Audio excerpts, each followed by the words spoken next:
Chapter 1 Internship Doctor. Jianlin City Center Hospital. Outpatient Hall. 9:30. It is the time when the most people come and go. As an intern, Dr. Chen Yi is helping everywhere to play the hand, busy and happy. However, he did not have the slightest complaint, knowing that the opportunity is hard to come by, so attach great importance to it. If it is not in the university with excellent grades, poor and no background of Chen Yi, how can be in the best hospital in this city of Jianlin? Chen Yi is following the attending physician Lin Chongyang in the consultation. Suddenly a small nurse rushed over, with a panicked tone, Dr. Lin, not good. 36 beds, patient and internal bleeding, now already coma. Dr. Lin, who already had patches of white hair, frowned tightly when he heard this and quickly walked outside, followed closely by several intern doctors including Chen Yi. 36-bed patient is lung abscess caused by internal hemoptysis. When Chen Yi arrived, the patient in front of him was already comatose and shocked. Dr. Lin was in front of him. Seeing the situation,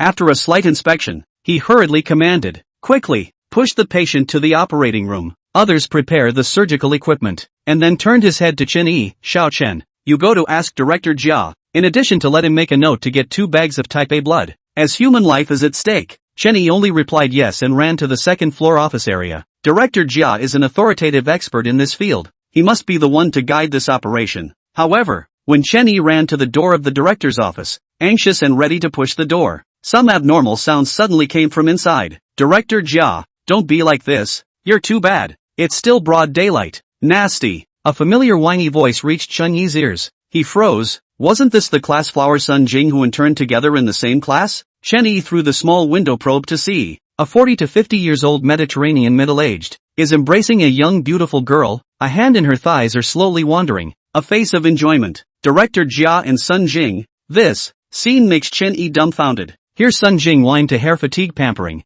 Jia director heart-burning. Up and down, little baby, you are the first to complain. If you are not explicitly to hook, I dare to move you, this little white rabbit. Sun Jing heard this pretty face slightly red, but also did not resist, pawing. Seeing that these two were about to get ready for a big fight, Chen Yi clenched his teeth and ruthlessly pushed the door in. Work and still care about the consequences. The patient is still waiting for life-saving it. If because of the concern of this accident, he will have to feel guilty for a lifetime. Director Jia, there is an internal hemoptysis patient in need of surgical emergency, needs you to go over immediately. Chen Yi said bluntly. 2 people are dry fire. Hear this sound are startled a big jump. Sun Jing is even more direct, face white. Nervous look at Director Jia. After all, Director Jia had been in the world for a long time, and quickly calmed down, straightened out his messy white coat, and directly rebuked Chen Yi. Won't you knock on the door? No rules at all. Sun Jing turned her head and saw that it was Chen Yi. Her pretty face reddened like a ripe apple. What should she do? If this was spread to the school, not only would her reputation as the class flower be ruined, but she might also lose the rich young man that she had managed to catch with great difficulty. But beside the director of Jia, mood is completely calmed down. This Chen Yi is a trainee. The family has no background. They casually give a little pressure. Surely do not dare to chew the root. Jia director just ready to fox under the tiger. But Chen Yi cannot have time to pull with him. Open the door to the mountain, Jia director. The patient is in the emergency room waiting for you to save your life. In addition, please give me a blood order. I have to go to the blood bank to get it. Director Jia frowned. His heart was upset. Chen Yi wouldn't be thinking that he'd taken hold of him and ordered him up directly, right? Director Jia's eyes showed a hint of gloom, and he signed an approval slip with an iron face. Chen Yi took the article and hurriedly walked away. Did not feel at all has been the director of the grudge? Sun Jing looked at his faraway figure. Eyes a turn. Pretending to be afraid but still whiny voice. Director Chen Yi with me in the same class. This thing in case he passed on to. Just him? Director Jia snorted coldly. If he knows something, he has to hold it in for me. If he doesn't know anything and dares to say it, I have a lot of ways to fix him. When the time comes, we'll say that he was chasing after you and was rejected for malicious rumors. Not only will he get no grades for this internship, but he'll also have to react to your university and be expelled directly. Sun Jing's eyes lit up when she heard this, and she kissed Director Jia on the cheek, smiling winkingly. You're worthy of being Director Jia. You're too good. Let's continue next time. Another charming look at Director Jia. Sun Jing twisted her buttocks and went out. Before he left, Director Jia was still not finished, his eyes glowing with lust. Next time, Jia will let you know what is really great. Ha ha. Nasty. Sun Jing gave him a blank look and walked away with a catwalk. TSK, female college students nowadays. What a no poke. It wasn't until the figure walked away that Director Zhao withdrew his lustful eyes and turned around to get his things in preparation for the resuscitation room. This 36-bed patient's life is really big, because Director Jia Inc. arrived. The operation time directly delayed for several minutes. Fortunately nothing happened. Otherwise the angry family that momentum can tear the hospital down. Although busy all morning, Chen Yi is also tired, but personally involved in the process of saving the patient's life. He is still quite happy. But in the afternoon after work,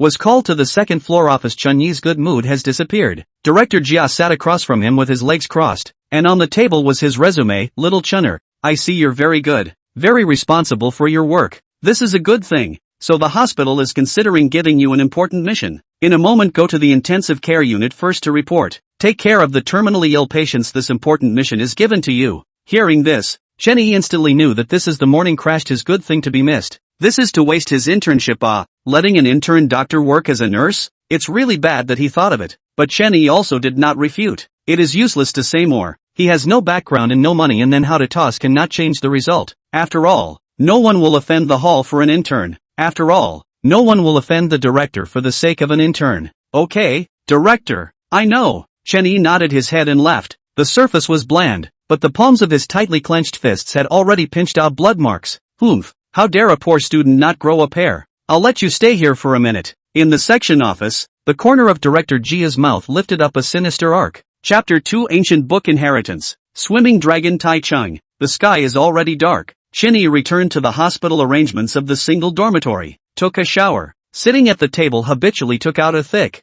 yellow cover of the ancient Chinese medicine book, carefully read. Chen family ancestry is a family of traditional Chinese medicine. Chen Yi followed his grandfather since childhood. The foundation is also very solid. In the elite all over, the Jianglin Medical University is also considered one of the best. The name of the cover of this ancient book is not very clear, which records the medicinal method is also mysterious and incomparable. Even if Chen Yi studied for several years, but also only learn a little bit of skin, buzz, just flipping through a page, Chen Yi's rice cell phone that was already almost obsolete vibrated. This exclusive vibration, it was his girlfriend Zhang Yi called. Chen Yi connected. Originally still with a depressed face has a hint of a smile.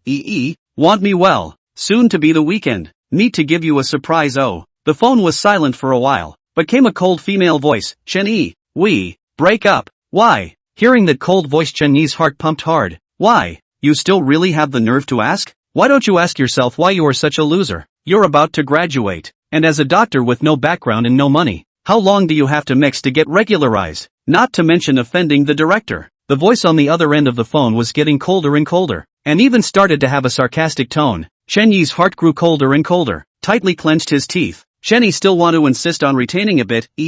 I will try hard. You did not say last week that you want to change a cell phone. I bought you the latest Huawei. I can give you more and more in the future. Huawei? Oh, it's really you, Chen Yi. How long have you saved that little internship salary? I'm afraid it has to be a small half a year. You take it yourself to play it. Do not hide from you. Li Xiao has sent me the latest love crazy. Not only the phone. Do you know he sent me the necklace is worth how much money? You can't afford it even if you save up for 2 years. Chen Yi, don't waste my youth. I don't want to follow useless men in the future. Girlfriend Zhang Yi's mean words on the other end made Chen Yi completely chilled. Is this you? You've changed. Chen Yi, recognize the reality of this society. Listen carefully. Your matter is now known to the entire medical university. There is no way that my Zhang Yi's boyfriend can be a nurse who serves in urine. I can't be a laughingstock like you. From now on, we have nothing to do with each other. No, we never had any relationship.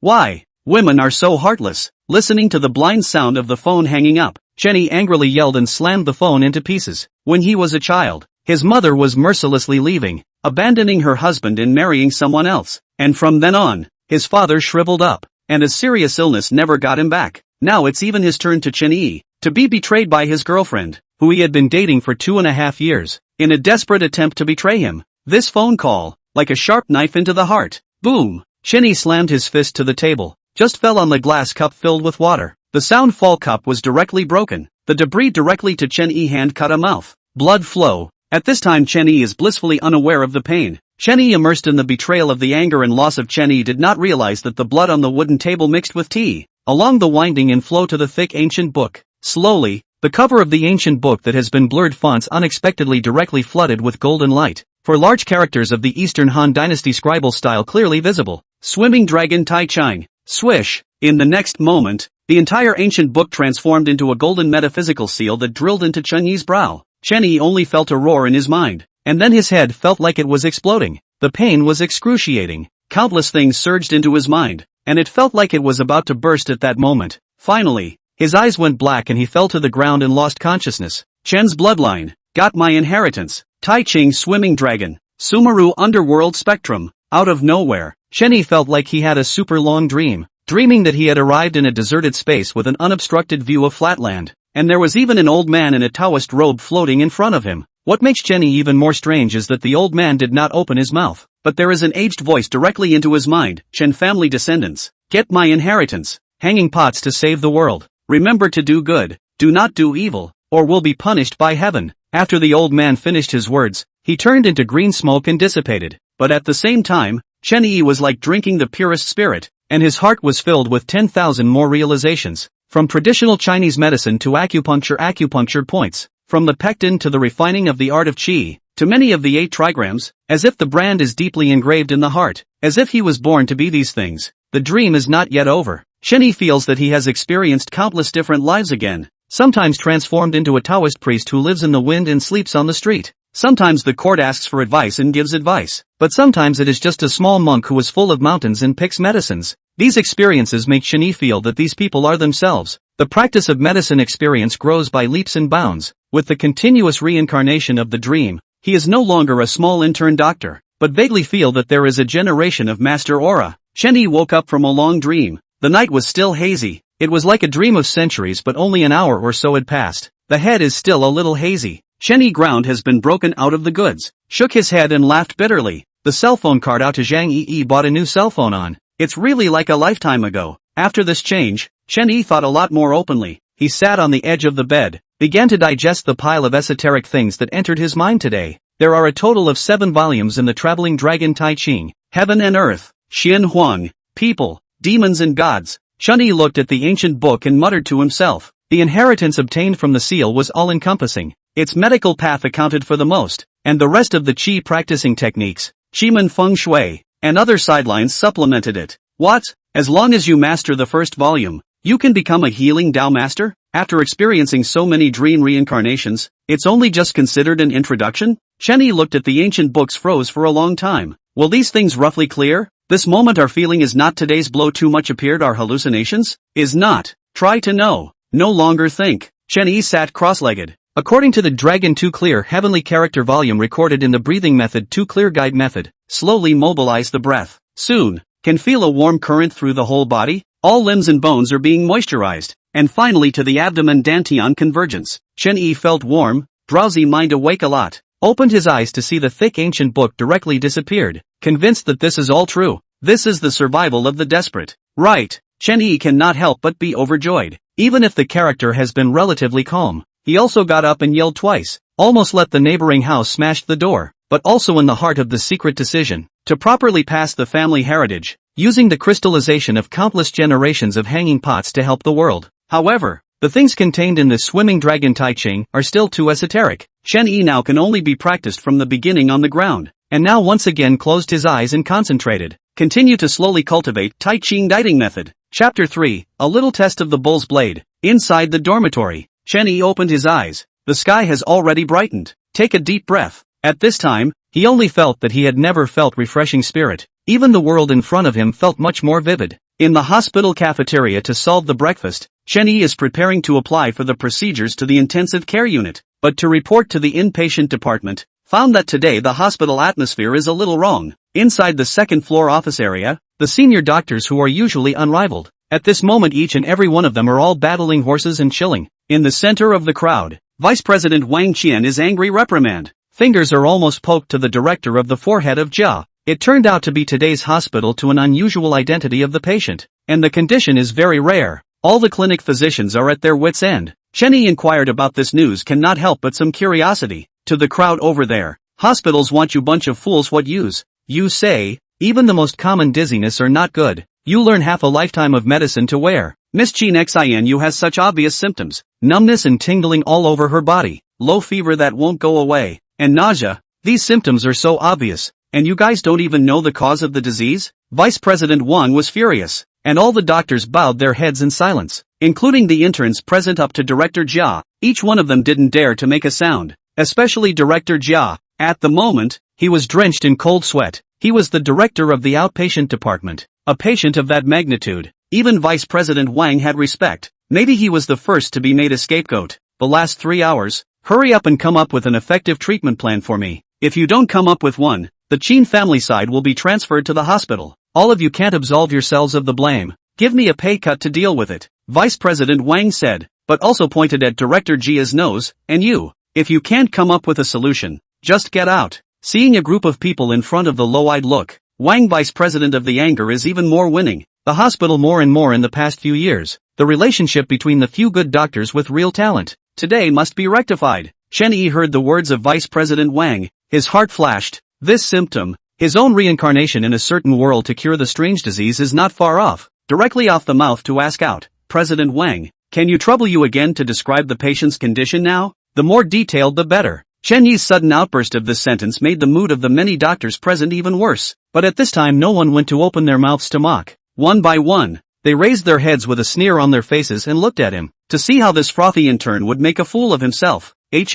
Why haven't I seen you before? Are you an intern from this session? Vice President Wan looked at Chen Yi and frowned slightly. What do you mean by that? Could it be that you know about this symptom of MS? Chen Yi almost blurted out. I've not only seen it, I've only treated it. But the words to the side of the mouth or did not say out. After all, their own experience is too fantastic. I'm afraid to say out to let direct psychiatry into the patient. So only vague, this symptom, I have seen in a medical book by chance. And it is also recorded targeted treatment method. Chen Yi, I say you don't come to add to the chaos. This is a strange symptom that Director Jia can't even see. Could it be that you're even better than the director? You really want to be in the limelight like crazy. Go back to being your male nurse. Before Vice President Wang could reply, this Sun Jing even jumped right out to mock. Chen Yi glanced at Sun Jing and didn't bother. This wannabe hof also hated herself for breaking her scandal, so she stuck a needle in the eye of the beholder, targeting her at every turn. Presumably even Zhang Yi broke up with herself. It was also because she was making trouble out of it. After all, they were good girlfriends as well. Male nurse?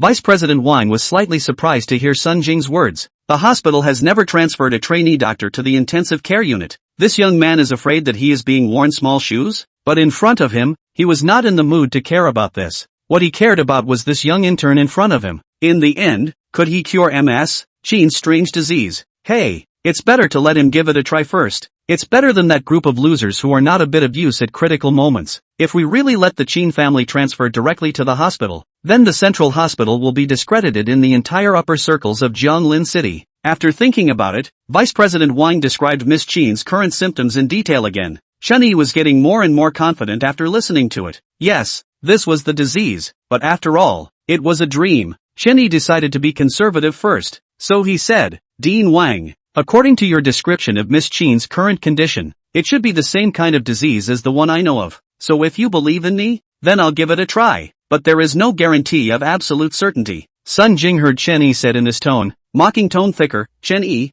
you I advise or do not come out to shame. A little self-awareness. MS. Chen background can be very big. In case something happens, not only your career stops here, the rest of his life is estimated to have to stay in jail. I have 90% certainty of treatment, and it's a Chinese medicine technique. The situation is no better than now. Chen Yi seemed as if he didn't hear that mockery from Sun Jing, directly skipping over her and speaking straight. Vice President Wang hesitated for a moment, although the Chen Yi in front of him looked relatively young, but his eyes were full of determination and confidence. He decided to say, good, little Chen, it's up to you, Dean Wang, you this. Sun Jing was stunned, and wanted to stir things up a bit more, but Vice Dean Wang directly interrupted, and said with a dark face, time is urgent. You come on? If you are really delayed, not only will your internship grade be null and void, but you will also be directly blacklisted. Sun Jing was scared by Wang Baistein's harsh attitude. She didn't dare to say anything more, blared at Chen Yi fiercely, then lowered her head and wilted without saying anything.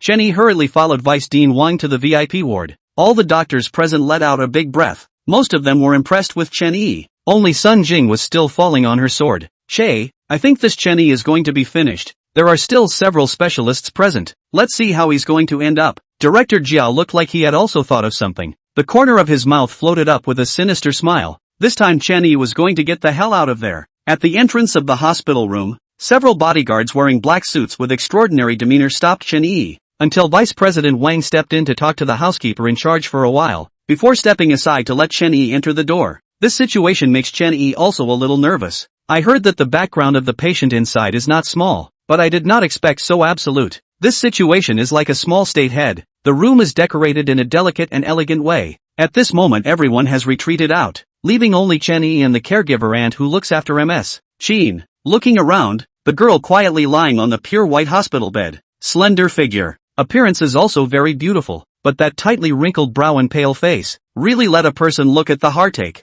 Look, smell, ask and cut. This is a traditional Chinese medicine since ancient times. Chen Yi walked up, first checked the pupils of the girl's eyes, and then took a hand of the pulse. At this moment has been completely sure that this Miss Chen suffered from is exactly their own dream diagnosis and treatment of the disease. This disease is called acute Ling syndrome, mainly triggered by qi and blood stagnation. The patient's body yin and yang imbalance and qi deficiency and stifling. Due to the deficiency of qi, vomiting and diarrhea, often painful, waking up with numbness, as the ghost pressure body. If not treated in time, it is likely to develop into hemiplegia or even brain death and become a vegetable. Its appearance is very similar to food poisoning or colds and winds, and it is very easy to misdiagnose. If not for Chen Yi's personal experience in a dream world reincarnation, it is probably not clear where the cause of the disease is now, although he was already sure. It was better to be cautious. After all, this was also the first time to really save a patient. To be on the safe side, Chen Yi decided to use the secret art of the heavenly character scrolls, spiritual eyes, to take a look at the disordered situation in the patient's body. Chen Yi immediately eyes closed tightly. The oral recitation in the heart just cultivated a wisp of dragon true chi from the dantian along the meridians into the eyes. Abruptly opened his eyes, looked to the girl on the bed. This, cough. The next moment, Chen Yi almost real chi disorder. Chen Yi 10,000 embarrassment. Heart silently make amends. At the same time, collect the mind. Once again stabilize the true chi. This time, the line of sight directly penetrate the girl's skin, flesh and bones, straight into the deep internal organs and meridians. A mess of yin and yang chi is revealed. Yangchong 7 stocks. Yin top guanjiao. After a moment, Chen Yi inwardly realized. Slowly nodded. Chapter 4. The rescuer is a nurse? Little Chen, do you see anything you need my help with? Inside the VIP ward, although she didn't know how the intern doctor lad in front of her suddenly became the attending doctor, the intensive care aunt was a lot more restrained. Seeing Chen Yi staring at the other big girl without saying a word after entering the door, she couldn't help but speak out. Oh. It took Chen Yi, who was immersed in the arcane mystic arts, to come back to his senses, and after a moment of contemplation, he first began to recall the prescription from his dream. Auntie, trouble you, I'll write a prescription. You go and have the herbal pharmacy hurry up and make it ready to send. After saying that, Chen Yi picked up his chest notebook and flipped it open to brush and write. Angelica 3 money, Chuan Xion, cinnamon sticks 2 money, raw astragalus, half summer, baked grass 1 money, stiff silkworms, red peony, peach kernel, 3 money. Actually wrote as much as a little more than half a page. Intensive care auntie hastily picked up the prescription and handed it over to Vice President Wang, who was guarding the outside. The latter carefully looked at the prescription for a moment and was stunned. His eyes did light up, and instructed the people to prepare it in an expedited manner. What a good formula! Using qi medicines as the mainstay, supplemented by transforming dampness, is truly a wonderful formula. Little Chen has real skills here. Vice President Wang muttered to himself after reading the prescription and sked several times in praise. He, who was also from the Chinese medicine class, could see Chen Yi's marvelous use of medicines to treat the symptoms.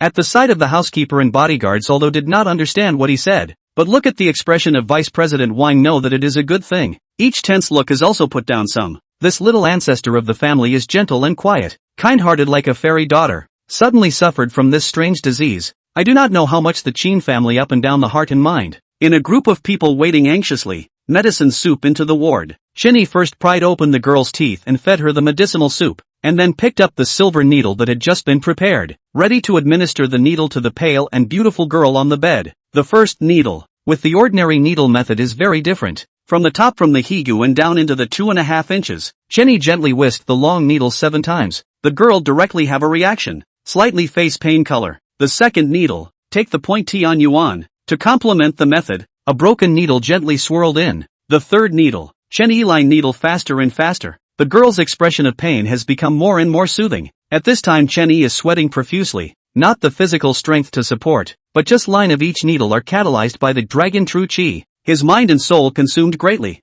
until the last needle into. Chen Yi almost cannot support, paralyzed on the ground. In the side of the ant rushed to help him. At this moment, on the hospital bed, Miss Chen woke up, then let out a loud cry and started to vomit. Unbearable. Continued for several minutes. The whole person vomited to the point of weakness. Hearing Missy's voice like this, the Vice President Wang outside the door had already been scolded by the middle-aged butler, and a group of bodyguards were all red-eyed, almost unable to restrain themselves from rushing in and tearing Chen Yi alive. What's going on here? How did Missy vomit like that? Is this the result of the symptomatic treatment you said? You dare to recommend anyone? Can your hospital take responsibility if anything happens? Old Wang, if something really goes wrong with Missy, you and your hospital are on your own. The butler's finger was on the verge of poking Vice President Wang's nose, clearly enraged. This, Wang Vice President is also heart-beating drums. Bitter smile again and again. Originally thought that this Chen Yi has a few real skills. Did not expect to become so, to ride out the fate of the entire hospital? With Wang Vice President outside trembling different, Chen Yi in the ward is breathing a sigh of relief, face smiling.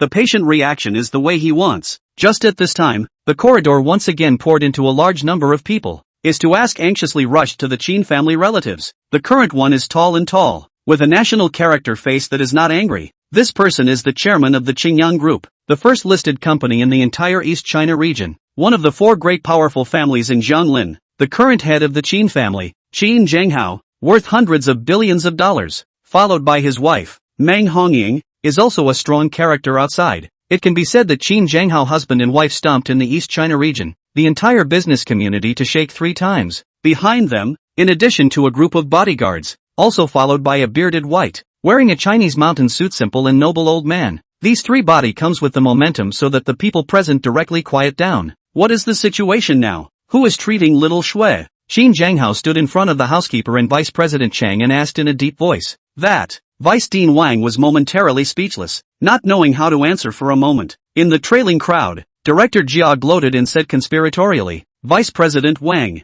have you forgotten? Didn't you personally arrange for Chen Yi to treat him as Chen Yi? Which hospital's expert is this? Qin Zhenghao's brows were furrowed, and he didn't think of any titan named Chen Yi in the medical world for half a day. Sun Jing, who was behind Director Jia, saw an opportunity to throw stones, and was busy sneering, Chen Yi isn't an expert. He's a trainee who just got transferred to the intensive care unit because of a mistake he made with a group of me. The moment these words came out, the Qin family's faces all changed. Intern? Wang Qian, how dare you find an intern to treat my daughter? Is this not taking my Qin family seriously? Even Qin Zhenghao, who was quite deeply cultivated, was furious when he heard about the intern. Meng Hongying by the side almost fainted when she heard this, directly pointing at Vice President Wang and cursing angrily. Surname Wang, you don't want to be in the business, do you? If anything happens to my daughter, prepare to spend the rest of your life in jail. This was already a direct threat. Vice President Wang's face sank like water. He was also considered an old expert in the medical field of East China. Even the leaders of Jianglin City were polite to him.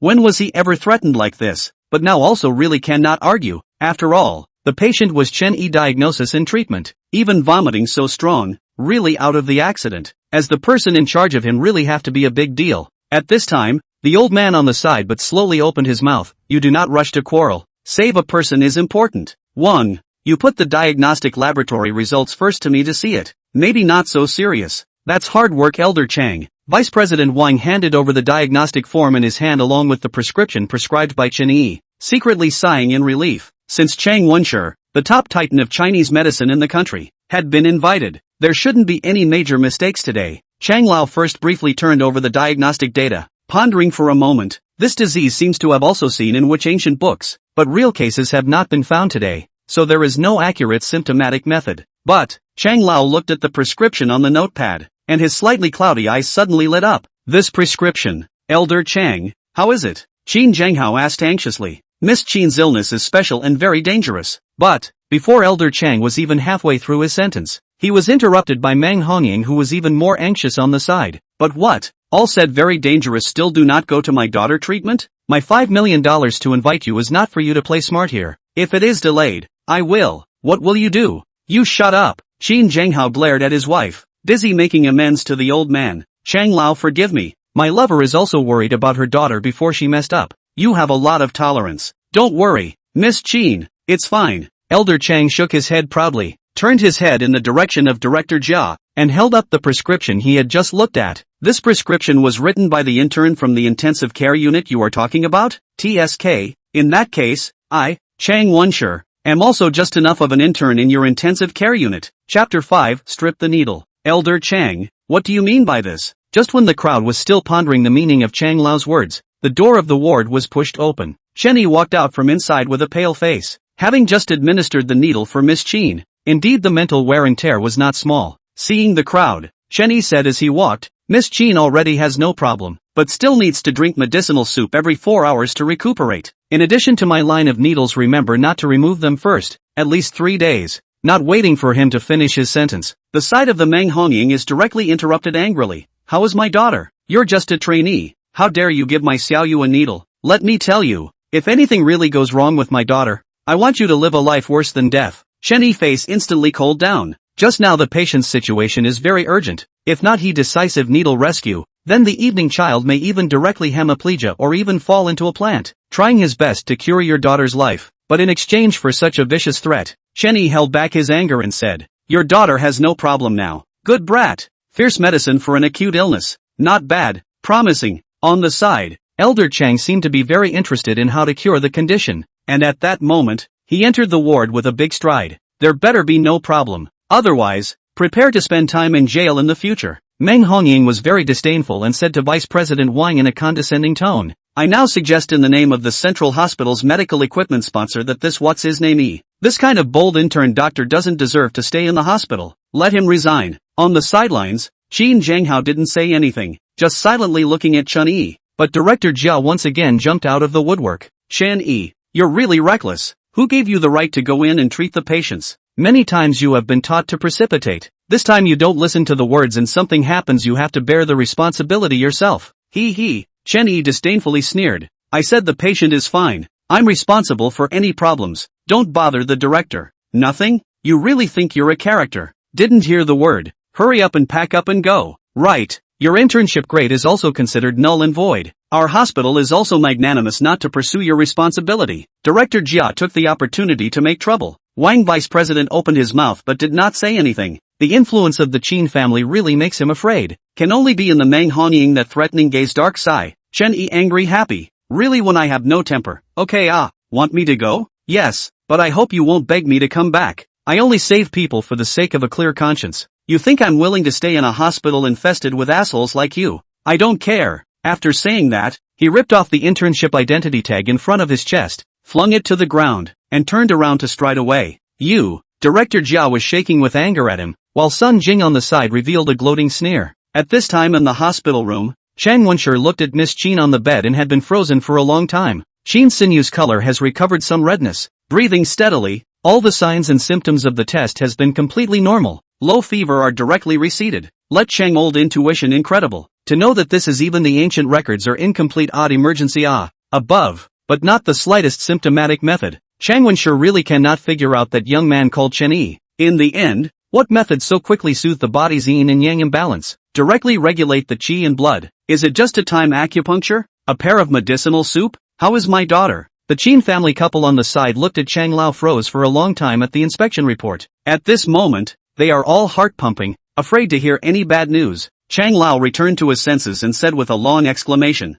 Not bad, not bad. Miss Qin's situation has basically stabilized. There's no need to worry. That little brother just now, he's not ordinary. Qin Zhanghao was relieved to hear this. Then will there be any after effects afterward? Chang Lao once again mused. There shouldn't be. That little brother's medicinal formula is exquisite, although a bit fierce, but completely symptomatic. I'll prescribe 2 more formulas to strengthen the foundation and cultivate the vitality. According to the situation it seems, but how long it can be guaranteed to be unharmed?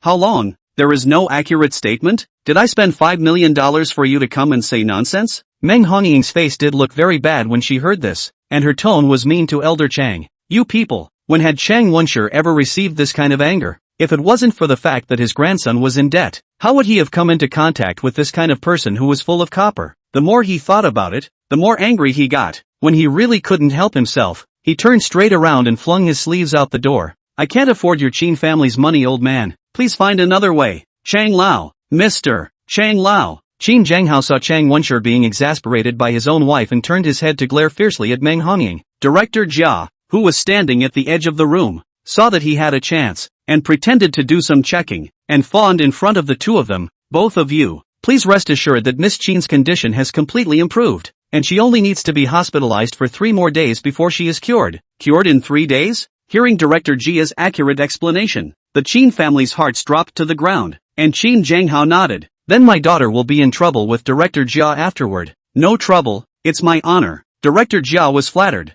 Mr. Chen is polite. I'll arrange for Miss Chen's convalescence program for these 3 days. Chen Zhanghao nodded without saying more and took his wife out of the hospital room. Director Jia looked at the silver needles still inserted in Chen Sinyu's body on the hospital bed. With a disdainful face, he yelled at the intensive care aunt. What are you still standing there for? Is this needle something that can be inserted indiscriminately? Hurry up and pull it out. The intensive care aunt hesitated, but still gritted her teeth and said, but just now, Dr. Xiaochen said that this set of silver needles must be pulled out only after 3 days. Still little Dr. Chen, just a useless intern knows nothing. Still acupuncture, Chinese medicine, are fooling outsiders stuff. Miss Chen Golden Branch can use this? Pull out. Director Jia roared. Auntie did not dare to refute, so she carefully removed the silver needles one by one. Director Jia was secretly pleased in his heart. This time there is no credit for Chen Yi. After he cured himself there is a good chance to embrace the Chen family thighs. In the future will not be soaring to the top. Drip, drip. Director Jia's rising corners of his mouth came to an abrupt end. After the silver needle was pulled out, less than 5 seconds later, a few of the instruments that tested the body were screaming at the same time. 2 of them even had red lights flashing, showing that the patient's vital characteristics were extremely unstable and dangerous. Director Jia was almost scared to death, collapsed on the ground. Chen Sinyu's temperature on the hospital bed plummeted, but her heartbeat was soaring, shortness of breath, and even a trace of white foam was rising from the side of her mouth. What to do? Quickly go and invite Elder Chang back. Director Jia lost his mind and exclaimed externally. Fortunately, Chang Wenshi had not gone far. Chen Zhanghao personally chased after him and pleaded, and managed to invite him back. For a time the ward was once again a mess. After all, doctors, Chang Wenshi cannot see death. To the ward to see the critical situation of Chen Sinyu, quickly pushed the acupoints to smooth the gas. Busy for a long time, Chen Yusin breathing only a little bit calmer, but Chang Wenshi's brow was still tightly frowned. Cold drink, Miss Chen body silver needle? Who pulled it out? The entire room's eyes went to Director Jia, and with a jolt in his heart, Director Jia mumbled,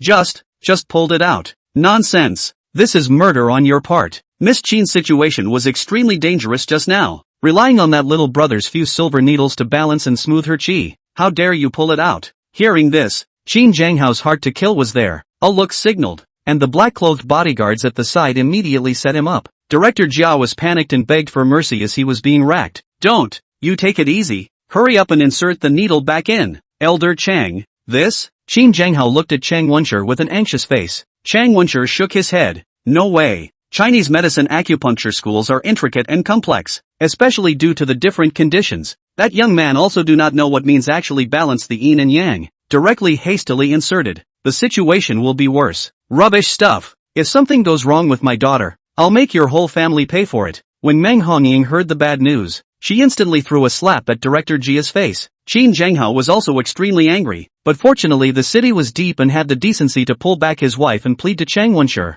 Elder Chang, you're a national expert in medicine. Make sure you think of a way. Chang Wenshan also held a silver needle in his hand. Half a day or sighed, smiled bitterly. It's not that I'm unwilling to, really afraid to move the situation worse. I suggest that you guys quickly look for that little brother. He definitely has a way. Chen Zhanghao looked at Chang Wenshi's demeanor does not look like a fake. His heart sank. His eyes glanced at Director Jia with icy coldness. Good you're a good director. With that, he turned around and walked out of the ward in large strides, the eyes as if looking at a dead person. Was the bodyguard still framed Jia director a jolt? The body cannot control the shaking up. Down the trouser leg dripping down a few drops of liquid. Was actually directly scared to pee. A little bit of identity can know. The Chen family in addition to a strong commercial position, its real power is underground. When the East China Qin Yang gang who knows, and their means, and who does not know. Chapter 6, The Sharp and Mean Ex-Girlfriends. Chen Yi returned to the dormitory simply cleaned up, out of the dormitory door, stopping to review a little leaning,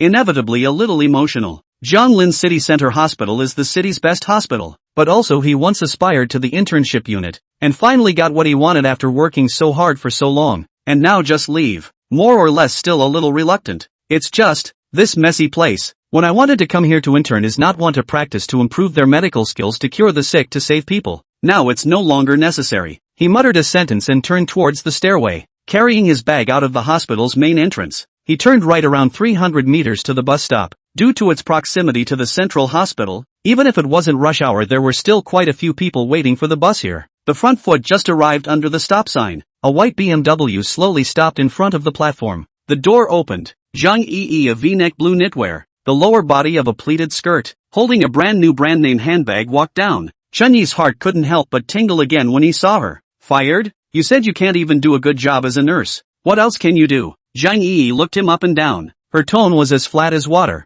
without the slightest fluctuation of emotions, but the mockery between her words was more than obvious. The passers-by waiting beside the car looked over with sideways glances. Specialized to see my jokes? Chen Yi asked back, pretending to be calm. He really couldn't figure out why the woman he had loved for 2 years would suddenly become so mean. Even though she didn't have feelings for herself anymore, why would she be so mean? Not that boring. Went to do something with my boyfriend, passed by here. Just happened to see you waiting for a car here, came over to say hello. Chen Yi inclined her head to look down at the BMW. A touch of smugness surfaced on her face. At this time, a tall and robust young man walked over, with a victor's smile on his face, and a hand wrapped around Chen Yi's slender waist near the front. It was Li Qinhua, the young Li in Chen Yi's words. Li Qinhua is also a medical university student. It is said that his family is running a medicinal material business, with assets of tens of millions of dollars. Chen Yi is one of the medical university for school flower. Li Qinhua has long coveted a long time, but she did not know what was lost in the mind even willing to follow Chen Yi. This poor boy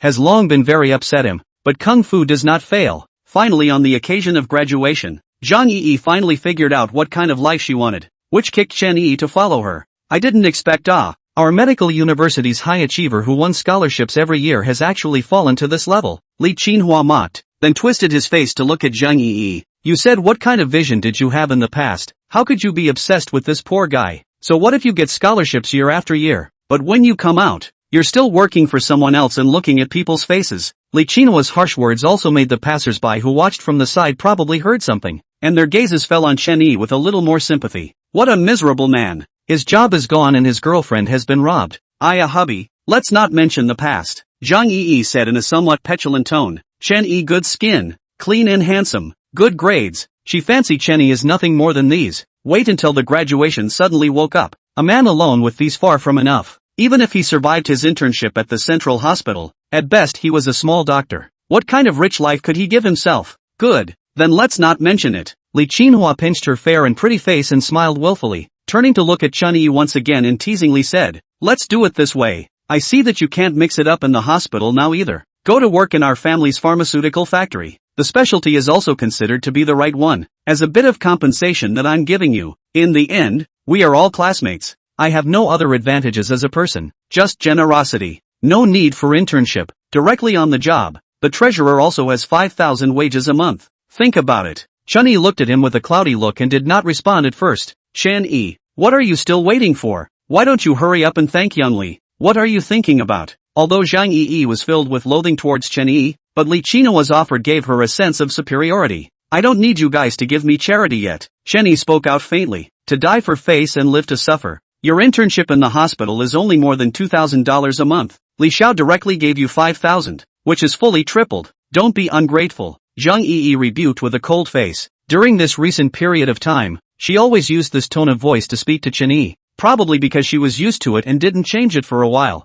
Think about it. After this village there won't be this store. Li Qinhua smiled proudly, looking at Chen Yi with a face of contempt. It was at this time that the bus Chen Yi was waiting for finally slowly drove over. He did not look at the two men one more time and moved towards the door. You're so kind, but people don't appreciate it at all. They don't know what's good for them. Chen Yi rolled her eyes and said, Xiao Chen, little Chen, please stay. Chen Yi had just boarded the bus with his front foot when a shout came from not far away. He turned his head to see Vice President Wang in a white coat sweating profusely, hurriedly trotting over, followed by a burly man in a black suit. Something wrong? Chen Yi asked as he backed his feet off the car and opened his mouth. Vice President Wang had previously trusted him to allow him to administer needles to such an important patient, so Chen Yi did not have ill feelings towards him. Instead, he was somewhat grateful. Little Chen, Miss Chen's condition has suddenly deteriorated. Please hurry back to see what's going on. Wang Qian wiped a bead of sweat from his forehead and roared urgently. The Chen family is a big family. and has a lot of power in the local area. If Chen Yi really has a problem in the central hospital, it is not clear whether he can continue to work as the vice president, and I am afraid that his future days will not be peaceful. Upon hearing this, Zhang Yi and Li Qinhua exchanged glances. Li Qinhua's family is a pharmaceutical company. He recognized Wang Qian,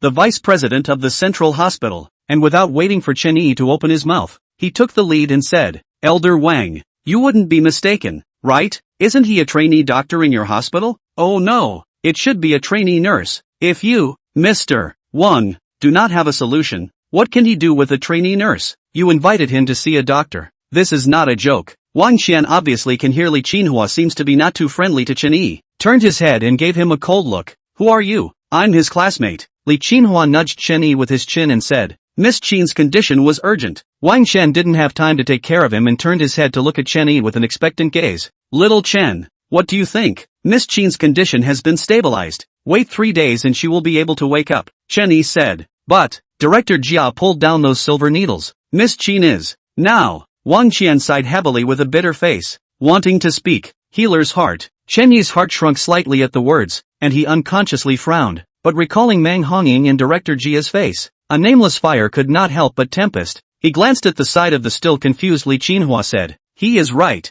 I'm just a trainee nurse. I can't help this. I know you have suffered a lot of aggression. This way, you now go back to help MS Chen to reapply the needle. I apply with the hospital. You will be our hospital to hang a supernumerary physician, an annual salary of $2 million. How do you see?" Wang Qian's forehead soon had a large sweat. On-the-spot commitment. Li Qinhua, Zhang Yi. Chapter 7 Dr. Chen rests his anger. This old gentleman is afraid that he's mistaken. He's just a fresh graduate who hasn't even passed his internship yet. And your central hospital is paying him $2 million a year? Besides, he's studying Western medicine. How can he administer any needles? It's hilarious. Zhang Yi froze for a moment and said in a conspiratorial manner, Chen Yi's grades in school were indeed excellent, but grades in practice, qualifications were two completely different things. She had also never heard of Chen Yi knowing Chinese acupuncture. $2 million a year. The dean probably didn't even have such a high salary. Even she was afraid that she couldn't tell why her heart was so twisted when Chen Yi was suddenly held in such high regard. "Shut up," Wang Qian scolded in a stern voice. It was all on fire now, and two irrelevant people raving on the side made him a few points more irritated. "I'm telling the truth. I'm his classmate. What level is he at, wouldn't I be clear?" Zhang Yi slanted a glance at Chen Yi and said with a disdainful face. Snap. Just as her words fell, the big man in black who had been standing there without a squeak smacked over with an earslap. "Ah!" Zhang Yi let out a scream, thumping back 3 steps in a row, covering her face and looking at the big man in black with surprise. The slap that caught her off guard had blinded her. Even Li Qinhua who was beside her did not react. "Who are you, to hit me?" Zhang Yi came back to her senses and shouted shrilly, in front of so many people, especially in front of Chen Yi, to be slapped just like that. Wasn't this letting him see himself as a joke? How could she not be annoyed? "Any more gabbing and delaying my lady's condition, I'll kill you." The big man in black narrowed his eyes at her and said in a cold tone, "You're looking for death." Li Qinhua also woke up at this time, and with an explosive shout, he swung his fist and violently lunged at the big man in black. In front of his face, his own woman was beaten. If he did not react at all, that is still a man. Healy Deshell also cannot afford to lose this face. Li Qinhua's body is robust. His physique is not inferior to that black-clothed man.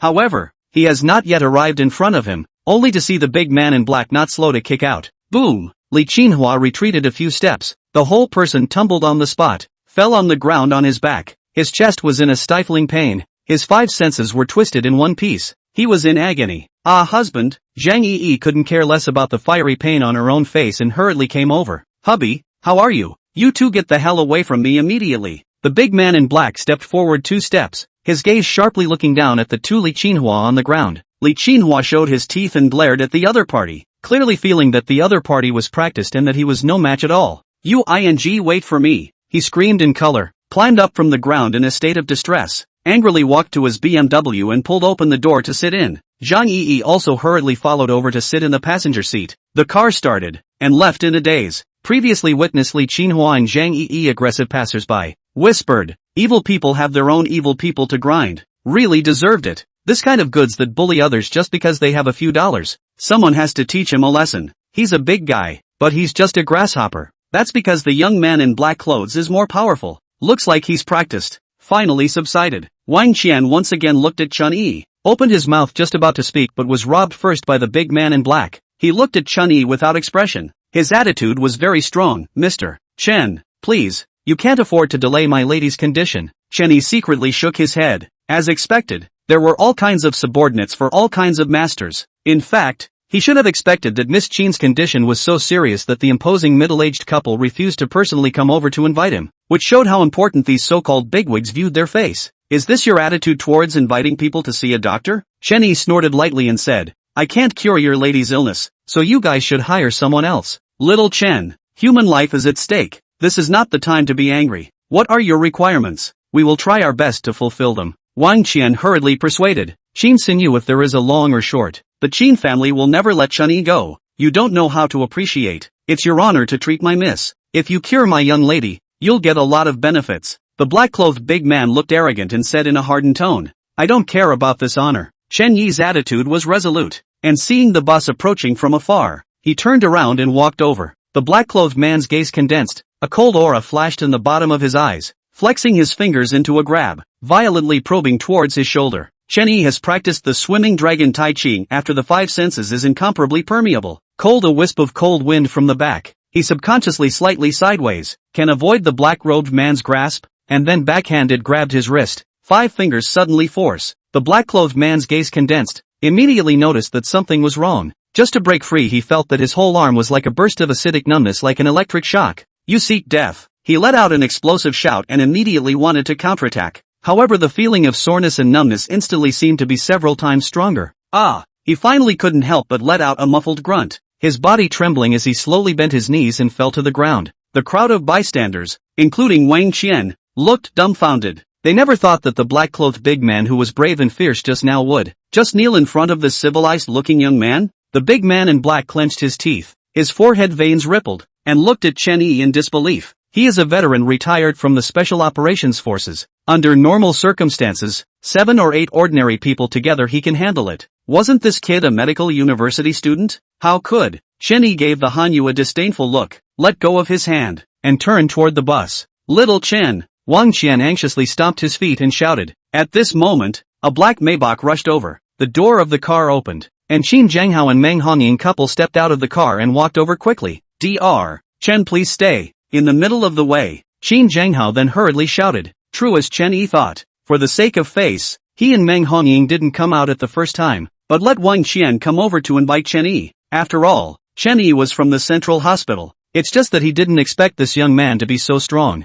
What he didn't expect was that this young man who looked to be in his early 20s was actually a deep-seated expert. His own close bodyguards were actually so unbeatable in front of him. In this situation, he had to step in personally. What are Mr. Qin's orders? Chen Yi paused on his feet and asked knowingly. Dr. Chen, calm your anger. This underling of mine is a rough man. Please forgive me for the many offenses. Qin Zhanghao naturally heard Chen Yi's words with a hidden anger. Attitude modestly said. Previously we have eyes not recognize MT. Tai. To Dr. Chen has some misunderstanding. Please Dr. Chen, do not take it to heart. The daughter's condition is suddenly not in very good condition. I hope Dr. Chen will disregard the previous suspicion and help go back to take a look. Chapter 8. How much do you think your daughter's life is worth? Mr. Qin has lifted me up. I'm just a student who hasn't even passed the internship yet. Miss Qin's precious body is 1,000 gold. How would I dare to treat it casually? If there's an accident, do I still want to lose my life? Chen Yi doesn't care how bullish this Qin Zhanghao is. Barefoot is not afraid of wearing shoes. The front foot is disgusted with him. The back foot wants him to forget about the past. Bull asterisk asterisk asterisk asterisk forget about the past. Qin Zhanghao heard Chen Yi's words have something in them. Undoubtedly it was directed at Meng Hongying's previous words that threatened him. Apologize to Dr. Chen. Qin Zhanghao twisted his face to look at Meng Hongying and said, I apologize to him? Meng Hongying's face changed slightly as she looked at Chen Yi with a cold snort. Does he deserve it as a small doctor? If I remember correctly, your name is Chen Yi, right? Letting you heal my daughter is to give you a chance to climb up the ladder and flatter our Qin family. Don't be ungrateful. Don't think that your medical skills are that high. If you don't seize this opportunity, there are famous doctors willing to heal my daughter. Then give the opportunity to someone else. I have no intention of flattering your Qin family. Chen Yi was exasperated and laughed, speechless in his heart. This was the first time he had encountered someone like Meng Hongying who was self-righteous to this extent. You! Meng Hongying was instantly choked and unable to speak. You shut up. Don't apologize to Dr. Chen yet. Qin Zhenghao's face turned blue as he droned in a deep voice. Impossible. Meng Hongying exploded on the spot, but consistently high-minded and proud. Say it all, mother of the Qin family had always valued her face more than her life. Now at this time, in front of so many people around, asking her to pull down her face and apologize to Chen Yi would be better than killing her with a knife. Don't you just want money? Don't pretend here. Name your price and I'll give it to you. She pointed her spear at Chen Yi once again and screamed shrilly. How much do you think your daughter's life is worth? Chen Yi asked rhetorically as he turned to look directly at her. His words once again rendered Meng Hongying speechless. Life naturally could not be measured in terms of money, especially her daughter's life. Fine. You have the guts. Just wait and see. I don't believe that no one can cure my daughter's disease except you. Meng Hongying was furious. Just as the words fell out of her mouth, a call came in, and she felt out her cell phone and picked it up. Immediately, her face suddenly changed, instantly turning white, her body followed by trembling up, tears rattling across her eyes, and she lost her voice and cried.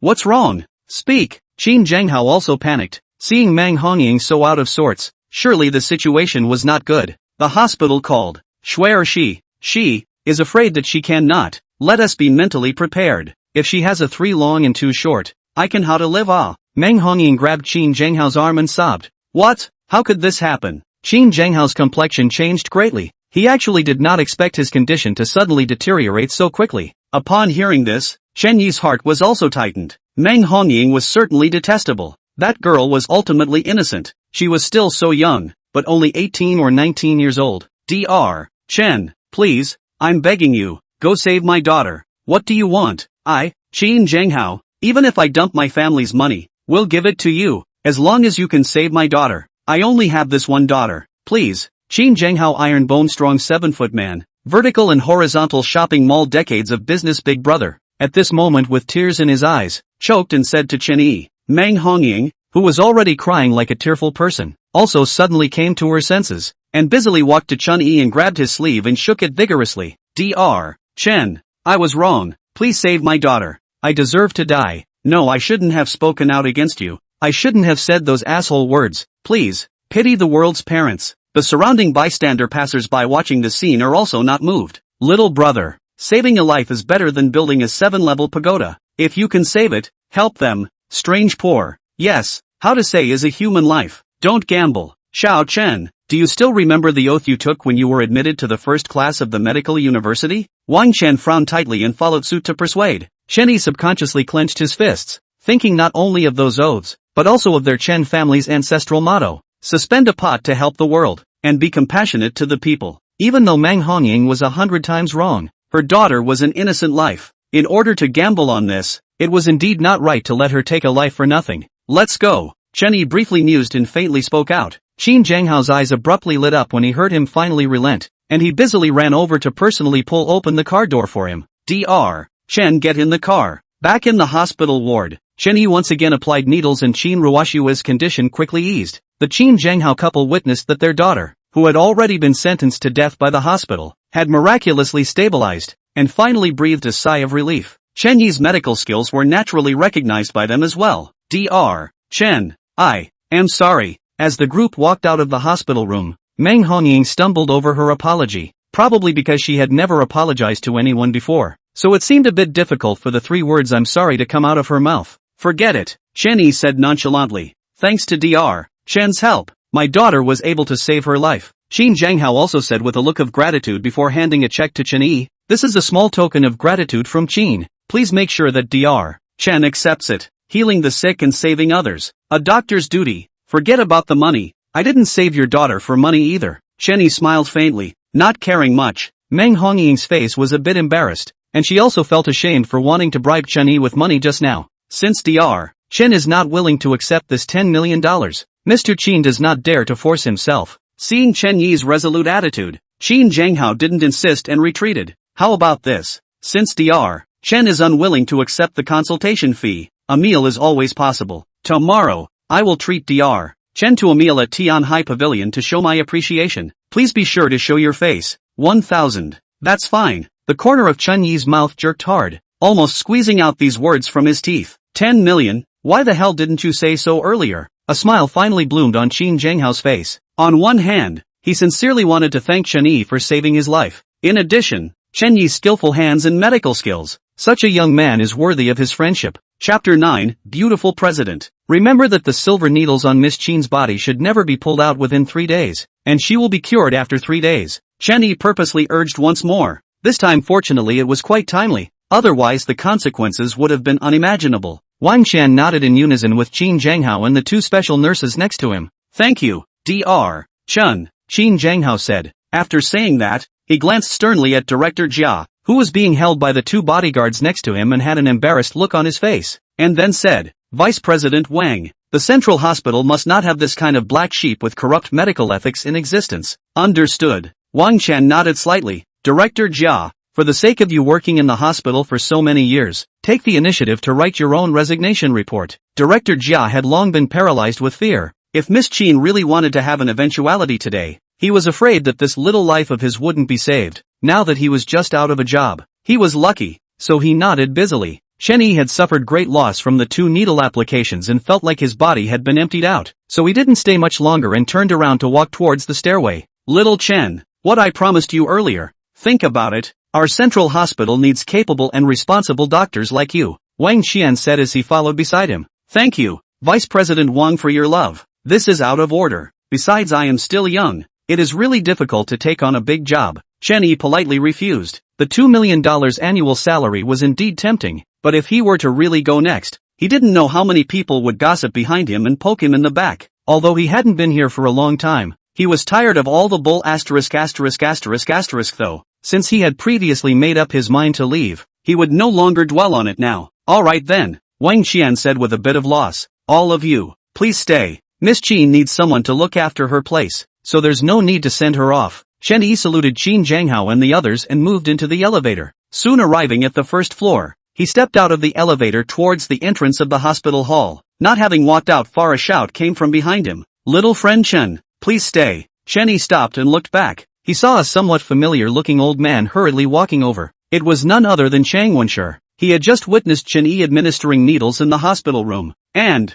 the profound and subtle needling technique that Chen Yi had performed, which he had never seen before in his decades of practicing medicine, had truly amazed him. He was very curious as to how this young student, who looked to be only in his 20s, could have such profound strength, but he never had the chance to strike up a conversation with Chen Yi. He had been checking Qin Sinyu's pulse after Chen Yi left the ward. That was why he was late. Something wrong with the old gentleman? Chen Yi merely looked a little familiar to him and did not recognize him. Just now in the ward, I witnessed little friend administering needles. It was really an eye-opening experience for Chang Mao. I wonder from whom did little friend Chen learn from? Chang Wenshi said in a humble manner. Chen Yi didn't know how to answer this question of his. Division? He couldn't say it himself. There is no harm, since it is not convenient for young friend Chen to divulge. The old immortal will not force himself. Chang Wenshi waved his hand as he saw that Chen Yi was a bit embarrassed and said, high achievers were in the folklore. Not all high achievers in the medical path were willing to make a name for themselves. He secretly guessed that Chen Yi's master was perhaps this type of person. Chen Yi smiled and did not squeak. I have been practicing medicine for decades, and I still have some achievements in the medical field. I wonder if it is convenient for you, little friend Chen, to leave your contact information, so that I can have the opportunity to discuss with you. Chang Wenshi smiled gently. I don't dare to teach, exchange and learn. Chen Yi laughed lightly, and left each other contact information. Before leaving the hospital, back with Zhang Yi before in the school near the rented house. Back to the rental house has long been exhausted. Even the strength to take a shower or not. Fell on the bed and fell asleep. In a daze, he was woken up by a cell phone ringing. He fumbled to take out his cell phone and pressed the answer button. Old Chen, what are you doing? Come out and sit down. A familiar voice came out from the other end of the phone. It was one of his college roommates, Sun Xiang, also one of his few dead friends. Too sleepy, don't want to move, Chen Yi said in a hoarse voice. Come out. Know that you've been in a bad mood for the past 2 days. Let's have a drink together. Sun Xiang said. Blue Shell Bar is waiting for you. Come over quickly. Chen Yi was just about to open his mouth to refuse. The opposite side had already hung up the phone. He pinched his brow and opened his eyes to look at the time. It was already 7 o'clock in the evening. He did not expect to sleep for so long. After a moment of contemplation, he still sat up from the bed, went to the bathroom and simply washed up, changed his clothes and went out the door. Half an hour later, the Blue Shell Bar. Chen Yi usually rarely came to this kind of place, but Sun Xiang was a regular here. This roommate of his was a local. His family had small assets, and he was considered a cynical little rich second generation. Old Chen. Here. Chen Yi walked into the bar. was sitting on a high stool in front of the bar. Sun Xiang saw him, and was busy waving at him to signal what to drink. Before Chen Yi approached, Sun Xiang first looked him up and down and asked. Chen Yi smiled. Beer. The bartender quickly handed over a glass of beer. Chen Yi picked it up and touched it with Sun Xiang, gulped a big mouthful. Women can be found again when they are gone, and jobs can be found again when they are gone. Sun Xiang gently patted his shoulder and said in relief. Chen Yi is also considered a celebrity in the medical university, winning scholarships every year, and his girlfriend is Zhang Yi, one of the 4 school flowers of the medical university. So what he encountered in the past 2 days had now spread in the student group, and everyone couldn't even if they didn't want to know about it. I'm fine, Chen Yi said with a bitter smile. It's good that you're fine. What's your next plan? For the time being, I haven't thought about it yet. It's possible that I'll open my own medical center afterward. As the two of them chatted idly without a word, Chen Yi inadvertently glanced at the card seat diagonally across from him and saw an outstandingly good-looking, wonderful woman with a hidden aura of fury on her body. So he turned his eyes back and his gaze lingered on the woman, scrutinizing her carefully. A plague of blood and light? As soon as Sun Xiang looked up, he saw that he was staring unseeingly to the side, followed his line of sight and joked. What?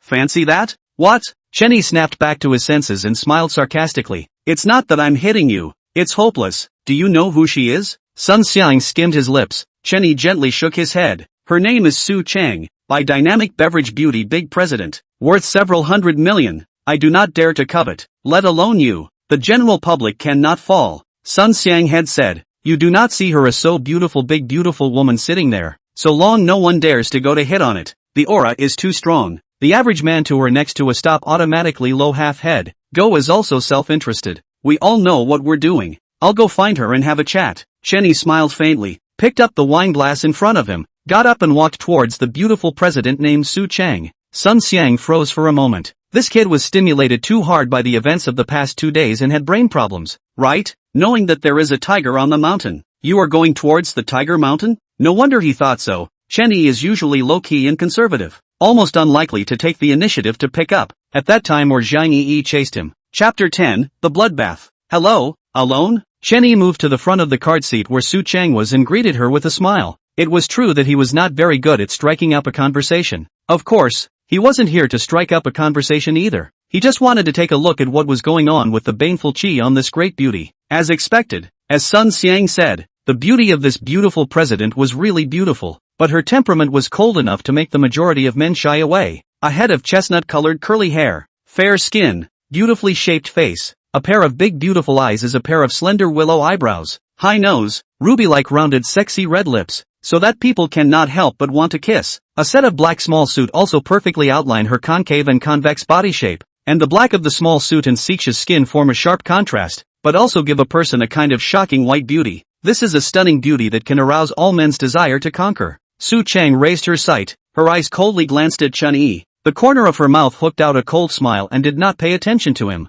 Has the beauty not been too smooth lately? Chen Yi near before and after only to notice that her body's fury is very heavy, maybe in fear of life, also cannot care so much, simply sit down on the side, with a smile and asked. Su Chang still ignored him. She is indeed not very smooth recently, otherwise she would not have come to drink alone. The discerning eye can see that she is not in a good mood. This kind of way of picking up is too old-fashioned. Moreover, there are many young men with high value and temperament in this bar. Even they were self-aware. Where on earth did this ordinary-looking young man get the confidence to come over and strike up a conversation? Don't misunderstand me. I more or less know a little bit of physiognomy. Just now I inadvertently found that the beautiful woman you break gas invades the body. The hall of the seal is dark. The chi is weak. In the near future there may be a plague of blood and light. So I came to remind you of it. Chen Yi knew that she would most likely not believe, but still said with a smile. But halfway through his words, he was interrupted by the other party. You're insane, right? You're the one with the bloodlust. I'm fine, please walk away. Su Chang finally couldn't help but fume, coldly chortling in a deep voice. In her eyes, Chen Yi was simply ghostly and incomprehensible, and the means of accosting him became more and more inferior. What kind of fury chi invades the body? What kind of blood and light disaster? He is only recently forced by the family to force the marriage too tightly. The mood is not good. Chen Yi touched his nose, a little embarrassed. Luckily, there was the sound of music from the bar to cover it up. Otherwise it would only be more embarrassing. What I said is true. If you don't believe it, forget it. He had done everything he needed to do, and reminded the other party. And there was nothing he could do if the other party couldn't listen to him. After saying that, he got up and returned to the bar. Su Cheng coldly glared at him. His mood was even worse than the party. How is it? I told you not to mess with her. Touched a nail, right? Sun Xiang had been keeping an eye on Chen Yi, although he couldn't hear what the two of them had been talking about, but he could guess from Su Cheng's expression. Chen Yi smiled and did not explain more. Dynasty singing go or not? One of my buddies called me over to go and relax together. After drinking 2 more cups, Sun Xiang answered the phone and came back, saying to Chen Yi, not going, I'm a bit sleepy today and want to rest early. Chen Yi politely refused. He was indeed a bit sleepy too. The cost of overdrawing his true qi was really a bit big. That's fine. I will go over. You drink less. Sun Xiang patted his shoulder, did not force himself, stood up and exchanged a word with the bartender. Put it on my account. Sun Xiang disappeared in the line of sight. Chen Yi is also a little disillusioned. Will be left in the cup of a mouthful of wine a drink. Went to the bathroom out straight toward the bar. Walking out of the bar, he realized that it was raining outside, and the rain was not small. He stood in the doorway and was hesitating whether to go out in the rain to get a taxi, when a figure walked out from the bar. He subconsciously glanced at the side of his face, and it was the beautiful president just now. At the same time, Su Cheng naturally also recognized him. Standing under the same roof with this disgusting guy made her very uncomfortable, so she did not care about the rain outside was fierce, lifting her feet to walk towards the outside. I don't know if it's the relationship between practicing that swimming dragon Tai Chi. Chen Yi's perception of danger is also very sharp. At the moment Su Cheng stepped forward, he seemed to have a feeling in his heart, looked up and glanced at the billboard on the roof of the 3rd floor next to him, and then vaguely heard a boom sound. In an instant, the huge billboard should fall, is towards the place where Su Cheng walking down. Just in the nick of time, Chen Yi was quick, hurriedly stepped forward and pulled her back. Under the effect of inertia, Su Cheng stumbled and turned violently into his arms. Due to the thin summer clothes, Chen Yi could feel the touch of her chestfulness. Soft, quite comfortable. Stinking rascal. You. Su Cheng was startled by Chen Yi's sudden move, instinctively bouncing away from his arms, glaring at him with a face full of shyness and annoyance, opening her mouth to curse. Boom! In the middle of her words, there was a sudden loud bang, and the huge billboard had smashed down heavily in a position that was no more than a meter away from the two of them. Ah! Su Cheng's heart suddenly raised in her throat, could not help but let out a scream, subconsciously forward to avoid but once again crashed into Chen Yi's arms, hands tightly ringed around his waist. What's going on? You guys aren't hurt, right? The 2 security guards at the entrance of the bar hurriedly came over to inquire. It's fine, Chen Yi said as he opened his arms and looked up at the surrounding heights. Asterisk asterisk asterisk asterisk. I've long said that the screws on this billboard seem to be loose. Let the maintenance department take the time to do something about it. But no one cares. This is going to really cause a human life that's not going to be good. One of the security guards cursed. Su Cheng finally came back to God. Dizzy loosened the hands of tightly holding Chen Yi, turned his head to look at the billboard, could not help but silently swallowed a mouthful of spit. Palpitations. This distance. If he had taken another step forward at that time, now I am afraid that he would be either dead or disabled. I said that recently you have a plague of blood. Do you believe it now? At this time Chen Yi voiced out. Su Cheng glared at him with a face full of annoyance. It's just a coincidence. Do you really think that anyone would believe in this kind of superstition? Having said that, there was inevitably some relief in her heart. Could it be that he really knows physiognomy? No way. That was all just superstition. How could it be that evil? Believe it or not. Whatever you want, Chen Yi said helplessly. Su Cheng calmed down a little, squinted at Chen Yi. This guy was annoying, but just now it was indeed him who saved himself. Thinking back to the situation just now when she was panicking and hugging him, her fair pretty face was abruptly colored with a touch of halo red. Anyway, you saved me just now. Thank you. She pretended to be calm and salty as she said thanks. A show of hands. Chen Yi smiled and said, however, the demonic aura on your body has yet to be removed. If you don't get rid of it as soon as possible, I'm afraid that it will be a constant source of trouble, and may even plague your family. Nonsense. The good feeling that just rose in Su Cheng's heart was gone. She didn't believe in these strange powers. Chapter 11. Are you really a doctor? Believe it or not as you wish. The facts are already in front of Su Cheng is still not willing to believe. Chen Yi both helpless and understandable. After all, most people do not believe in this, especially like Su Cheng, such a highly educated strong woman. Seeing that the rain would not stop for a while, he moved towards the opposite side of the road. Just walked out a short distance when he heard a scream coming from behind him, and when he turned his head, he saw that Su Cheng was squatting on the ground, covering her ankle with a painful expression. What's wrong? Chen Yi asked. Broken foot. Su Cheng frowned, hesitated for a moment and said, really fart can flash to the waist. All said that you are the evil gas invasion body to fall blood bad luck. Why do you still do not believe it? Chen Yi secretly muttered in his heart. Not the first time to go over to help. Come over to help me, ah. What are you waiting for? Su Cheng looked at him standing motionless, obviously begged but couldn't save face. His tone was still strong. Chen Yi slightly pondered, turned back and walked to her side to help her up from the ground. My car is over there. Help me to the car. Su Cheng pointed to the open-air parking lot not far ahead and said. Chen Yi answered and helped her limp towards the opposite side. Hiss. Does it hurt? Chen Yi asked out loud as he heard her draw in a breath of cool air with every step she took. Aha. I'm a doctor. I'll take a look for you later. You're a doctor? Su Cheng saw that he was only in his 20s, and was a little less convinced. Graduated from medical university this year. Barely, Chen Yi said. A medical university graduate can read faces? Su Cheng felt more and more that he was unreliable.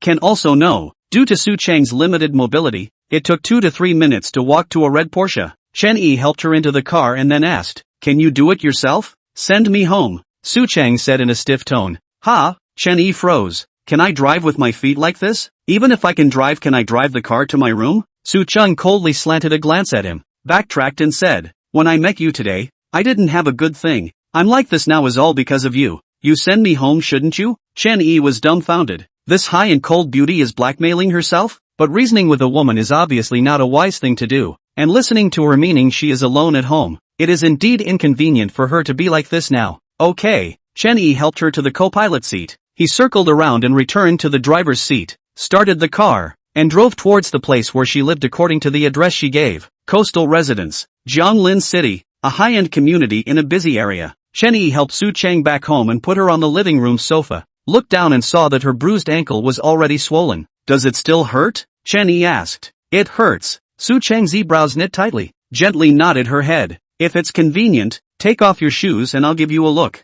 Chen Yi said. No need. Resting for a night will be fine. I'm a doctor, Chen Yi emphasized. Su Cheng hesitated for a moment, due to the fact that the two of them had been in the rain for too long there at the hotel just now. Her body was still wet, and it was only inconvenient for her to take a shower in her current state. She also saw that Chen Yi was not a bad person, so she nodded. All right. Chen Yi watched as she took off her high heels, and a pair of white and delicate jade feet appeared in her line of sight. The length of the toes was well proportioned. The nails were coated with blue nail polish. The skin was as white as snow. The lines were soft but not bony. It was beautiful, so people couldn't help but want to grab it in their hands and play with it. He settled his mind and bent down to gently grab her ankle. What are you doing? Su Cheng was startled and subconsciously struggled a little. Don't move. I'll give you a push and massage. It'll be fine soon. I don't know if it was Chen Yi's serious tone that inexplicably gave people a sense of trust. She actually really obeyed and stopped moving around. Just for the first time by a man to touch their own jade feet, or a man who still can't talk about acquaintance. She has a kind of indescribable feeling in her heart. Her heartbeat can't help but speed up a few points. Her cheeks are scarlet. Chen Yi guided the dragon chi to condense with the fingertips, gently pressed on her already bruised ankles, slowly kneading.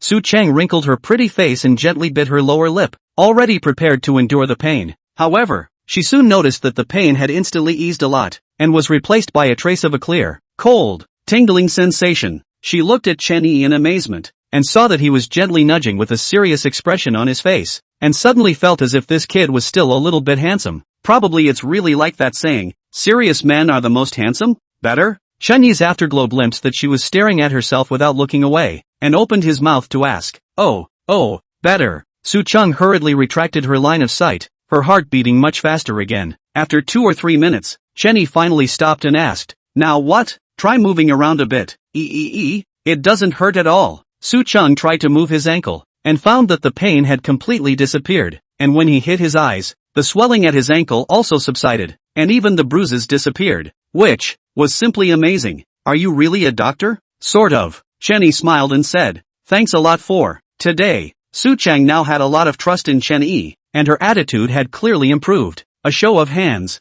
I'll go back if there's nothing else. Chen Yi worshipped his hand and said, It's so late. Why don't you stay at my house tonight? Su Cheng's hair clothes are still wet. Moreover, it is now nearly 12 o'clock. It is not good to take a taxi outside. Thought for a moment, said stiffly, You are not afraid that I am a bad person? Chen Yi laughed. I Taekwondo black belt. Su Cheng's rare corner of his mouth curled up into a smile, then pointed in the direction of the bathroom. Go on. Go take a shower first, lest you catch a cold. That's fine. I'm indeed a bit tired, so I'll just disturb you at your house for the night. Chen Yi pondered a little bit and said, he was really tired. Originally today during the day he had excessive wear and tear. Without fully recovering he was pulled out by Sun Xiang to drink, and now he is tossing around until so late. After saying this, he got up and walked towards the bathroom. Take off the rain-wet clothes, stand under the shower. Warm water rushed through the body, instantly comfortable a lot. Only after washing did he realize that his clothes were still wet. Just when he didn't know what to do, there was a knock on the door from outside. There are no men's clothes in the house. I found you 2 pieces of my clothes for you to make do first. Su Cheng's voice came in. This is not good, right? Chen Yi cried and mourned. This high cold goddess considerate is really considerate, but wearing women's clothes, this is a little. What's not good? In addition to me and no outsiders to see. Su Cheng lightly laughed. Open the door. I will give you the clothes. Chen Yi silently sighed, as if there is no other way. Can't put wet clothes on again had to walk over to open the door a crack. Su Cheng's white arm probed into hand in 2 pieces of dry clothes. Chapter 12 I am a doctor. Chen Yi changed clothes out of the bathroom. Su Cheng has also changed into a blue silk pajamas. Lazy nestled in the sofa to rest her eyes. Pajamas are very light and thin. Will her exquisite figure outline clearly, undisguised show the curve of the original charm? Especially her pair of snow-white flawless feet, always let a person cannot help but want to grasp in the hand to play it too. Hearing the sound of footsteps, Su Cheng opened her eyes to see Chen Yi walking over in his own shorts and short sleeves, and with his slightly twisted expression, it looked very funny. Her sexy and charming lips slightly hooked, forcing a smile and said, not bad at all. Laugh it out if you want to. Chen Yi skimmed his mouth and said with a helpless face. Su Cheng stood up, picked up the brewed tea and poured a cup, smilingly said, tranquilizing tea. Come over and have a cup to help you sleep. Chen Yi walked to the sofa opposite her to take a seat. A lift of the eyes to see her silk pajamas hem slipped down. From his angle, a pair of snow-white legs hidden, giving a strong visual impact, a sense of temptation. He couldn't help but be stunned for a moment. Seen enough? Su Cheng quickly captured that his gaze was staring at places he shouldn't be looking at, and slightly frowned and said, I'm a doctor. In the eyes of a surgeon, the human body is just a bunch of skin and flesh tissues, blood vessels, sinews and bones, especially in my opinion. A more beautiful body is just a bunch of organ combinations, so don't misunderstand. Chen Yi stared at her pair of white and slender legs as usual, not panicking in the slightest, completely without the awareness of being caught in the right place, and without the intention of avoiding it, said with a righteous face, I believe a big head ghost. Drink tea. Su Cheng was amused by the appearance of his serious nonsense, tugged the pajamas, beautiful legs gathered some, pushed the tea towards him, only then did Chen Yi take back his sight. Picking up the teacup and taking a shallow sip. What did you say in the bar that what the fury? At this time, Su Cheng could not help but think of this again, even though she still felt that it was too evil, but the accidents that happened one after another tonight inevitably made her heart a little hairy. It is indeed true. Chen Yi nodded his head and said with great certainty, is there a way to crack it? Su Cheng asked, do you have any jade at home? Find a piece for me. Jade artifact? Do you think this will work? Su Cheng pulled open the small drawer underneath the coffee table and took out a small delicate box and opened it and handed it over. Chen Yi took it and opened it to look at it. It was a white jade pendant. He took out the white jade pendant and cupped it in his hand. He secretly urged his mind and added a peace spell on it. Jade has the effect of warding off evil spirits. Wear it on your body to ward off evil spirits. It might be useful. Chen Yi handed the pendant back to her and said with a faint smile, however, in order to completely crack it, you need to find out where the root of the demonic energy comes from. Think back carefully. Have you encountered any weird things recently? Su Cheng took the pendant, her eyes lowered in thought for a moment, shook her head and said, it seems like there really isn't. Then for the time being, just wear this with you. Chen Yi pointed to the pendant in her hand and said. Su Cheng nodded. Good. Right. Where are you working now? No job for now. Chen Yi smiled sarcastically and said, are you interested in coming to my company to help me? I happen to be short of an assistant. I appreciate the kindness. I'm a medical student. I'm afraid I can't do anything else. Chen Yi shook his head. Alright, then when you don't have a place to go, come here to your sister. Su Cheng smiled charmingly. This guy who looked 2 years younger than herself seemed quite interesting. The two of them casually chatted for a while longer before going back to their respective rooms to rest. The night was uneventful. The next morning, most likely because the previous day was too tired, Chen Yi woke up at nearly 8:30. After getting up and simply washing up, he walked out of the bedroom. Awake? Come over for breakfast. Su Cheng was wearing a set of fitted sportswear, simply tied a ponytail, was preparing breakfast, saw him walk out and greeted him with a cordial smile. Chen Yi froze for a moment, more or less in a trance. At this time, Su Cheng wore there is half of the high-cold female president's appearance, clearly as a home duty. Still beautiful. What are you waiting for? Hurry over to eat breakfast. I still have to deal with some things later. Su Cheng saw him standing there dumbfounded, once again greeted him. Only then did Chen Yi come back to his senses and moved over. Your clothes are already dry. I ironed them for you. On the dining table, Su Cheng pinched up a piece of bread and put it into her mouth, chewing and swallowing slowly for a few moments and said, thanks. Where are you going after dinner? I want to go back to school. Jianglin Medical University. Chen Yi said back, it just so happens to be on the way. I'll take you there after dinner. Good, Chen Yi answered. After having breakfast, Su Cheng went back to her room to put on a makeup and changed her clothes, a dark-colored small suit on top, a white shirt with a simple pattern on the inside, and a pair of pencil jeans underneath, which set off a pair of beautiful legs straight and long, appeared again in front of Chen Yi. The whole person has returned to her usual cold and arrogant appearance. Out the door downstairs, Su Cheng drove towards the direction of the medical university sped away. About 20 minutes drive. The car slowly stopped at the entrance of the medical university. Chen Yi greeted Su Cheng and pushed the door off the car, walked straight toward the school, did not walk far. Sun Xiang and 2 roommates walked over. Old Chen, have you eaten breakfast? Eat breakfast first. Sun Xiang greeted him with a smile. No, I've eaten, Chen Yi said. Sun Xiang opened his mouth to say something. Suddenly his eyes moved away from him to look behind him, and immediately froze slightly. What's wrong? Chen Yi looked at his stupefied face, also followed and turned his head to look, and immediately saw Su Cheng was walking over quickly. In his heart, he couldn't help but wonder why she followed him over. You left your keys in the car. Su Cheng approached and handed him a set of keys, with a soft smile on her face. Oh, thanks. Chen Yi drifted off for a moment, took the keys and said thank you. See you later. Su Cheng waved her hand and turned towards her Porsche. Sun Xiang was dumbfounded the entire time, until Su Cheng had already turned around and walked away. He still couldn't believe that the person just now was really the beautiful president of Baidong Beverage. Su Cheng? Is that really the iceberg goddess who was so cold that many men are deterred? From the conversation between Chen Yi and Su Cheng more or less can hear something. The two seem to have an unusual relationship. He withdrew his line of sight to look at Chen Yi. How did this kid do it? Didn't he kick the bucket at Su Cheng last night? What exactly happened after I left? Old Chen, what's going on? What's going on? Su Cheng, why are you suddenly? Oh, sort of a friend. Chen Yi smiled and said lightly, friends. Sun Xiang was dumbfounded. He was a little sour. He is at least a rich second generation. Su Cheng has never looked at him more than once. What right does Chen Yi have? Chapter 13. When a security guard, no problem. After casually stalling Sun Xiang for a few sentences, Chen Yi quickly came to an office door in front of the Academic Affairs building, gently knocked on the door a few times, and after a please come in came out, he pushed open the door and walked in. Little Chen is here? I knew you would come over in the next 2 days. Behind the desk, an old man with gray hair and a kind face looked up at him and waved at him with a smile. Come and sit. Professor Wang. Chen Yi nodded his head in greeting for a moment and walked over. Wang Wenshu was Chen Yi's mentor at the medical university, and usually took great care of him and looked up to him. At that time,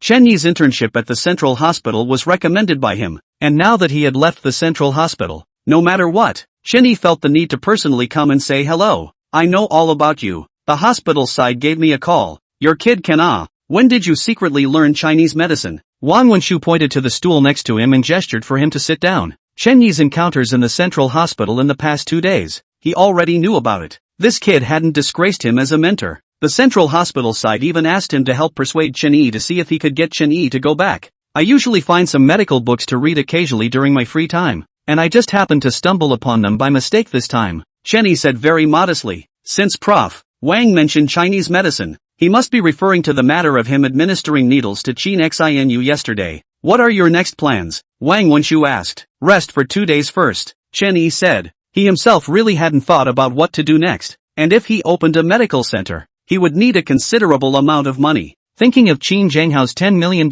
check, Chen Yi's heart was dripping blood. His mouth was cheap. This is not your boy's style. Wang Wenshu laughed. Chen Yi's family conditions he roughly understood. In these years at the medical university, his diligence was obvious to all. His sudden slacking off was a bit of a surprise to Wang Wenshu. Wang Wenshu originally wanted to persuade Chen Yi to return to the Central Hospital. See, Chen Yi seems to be determined. Also had to give up. After chatting casually for a while, Chen Yi got up to say goodbye. Then I won't bother you with your work. I'll come back to see you some other day. Good. Come over often when you have time. And say hello to your teacher if you need any help. Chen Yi had good talent and excellent grades. Wang Wenshu really liked Chen Yi. Chen Yi said thank you and left Wang Wenshu's office, walked out of the teaching building and walked towards the school entrance. Chen Yi? Suddenly a voice came from behind him. He turned his head to look and saw a pair of young men and women looking at him with interest as he walked over. Meng Bo, a fellow classmate, and Li Qianxue. Chen Yi was familiar with the two, especially Li Qianxue. He and Li Qianxue were both the top students of the medical university, and also Professor Wang's favorite students, who had not rarely competed with him in the past in the various examinations of their professional fields. Of course, he was basically able to steadily suppress Li Qianxue head-to-head, although Li Qianxue was unconvinced, but the results were right there. She had nothing to say. Chen Yi smiled at the two men and saluted them. I heard that you were expelled from the central hospital? Li Qianxue spoke with a smile on her face, inevitably making people feel a bit gloating. In the past 2 days, the news that Chen Yi had been sent from an intern doctor to go and work as a nurse had already spread throughout the group of classmates. Later on, he also heard from his classmates who were also interns at the central hospital that he had left the hospital, and the rumor spread, and somehow it reached Li Qianxue that he had been expelled from the hospital. Chen Yi was very speechless, said faintly, I took the initiative to leave. Come on, it was hard to get into the central hospital.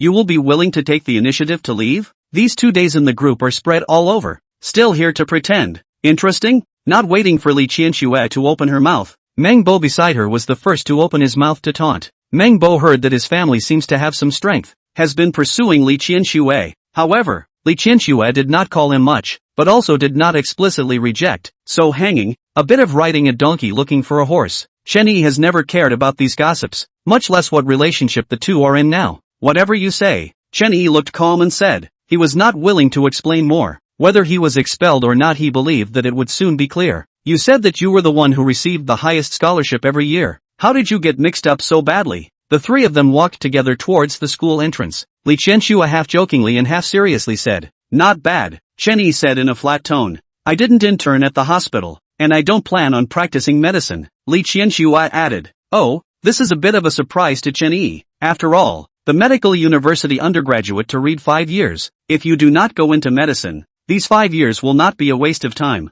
People Qianxue applied on the far continent business manager. Annual salary of 300,000. Not more than to the hospital to simmer seniority has a future. And say in the hospital to work a month of exhaustion cannot earn what money? Meng Bo picks up the conversation. Chen Yi smiled faintly. So it is. Li Qianxue professional level is good. Outstanding appearance. Social skills far above him. Usually often participate in or host a variety of large-scale activities on and off campus. She gave up from the medical choice from the business is also a good way out. Only, not yet graduated can get an annual salary of 300,000. Seems a bit outrageous. Li Qianxue glanced sideways at Chen Yi, trying to capture some information from his face, such as envy, jealousy. In the past few years in school Chen Yi always pressed her head, but now the two people's situation is the difference between the two. It is inevitable that her heart a little complacent, but Chen Yi had let her down after all. Chen Yi's expression was calm and unperturbed, completely unable to see a single trace of the expression that Li Qianxue was expecting to see,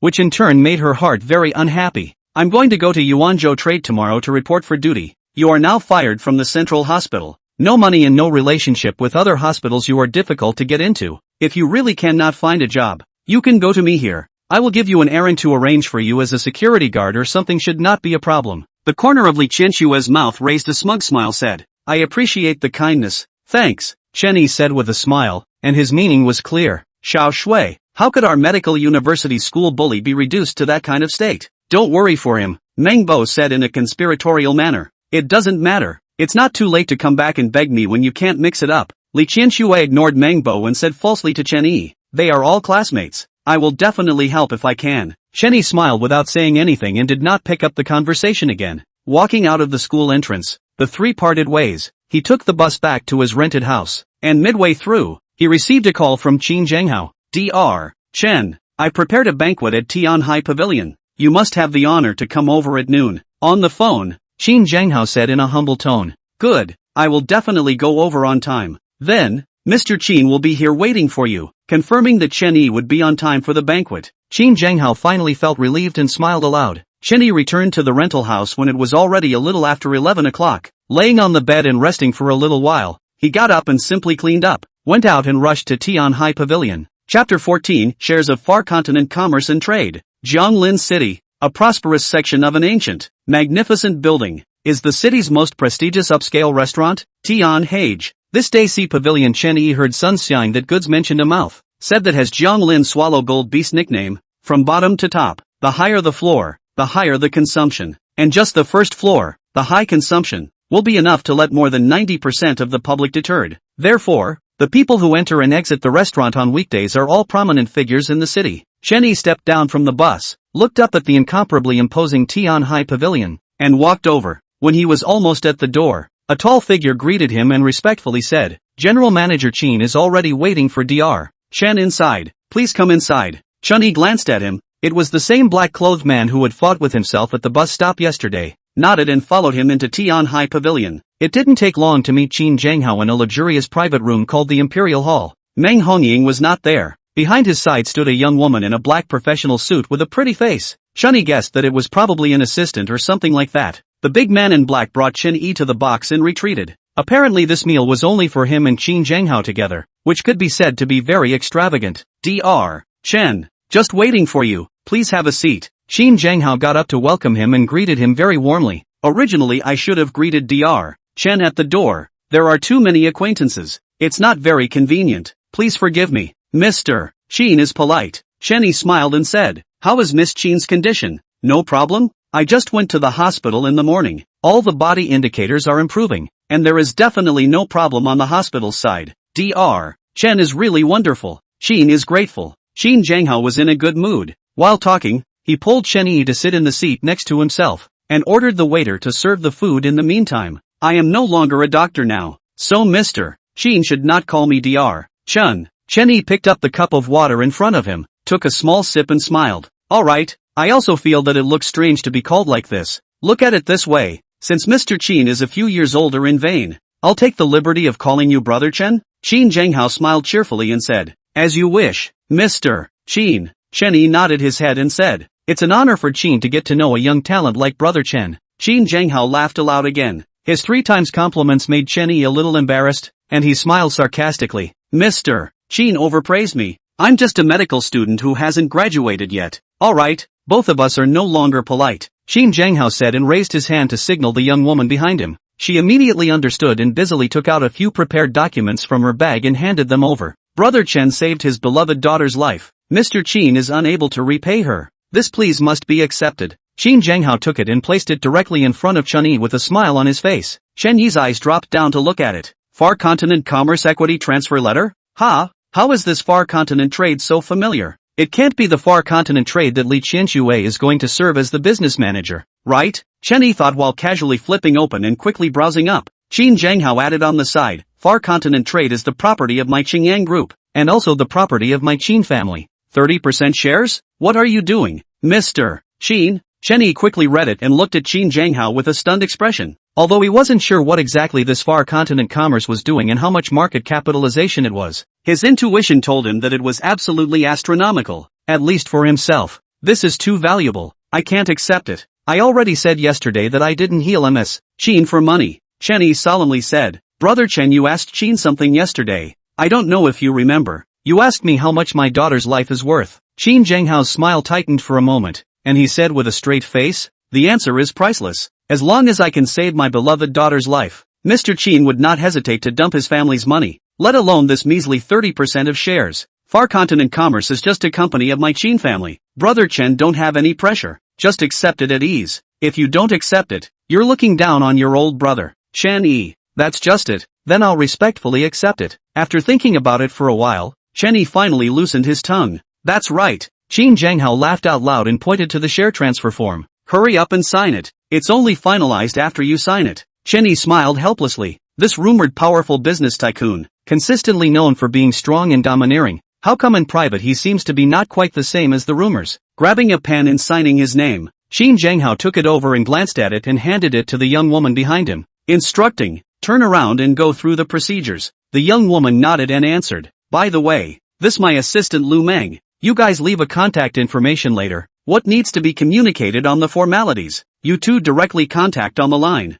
Qin Zhanghao briefly introduced Chen Yi. "Good." Chen Yi nodded. At this time, the food and wine have been served one after another. Qin Zhanghao personally poured a cup of wine for him. "Come on, dry up." Chen Yi raised his cup and gently clinked it with him, drinking it all in one go. "Right, there's one more thing. I happened to hear yesterday in the hospital. Brother Chen is not willing to stay in the central hospital. It just so happens that there's still a lack of a deputy general manager over at Yuanzhou Commerce. You'll be the one to do it. Qin Zhanghao chucked a chopstick of vegetables over and said as he ate. I'm studying medicine. How can I do that? Chen Yi laughed and said. He had just taken a general look. Although Yuanzhou Trade is a large-scale pharmaceutical company engaged in drug research and development, production and sales as a whole, it is true that it is a little bit related to his specialty, but taking his scalpel and managing an enterprise are two completely different things. It's okay, the company's daily operation has a general manager and other departments to take care of. You go over to hang a job. You are now also a shareholder of the company. By the way, supervise the internal operation of the company. Other things you do not have to worry about. You go and do it for a while and try it out. If you really don't want to do it, you can leave anytime. Qin Zhanghao said. This, Chen Yi was about to open his mouth to politely refuse. Qin Zhanghao directly interrupted him and joked. Chen brother, don't excuse yourself. How can you be so young that you don't have the courage to do so? Then turned his head and ordered that assistant again. Thundering, prepare an employment contract for Mr. Chen. Let him sign it later. Chen Yi. Mr. Chen can take up his post tomorrow. I'll have Xiaolu arrange it for you. Qin Zhanghao looked at Chen Yi and said with a smile. Walking out from Tianhai Pavilion, Chen Yi was still more or less in a trance. A meal down. How did he become a shareholder and deputy general manager of Yuanzhou Trade? Chapter 15, Dean Xie's invitation. Chen Yi stood on the side of the road and gathered his thoughts, intending to purchase 2 pieces of clothing. Previously, he will almost most of the mind and money are used in Zhangyi. Tomorrow will go to work in the far continent trade, at least a vice president. Even a decent clothes are not, really a bit shabby. Walked to the nearest stop sign and waited a few minutes. The bus came, because it is not the rush hour. Not many people on the bus. He found a seat and sat down. I have nothing to do to touch out his cell phone ready to browse the news. Open the phone to see the classmates group someone ate him. Click to see. The group is now everyone chatting hi. And ate all members of the person is the morning just met Li Qianxue. Li Qianxue outstanding social skills, and is the class president. Basically no matter whether the class or the institution's large and small activities are lesser figure. Now the group she is organizing the students to get together. Li Qianxue, classmates. We have not seen much of each other in this half year of internship. Take advantage of the fact that everyone is still in Jianlin. I will treat you to a get-together in the evening. Wang Zhanghai, class president's treat. I must give face address sent, must be on time. Lu Sweet, I heard that the class president has been hired as the business manager of Yuanzhou Trade, with an annual salary of $300,000. I must let her bleed tonight. Zhou Qing, envious we are still in the hospital with more than 2,000 internship salary. This is an annual salary of 300,000. Still let us how to live. Zhang Kuan, let's go to the southern restaurant near our medical university. The environment there is very good. Subsequently there were many more students echoed. Linlin totaled no less than 20. Almost nearly half of the participants. Li Qianxue, then it's settled. 7 o'clock in the evening, southern restaurant. Everyone contact the students who can. Be sure to be on time. I'll bring my girlfriend along. Chen Yi saw that there was nothing for himself and was just about to turn it off when a message from Sun Xiang popped up. Classmates gathering, 7 p.m. Southern restaurant. Are you going? Chen Yi, I won't go. Sun Xiang advised. Before graduation this is probably the last time classmates can come to such a gathering. Even if it's a break-up dinner, go as soon as you can. Chen Yi pondered for a moment. As Sun Xiang said, once the internship is over, everyone will really go their own way, and the chances of getting together again in the future will be almost negligible. Chen Yi, okay. Sun Xiang, okay, see you tonight. A second ago just ended the conversation with Sun Xiang. An unfamiliar number called in. He pressed the answer button. Who is it? I'm Xia Yuanqing from the center hospital. You're Chen Yi, right? A thick baritone voice came out from the other end of the phone. Xia Yuanqing? This name was like a thunderclap. It was none other than the president of the center hospital, as well as one of the authoritative experts at the top of the pyramid in the domestic medical field, who had given a lecture at the medical university last year, and was definitely the idol that many medical students worshipped, as well as a role model for them. Chen Yi had only met him once when he was initially admitted to the central hospital in the past half a year or so he was wondering in his heart how he could suddenly call him, and was more or less flattered. Hello Elder Xie, this is Chen Yi. Little Chen, what's the matter? This small temple of our central hospital can't accommodate a big Buddha like you, can it? Xia Yuanqing opened the door and said smilingly. I wouldn't dare to take that from you, Elder Xie. I'm just, Chen Yi humbly said, but he was interrupted by Xia Yuanqing in the middle of his sentence. I also just learned about your recent encounter in the hospital, and now the hospital's ethos should indeed be rectified as well. Vice President Wang has already told me the ins and outs of the matter, and also reported the promise given to you to me. I've already approved it, and I'm calling you just to ask for your opinion. Central Hospital needs young people like you. I'm inviting you back now. What's the matter? Give this old man of mine face, or come back to work. Xia Yuanqing finished his chatter and finally issued the invitation with great sincerity. The hospital's large group of senior experts were all at their wits' end with Chen Xinu's disease, but in the end, it was cured by this intern who had yet to graduate, which naturally caused him a great deal of concern. However, he was not in the hospital a few days ago. He had a seminar abroad, and only after he came back did he carefully check Chen Xinu's medical records, and asked himself, even if he had been there at that time, I'm afraid that he could not do anything about it, just like everyone else. He then watched the surveillance video of Chen Yi applying the needle at that time, and could only use 4 words to summarize his feelings at that time. Breathtaking. As one of the top figures in the domestic medical field, he had dabbled in both Western medicine and Chinese medicine, and had dealt with many domestic Chinese medicine saints, and had seen many cases of acupuncture and moxibustion. However, he had never seen a subtle and miraculous acupuncture method like Chen Yi. This was definitely a talent. If he could stay in the central hospital, he could become the hospital's gold standard in the future. The reputation and business brought to the hospital was absolutely immeasurable. Thus, there was this phone call. I appreciate Elder Xia's kindness. I'm really sorry, I have no plans to return to the hospital for the time being. Chen Yi said, don't be in a hurry to reject it first. Make time for us to meet and talk. I still have an important meeting here. Let's get in touch later. Look at it like this. Xia Yuanqing said, that's it for now. I'll hang up first, contact later. Chen Yi was just about to open his mouth to politely decline. Before he opened his mouth to make a sound, he heard the opposite side as if someone was urging Xia Yuanqing, and the other party hurriedly hung up the phone. Chen Yi looked at the hung-up cell phone screen, slightly speechless. Southern Restaurant was a restaurant near the medical university with seafood cuisine as its main specialty. Both the environment and the dishes were very good for salarymen to consume, so business was quite hot on weekdays. 7 o'clock in the evening. The parking lot in front of the restaurant was already full of all kinds of cars, and there was an endless stream of guests coming in and out of the entrance. Some are dressed formally. Most of the suits are here to talk about business. Drag the family should be a family gathering. More young people in their early 20s, most likely to be students of the medical university. Chen Yi almost arrived at the same time, and coincidentally met Sun Xiang at the entrance. In a flash, it's almost graduation. You and Li Qianxue, the old rivals won't have a chance to fight again in the future. Sun Xiang looked up at the neon signboard of the Southern Restaurant at the door and lamented with a smile. I have never taken her as a rival. Chen Yi bristled. The implication was that Li Qianxue was not qualified enough to be his opponent. It wasn't that Chen Yi was conceited. It was a fact that the results of the various assessments every year were right there, already proving it. You're great, okay, but people can be better than you now. Sun Xiang shrugged his shoulders and said, not yet graduated on $300,000 a year. The future is boundless. Chen Yi laughed and did not pick up. Okay, don't hit you. Let's go in. I guess people are almost there. Sun Xiang took the lead and moved towards the inside, followed closely by Chen Yi. Chapter 16, Class Reunion. The two of them went up to the second floor under the guidance of the restaurant's waiter, and walked through a long straight corridor. When they approached a private room called the Rose Hall, very lively chatter came out from inside. Most of the chatting was about the interesting things they encountered during their internship at the hospital. After everyone was assigned to different hospitals for internship, even if they were in the same hospital, there were few opportunities to get together in different departments. Chen Yi pushed open the door and swept through, estimating that there were 2 large dining tables placed in a large box of 50 square feet. More than 20 students either standing or sitting, gathered in groups of 3 to 5 to talk and laugh. I didn't see Zhang Yi, but Sun Jing was playing with a group of girls. When she saw him walk in, her eyes suddenly became a little complicated. In addition to her, many people also subconsciously looked towards Chen Yi, and their originally enthusiastic smiling faces suddenly stagnated.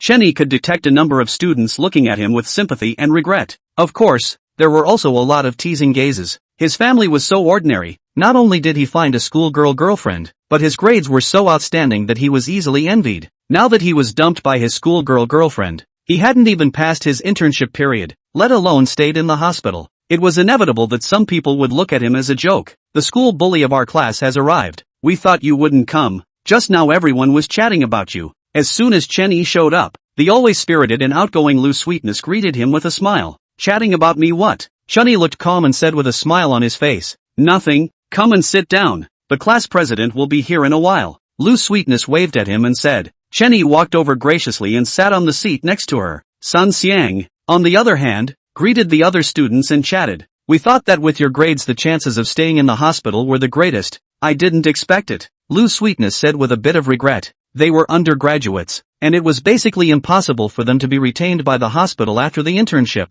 unless they were particularly outstanding, and Chen Yi was undoubtedly the best among them. It was just a pity that. It's nothing, Chen Yi breezily said. If you can't, then go to graduate school. I already plan to continue to graduate school. Undergraduate is too difficult to mix, Lu Sweetness said. Chen Yi smiled and did not squeak. 10 minutes later, the door of the box was pushed open again, and Li Qianxue walked in side by side with her licking dog Mangbo. Sorry classmates, traffic jam. Everyone is here, right? Li Qianxue greeted the crowd with an apologetic smile on her face, and when she saw that Chen Yi was also there, a strange light flashed in the bottom of her eyes. Class president, you're going overboard. You recruited everyone over and you're still late yourself. You must be punished with 3 glasses of wine later. Someone coaxed. No problem, I will definitely punish the wine. Li Qianxue raised her hand. Quite a bit of a heroine. It's still our big class president who is quick. Ha ha. All sit down. Serve the food right away. Li Qianxue smiled and walked straight to Chen Yi's table to sit down. Li Qianxue and Mangbo arrived.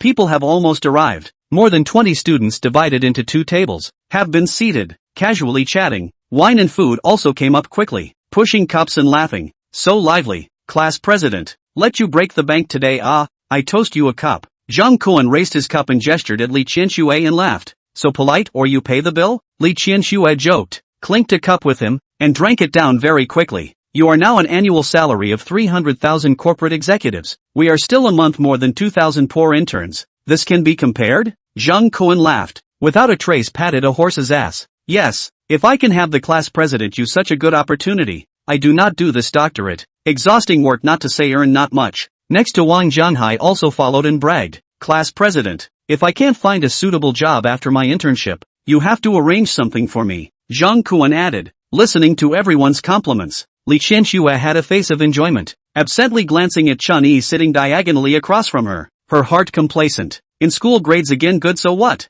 After graduation is the test of a person's network and ability time. Zhang Kuan immediately captured her this subtle eyes. Skin smiles to Chen Yi said, Chen Yi, you and our class president for so many years. In the end, you still lost. Want to toast the class president a cup? Admit defeat? Why would I admit defeat? Chen Yi said with a slight smile. Why? Are all classmates? The word speak too white is no fun. Right. Zhang Kuan's smile convergence some, said that you have to tell you were kicked out of the hospital. You feel face? Compared to Zhang Kuan, licking dog Mangbo was not so polite. He looked at Chen Yi with a gloomy smile and opened his mouth. If you ask me, the term high scores and low ability couldn't be more appropriate for Chen Yi. Year after year to get the highest scholarship. All the skills assessment is full marks, so what? But not let the other central hospital to drive back. Internship cannot pass. Which hospital dare to want him in the future? I think it is better to change the line of work before it is too late. Mangbo, we are all classmates. How can you talk like that? Li Qianxue glanced at him and lightly reprimanded him in a fake manner. Class president, I think the words of the other Mangbo are right. The corner of Zhang Kuan's mouth hooked up with a touch of contempt. The news of our class's senior student being returned by someone else's central hospital will soon spread throughout the entire school. And we, as fellow classmates, will have to follow and lose face for once on the verge of graduation. It's really bad luck. Sun Jing, who was one of the few who knew the inside story clearly, was sitting next to her, but she didn't have any good feelings towards Chen Yi in the first place, so naturally, she wouldn't come forward to help him clarify. Alright, let's not talk about this. Eat your food. Li Qianxue waved her hand and signaled them a bit and said. Chen Yi looked indifferent and was just about to open his mouth to say something when his cell phone suddenly rang. He felt out his cell phone and looked at it. It was Xia Yuanqing calling. The box was too noisy, so he had to take his cell phone and walk out of the box before pressing the answer button. Xiao Chen, where are you? I want to talk to you face to face. Xia Yuanqing opened the door and asked.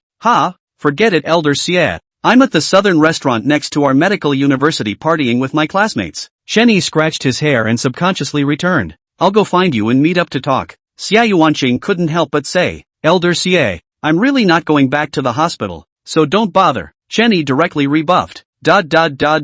Chen Yi, directly hanging up the phone. This is anger, right? So a respected dean called twice to invite him, but he was so ungrateful. It would be strange if he wasn't angry. Chen Yi, holding a cell phone, standing in the doorway of the box, hesitates to dial back to explain. After all, Dean Xia was also a role model that he used to respect immensely. Chapter 17 Invitation from the Second Hospital. At this moment, on the second floor of the southern restaurant, two figures walked out from the stairway. The two of them walked side by side towards the box inside, and one of them, an old man in a Zhongshan suit, spoke with a smile. Old Zhang, I'll definitely introduce you to that young man when I have the chance. If you can recruit him into your second hospital, I dare to pat my chest and assure you that he will definitely become the gold standard of your second hospital in the future. Another old man who was nearly 60 years old and still had a bright and energetic spirit laughed aloud and said, You've been chanting with me for half a day. How can I not believe in your vision? The old man's real name is Zhang Yinping, the president of Jianglin City's second hospital,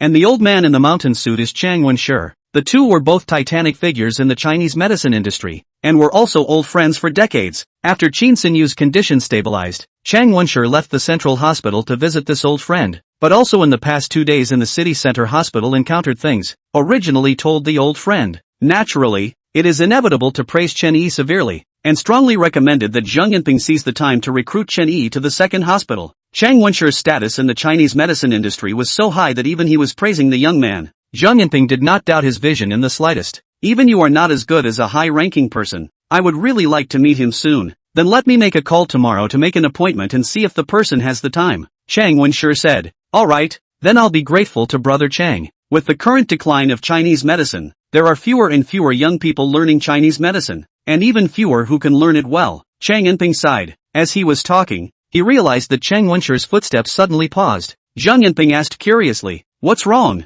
There's no need to wait for tomorrow. Go, I'll take you to see it first now. Chang Wenshi's face was excited and saw Chen Yi who was on the phone not far away. Chen Yi stood at the entrance of the box and hesitated for a while. In the end, he didn't call Xie Yuanqing back and turned around to return to the box. Chen Yi, if you can't be a doctor in the future, have you thought about what to do? Do you need me to introduce you to a job? He had just walked midway when Meng Bo looked at him with a teasing smile and deliberately raised his voice to ask. This statement came out. All eyes fell on Chen Yi in unison. Don't bother. Chen Yi paused on his feet and said in a hardened tone. I don't bother. I'm just watching a joke. Meng Bo laughed recklessly. Still a school bully, getting scholarships year after year. In the end a few years are wasted. You guys say it's not ridiculous. Meng Xiao, you think everyone is like you with rich family? People get scholarships because their families are too poor, counting on scholarships to pay tuition and buy clothes for their girlfriends. Zhang Kuan hemmed and hawed and said. Unfortunately, the girlfriend also ran away with someone. Meng Bo shrugged sharp words, like a sharp blade straight into the heart of Chen Yi's most painful place. Meng Bo, are you finished? You want to curry favor with Li Qianxue, don't pull someone else's back. Sun Xiang couldn't watch and glared at Meng Bo with an impatient face. None of your business. Meng Bo stalked his neck and counterattacked. Nima coin. Sun Xiang cursed angrily and was about to get up. The smell of gunpowder was getting thicker and thicker. While the swords were being drawn, the door of the box was suddenly pushed open, and two old men in their 50s and 60s suddenly appeared in everyone's line of sight. Didn't disturb you guys, right? Uninvited. Chang Wenshi saw so many people in the box and asked smilingly. Dean Chang, how do you? Zhang Kuan saw Chang Yinping beside Chang Wenshi and couldn't help but freeze for a moment, slowly getting up with a confused face and greeted him. Most of the people in the box were strangers to Chang Wenshi, but not at all to Zhang Yinping.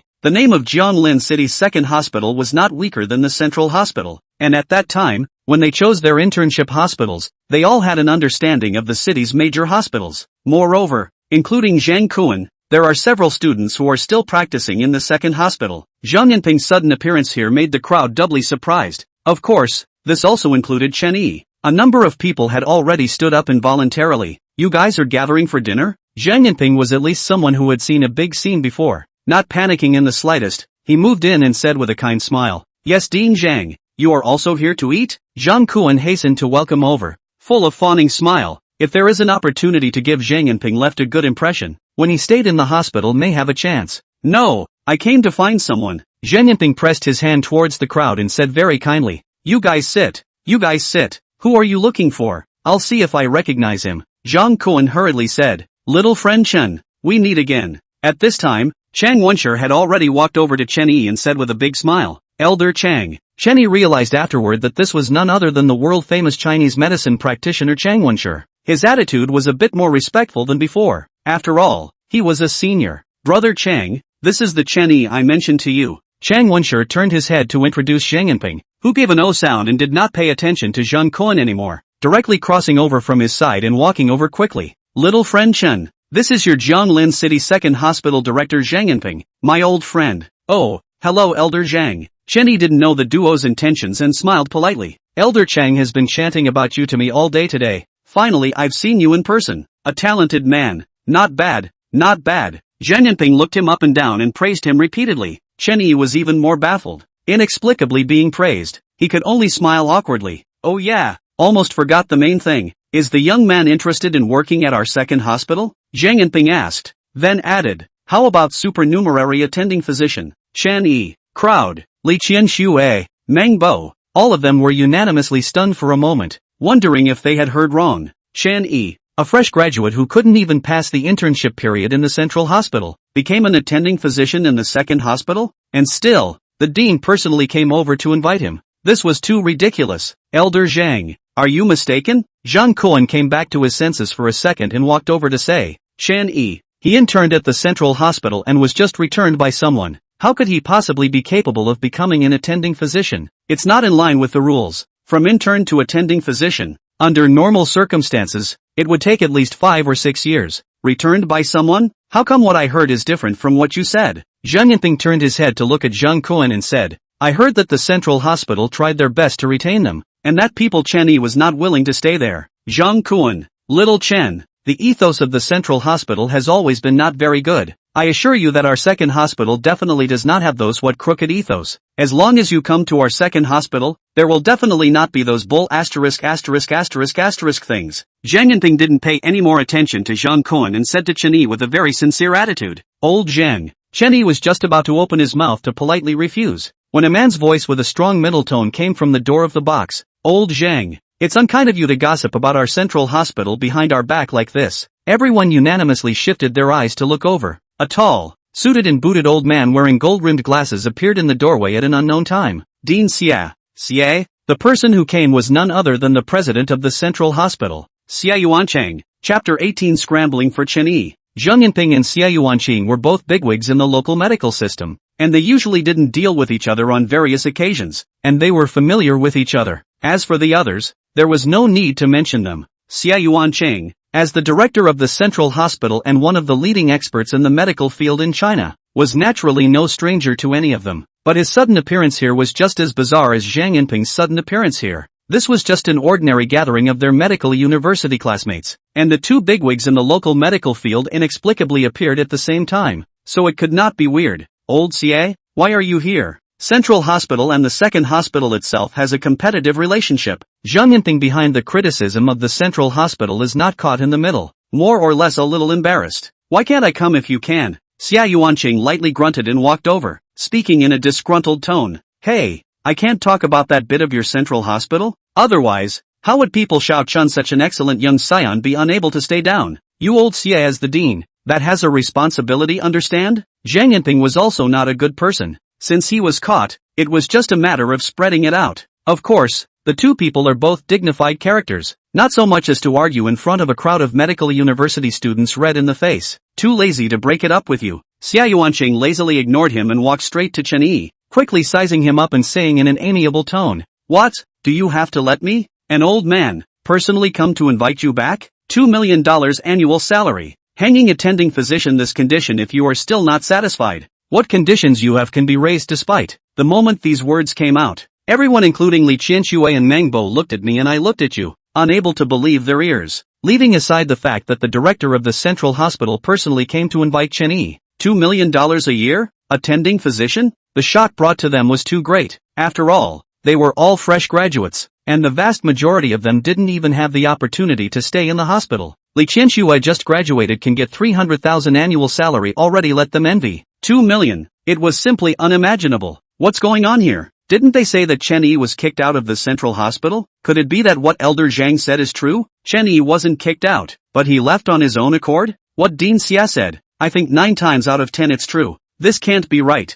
Even if Chen Yi's grades are excellent, he's still an intern after all. Inexperienced and not senior enough. He's not even an attending doctor. So many senior specialists in the central hospital. MDs don't have such a good deal. So what's he got? The students exchanged words and whispered. Among them, the most difficult to accept is naturally Li Qianxue, since she was a child, whether it is academic performance, appearance, ability and other conditions. Our parents, teachers, classmates in the eyes of the best, set thousands of halo in one. Since the medical university after all the halo was Chen Yi this poor boy to steal, how could she be willing? But no matter how hard she tried, she couldn't seem to beat him. This made her cynical and hateful. Finally, when she was close to graduation, she found a good job. On the contrary, Chen Yi, soon after his internship, he was returned by the central hospital and was kicked by his girlfriend. So miserable. When she heard this, Li Qianxue was happy. This disgusting poor boy cannot compare to me after all. But now, what is this? How did he suddenly again? Li Qianxue mentality collapsed.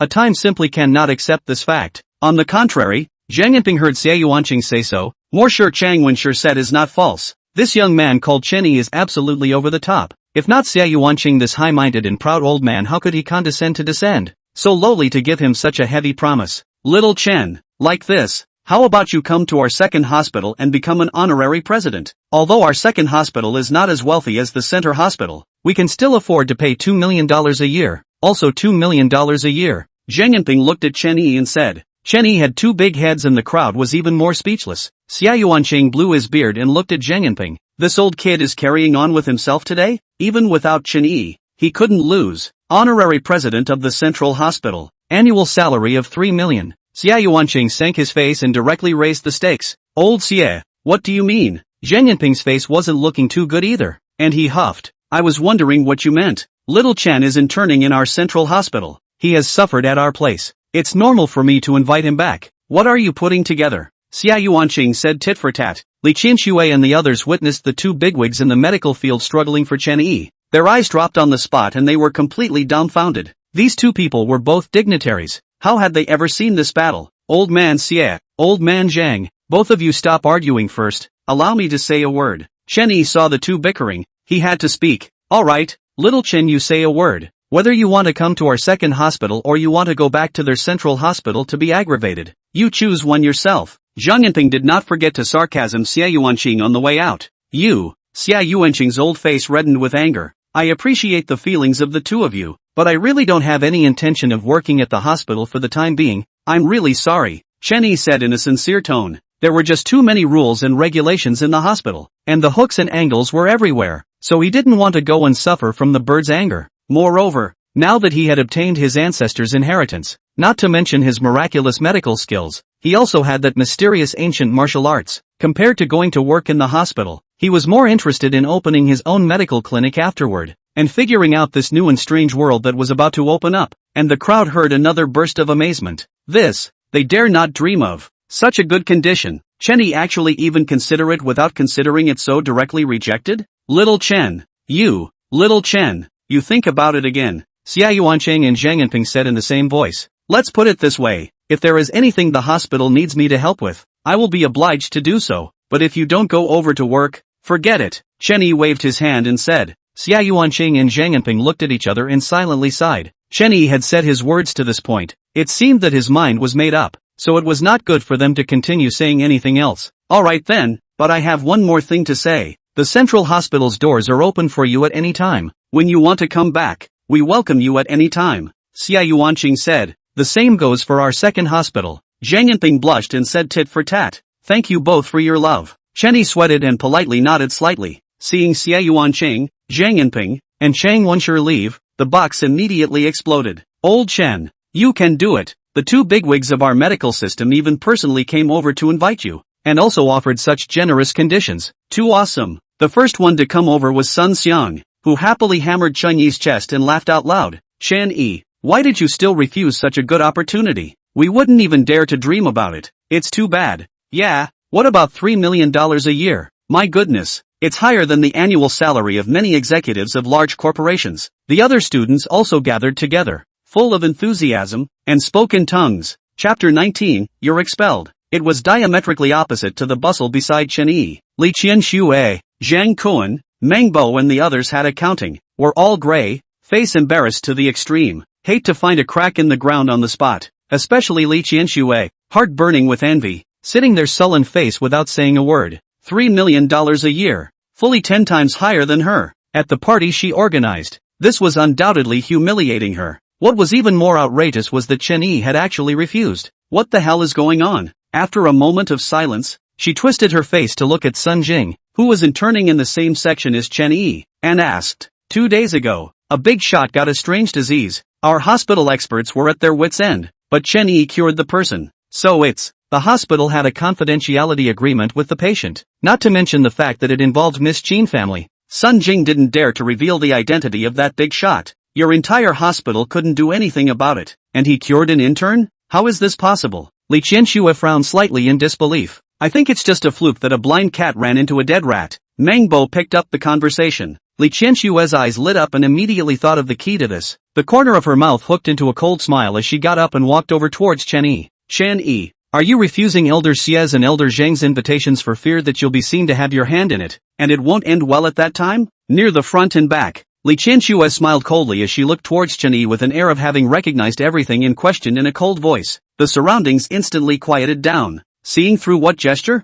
Chen Yi said in disbelief. I heard that you had a fluke cure of a big shot 2 days ago when a blind cat ran into a dead rat. That's why Elder Xie favored you. However, a fluke once can't be a fluke every time. Aren't you afraid to accept people's high-paying invitations because you're afraid that you'll reveal yourself at that time and won't be able to get off the stage? A word of advice. It's better to be down to earth. Li Shueqin at this time has long been jealousy-blinded reason. Speech is not so scrupulous before the identity of their own class president. A Serbic can mean a lot. A poor boy who has nothing. In the face of $3 million a year. Who believe? It's not just that he's afraid of revealing himself, and then he'll be kicked out again to disgrace himself. At the same time, she couldn't help but wonder in her heart. Xiao Lao and Zhang Lao just because of a case. To give him such high conditions is also too hasty. How do you know that I was cured by a fluke? Chen Yi looked at her with a smile on his face and said calmly, the Central Hospital is the city's best hospital. People so many senior experts have no way. You own a few kilograms and 2 hearts do not count? Li Qianxue asked rhetorically.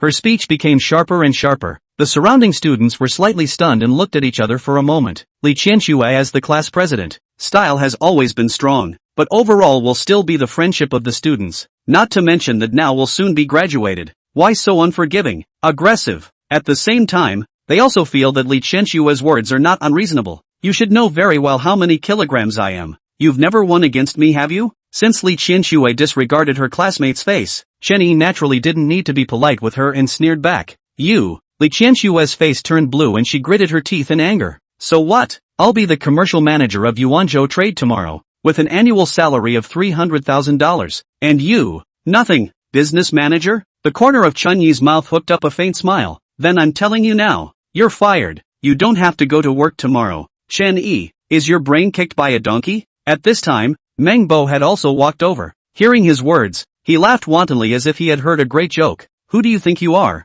What qualifications do you have to fire someone, Xia Shui? Far Continent Commerce is the industry of the Qin family in Jianlin City. Don't tell me that you are still in charge of Far Continent Commerce. I don't think he's had much to drink. And this is where he starts talking nonsense? Zhang Kuan also looked at Chen Yi with a teasing face and opened his mouth to taunt. Li Qianxue wrapped her arms around him and looked at him like an idiot. Mocking. Simply hopeless. Did what just happened make you forget what kind of a commodity you are? A poor guy who couldn't even afford to pay the class fee when he first came to school. And now he thinks he's somebody. What a laugh. Ha ha. Xiao Shui, you didn't say I forgot. A pauper is a pauper. Don't want to turn over a new leaf in this life. Obediently resign yourself to your fate. Meng Bo showed his teeth and laughed. The other students now also do not know what to do. Stand aside in silence and remain neutral. Poor Nima coin. Don't look at what kind of you are. I wanted to get you just now. Sun Xiang finally couldn't listen anymore. Immediately copied the bottle and was going to smash it towards Meng Bo. Chen Yi did not want Sun Xiang to get into trouble. Reached out and stopped it. Speaking,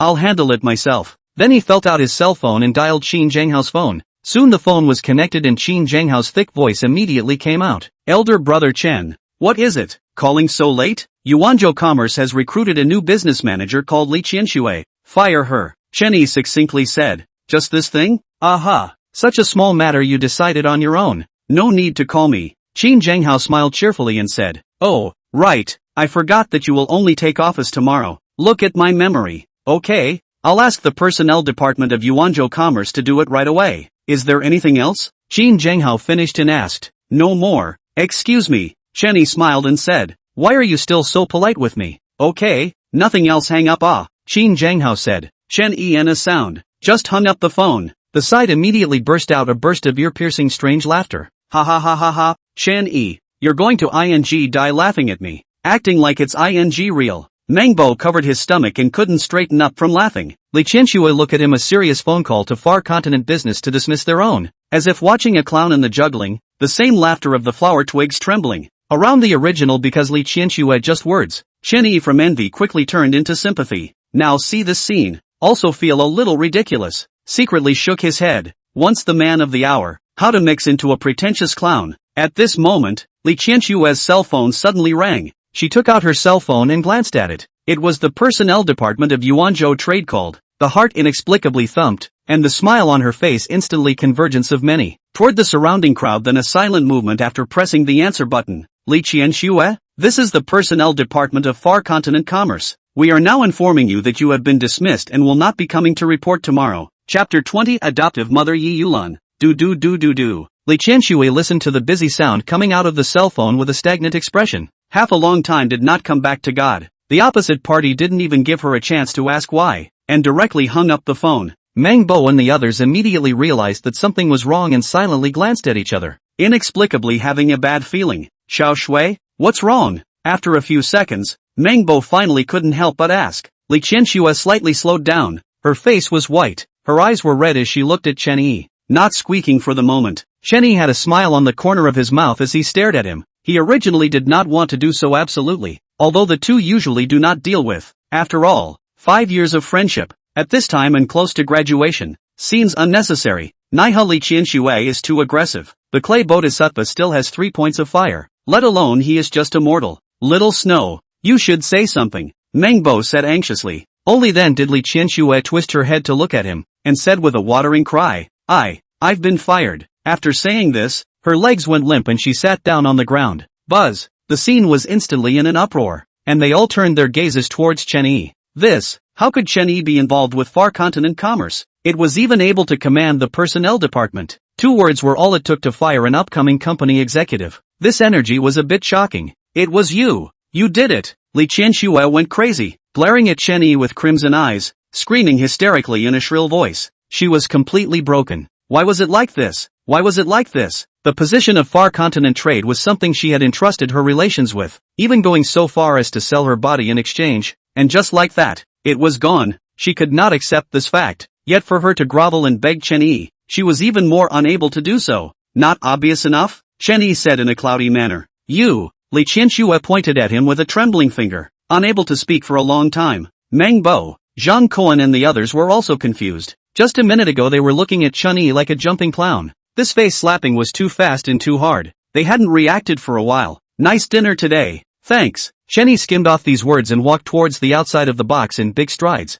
As for the rest, let's leave it to Li Qianxue and the others to slowly digest it. After returning home, Chen Yi simply washed up and fell asleep. The next morning, after breakfast, he took the bus to Far Continent Commerce, about half an hour's drive to arrive at the destination. Standing in front of the tall and magnificent Gingyuan mansion, he looked up at the 18th floor of the Far Island Trading Center and walked towards the lobby of the building. After stepping into the building and taking the elevator, he soon arrived at the company and met Lu Meng, Qin Zhenghao's assistant. This will be your office from now on. Lu Meng led him into an unusually luxuriously decorated office of about 50 square feet and introduced him with a smile. Thank you, but I really don't know anything about managing a company. Such a large office is a bit of a waste, Chen Yi said half jokingly and half seriously. Mr. Qin's meaning, to give you full freedom. If you don't want to stay in the company, you can go out at any time, but this vice president position is not yours, Lu Meng said. Okay. Qin Zhenghao's words had come to this point. He couldn't afford to be more pretentious.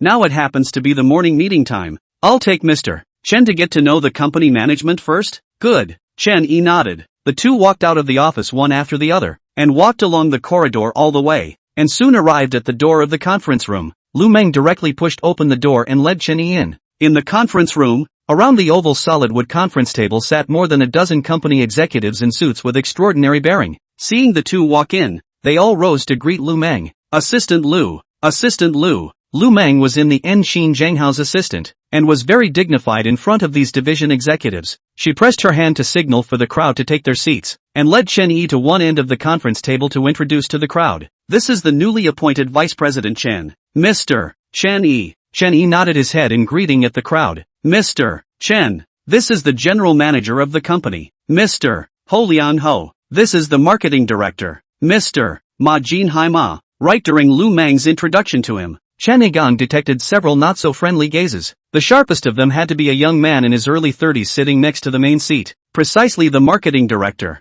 Ma Jin Hai, who had been introduced by Lu Meng. He was dressed in a gray suit and tie and wore a pair of gold glasses. Despite looking refined, the expression on his face was very calm. However, Chen Yi was still able to feel a strong resentment from the way he looked at himself. That's all for now then. You guys continue with the meeting. I'll take Mr. Chen to briefly familiarize himself with the company first. After some introductions, Lu Meng said. After saying that, he left the conference room with Chen Yi. What does Mr. Ho think? Shortly after the two had left with their front feet, someone asked out loud. What? How do you see? Look with your eyes. General Manager Ho Liang rested one hand on the conference table, gently tapping the desktop, and said without moving, my market value of Yuanzhou commerce and trade is nearly 1 billion. Mr. Qin inexplicably transferred 30% of the shares to this young man, and specifically transferred him here to sit directly on the position of vice president. Mr. Ho thinks that Mr. Qin's intention is what? The man said in words. Qin always what intention is not we just can guess. Well, everyone do their jobs on the line, other things less worry. Ho Liang raised his eyebrows and said. The crowd silently glanced at each other and fell silent. On the other hand, Lu Meng took Chen Yi to briefly familiarize himself with the departments and left after instructing a few sentences. Chen Yi was originally opposed. Stay in the company is also nothing, then took out his cell phone and dialed his mother Yi Yulan's number. Chen Yi has forgotten the appearance of the woman who gave birth to him. In his heart, only from childhood on his heart and lungs, because she has never married for life of his adoptive mother. Yi Yulan is his mother. Yi Yulan now in a rich family as a full-time nanny, usually eat and live there. He went to school in the past few years. The annual scholarship savings if almost enough, but Yi Yulan never idle. Said to save more money for him to marry a daughter-in-law with. Chen Yi persuaded a few times cannot persuade. Simply let her. Fortunately, her body can. This point does not need him to worry too much. Xiao Yi, how's it going these days? How's your internship at the hospital going? Be sure to get along with the leadership and colleagues, and strive to stay in the hospital at that time, right? After a few busy voices, Mom's familiar voice came out, as if she could still hear the crying of the children on the other side of the room. Quite smooth. The leadership and colleagues are quite friendly to me. You do not need to worry. Chen Yi touched his nose, slightly sweating. Mom still didn't know that he had left the hospital. If she told her, she would probably worry again, so she just pulled a good-natured lie. That's good, that's good. Yi Yulan said in a relieved tone. How have you and Yi been doing lately? It's pretty good. I haven't seen her for a while. I'll take some time to go see you guys some other day. Oh, pretty good too. Chen Yi slightly paused for a moment. For a moment he did not know how to answer, so he had to lie again. Zhang Yi used to act very well behaved and understanding in front of her mom, who also liked her a lot. He also did not expect the two to come to this point. Listen to your tone. Is it a quarrel? Which girl does not have a little temperament? You are a boy to let a little more people. No, our family this condition. People so beautiful a little girl can look at you. You cannot let them down. Chen Yi just a small pause. Yi Yulan seems to notice something,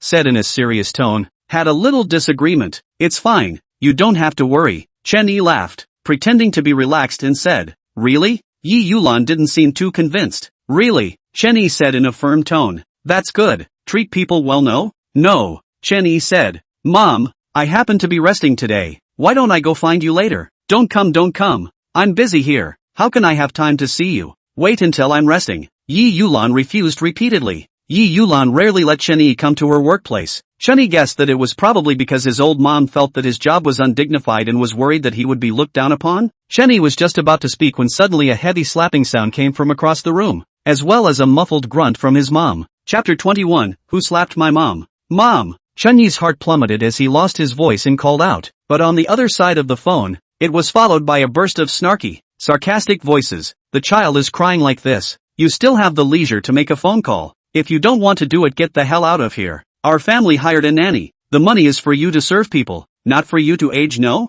Xiao Yi, Mom is busy right now. I'll call you later.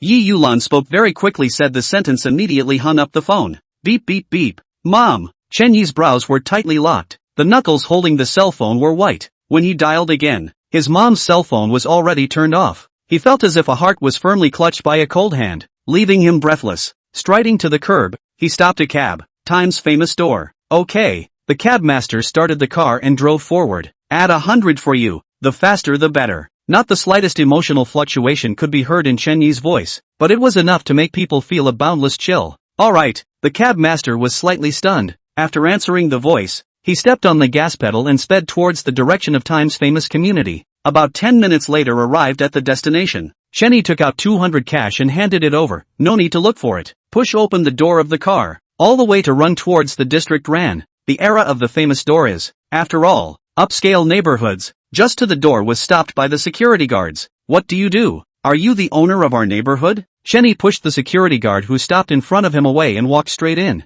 Don't you go. You stop right there. If you don't stand still, we'll be impolite. Several security guards clattered around, eyeing him intently. I'll kill anyone who dares to stop me. Chen Yi twisted his head and swept them with a stern gaze. The crowd immediately felt a chill coming from behind, shivering coldly as they involuntarily took 2 steps back. They would probably rarely see eyes that sharp. Those were definitely eyes that would kill. Chen Yi didn't pay any more attention to them and walked towards the villa where Yi Yulan was. Quick, call someone. It might really cause a death. Time's famous Gate 23 villa. The living room was a mess. Yi Yulan had a few bright red fingerprints on her cheeks and was sitting on the sofa with a 6 or 7-year-old boy held tightly in her arms. A pair of young couples with 2 doctors in white coats surrounded the area, each one of them looking embarrassed and helpless. Let go of me. Get off me. You. I'll have my grandmother kick you out tomorrow. The little boy's forehead veins rippled. His body exuded hostility. His eyes glared viciously at Yi Yulan, and he cursed viciously with his words while struggling to death. Shao Yu.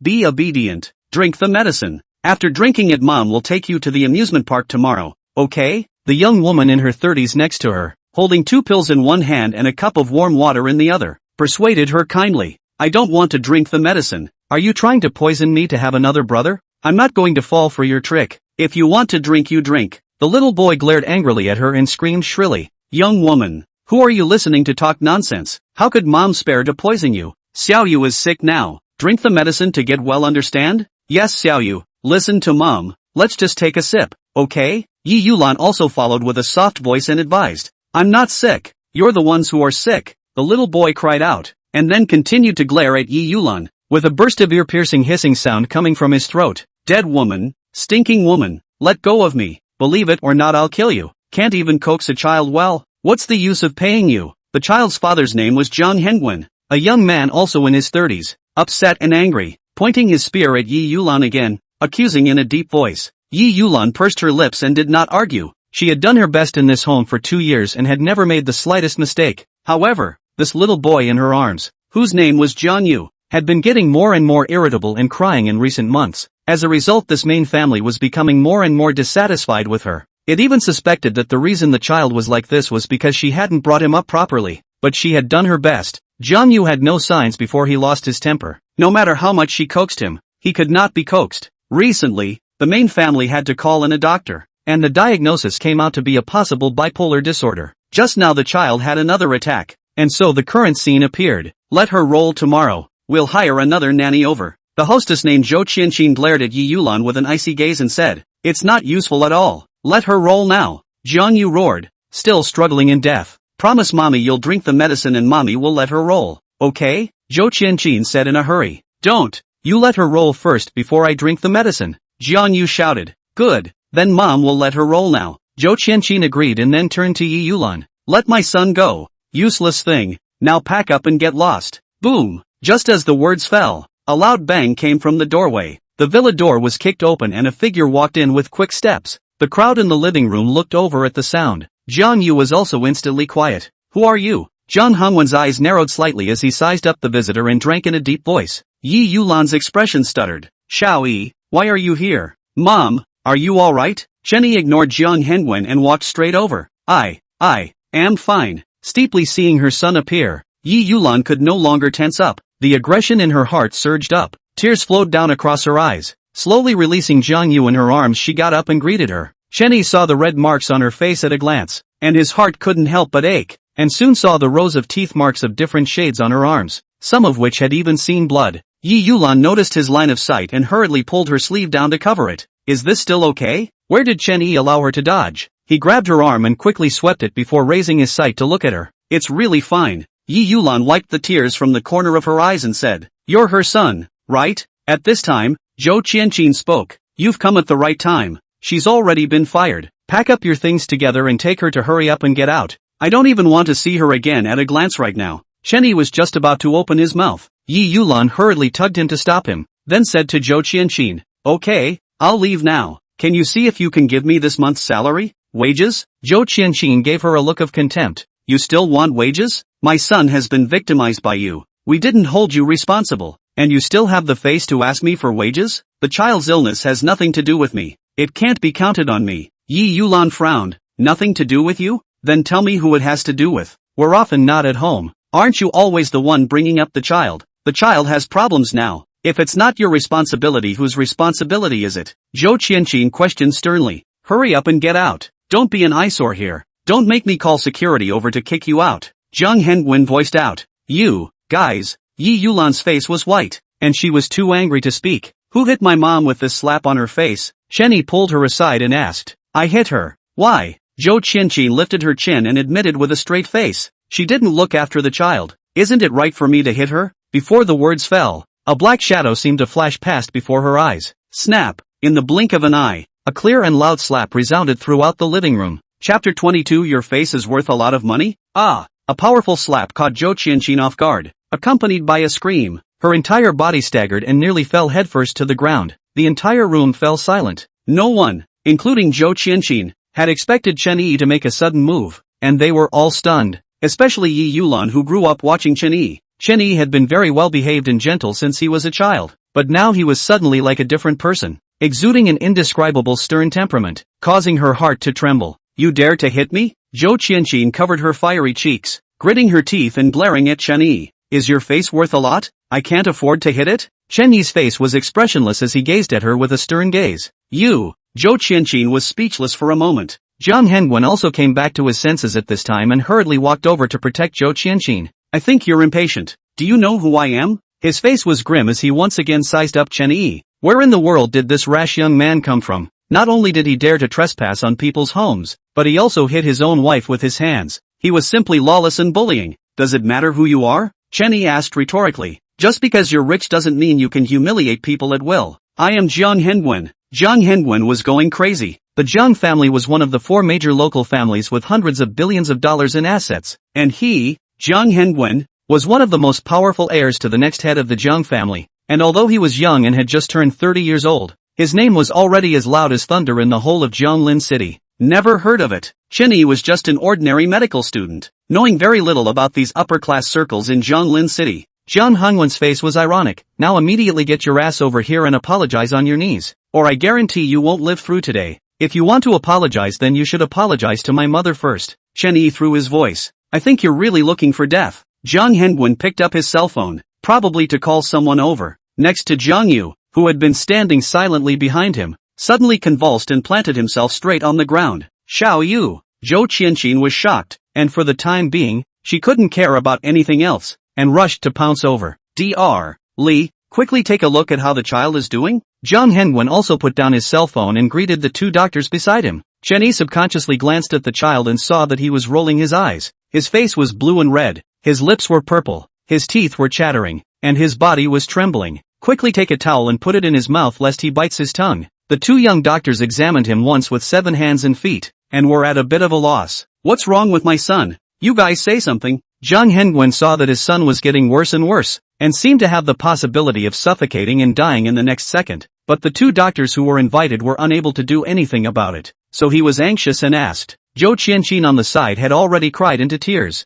"Mr. Jiang, this symptom of your son came too suddenly, and we can't accurately judge it. We suggest that it's better to send it to the hospital as soon as possible for a checkup. The hospital is well equipped." One of the doctors in his 30s wiped a handful of sweat from his forehead and said with trepidation, "According to the previous judgment, this child is suffering from bipolar disorder. But bipolar disorder does not appear like the symptoms that Zhang Yu is now showing, so they cannot decide for a moment." "Mom, let's go." Chen Yi turned around and walked to Yi Yulan's side, pulling her up and about to walk towards the outside, when he suddenly realized that she seemed to be a bit resistant. "Xiao Yi, you are a medical student. Why don't you help to see what's wrong with Xiao Yu?" Yi Yulan frowned as she looked at Zhang Yu lying on the ground and said. She had been in the Zhang family for 2 years. Zhang Hengwen and Zhou Qianqin were usually very busy, and most of the time she was the one taking care of Zhang Yu. Zhang Yu used to be good and understanding, calling her Auntie Lan in every breath. "I don't know what happened to him. but he suddenly changed his temperament. Although these months he suffered a lot of aggression, Yi Yulan still felt that she couldn't bear to see him suffer.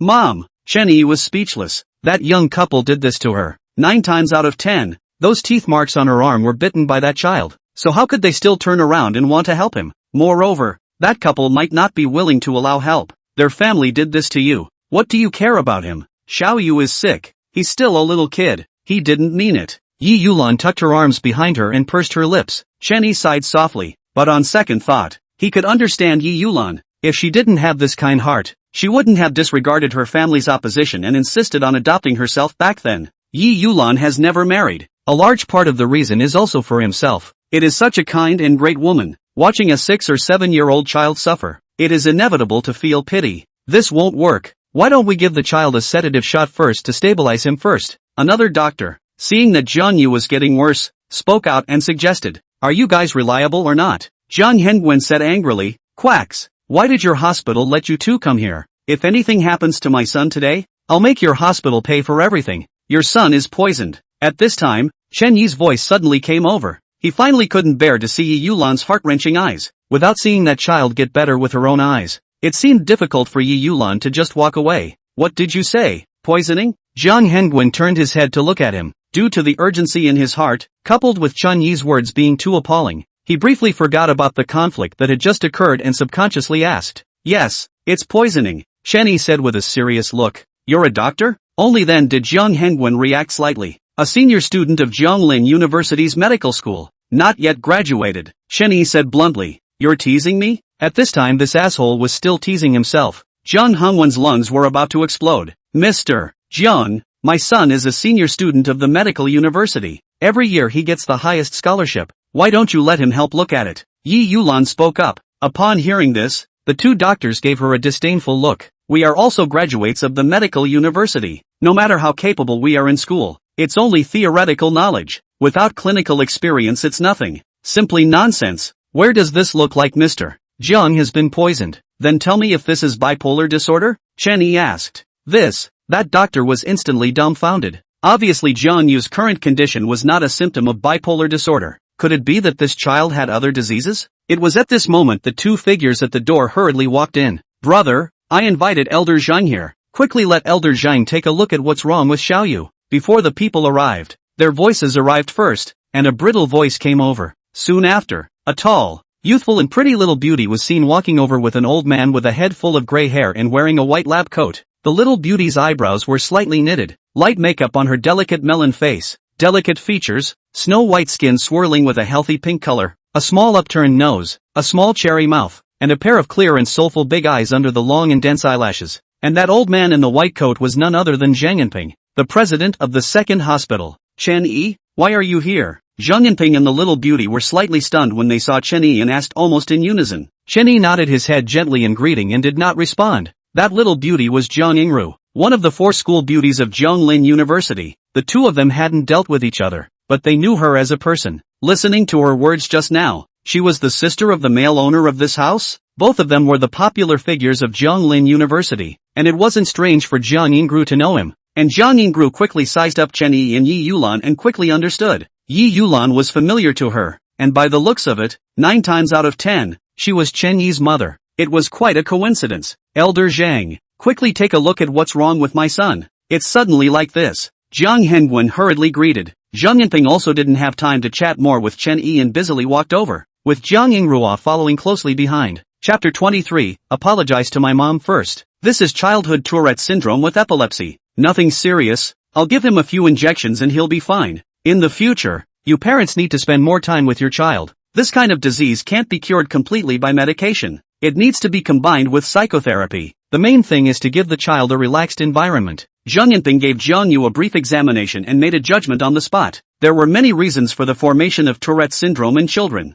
most of which were related to the surrounding environment, especially the attitude of the surrounding relatives towards him. Zhang Hengwen and Zhou Qianqin were both busy people, and it was estimated that they rarely had time for their child during the week, which should be the reason for the child's onset. This kind of case is not rare. Even if you do not intentionally go to the treatment, when the child grows up, most of them will be able to cure themselves. However, this process will cause great psychological trauma to the child. Upon hearing this, Mr. and Mrs. Jiang Hengwen finally breathed a sigh of relief. Thanks to Elder Zhang rushing in time. Just now there were people saying that my son was poisoned. It's simply detestable. Zhou Qianqin glared fiercely at Chen Yi. The slap that Chen Yi slapped herself with, she naturally wouldn't just forget it so easily. Putting aside the fact that she was now the daughter-in-law of the Jiang family, her own family, the Zhou family, was also a famous family in Jianglin City. When had she ever suffered such humiliation? What about the fact that he's a senior student of the medical university? I think 80% of him is here to be funny, the young doctor just now said in a conspiratorial manner. Your son is just poisoned. Chen Yi rippled, but his tone was certain. Zhang Yinping twisted his head and looked at him with complicated eyes. Chen Yi, this was a sideways refutation of his own judgment. His face was more or less a little bit unable to hang on, and in his heart, he also secretly shook his head. On that day, Chang Wenshur strongly recommended this kid to himself, saying how capable he was. How could he even fail to recognize such a common case as Tourette's syndrome in children? Could it be that Chang Wenshur had looked away? Shut up. I'll settle your score with you later. Zhou Qianqin gritted her teeth. Chen Yi, I know that your grades in the medical school are very good, but isn't it a bit too much for you? A medical student who hasn't graduated yet, to question Elder Chang's judgment? Jiang Yingru frowned. She clearly perceived that Chen Yi seemed to have an incorrect aura with her own brother and sister-in-law, as if they had just had a conflict? Chen Yi's tone of voice also made her dislike it, sounding too arrogant, as if the famous director of the second hospital, the Chinese medicine industry resounding figure Zhang Lao, are not as good as him. Therefore, unconsciously, she loathed him by a few points. You guys stop arguing first. Jiang Hengwen interrupted them with an anxious face. Elder Zhang, hurry up and give my son an injection. Zhang Yinping nodded his head and took out a millimeter needle, respectively stabbing several acupoints on Jiang Yu's palm. According to past experience, with these needles, it would only take 2 minutes for the child's epileptic symptoms to disappear. However, this time, after 5 or 6 minutes, Jiang Yu's epileptic symptoms not only showed no signs of easing, but also seemed to have gotten worse. Elder Zhang, what's going on? Zhou Qianqin panicked when she saw that Zhang Yinping's efforts didn't even seem to help. Elder Zhang, quickly think of something. Xiao Yu seems to be dying. Jiang Hengwen was no different, begging Zhang Yinping with a nervous face. Zhang Yinping was also confused at this moment. His brows were locked tightly. He peeled open Jiang Yu's eyelids to check. His heart was immediately shocked. How is this possible? Jiang Yu's situation was clearly a few points more sinister than before. But the needle technique he just used, he didn't know how many times he had already used it. And this had never happened before. Hurry up and send it to the hospital. There can't be any more delays. Zhang Yinping wiped the sweat from his forehead and said on the spot. Xiao Yi, is it true that you just said that Xiao Yu was poisoned? Yi Yulan tugged at Chen Yi and asked. Of course it's true, Chen Yi said. That child must have been scared just now. In case something happens, we also have a responsibility. Why don't you go and try? Yi Yulan looked at him with an expectant face and said with a panicked expression. Chen Yi sighed with a helpless face. People clearly do not believe in themselves, but the adoptive mother said. He had to reluctantly open the door. No need to blindly tossed. Sent to the hospital cannot be healed. You have looked at the back of the child's neck is not a black line. If anything happens to my son, you guys are the culprits. I'll make sure you two are buried together. Zhou Qianqin was almost on the verge of collapse, unable to listen to any words at all. Pointing at Chen Yi and Yi Yulan and cursing incoherently. Zhang Yinping heard the words will be skeptical to Jiang Yu slightly turned over. Immediately saw the child's white neck behind a hidden black line along the cervical vertebrae spread to the head. If not pay close attention, simply cannot be detected. It was shocking to the eye and chilling. This, Zhang Yinping, he had been practicing medicine for decades and had never seen such a strange case. The others around him were also unanimously appalled for a moment. Elder Zhang, what is this? How could there be something like this on Xiao Yu's neck? Jiang Yingru lost her color and covered her mouth, her eyes full of horror, then looked up at Chen Yi. How did you know? I have just said that your son is poisoned, Chen Yi said. Little Chen, what kind of poison is this? Zhang Yinping was now convinced for a few moments, his brows compacted looking towards Chen Yi. Strictly speaking, this should be called a poisonous parasite, Chen Yi said with a straight face. It seems like Mr. Jiang should have offended quite a few people in his day. To think that someone would use such vicious means against your son. Is there any way to heal it? Jiang Hengwen, he taunted himself, couldn't wait to ask. The black lines on his son's neck were not even noticed by those of them who were usually close. Chen Yi hadn't been close to his son from start to finish, yet he was able to tell the joints in a single breath, so he couldn't help but believe it. Of course. Chen Yi gently nodded his head and said in a salty manner, then you quickly come over and show my son. Jiang Hengwen said anxiously, seeming to have instantly forgotten that just half an hour ago, the two had been at sword point. Apologize to my mother first, Chen Yi coldly said. Chapter 24, Borrowing a Needle. Making us apologize to an inferior.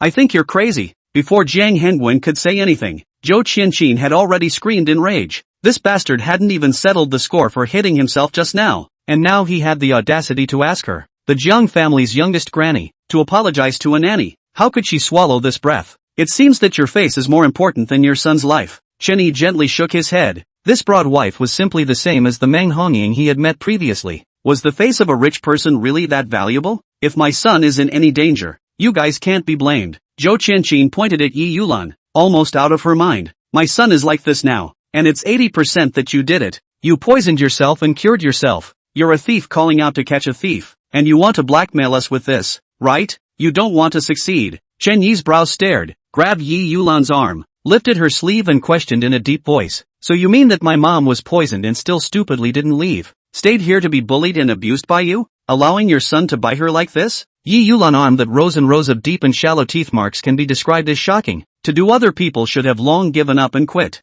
Zhou Qianqin was speechless. Although she was upset because of her son's condition, at least part of her brain was still awake. Chen Yi's words were not without reason. Moreover, asking herself, Yi Yulan had done her duty in their family for the past 2 years, and the former Xiaoyu was also very close to her. But asking her to pull down her face and apologize to an inferior was harder to accept than killing her. So she had to shift her hopes to Zhang Yanping. Elder Zhang, since we already know now that my son is caused by poisoning, then you quickly think of a way out. Your medical skills are well known in our Jianglin city. You must have a way, right? I think this 80% is exactly what Xiao Chen said compulsion. Just from the Miaojiang compulsion strange. And a lot of them are not outside the secret recipe. Even the world's most authoritative medical institutions on this, I'm afraid there is no way. Now this poisonous parasites of the toxin is afraid to have spread the brain, even if sent to the hospital. Zhang Yanping shook his head with a difficult look on his face, wanting to say something. Can't be cured even if sent to the hospital? Zhou Qianqin's brows knit tightly, her complexion tense as she said, we have no way to clear the brain that has been infected by the toxin, so even if we can barely save this child's life, I'm afraid that he won't be able to take care of himself in terms of life in the future.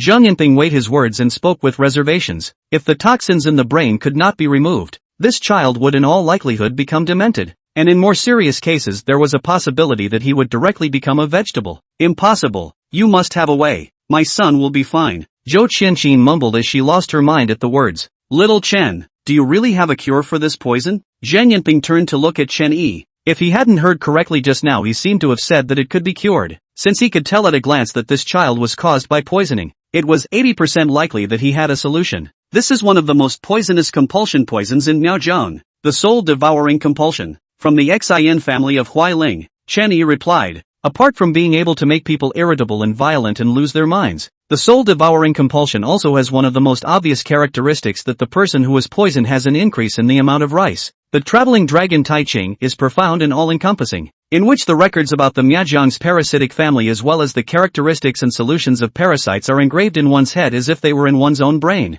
and can be said off the cuff. Zhou Qianqin calmed down a little and exchanged glances with Jiang Hengwen. Jiang Yu had indeed increased his meal size quite a bit in the past few months. They originally thought that the child's appetite was a good thing, but they didn't realize that it was due to being poisoned by the parasites. The solution formula naturally exists, but I just said that I'll apologize to my mother first. Chen Yi paused for a moment then said, if it was something else Chen Yi could ignore, but when it involved Yi Yulan, he would definitely not let it go. Mr. Jiang, I also know this little Dr. Chen. I believe in his words. Why don't we let him try? The child's current condition can't be delayed. The longer we delay, the more dangerous it is. Zhang Yanping pondered for a little while and looked back at Jiang Hengwen and Zhou Qianqin's couple, implicitly urging the two of them that they might as well apologize to Chen Yi's mother. Just now, he had also seen the teeth marks on Yi Yulan's arm, and through their earlier conversation could probably guess a few points about what exactly had happened on both sides. It was just that for the young masters of the Jiang family and the Zhou family, when had they ever bowed down to others? Now that they were asked to bow their heads and apologize to an inferior, it was inevitably a bit difficult to say, Chen Yi,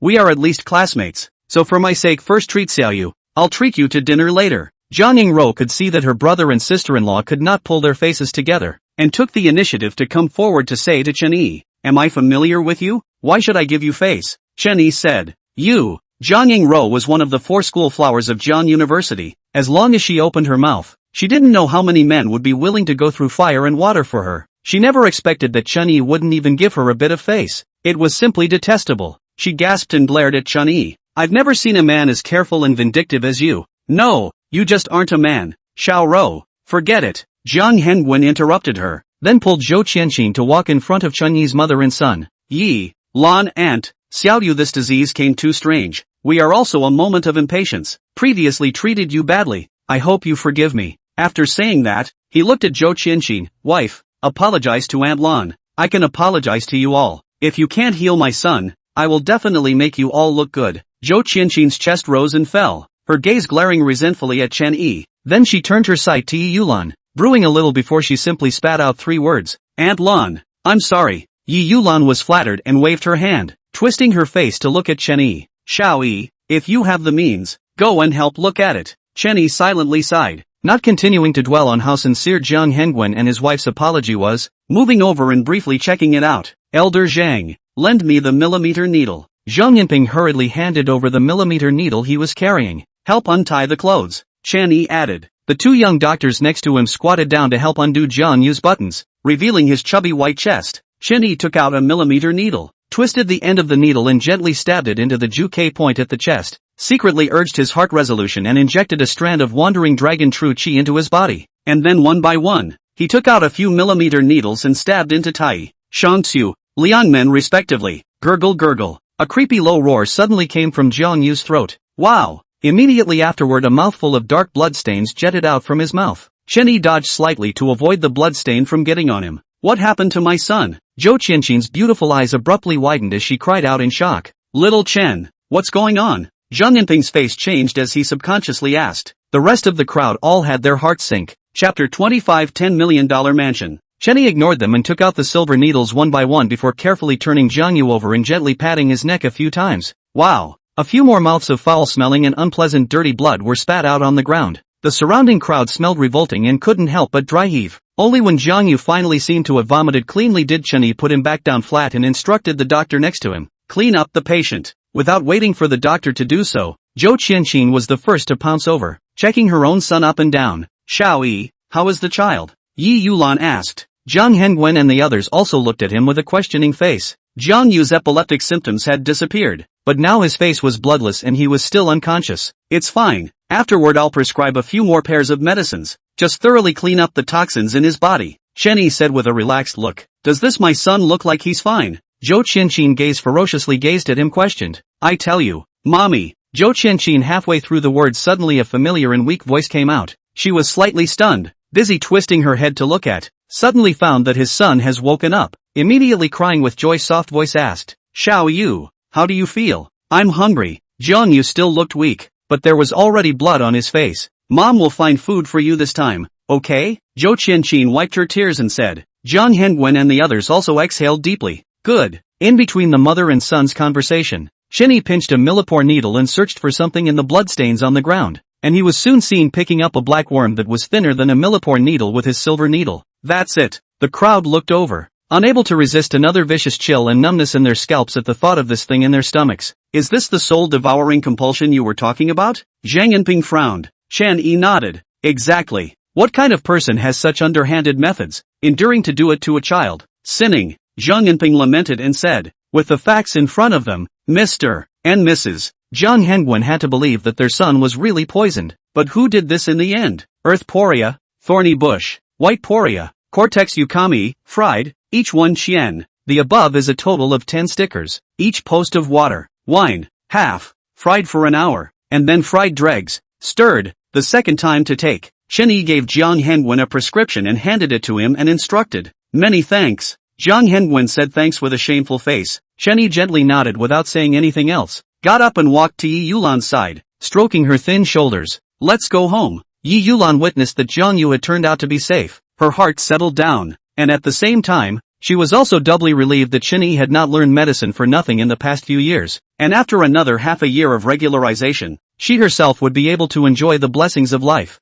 Thinking this way, a bright smile appeared on his face. Good, go home. Chen Yi took her sleeve and walked towards the door. Just after walking out of the Zhang family villa's gate, Jiang Hengwen pulled Zhou Qianqin and hurriedly chased after him, with Jiang Yingru following behind. Aunt Lan, Dr. Chen, please stay. What else? Chen Yi turned around and asked. Our couple wants to formally apologize to Aunt Lan. Jiang Hengwen said. Aunt Lan, I'm really sorry. Xiaoyu has been emotionally unstable for the past 6 months. I always thought that you didn't take care of the child. That's why I let you suffer. Zhou Qianqin had a guilty face and said in a sincere tone, "It's all in the past, so let's not mention it." Yi Yulan waved her hand and said with a kind smile, "You can keep this, even if it's a little compensation for you. It's also considered Brother Chen's consultation fee." Jiang Hengwen handed a set of keys to Yi Yulan and said, "This is one of our family's houses in this neighborhood. This is too expensive. I can't accept it." Yi Yulan hastily refused. Times Famous Gate was a famous high-end neighborhood in Jianglin City. Each villa was not less than $20 million. It was indeed too expensive for her. Dr. Chen cured Xiaoyu's disease. No, I should say he saved Xiaoyu's life, not to mention a set of house. Even if you give more money, you can't buy a life. You're right, so just accept it with confidence. Jiang Hengwen persuaded. Aunt Lan, if we live in the same neighborhood in the future, if we are busy, we can still send Xiaoyu to your place. We also feel relieved. Zhou Qianqin also followed and agreed. What both of them said was only part of the reason. It was true, as Chen Yi had said earlier. The Jiang family had a big tree and had usually offended many people in the business world. Their son's example was right in front of them. In the future, there was no guarantee that he would not be backstabbed. To take a step back, people eat grains and cereals, but also born 100 diseases. No one can guarantee a life free of disasters and illnesses. If they could use this as an opportunity to make friends with someone as skilled in medicine as Chen Yi, it would do them all the good but no harm. This, Yi Yulan hesitantly looked at Chen Yi. Since Mr. Jiang has a peace of mind, let's take it. Who Jiang Hengwen's enemies were, Chen Yi did not care. The place he was renting right now was a one-bedroom apartment, and after his foster mother left from here, it would definitely not be enough to live in and he would have to rent a new room. This house of Jiang Hengwen's was quite timely. He received it with peace of mind. At the same time Chen Yi was excited. A $20 million villa. He hadn't even thought about it in the past, but now he had gotten it just by saving a child. This is all brought to him by the art of medicine. The inheritance from the Chen family's ancestor had changed the trajectory of his life. Here, you take it. Jiang Hengwen directly shoved the key into Yi Yulan's hand. I'll find someone to do the transfer procedures of the house for you in the next 2 days, and the house will be yours in the future. Yi Yulan felt a bit hot holding the key. This is a multi-million-dollar house. Xiao Rou, you take Aunt Lan and Dr. Chen to take a look at the house. Jiang Hengwen waved at Jiang Yingru, who was standing not far behind her, and signaled her to say. Jiang Yingru rolled her eyes and reluctantly walked over, glancing at Chen Yi with great displeasure. Although this guy had cured Xiaoyu, his unforgiving words just now still made her feel stifled. Let's go Auntie Lan, I'll take you to see the house. Oh, good, Yi Yulan answered back. Jiang Yingru then took mother and son to another villa not far from her brother's place. Times Famous Gate 42. In the spacious yard, the neatly trimmed green lawn was dotted around with small pools of bamboo forest. A European-style 3-story house. The interior has been decorated. Furniture and appliances are all available. Only need to purchase some daily necessities can move in today. Auntie Lan, are you still satisfied with this place? Jiang Yingru asked Yi Yulan after taking mother and son around the villa. Satisfied. Go back and thank Mr. Jiang for me, Yi Yulan said in a loud voice. Then I'll go back if there's nothing else. If there's anything you need, just contact my brother directly. Jiang Yingru said with a sweet smile. Good. Yi Yulan nodded her head and said, Xiao Yi, you go see Miss Jiang off. Chen Yi gave a hum and sent Jiang Yingru out the door. Don't think that I will forgive you just because you healed Xiaoyu. Just as she stepped out of the front door, Jiang Yingru glared at him fiercely and said. Chen Yi froze for a moment. Why did this girl come up with such a sentence without a clue? And thought to himself, did I say I want you to forgive me? I see MS. Zhang's face is flushed. Most likely too much liver fire. Endocrine imbalance. This month's menstruation should not have come yet, right? Do you need me to give you a prescription to regulate it? Jiang Yingru's beautiful eyes abruptly opened wide, glaring at him with a reddish color. Nasty. Chapter 26 I can't sign this word. Jiang Yingru had indeed been troubled by the symptoms Chen Yi had described recently, but she still couldn't help but feel a pang of shame when such a private matter came out of a man's mouth. Thud. She clenched her shell teeth and coldly kicked Chen Yi in the calf, turning away with a red face. Being so grumpy is definitely an endocrine disorder. Why does this chick still not believe it? Chen Yi gently stomped his foot, relieved the pain in his calf, muttered and turned around to return to the villa. Xiao Yi, such a good house will be ours in the future? Yi Yulan was still in a bit of a trance until now. She had been trying to restrain herself just now when Jiang Yingru was there. Now that they were the only mother and son left in the house, she touched the imported high-grade sofa with a thick feel, and then touched the polished marble coffee table in front of her, and then looked around, probably never dreaming of living in such a nice villa someday. When the transfer formalities are done, it's us. Chen Yi walked over and sat beside her. saying, "Good, with this house, Mom won't worry when you get married." Yi Yulan couldn't contain the happiness on her face and said, "Mom, I haven't graduated yet. You are thinking too far ahead." Chen Yi cried and laughed. From the time he became an adult, his mom had been thinking about marrying him a daughter-in-law, as if her entire goal in life was to have her son marry a daughter-in-law. Far what far? You and you two have been together for such a long time. Wait for graduation to get married, I think it's okay. Yi Yulan smiled and said, "With this sweet, in the future to go to someone's home to propose marriage we will have the courage." Chen Yi opened his mouth, finally did not have the heart to tell her the truth. Hard to change the subject and said, "Does the arm hurt? I'll go out and buy you some medicine to put on it, and buy some daily necessities by the way. We'll live here today. It doesn't hurt, that energy has long passed." Yi Yulan said and suddenly thought of something. From her personal pocket, she touched out a bank card and shoved it into his hand. "Take this." Chen Yi looked at her with a puzzled face. "This is the money that Mom saved in these years. There are $200,000. You have grown up now. It will be given to you for safekeeping in the future. Anyway, it is also left for you to marry your daughter-in-law." Yi Yulan said. Chen Yi has been a good boy since he was a child. The money was handed over to him. Yi Yulan was also very assured that he wouldn't spend it randomly. No, I have money here. Let you take it and you take it. This money was originally reserved for you." Yi Yulan's face sank interrupted him. "Alright then, I'll take it first." Chen Yi smiled helplessly. He knew Yi Yulan's temperament too well. Since she decided to give the money to herself, it must have been thought out long ago. If he did not take it, he would be sulking. Mother and son chatted for a while. Chen Yi went out to buy some daily necessities, and was busy until the evening. After dinner, Chen Yi went back to his room and simply washed up and sat on the bed with his legs crossed, and began to practice the Tai Ching guiding method in the swimming dragon Tai Ching. It didn't take long before he felt a stream of true Qi running through his body, constantly scrubbing the meridians, bones and blood.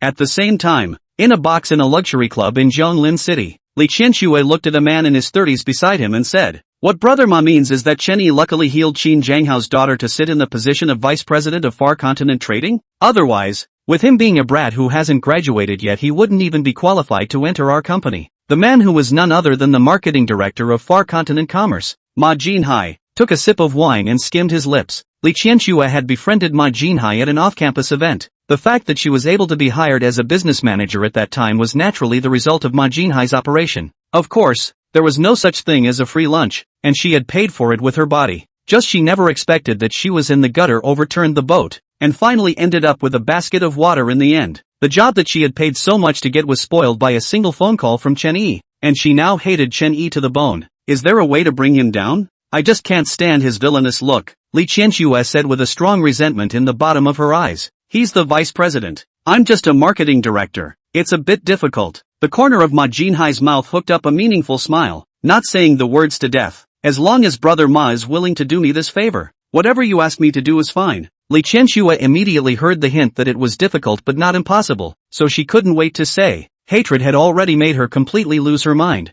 Let you do anything? Ma Jinhai recklessly surveyed her seductive body. Female college students who hadn't yet fully left campus were really easy to make people want to commit crimes. Anything. Li Qianxue gritted her teeth and said, "You accompany me for a year, at my beck and call, and of course I won't let you accompany me for nothing. The business manager can't do it anymore. I can still arrange other positions for you," Ma Jinhai said bluntly. Chen Yi will be sidelined out of the Yuanzhou trade was originally in his plan. Not because of Li Qianxue. A puppet representing Qin Zhanghao's will was placed in the company, and everyone in the company's other management was uncomfortable, including Ma Jinhai himself as well as general manager Ho Liang and others. Just Ho Liang, that old man, is still waiting to see. If there is an opportunity, everyone will certainly stand on their side. Now there is another Li Qianxue. The icing on the cake is also quite good, I promise you. Li Qianxue pondered for a moment and heavily nodded her head in agreement. Let's see how you perform at night. Ma Jinhai, a face-swinging smile, said. The sun was rising. Chen Yi slowly opened his eyes. Cultivating a whole night not only did not have the slightest drowsiness,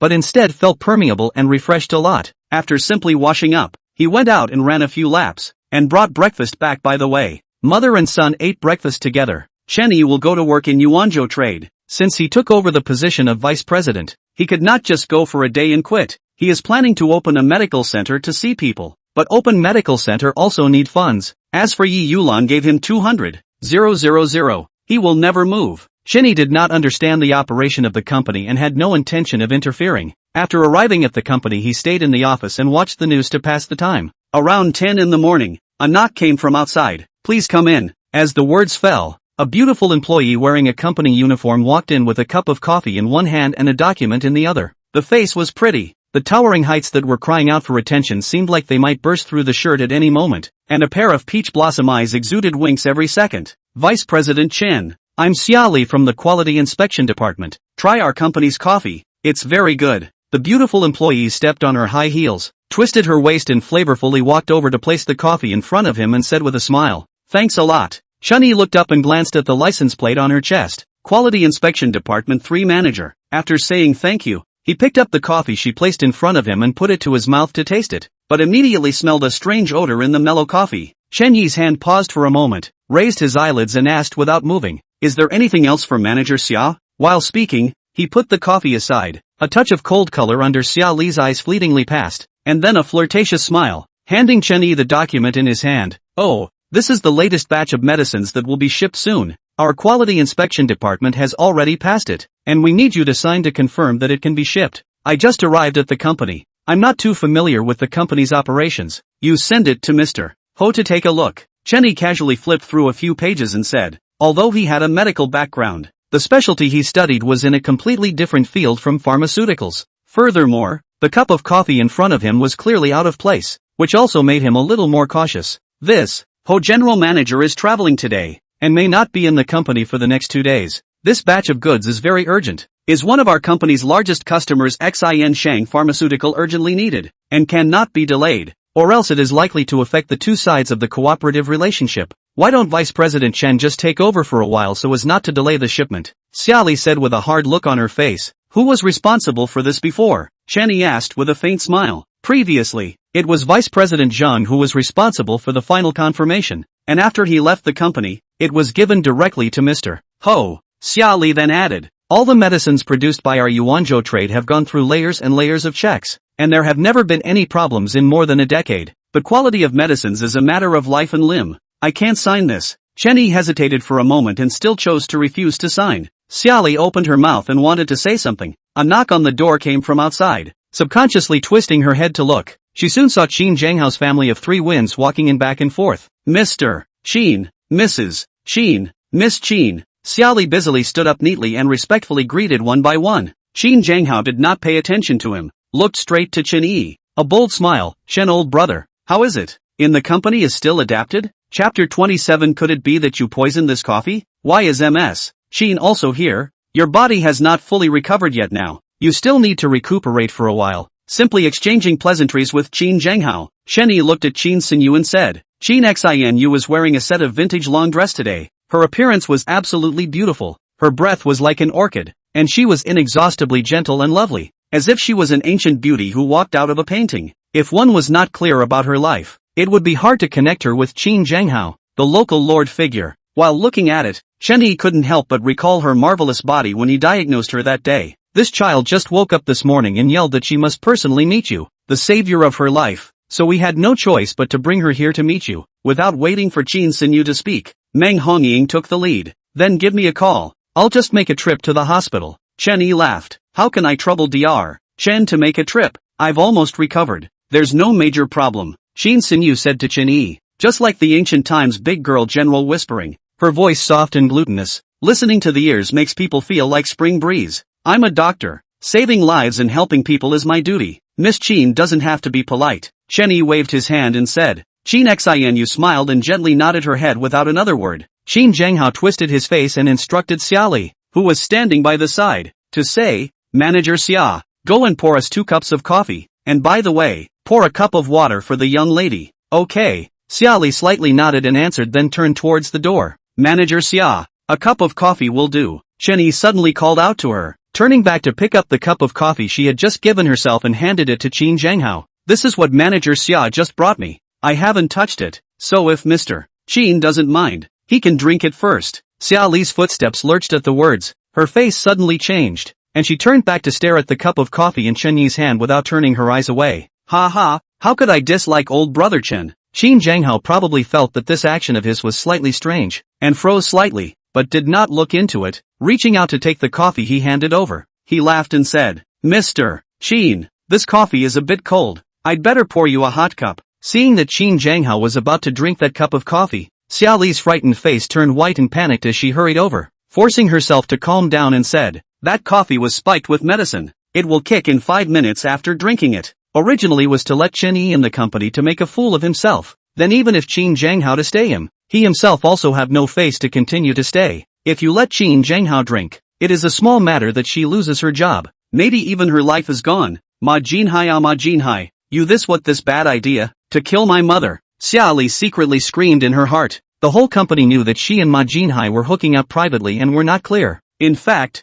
it is also true that the relationship between the two is not only a male-female relationship, but also a relationship of interest. They collude with each other, use their positions to accept kickbacks and enrich themselves. Chen Yi is obviously the puppet that Qin Jianghao has planted in the company, and is also a shareholder of the company, so he stays in the company, which inevitably brings certain inconvenience to Ma Jinhai and their people's small private actions. Therefore, they decided to find a way to sideline him from the company, so Ma Jinhai came up with such a seemingly perfect idea. However, he never expected Qin Jianghao to suddenly appear, not to mention that the direction of things just took a sharp turn in an uncontrollable direction. Xia Li is now completely dumbfounded. It's okay, this weather is a little bit cooler, does not matter. Qin Jianghao didn't notice her face and said without a care in the world. Xia Li, watching as Qin Jianghao had already brought the coffee to his mouth, her heart snapped into her throat and she couldn't care about anything else, hurriedly stopping it. Mr. Qin, this coffee cannot be drunk. Qin Jianghao frowned, staring at her with a displeased face, already realizing that something was fishy, and asked in a deep voice, "Why?" Xia Li was immediately speechless. "Manager Xia, could it be that you have poisoned this coffee and cannot drink it?" Chen Yi said half jokingly and half seriously. Vice President Chen is really good at joking. This is a company, how could I dare to poison it? Besides, I have no grievances with Vice President Chen. Xia Li said. The smile stiffened, for a moment surprisingly could not find a reasonable reason. "I am just thinking for the body of General Manager Qin." "Mr. Qin, why don't you let Manager Xia drink, so that she can prove her innocence?" Chen Yi looked at Qin Jianghao, his smile playing with flavor. Qin Jianghao's face was grim as he handed the coffee to Xia Li, his gaze sharply watching her. Although he felt that Chen Yi's words seemed a bit overstated, Xia Li's behavior was indeed too unusual. "This," Xia Li stuttered, neither picking it up nor not picking it up, in and out of a dilemma. Really poisonous?" Qin Jianghao's face sank again, raised his eyebrows and asked in a cold voice. No. Xia Li panicked and denied it, so she could only hold the coffee in her hands, gritted her teeth and gulped down 2 big mouthfuls, while secretly pondering the response in her heart. 5 minutes. Just 5 minutes to get out of here and find a place where no one is around. Bathroom, office, go anywhere. Qin Jianghao watched her finish her coffee and twisted his face to lock eyes with Chen Yi. Chen Yi smiled without saying anything and did not squeak for the time being. Then, "Mr. Qin, I'll go pour your coffee now," Xia Li said with trepidation. Qin Jianghao nodded and sent her away before smiling and asking Chen Yi, "What's going on? Is there some kind of misunderstanding?" "Hopefully," Chen Yi said in a flat tone before spreading his hands and gesturing at the parlor area to the side of the window. "Sit and chat." The 4 of them took their seats in the parlor area, and Chen Yi briefly inquired about Qin Sinyu's current situation. Not long after, Xia Li walked in with 2 cups of coffee and a cup of lukewarm water on a tray, serving each of the 3 members of the Qin family and then greeting Qin Jianghao. "Mr. Qin, if there's nothing else, I'll go and get busy first." Qin Jianghao gently nodded his head. "Go." She finally breathed a sigh of relief and turned towards the door. "Is Manager Xia forgetting something else?" Chen Yi once again opened his mouth to call out to her. "Ah?" Xia Li looked back blankly with a stunned expression. "The quality inspection report." Chen Yi reminded her of this, getting up and walking over to her desk to pick up the quality inspection report that she was going to sign. Handing it to Qin Jianghao, Chen Yi said, "This is the quality inspection report that Manager Xia needs to sign. Just now Manager Xia said that it seems to be very urgent. Mr. Ho is not here today, and I'm not familiar with the business. Since Mr. Qin is here, it's just as well that you take a look at it." Qin Jianghao took the quality inspection report, quickly scanned a few eyes. Xia Li's heart tightened, her eyes glaring resentfully at Chen Yi. She could now vaguely feel the discomfort in her body. However, in this situation right now, she could only walk over with a stiff upper lip and stand next to it with trepidation, waiting for Qin Jianghao to give his approval. "Mr. Qin's face doesn't look too good. Has he been socializing too much lately?" Chen Yi looked at Qin Jianghao's dark face, most likely caused by excessive drinking. "Yes, old brother, I'm still a little bit of weight in our Jianlin city. People give me face. Many times it's not good to refuse. There's really no way." Qin Jianghao smiled cheerfully and said, "I'll check your pulse and see." Chen Yi laughed. "Right, Right, Chen old brother quickly give me a look. I'm really worried that something is wrong with my body. Without saying a word, Qin Zhanghao put the quality inspection report aside and sat next to Chen Yi and stretched his arm over. Chen Yi index finger middle finger together on his wrist pulse, began to carefully diagnose. Xia Li now finally understand. Chen Yi must have long detected that there is something inside the coffee. He is now doing this as simply intentional. But, how is this possible? That drug itself is colorless and tasteless. Even if it is put into the water cannot be detected. How can he easily detect it? Xia Li couldn't figure out why this was the case. General Qin, this is a long-term drinking easy to cause their own body qi and blood imbalance. Later I will give you a qi tonic prescription. Go back to regulate. But drinking alcohol is best to be restrained. After a diagnosis, Chen Yi eloquently said. Next to Xia Li, every second is a torment. Already on the verge of collapse, her eyes had become more and more difficult to focus, and it was more and more difficult for her to be herself. However, she still retained a few points of clarity, and for the time being, she was not yet able to lose her composure and make any out-of-the-ordinary actions. But what would happen if she continued to drag on? She didn't dare to think about it at the moment. What happened to Manager Xia's face? Is it sick? Qin Xinyu saw her face and opened her mouth to express her concern. I'm fine. Thanks for your concern, miss. Xia Li hurriedly replied back, speaking in a tone that was already full of winks. Chapter 28 Chang Wenshi's call for help. Qin Zhanghao frowned at her. It was obvious that he had sensed something was wrong. Mr. Qin, Xia Li meets his gaze, all without the previous awe. Her pretty face is delicate, her eyes flirtatious to which she looks at, her eyes foggy as if they can flow out of the water. Meng Hongyi gaze sharp stared at her. This is in front of their own face so blatantly seduced their husbands? Qin Xin was ice clever. From what had just happened, she could probably already guess what was going on for a few moments. Her pretty face was slightly red. She silently lowered her head and did not speak again. Snap! Qin Zhanghao immediately understood what was going on. Rising up with a loud voice, he slapped an ear. Xia Li let out a scream. Originally the body legs have been soft. This forceful a slap on the spot will be her down on the ground. Seems to instantly also let her awake a few points. Who gave you the guts to dare to drug Vice President Chen? Qin Zhanghao condescended to look down on her and drank in a deep voice. Mr. Qin, I was wrong, please spare me. Xia Li covered her hot face knowing that things had been exposed, immediately scared of the flowers, probably in a hurry, not too ashamed to immediately find a ridiculous excuse for themselves. I just like Vice President Chen too much, cannot control myself, want to talk to him. You think I'm so good at fooling around? Qin Zhanghao narrowed his eyes as he gazed at her, a smear of killing intent floating under his eyes. He has been in the business world for so many years. What conspiracy and trickery has not been seen? Will not be Xia Li this kind of bull ***** fooled?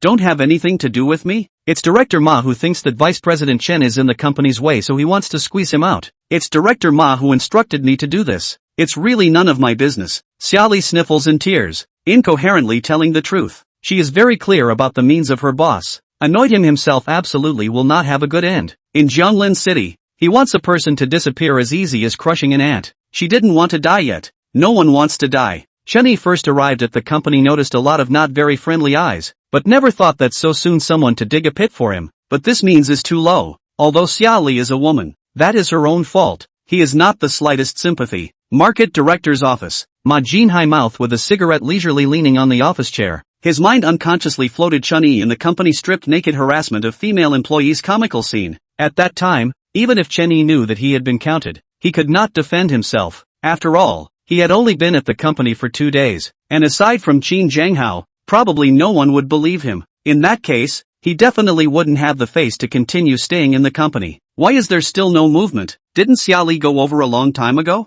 After finishing a cigarette, Ma Jinhai pressed the cigarette butt out in the ashtray, looked up at the assistant on the side and wondered. Sister Li's hand, that kid certainly can't carry it. It is estimated that he has not yet had a seizure. The assistant's words just fell. The office door was pushed open. Qin Zhanghao walked in with a sullen face. Mr. Qin, when did you come? Why didn't you inform in advance? Ma Jinhai busily stood up and greeted with a fawning smile. Just after he finished speaking, he saw Chen Yi also followed him in. His expression slightly stagnated. His heart inexplicably thumped, and then he forced himself to calm down and then greeted. Vice President Chen is also here. Chen Yi smiled and nodded his head in greeting. Let's sit over here. Noticing that the atmosphere was a bit weird, Ma Jinhai busily walked out of his desk and rushed to the side of the parlor area, spreading his hands and said, no need. Qin Zhanghao said expressionlessly, send your resignation report to the group's mailbox this afternoon. Mr. Chen, what are you doing? Ma Jinhai's feet lurched as he looked nervous.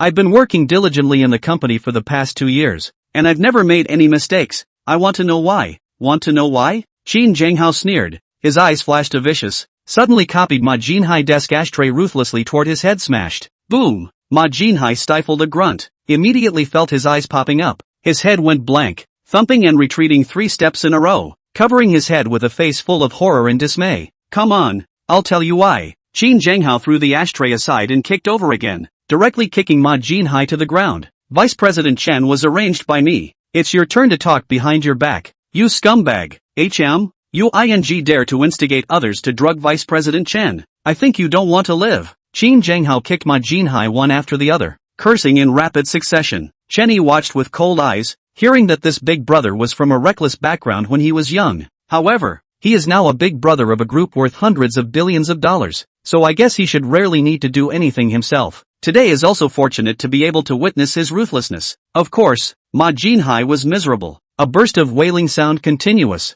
Miserable. When Chen Yi and Chen Zhanghao re-entered the office, Meng Hongying had already had someone bring Xiaoli down. I still feel that it's more than okay for me to be in this position, so why don't we just forget about it? Chen Yi said with a serious expression. He could feel that at least a lot of the company's management seemed to have a problem with him as a suddenly parachuted in vice president, and something might still happen if he continued to stay in the company. He didn't like trouble. What's wrong with it? I'm the one who asked you to come over. Whoever is not convinced, let him come and talk to me. Chen Zhanghao waved his hand and laughed. Chen Yi opened his mouth and wanted to say something. Chen Xin suddenly asked in soft words. Dr. Chen, the day after tomorrow is my birthday. Can you come to my birthday banquet? Yes. It doesn't matter if others arrive or not. Old brother Chen must come over. Xiaoyu's life is all given by you. If you don't come, then it's not justifiable. Chen Zhanghao said. Okay, I will definitely be there. Chen Yi said with a helpless smile. After chatting casually for a while longer, the 3 members of the Chen family left. As noon approached, Chen Yi had nothing to do here, so he planned to go back to his rental house. Some of his own important certificates and documents are still there.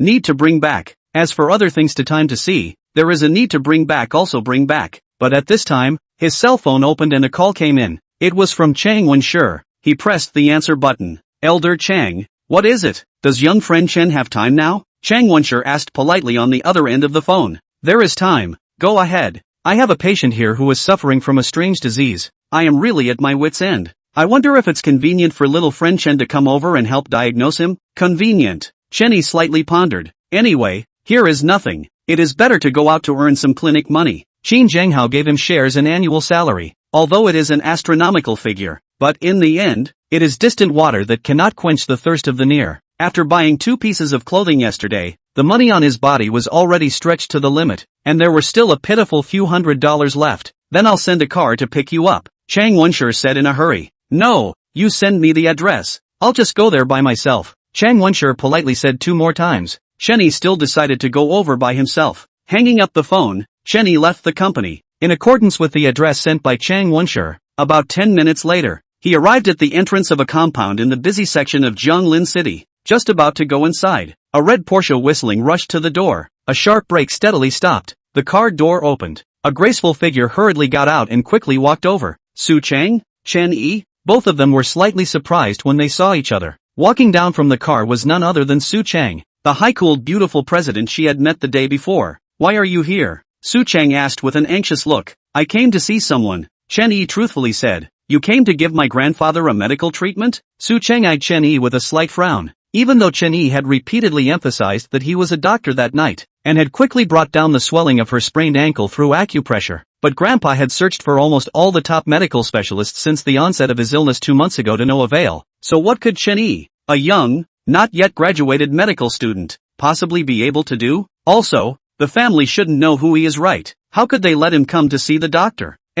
Old Mr. Chang Wenshi called me to come over. Chen Yi lightly nodded his head and said, let's go. I'll take you there. Su Chang hesitated slightly and then pulled Chen Yi into the gate in a fiery hurry, although she was not clear about who the Chang Wenshi in Chen Yi's words was. However, since Chen Yi had come, there was no harm in bringing him in to see his grandfather's condition. Su family compound, wigwam pond, grass and trees. The scenery is very good, but Chen Yi has no time to stay. Was Su Chang pulled all the way fast, quickly to the backyard in front of a small villa. Not yet into the villa, heard a man inside hissing. full of panic roar. At this time in June, outside the sun shines, cold here that as if the ghost cries wolf howling like hissing sound. Still let a person feel shudder, cannot help but hit a shiver. Chapter 29 Fiend invades the body. Don't you guys come over. Don't you guys come over. I'll kill you. Su Cheng's face was full of sorrow and Chen Yi exchanged a glance with him, and he was busy speeding up his steps and walked in. The living room was in a mess, and bloodstains could be seen everywhere on the ground. Two middle-aged men and women dressed as underlings collapsed near the doorway, their heads already broken and bleeding, wailing repeatedly. An old man wearing a hospital gown, nearly 70 years old, with messy white hair, clutched a shovel in his hand, agitated, his neck veins rippling, his eyes red, full of grief, anger and horror, glaring at the dozen or so people around him, more than 10 meters away, including Chang Wenshi, including the Su family. Up and down more than a dozen people are sad face. Do not dare to act rashly. That old man was none other than Su Cheng's grandfather, the Su family's old man, Su Tianyang. Su family in Jianlin is not a first-class mansion, but is also a real big family. Family assets of 1 billion. In the local has a good status and influence. Su old man need 2 sons. The eldest son Su Yunlong total palm Su family industry. In Jianlin city is also counted on the number 1 figure. Is seen as the next helmsman of the Su family. The second son Su Jinlong character gentle, mainly responsible for taking care of the Su family internal matters. Su old man although already nearly 70 years old, body bones but has been very strong. But is 2 months ago one day suddenly began to intermittently fall into madness. When the onset of this is now, yelling, 6 relatives, no matter how other people to discourage. Su old man always around all the general as enemies, do not allow anyone to get close to. After several episodes, the old man was now bone thin and jagged, as if he had been drained of his essence. Little friend Chen is here. Quickly look at what exactly is this condition of Elder Su's and is there a way to cure it? Chang Wenshi saw Chen Yi enter the door and busily greeted him in greeting. Walking over with him there was also a middle-aged man in his 40s, courteous and refined, precisely Su Tianyang's second son, Su Cheng's father, Su Jinlong. Jinlong, this is the little miracle doctor I mentioned to you, Chen Yi, little friend Chen. Chang Wenshi took the initiative to introduce Su Jinlong. This, Su Jinlong scrutinized Chen Yi up and down, distrust written in his eyes. No wonder Chen Yi was simply too young, looking no more than in his early 20s, whether it was Chinese medicine or Western medicine. But all those who had made it had accumulated years and years of experience. If even Chang Wenshi was unable to do anything, he really didn't dare to hold any expectations for such a young scion. Don't look at Chen Xiaoyou's age. His medical skills are definitely above me. Master Su's condition is really too tricky. It's better to let Chen Xiaoyu diagnose it quickly. Chang Wenshi, an old man, could also see from Su Jinlong's scrutinizing eyes that he lacked trust in Chen Yi, and hurriedly said, all right, then please have Dr. Chen take a look. What exactly is going on with my father? Su Jinlong nodded down and pointed at Elder Su, who was still in a state of insanity, and said with a face full of helplessness, Chang Wenshi was a titanic figure in the Chinese medicine industry, and the person he recommended. No matter what, he had to give some face. Chen Yi nodded slightly and passed through the middle of the 2 men, walking towards Elder Su. Chang Wenshi and the others followed closely behind. You guys don't come over, come over again and I'll be impolite. I'll kill you all. Elder Su looked like he was in shock. His emotions flared up again. His face turned pale and he hissed with a grimace. Don't get too close so as not to hurt you. Behind him, Su Cheng took the initiative to remind him. The rest of the Su family cast questioning gazes when they saw a young scion acting as if he was going to diagnose his old man. Jinlong, who is he again? Su Yunlong, the Su family's boss, looked Chen Yi up and down, his expression majestic and his tone icy cold as he asked, oh, this little brother is Elder Cheng's highly recommended divine Dr. Chen Yi. Su Jinlong spoke, reminding you early in the morning for you to send someone abroad to invite experts over. What kind of people did you invite? First you found a useless whatsoever Chinese medicine titan, and now you found such a brat. You still think that the old master's illness is not serious enough, don't you? Su Yunlong's face turned blue as he rebuked in a deep voice. Chang Wenshi's face immediately turned very embarrassed after hearing this. Chinese medicine emphasizes on looking and sniffing. Now the old master is in such a condition now, it is impossible to get close to him, and he can't tell what exactly is the cause of the disease. Big brother, first let this little brother give the old master a diagnosis. The old master's sudden onset. The other doctors I have also sent people to invite. Su Jinlong said with a sad face. Su Yunlong's face was as heavy as water and did not speak up again. Only then did Su Jinlong turn to Chen Yi. Dr. Chen, my father him? Is there any pattern to the old man's onset? Chen Yi asked with a solemn expression. His eyes slightly narrowed as he gazed at Elder Su. There is. Last month it was still twice a week, Recently this period of time it has become more and more frequent. Almost once every 2 days he will have an attack, one lasting for about half an hour. Su Jinlong returned. Chen Yi did not respond at first, secretly urged the heart decision. Well, just a wisp of swimming dragon true chi from the dantian along the meridians into the eyes. Look through the air. Immediately found that Su old man was covered by a rich black sinister chi. It was several times stronger than the one on Su Cheng's body. It must be that the baleful aura on her body was mostly unrelated to the old master. The black aura changed shape, sometimes teeth and claws as if from the netherworld of the ghosts. At all times tightly attached to the body of the old man. Su sucked his essence. The old man's eye sockets are deeply sunken. His body is dry and thin. Obviously the spirit is greatly depleted, already overburdened. At any time there is the danger of collapse and death. If he continued to let the old master go on like this, even if he survived today, he was expected to live for less than 10 days. I'll go over and take a look, Chen Yi said and moved his steps towards the old master. Don't you come over. One more step forward and I'll chop you to death. Chen Yi carefully walked towards the old master, who instantly became agitated, placing the bloody shovel in his hand across his chest and hissing and roaring. Chen Yi's body twisted, an arrow step sprint, as fast as lightning to the old master's side, 2 fingers together, respectively, in his Chisha acupoints. Lack of basin acupoints pointed twice. The old master rolled his eyes, immediately lost consciousness, trembled a little, just about to fall to the ground. Chen Yi smoothly held him slowly on the ground. Chen Yi, this is my grandfather alright? Su Cheng's ebony brows knit as she hurriedly asked. The rest of the crowd all looked at him with nervous expressions. It's fine, I'm just using the acupoint technique of Chinese medicine to calm him down first, Chen Yi said. Carry the old man to the sofa first, the floor is cool. Everyone was instantly relieved. Su Jinlong signaled the 2 servants to carry the old man to the sofa on the side, and turned to Chen Yi. Dr. Chen, is there a cure for my father's condition?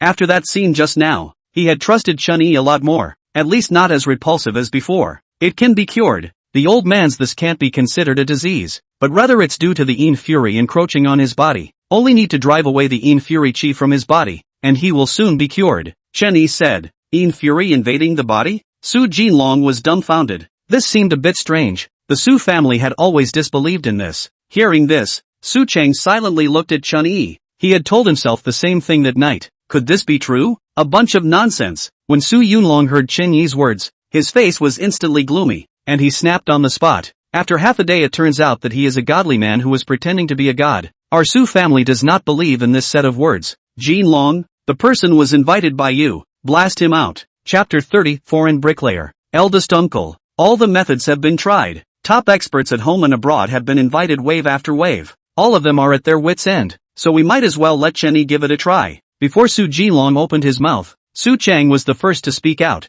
with a worried face. These 2 months the family on the old man's disease cannot be said to be not on the heart, but all can be invited to the experts and famous doctors have already come to see. What expensive drugs have also used, but so long down, no effect at all. I'm afraid that if my grandfather's current condition continues, his days are numbered. Although Chen Yi's words are indeed a bit strange and confusing, but the strange things that happened to him that night are still fresh in his mind. So let him try, may have a miraculous effect? Su Yunlong's words made Chen Yi's heart very upset. He wanted to directly turn around and leave, but when he heard Su Cheng speak for himself and saw her anxious face, he had to temporarily suppress the fire in his heart. Good, since you father and daughter are determined to let a magician cure the old man, then I won't stop you. But if you delay the condition, and the old man has a short or long life, the responsibility for this will all be on your head. Su Yunlong pointed at Su Cheng and Su Jinlong and said. Su Jinlong's father and daughter glanced at each other, then looked at Chen Yi. Dr. Chen, what percentage of certainty do you have in curing my father?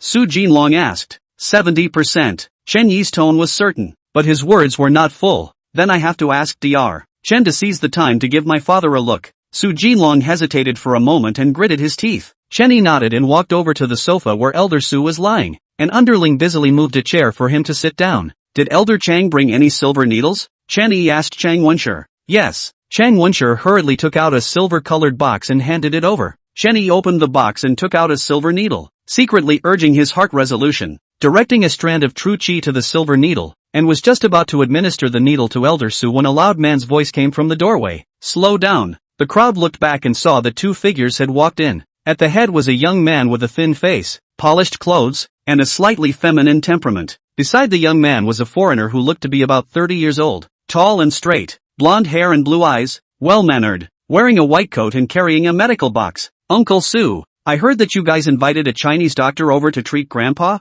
You guys are really confused. Grandpa is mentally ill. How can a Chinese doctor cure him? The feminine man who walked in was originally named Zhang Chengfeng, a member of the Zhang family in Jianglin City. Jianglin City forces are extremely diverse and complex, including Qin Zhanghao, including the dragon, Qin, Jiang, Nangong 400 billion level of the top of the family. Under the Zhang family, including the 10 billion level of the 5 second-rate family. The Su family assets of 1 billion in Jianglin can only be counted as a third-rate family. Su family and Zhang family has always been good friends. Zhang Chengfeng on Su Cheng's affection for the entire Jianglin city. The upper class are clear. Therefore, the Su and Zhang families have long begun to make preparations for this family marriage. Just Zhang Chengfeng private life is chaotic. Is Jianglin famous playboy? Su Cheng on Zhang Chengfeng not to call, so it has been delayed until now. In fact, Zhang Chengfeng should be referring to Chang Wenshi who came over earlier than Chen Yi. Chang Wenshi heard, face instantly become more ugly, groundless, although he was indeed unable to do anything about it. But being taunted by someone so face to face, he could not hold his face. At least he was considered a number one person in the Chinese medicine industry. Why is Cheng Feng here? Su Jinlong nodded his head in greeting. He was not very optimistic about Zhang Chengfeng, but the marriage between his daughter and the Zhang family was decided by the old master. He could not oppose it. Uncle Su. Zhang Chengfeng nodded his head in greeting at Su Jinlong, and then his eyes greedily glanced at Su Cheng on the side, spreading his hands to introduce the blonde foreigner beside him to the crowd. Grandpa Su's condition has always been on my mind. This is my study abroad when I befriended psychiatry expert Dr. Philip. Mr. Philip has a high reputation in Europe. In many authoritative medical journals have published insightful and high-quality papers. In the medical community has caused a great deal of repercussions. Mr. Philip is also the personal physician of a member of the European royal family, and when put in our place, it's almost equivalent to the imperial physician in ancient times. I personally made a trip to Europe yesterday to specially invite someone over to see Grandpa Su. With all my heart. Zhang Chengfeng had gone to such lengths to cure the old man. So naturally, Su Jinlong could not say anything more. Su Cheng, seeing that you've been emaciated for the past 2 days, Dr. Philip will definitely be able to cure Grandpa. Don't worry about it. Zhang Chengfeng walked to Su Cheng and just raised his hand to reach for the latter's shoulder. Su Cheng subconsciously took a step back, so Zhang Chengfeng's hand instantly fell short, awkwardly hanging in mid-air. The bottom of his eyes quickly flashed a shade, and then dryly laughed twice, took his hand back and inserted it into his pocket, and pretended to be calm and looked at Chen Yi, who was sitting there, pinching a silver needle in his hand. Uncle Su, with Dr. Philip here, you can tell all the other idlers to stand down. Chinese medicine is originally a fooling contraption. Why did you even look for such a young guy? It's really sick and desperate. This, Su Jinlong was in a bit of a dilemma for a while. Just now Chen Yi disregarded his personal safety. Using the legendary acupuncture points to calm down the old man's image is still vivid in his mind. Although Chen Yi's so-called Fury invasion he is still more or less a little skeptical. But on the whole, he is still more trusting of Chen Yi. But now a foreign authoritative expert is in front of him, and Zhang Chengfeng's words directly forced him into an either/or situation. This made it a bit difficult for him. Regardless of Chen Yi, Chang Wenshi's status in the domestic Chinese medicine industry was there. It was not easy to invite him over, and now letting him go on the spot did hurt his face a bit. Mr. Su, your country's Chinese medicine is not recognized in the world. It is something that should have been eliminated a long time ago. Only our Western medicine is orthodox medicine. At this moment, Philip had a proud face and said in broken Chinese, "What kind of words are you calling this?" Upon hearing this, Chang Wenshi's face sank. His heart was furious. He had been immersed in Chinese medicine for decades. Being denigrated by a foreigner to the face of Chinese medicine was naturally unacceptable to him. He could admit that there were high and low medical skills. As for the advantages and disadvantages of Chinese medicine and Western medicine, in his opinion, each has its own advantages and disadvantages. There is no superiority or inferiority. Your Excellency can walk around the world if you are not convinced, and see how many people trust your Chinese medicine, Philip said with a cold smile.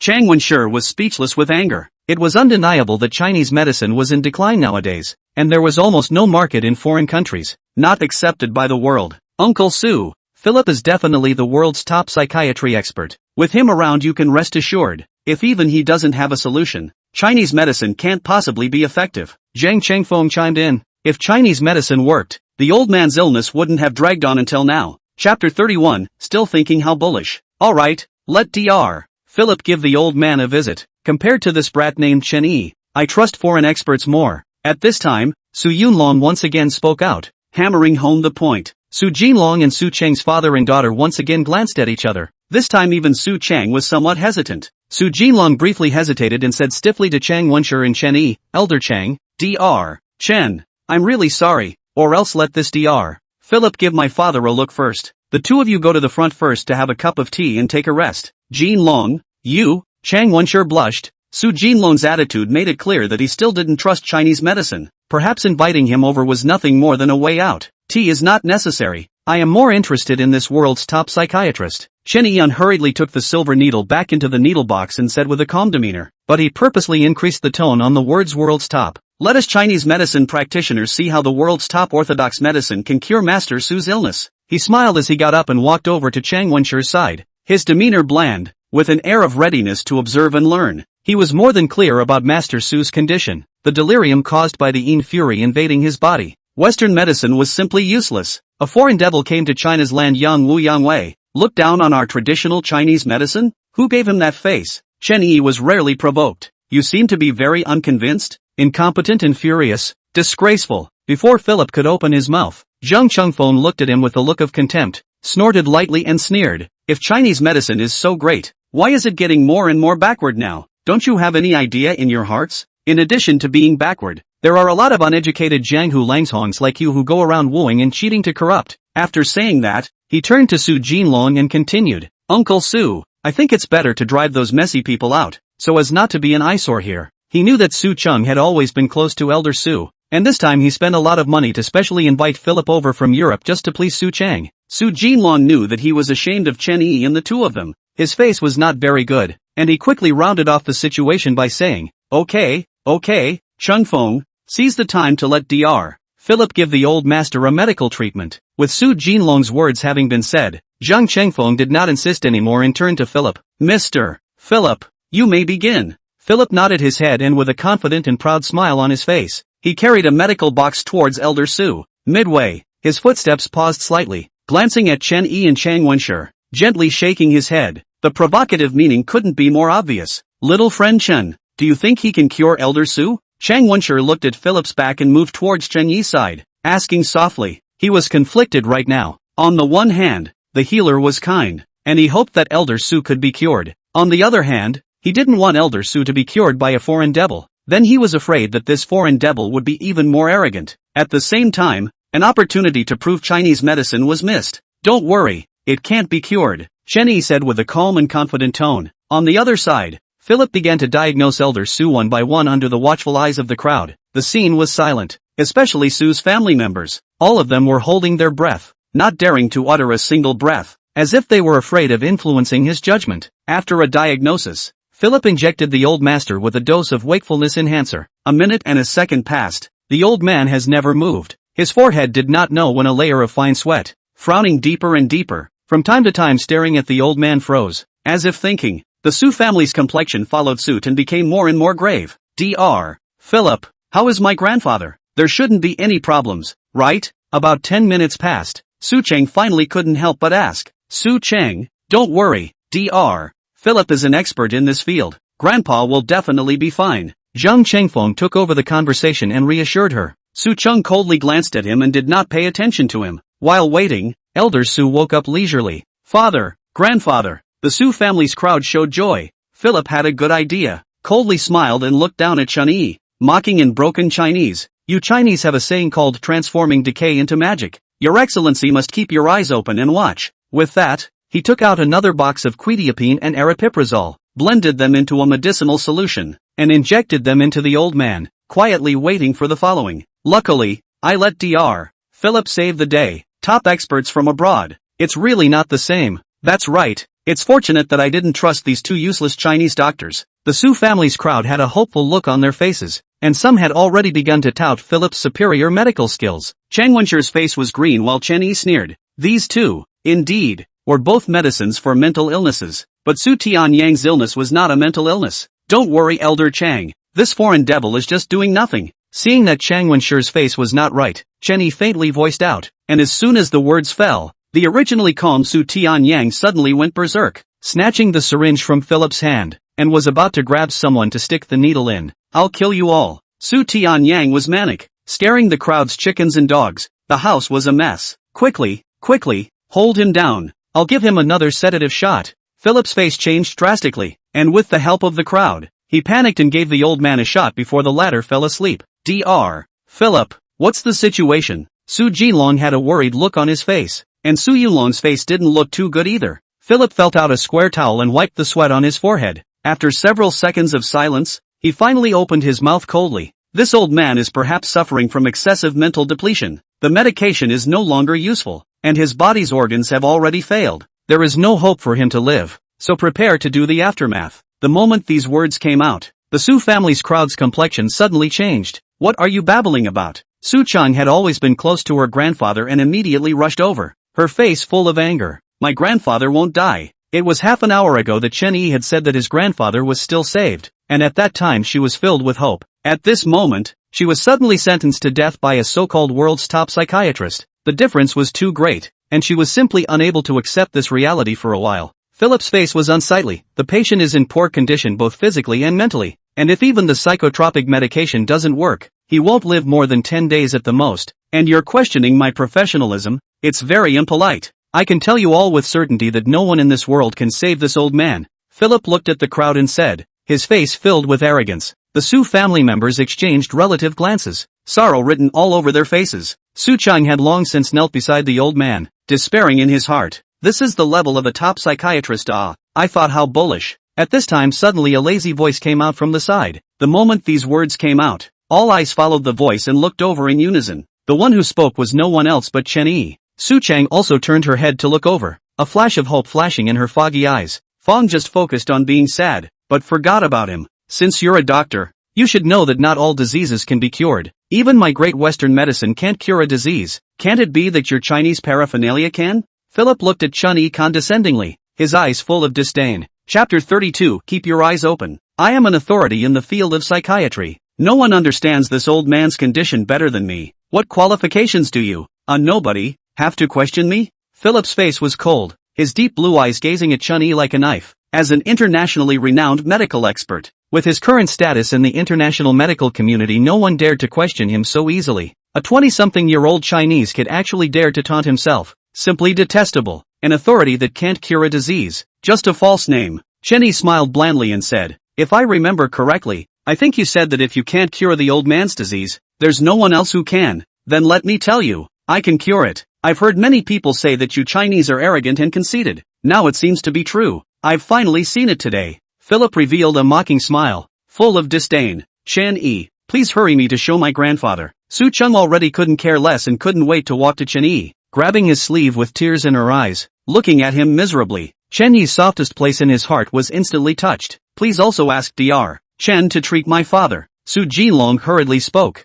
Uncle Su, Su Cheng, since even Dr. Philip is powerless, what can he, an unknown brat, do? Don't toss him before Grandpa Su's death. Zhang Chengfeng froze for a slight tilt and hurriedly spoke out to stop it. This old thing is dead. In case it was really healed by that kid in a crooked way. Not only did he work for nothing, but he also let this kid get the favor of the Su family's father and daughter. He would never want this to happen. You shut your mouth. My grandfather won't die. Su Cheng snapped his head around to look at him and snapped and drank. Su Cheng, calm down. What I mean is that Grandpa probably doesn't want anyone else to use needles on him indiscriminately before his deathbed, so that he won't have any peace. Zhang Chengfeng froze for a moment, the corner of his mouth twitching in defense. Su Cheng and Su Jinlong's father and daughter coldly ignored him again, but where there was a glimmer of hope they couldn't give up. Dr. Chen, please, don't worry, as long as you can cure old master, my Su family will be grateful. Su Jinlong gestured at Chen Yi and said with an apologetic face. Chen Yi lightly nodded his head and turned to Philip and lightly smiled.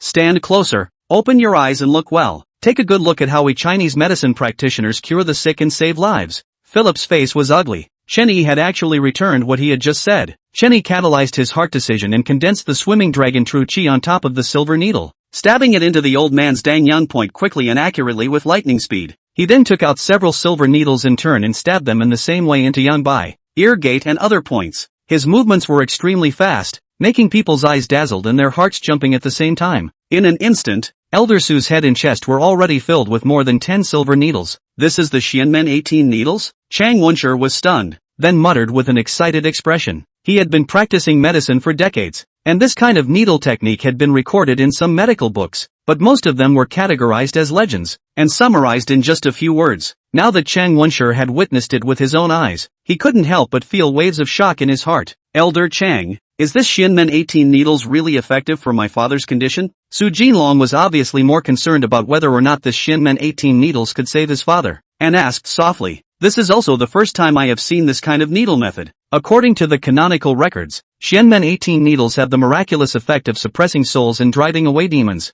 As for whether it has any effect on your father, I'm not sure, Chang Wenshi said with a gloomy expression. Soul calming and exorcism? This, Su Jinlong silently sighed. The glimmer of hope that was lit up in his heart inevitably wavered a little. Father, this is clearly a mental illness. What does it have to do with soul suppression and exorcism? Chen Yi naturally could not know the thoughts of outsiders, and had been concentrating on applying the needle. The last needle was stabbed into the 100 meetings point, finally accomplishing a great success. 18 needles trembled in unison, and a long, melodious sound came out, just like the morning bell of a twilight drum. The crowd was so shocked that they could not speak, and Chen Yi immediately saw that the rich cloud of sinister qi, quickly from the old man's body to withdraw and dissipate. Within a few moments, the old man's pale as wax face, visible to the naked eye speed gradually have blood color. Another few minutes passed, and the room was filled with silence. Chen Yi wiped a handful of sweat from his forehead and began to pull the silver needles out of his body unhurriedly. Chen Yi, how is my grandfather doing?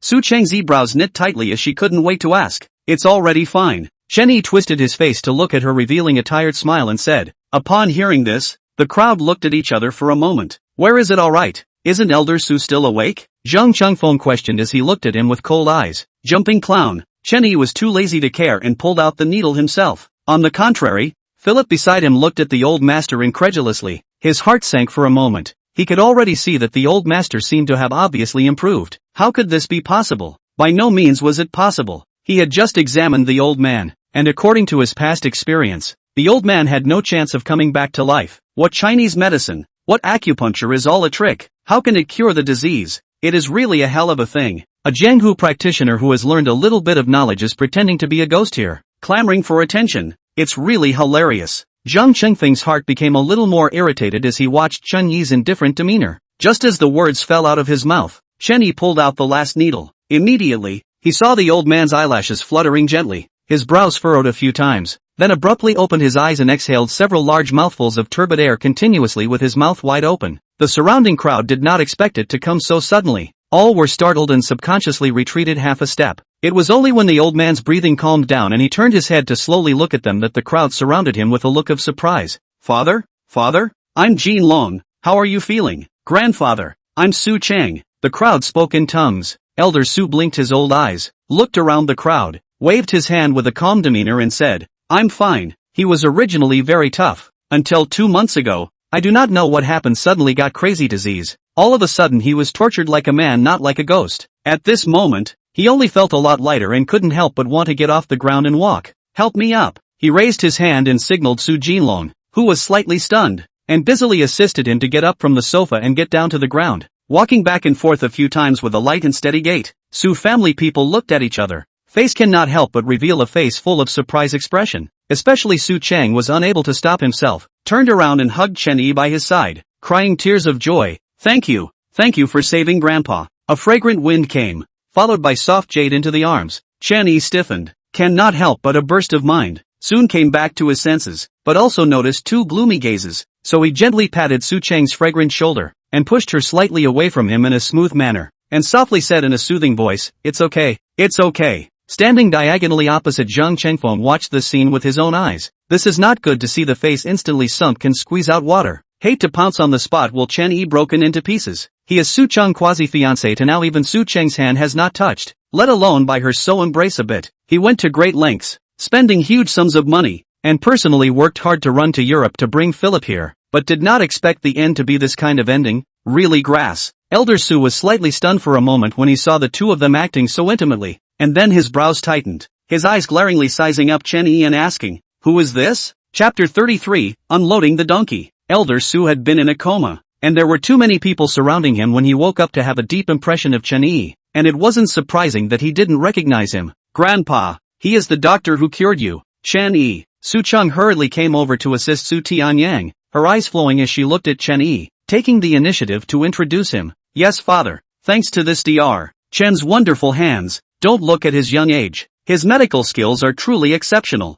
Su Jinlong followed suit, looking at Chen Yi with eyes full of gratitude and respect. On the contrary, it was Elder Su who had a calm face and complimented him nonchalantly. The young man is young and promising. He has worked hard. Then glanced sideways at Su Cheng beside him and said with a slight rebuke, "You are a person with a marriage contract. No matter when you have to pay attention to your own words and behavior. Don't insult the style of my Su family. Grandpa, Su Cheng never thought that Grandpa at this time is thinking about her marriage contract, a time in the heart of mixed feelings. Uncle Su, Chang, aren't you guys being too arbitrary? If you ask me, the one who cured the old man is by no means this brat named Chen Yi, but Dr. Philip." It was at this moment that Zhang Chengfeng suddenly spoke in a loud voice. With these words, everyone, including Philip, was stunned. All that had happened earlier had only just passed not long ago and was still fresh in everyone's mind. Philip has clearly announced that the old man cannot be cured, can only wait for the aftermath of the old man? It is Chen Yi's hand to save the old man back. This how suddenly become Philip's credit.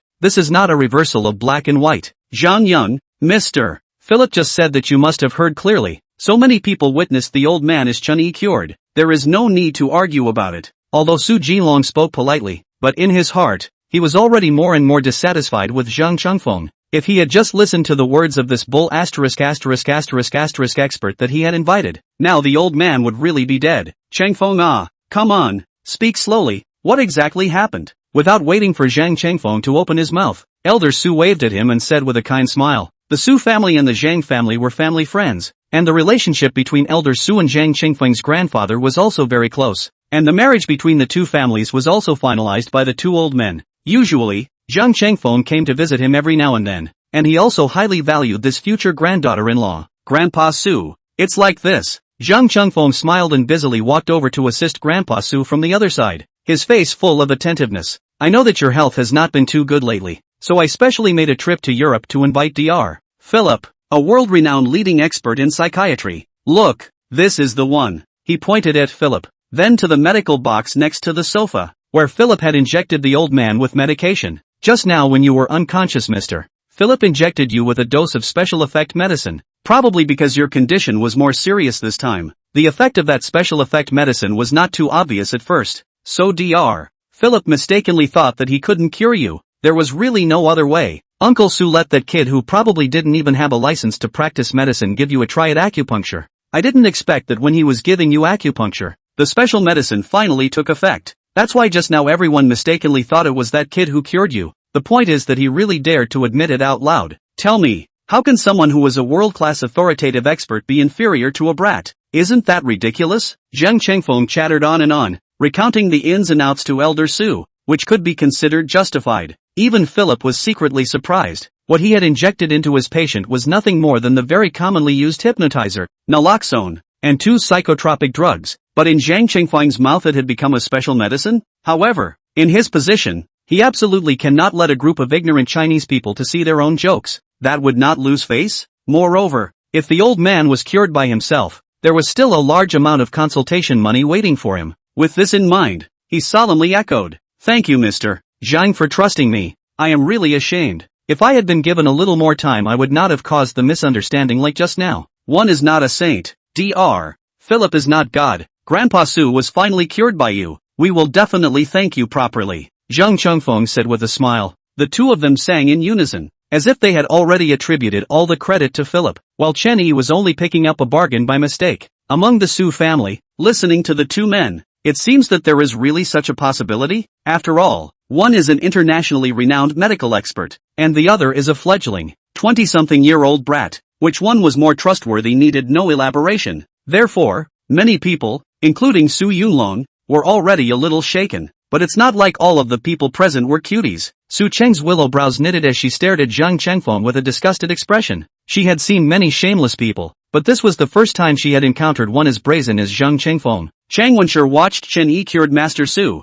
In front of a foreign devil Chinese medicine is not easy to raise eyebrows once, so all of a sudden to wipe out. He will not give up? Chen Yi looked at the two men with a bland look. Not the first time to defend, quietly waiting for the following. After all, now the two are only one side of the story. The person concerned, Elder Su, has not yet spoken. Mr. Su was assisted by Su Cheng and Zhang Chengfeng, returned to the sofa and sat down. Looking at Chen Yi, Then Su Chang. He finally landed his eyes on Philip with a smile on his face very politely. Then thank you Mr. Philip, worthy of being an international famous doctor. This disease of mine has been tormenting me for such a long time, and now that it is finally cured by you, the old man is happy in his heart. If you don't mind, how about having a casual meal at home at noon? Obviously, Su Tianyang chose to believe in Zhang Chengfeng. He just didn't know if he really believed in it or if there was another reason. Grandpa, you are clearly saved by Chen Yi. Su Chang smelled a stagnant expression, incredulously looking at her own grandfather, pressured not to believe that his grandfather, who he had always respected, on what grounds to listen to Zhang Qingfeng's side of the story to determine that his disease was cured by Philip. But she was interrupted by Su Tianyang halfway through her words. Shut up, I know in my heart who cured me. Chengfeng made a special trip to bring Dr. Philip here from so far away. Do you think that he would be inferior to a milquetoast brat? Su Tianyang rebuked in a deep voice before looking at Philip once again. Mr. Philip, don't be offended. This granddaughter of mine has been spoiled by me and doesn't know what's important. You are welcome old sir. Treating the sick and saving people is our doctor's duty. Philip's face was happy, gently nodded his head in greeting and said, Chapter 34, if you want to live after 2 days, take $10 billion. Mr. Philip is internationally renowned, and his reputation is indeed true. You have traveled thousands of miles to our Jianglin city to treat my father. My Su family is grateful, and I will surely be heavily thankful. Since the old master had already made up his mind, Su Yunlong immediately stood out with a loud smile and said in a loud voice. He did not wish to let Su Jinlong take such a great credit. Right now such a result was exactly what he wanted to see. Yes, thanks to Mr. Philip's wonderful hands, or else the old man would still not know how long he would be tossing and turning with this illness. Young Zhang also had the heart to specially travel to Europe to bring Dr. Philip here this time. Just now, we all misunderstood Mr. Philip and almost let some petty people steal his credit. It's really not right. The rest of the Su family followed suit and bragged. Zhang Chengfeng looked smugly at Chen Yi who was not far away. Even if you crookedly cured Elder Su, so what? A lucky toad is still a toad. And you want to climb the tree of the Su family? You don't have to take a piss and look at yourself. Philip's face was arrogant, enjoying the compliments and admiration of the Su family's people like a star catching the moon, and his provocative gaze was thrown towards Chen Yi and Chang Wenshi from time to time. Su Jinlong's face was ugly, his eyes drooped in silence. He has always been weak. His father has already made up his mind, and everyone else has already decided that it was Philip who saved the old man. He did not dare to disobey. On the contrary, Chen Yi, from beginning to end of the calm color, the one who was the most furious had to be Chang Wenshi. Chen Yi was invited by him. At first he was distrusted by the Su family, and after that, even the Chinese medicine practitioners were humiliated and looked down upon. Finally cured the patient with great difficulty. Originally thought that finally can raise eyebrows, but did not want to be robbed of the credit, not to say, in turn accused Chen Yi want to rob others of the credit. He even felt aggrieved for Chen Yi. This year, I've seen what it means to turn black and white upside down. Your Su family's strength in calling a stag a horse is simply disgraceful. Elder Su, you're a man of your age, be a man of conscience. The one who healed you is clearly Qin Xiaoyu. Don't chill the hearts of the people if you do this. Chang Wenshi's face turned blue as he looked at the Su family crowd with a cold face. And you all. You obviously watched with your own eyes as Chen Yi saved the old master. Yet each and every one of you confuses right and wrong with a clear conscience, and tells lies with your eyes wide open. Don't you feel any shame? How dare you? This is the Su family. Is it not a place for you, an old quack, to casually act wildly? When had Elder Su and even this crowd of Su family members present been scolded by someone pointing their nose like this? Su Yunlong stormed out on the spot. If I remember correctly, surnamed Chang, you were unable to do anything about the old master's illness in the beginning. You're a quack. How do you still have the face to stay here and disgrace yourself? It is said that you are what bull ****** Chinese medicine expert. If I look at it as an uneducated Jianghu old crook, they can't handle it and then find a small crook. The two of them together to come out to cheat. Is not cheating to money angry into this?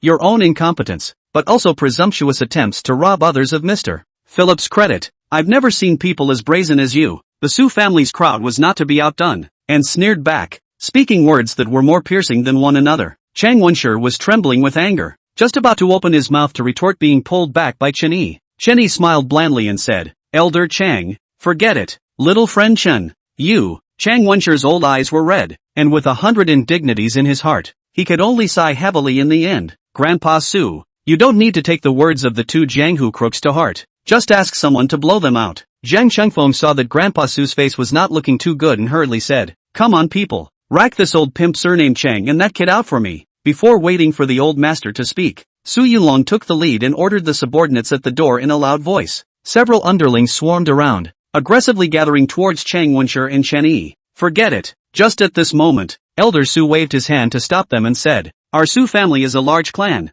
We have plenty of measure. Since the two of them are also here to treat the old man, we can't let them make a trip for nothing." He twisted his face and signaled Su Yunlong behind him. "Yunlong, seal the two of you a T-money." The corners of Su Yunlong's mouth moved, obviously a bit resistant, but in the end, he instructed the butler to fetch the cash. "Your name is Chen Yi, right?" Elder Su looked at Chen Yi, snorted coldly, and said in a cloudy manner, "It's better to be young or down to earth. There's no good thing in the world that comes in one step. Don't let me see you again after you get the money. And most importantly, don't appear around my granddaughter Su Chang. Understand? Grandpa." Chen Yi is not a liar. Su Chang's pretty face was covered with frost, her chest heaving and undulating as she defended Chen Yi, and then she looked at Chen Yi from afar, her pretty eyes filled with apologies. "You shut up," Elder Su chided. At this very moment, the butler had already fetched the cash, respectively stuffing a bunch of banknotes into Chang Wenshi's and Chen Yi's hands. With a contemptuous smile at the corner of his mouth, he said, "One person 10,000 yuan, put it away."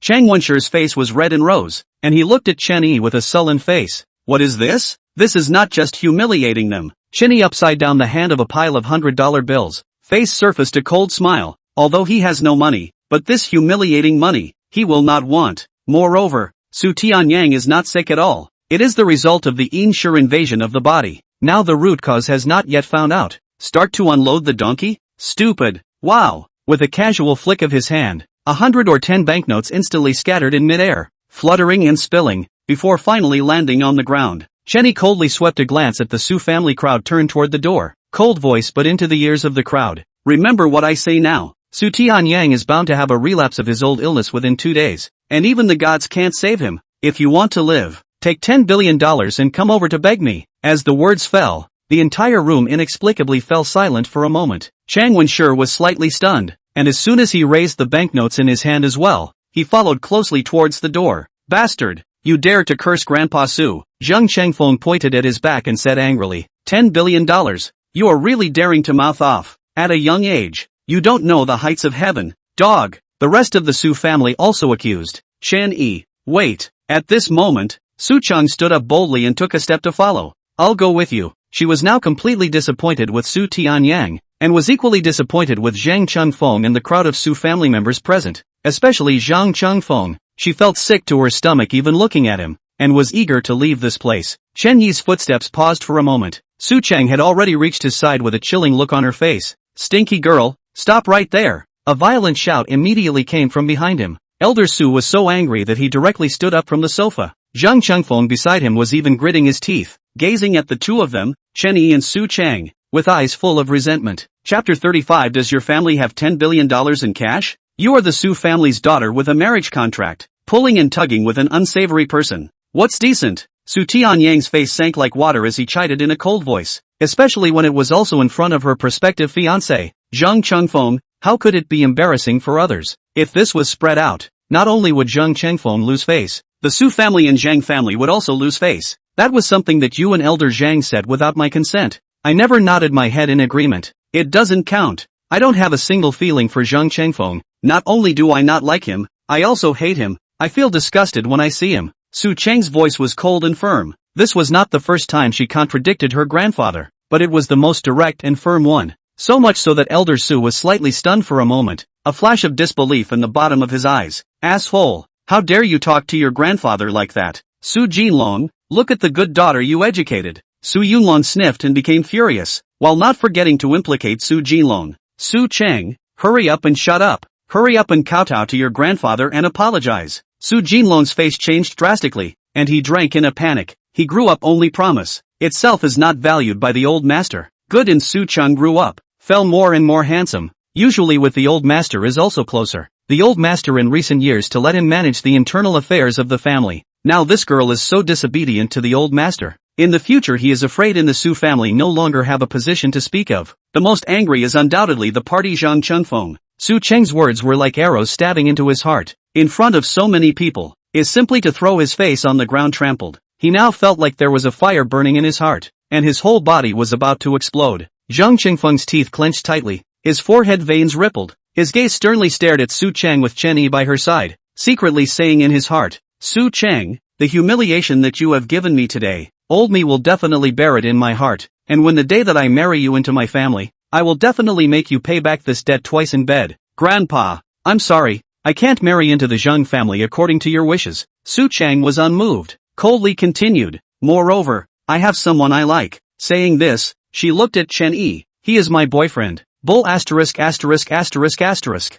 If you keep talking nonsense, believe it or not, I'll whip you. Hurry up and apologize to Grandpa. Su Jinlong's face turned red as he angrily shouted, if you don't believe me, I'll prove it to you. Su Chang had a frosty face and wrapped his arms around Chen Yi in front of the Su family. Chen Yi instantly looked puzzled at the words, and before he could react, Su Chang's red lips had already coldly pasted onto his lips. Chen Yi's eyebrows condensed, immediately felt a wisp of warm moisture in the lips spread. Sweet, wonderful, until Su Chang moved her own little mouth away, her eyes flowing, flashing a blush. He only came back to his senses slightly, more or less still feeling a little unfulfilled. The entire scene was silent, everyone's jaws staring at this scene. Asshole, rebellious daughter, you pissed me off, my Su family's face, all disgraced by you. Su Tianyang was so furious that he jumped violently. Zheng Chengfeng was even on the verge of crunching his teeth, and he couldn't help but tremble all over his body. He now had the urge to kill someone. Let's go. Su Chang swept a glance at the crowd and pulled Chen Yi towards the outside. Chang Wenshi stared blankly for a little while and hurriedly followed. The three of them quickly arrived at the Su family's entrance. Junior friend Chen, today plainly made you suffer. The old immortal is really sorry. Chang Wenshi looked at Chen Yi and Su Chang with complicated eyes and said with guilt in his heart, if he hadn't invited Chen Yi here, there wouldn't have been so many messy things happening. Elder Chang doesn't need to think too much. I'm fine, Chen Yi said with a faint smile. Little friend Chen, in the future if there is something you need, this old man of mine can just open his mouth. The old man will definitely do his best to help. Chang Wenshi gently sighed and said, good, I will definitely not be polite. Chen Yi laughed. Then, this is goodbye. I will see you again. Chang Wenshi finally revealed a smile and said. Chen Yi nodded. See you again. After Chang Wenshi left, as soon as Chen Yi turned around, he saw that Su Chang was still full of blush and was looking at himself. As the four eyes met, she was busy withdrawing her sight and looked away. Chen Yi was dumbfounded. Wasn't she quite brave just now? How come she was shy in the blink of an eye? Where are you going? I will send you. Su Chang instantly resumed her cool face. There is no place to go. Since I am your boyfriend, you first underwrite me for a few days? Chen Yi said half jokingly and half seriously. You still have the mood to joke. Su Chang gave Chen Yi a blank look. Get in the car. Go to my place first. The two quickly returned to Su Chang's red Porsche. A wisp of women's fragrance immediately poured into the nose. Chen Yi twisted his face and glanced at the driver's seat on the Su Chang. A glance. The line of sight unconsciously landed in her such as ruby-like warm red lips. Cannot help but reminisce about just kissed on their own lips. The heart of the feeling of pleasure. As for Su Tianyang, that old man, do not find out the root cause of the Yin fury. In less than 2 days must be sick. The man who was going to die. Chen Yi waited for the Su family to beg him. Sorry for what happened just now. Su Chang started the car and slowly drove towards the front, suddenly and inexplicably saying humble. It's okay, even though my first kiss is precious, I won't rely on you to make you responsible for it. Chen Yi said in a serious manner. Su Chang do not know how the heart panicked for a moment. Feet of force, the car violently stuttered. Two people violently inertia forward. Su Chang fiercely slanting a glance at him said, I'm not talking about what you just said this thing. Oh, that's me comprehending it wrong. Chen Yi laughed lightly. What you just said in the Su family. How exactly is my grandfather's illness? After a while, Su Chang opened her mouth. Even though her grandfather was very unkind in the matter of the marriage contract, it was also true that her grandfather had loved her all these years, and from the bottom of her heart, she did not want her grandfather to have anything short or long. But just now in the Su family happened, those things are still vivid in her mind. Chen Yi just suffered so much aggression. This time to mention this, she also feel a little difficult to speak. Your grandfather, that is not a disease, just like you, it's a Yin fiend invading his body, and it's several times more severe than yours. If I'm not wrong, the source of that evil fury should be right next to your grandfather, and within 2 days, he will definitely have a relapse of his old illness. Chen Yi said honestly. Will it be life-threatening? Su Chang asked worriedly. Does your family have $10 billion in cash? Chen Yi asked in return. Su Chang. She immediately recalled what this guy said just now in the Su family. Originally thought it was just a word of anger,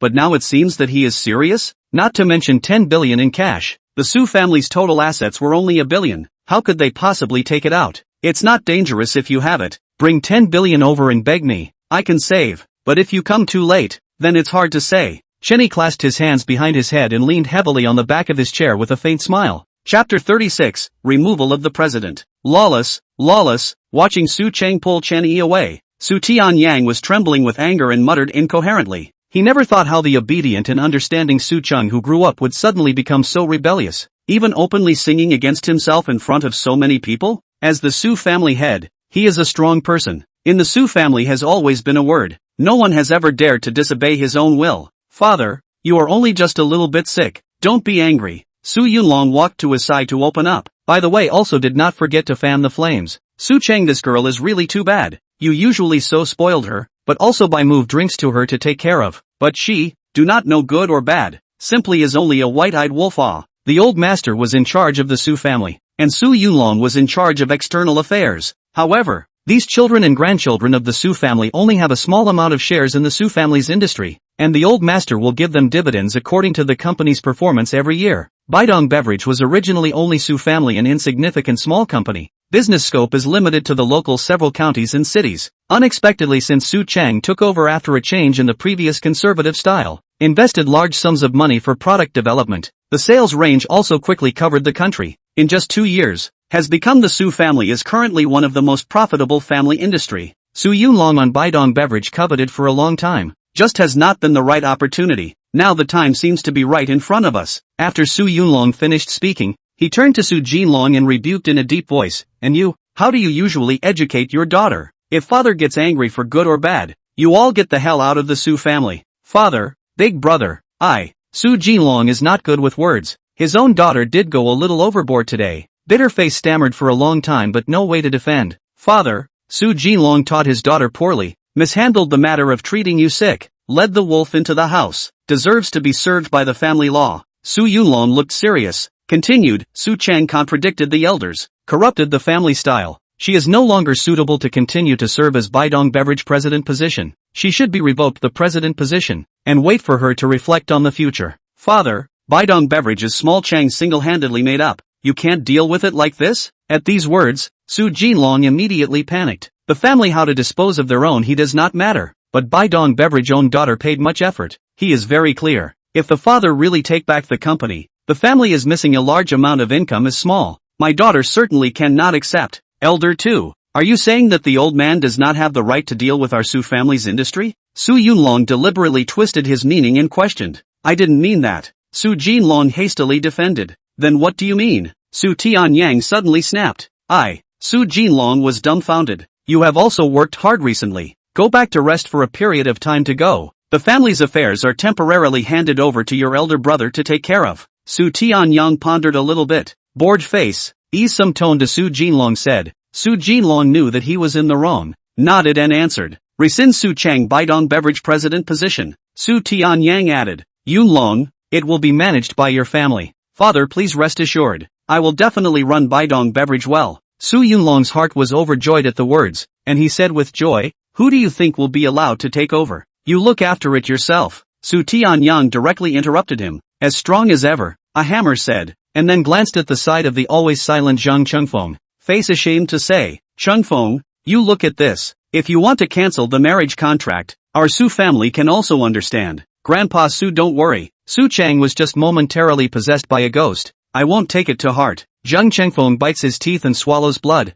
forcibly holding back his indignation, pretending to be generous. My marriage with Su Cheng was set by you and my grandfather. I also like Su Cheng, as long as she is willing to come back to her heart. I will not take into account what she just did on impulse. Compromised you child. Su Tianyang sighed heavily. Su Cheng in the future, if she can marry such a benevolent child as you, that is her blessing. I will definitely find a way to make this marriage of yours happen. Just the day after tomorrow. The day after tomorrow happens to be my 70th birthday. Wait for your grandpa to come over. Both of our families will set the wedding date. Many thanks to Grandpa Su for making it happen. The corners of Zhang Qingfeng's mouth twitched twice, forcing a smile. In his heart, he had already thought about how to punish Su Cheng after the wedding. As for Chen Yi, daring to steal a woman from him, wait for death. Mr. Philip, is my father's body really cured now? Su Yunlong recalled what Chen Yi said when he left. Plus the old man's condition had been back and forth for the past 2 months, so he was still uneasy. I will give Mr. Su a checkup later,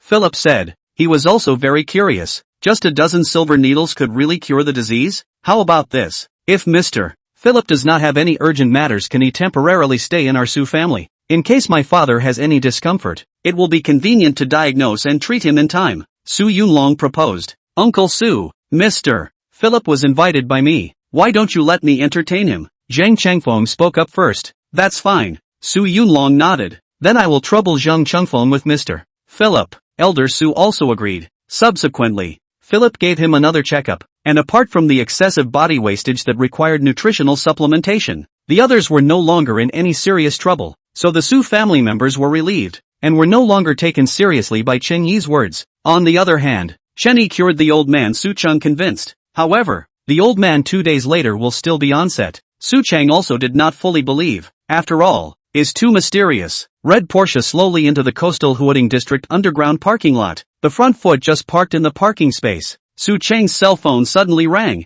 She picked up the phone to look at. Press the answer button. Mr. Su, your cousin Su Xiang brought a group of people to take over the company. We don't know what happened. You quickly come back to a trip. Her assistant's anxious voice on the other end of the phone came out. Take over the company? Su Chang was slightly stunned for a moment. Her face changed slightly. Her long willow eyebrows instantly twisted into a ball. Yes, it says that it's the family's decision to revoke your position as the president of Biodynamic Beverage. I will immediately go over. Su Chang simply returned the sentence and hung up the phone. What's wrong? Chen Yi noticed that she did not look too right and asked out loud. I have to go to the company right away. You don't have anything else to do? Then accompany me to the company first. Su Chang restarted the car. Tone of urgency said. Okay. Chen Yi nodded. To Su Chang he still has a good feeling. Do not mind doing a favor. Su Chang did not squeak. Face like frost quickly hit the steering wheel to turn quickly drive out of the parking lot. Wind speed towards the direction of the company. Chapter 37, I don't hit pregnant women.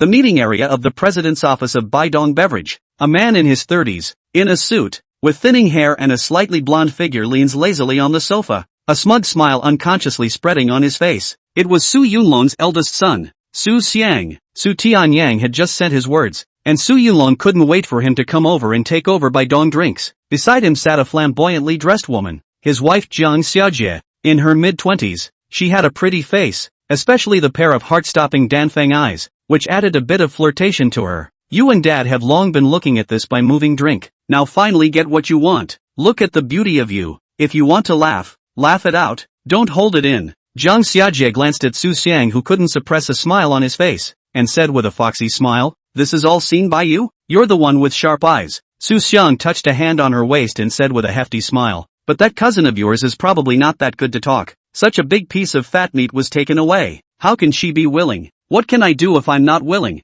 Who let her be so watery and ungrateful? Letting the hallowed Zhang Chunfeng not want to go and hook up with a Jianghu crook who didn't know where to come out. If this is spread out, the Su family's face is going to be thrown away by her. This is already the old master's lightest punishment for her. If you ask me, it wouldn't be too much to say that she should be directly kicked out of the Su family. Su Xiang said with a smile, I think it is also deserved. The two of them were chatting one sentence at a time, when the office door was suddenly pushed open, and Su Cheng walked in with Chen Yi one after the other. Yo, cousin is here. Quickly come and sit. Su Xiang saw the two, quickly glanced at Chen Yi, skin smile, and Su Cheng greeted. Although the two are cousins, but because both manage the Su family industry, there is competition between each other. Usually the relationship is not very cordial. Su Xiang, your family is not a long time to stare at my company? Is it so impatient? Su Cheng walked towards him with a cold face and said. On her way here, she had already called her father, Su Jinlong, to find out the situation, confirming that it was the old man's intention, and also learning that it was her eldest uncle, Su Yunlong, who had suggested it to her grandfather. Baidong Beverage from their own takeover since revenue increased more than 10 times, inevitably be jealous of people.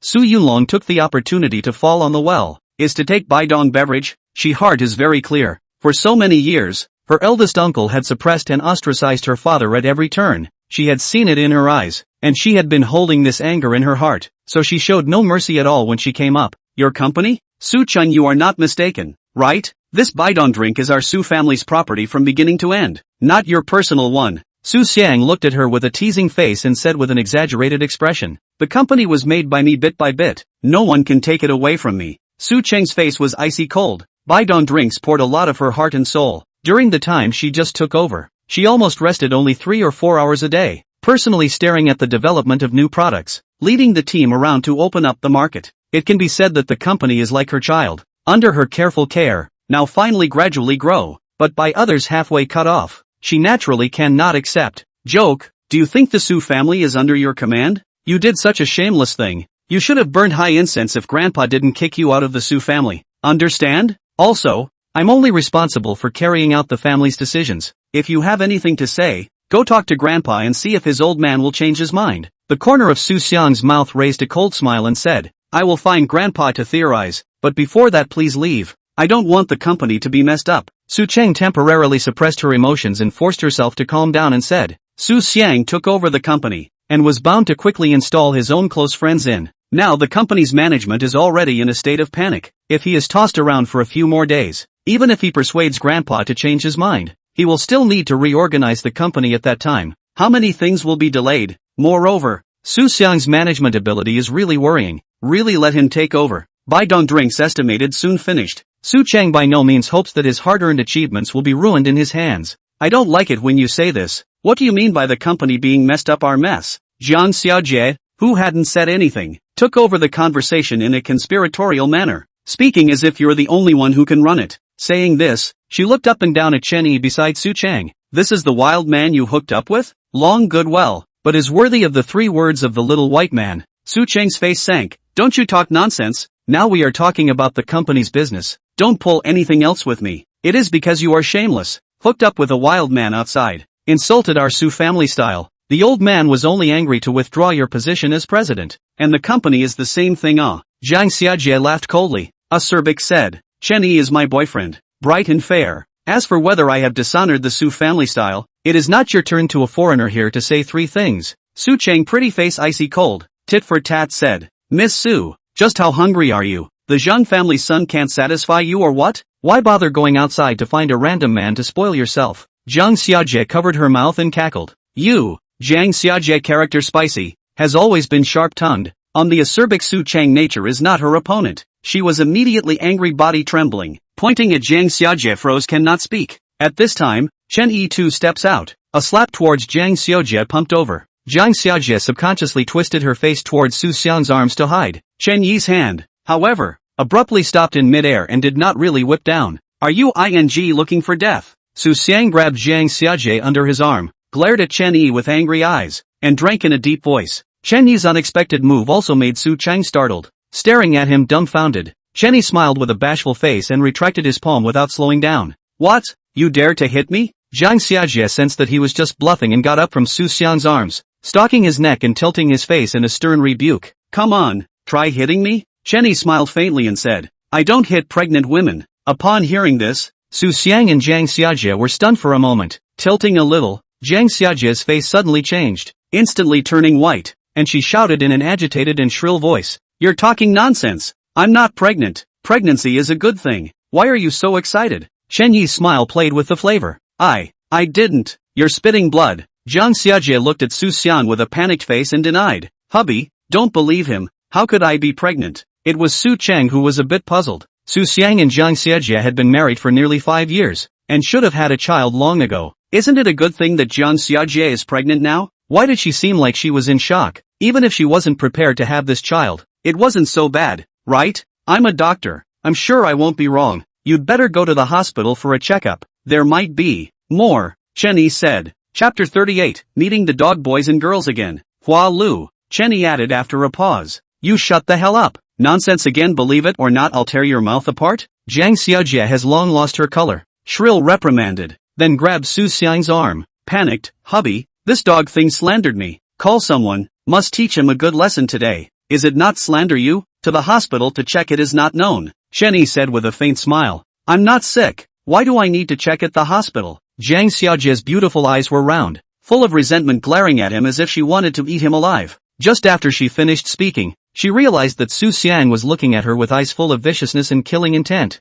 Jiang Xiaojie was acting too perversely, obviously being weak-minded, and couldn't help but make him believe a few points already. Husband, I must believe me. Snap. Jiang Xiaojie had to continue to argue. Su Xiang slapped an ear. Go to the hospital now. I'll personally take you to do the examination. Jiang Xiaojie covered her face. Her eyes were written with panic, and she said in a daze, You, husband, you don't believe me? Su Xiang got up with an open hand and grabbed her, dragging her towards the outside of the office. Outside soon came the sound of Jiang Xiajia's crying. How dare she go to the hospital for a checkup? Not too long after, she was finally dragged away and the company was finally quiet. It's quiet now. Chen Yi looked towards Su Chang, who was still confused, and laughed lightly. What the hell is going on here? Su Chang blinked her eyes and asked with a confused expression. That cousin of yours isn't fertile at all, so there's no need for me to tell you how she got pregnant. Chen Yi sat down on the sofa and simply explained. Not only did he not have the ability to procreate, he did not even have the ability to perform intercourse. Su Chang sniffed with a surprised face. No wonder Su Xiang and Jiang Xiajia had been married for so many years without any movement. It was normal for outsiders to not know the reason.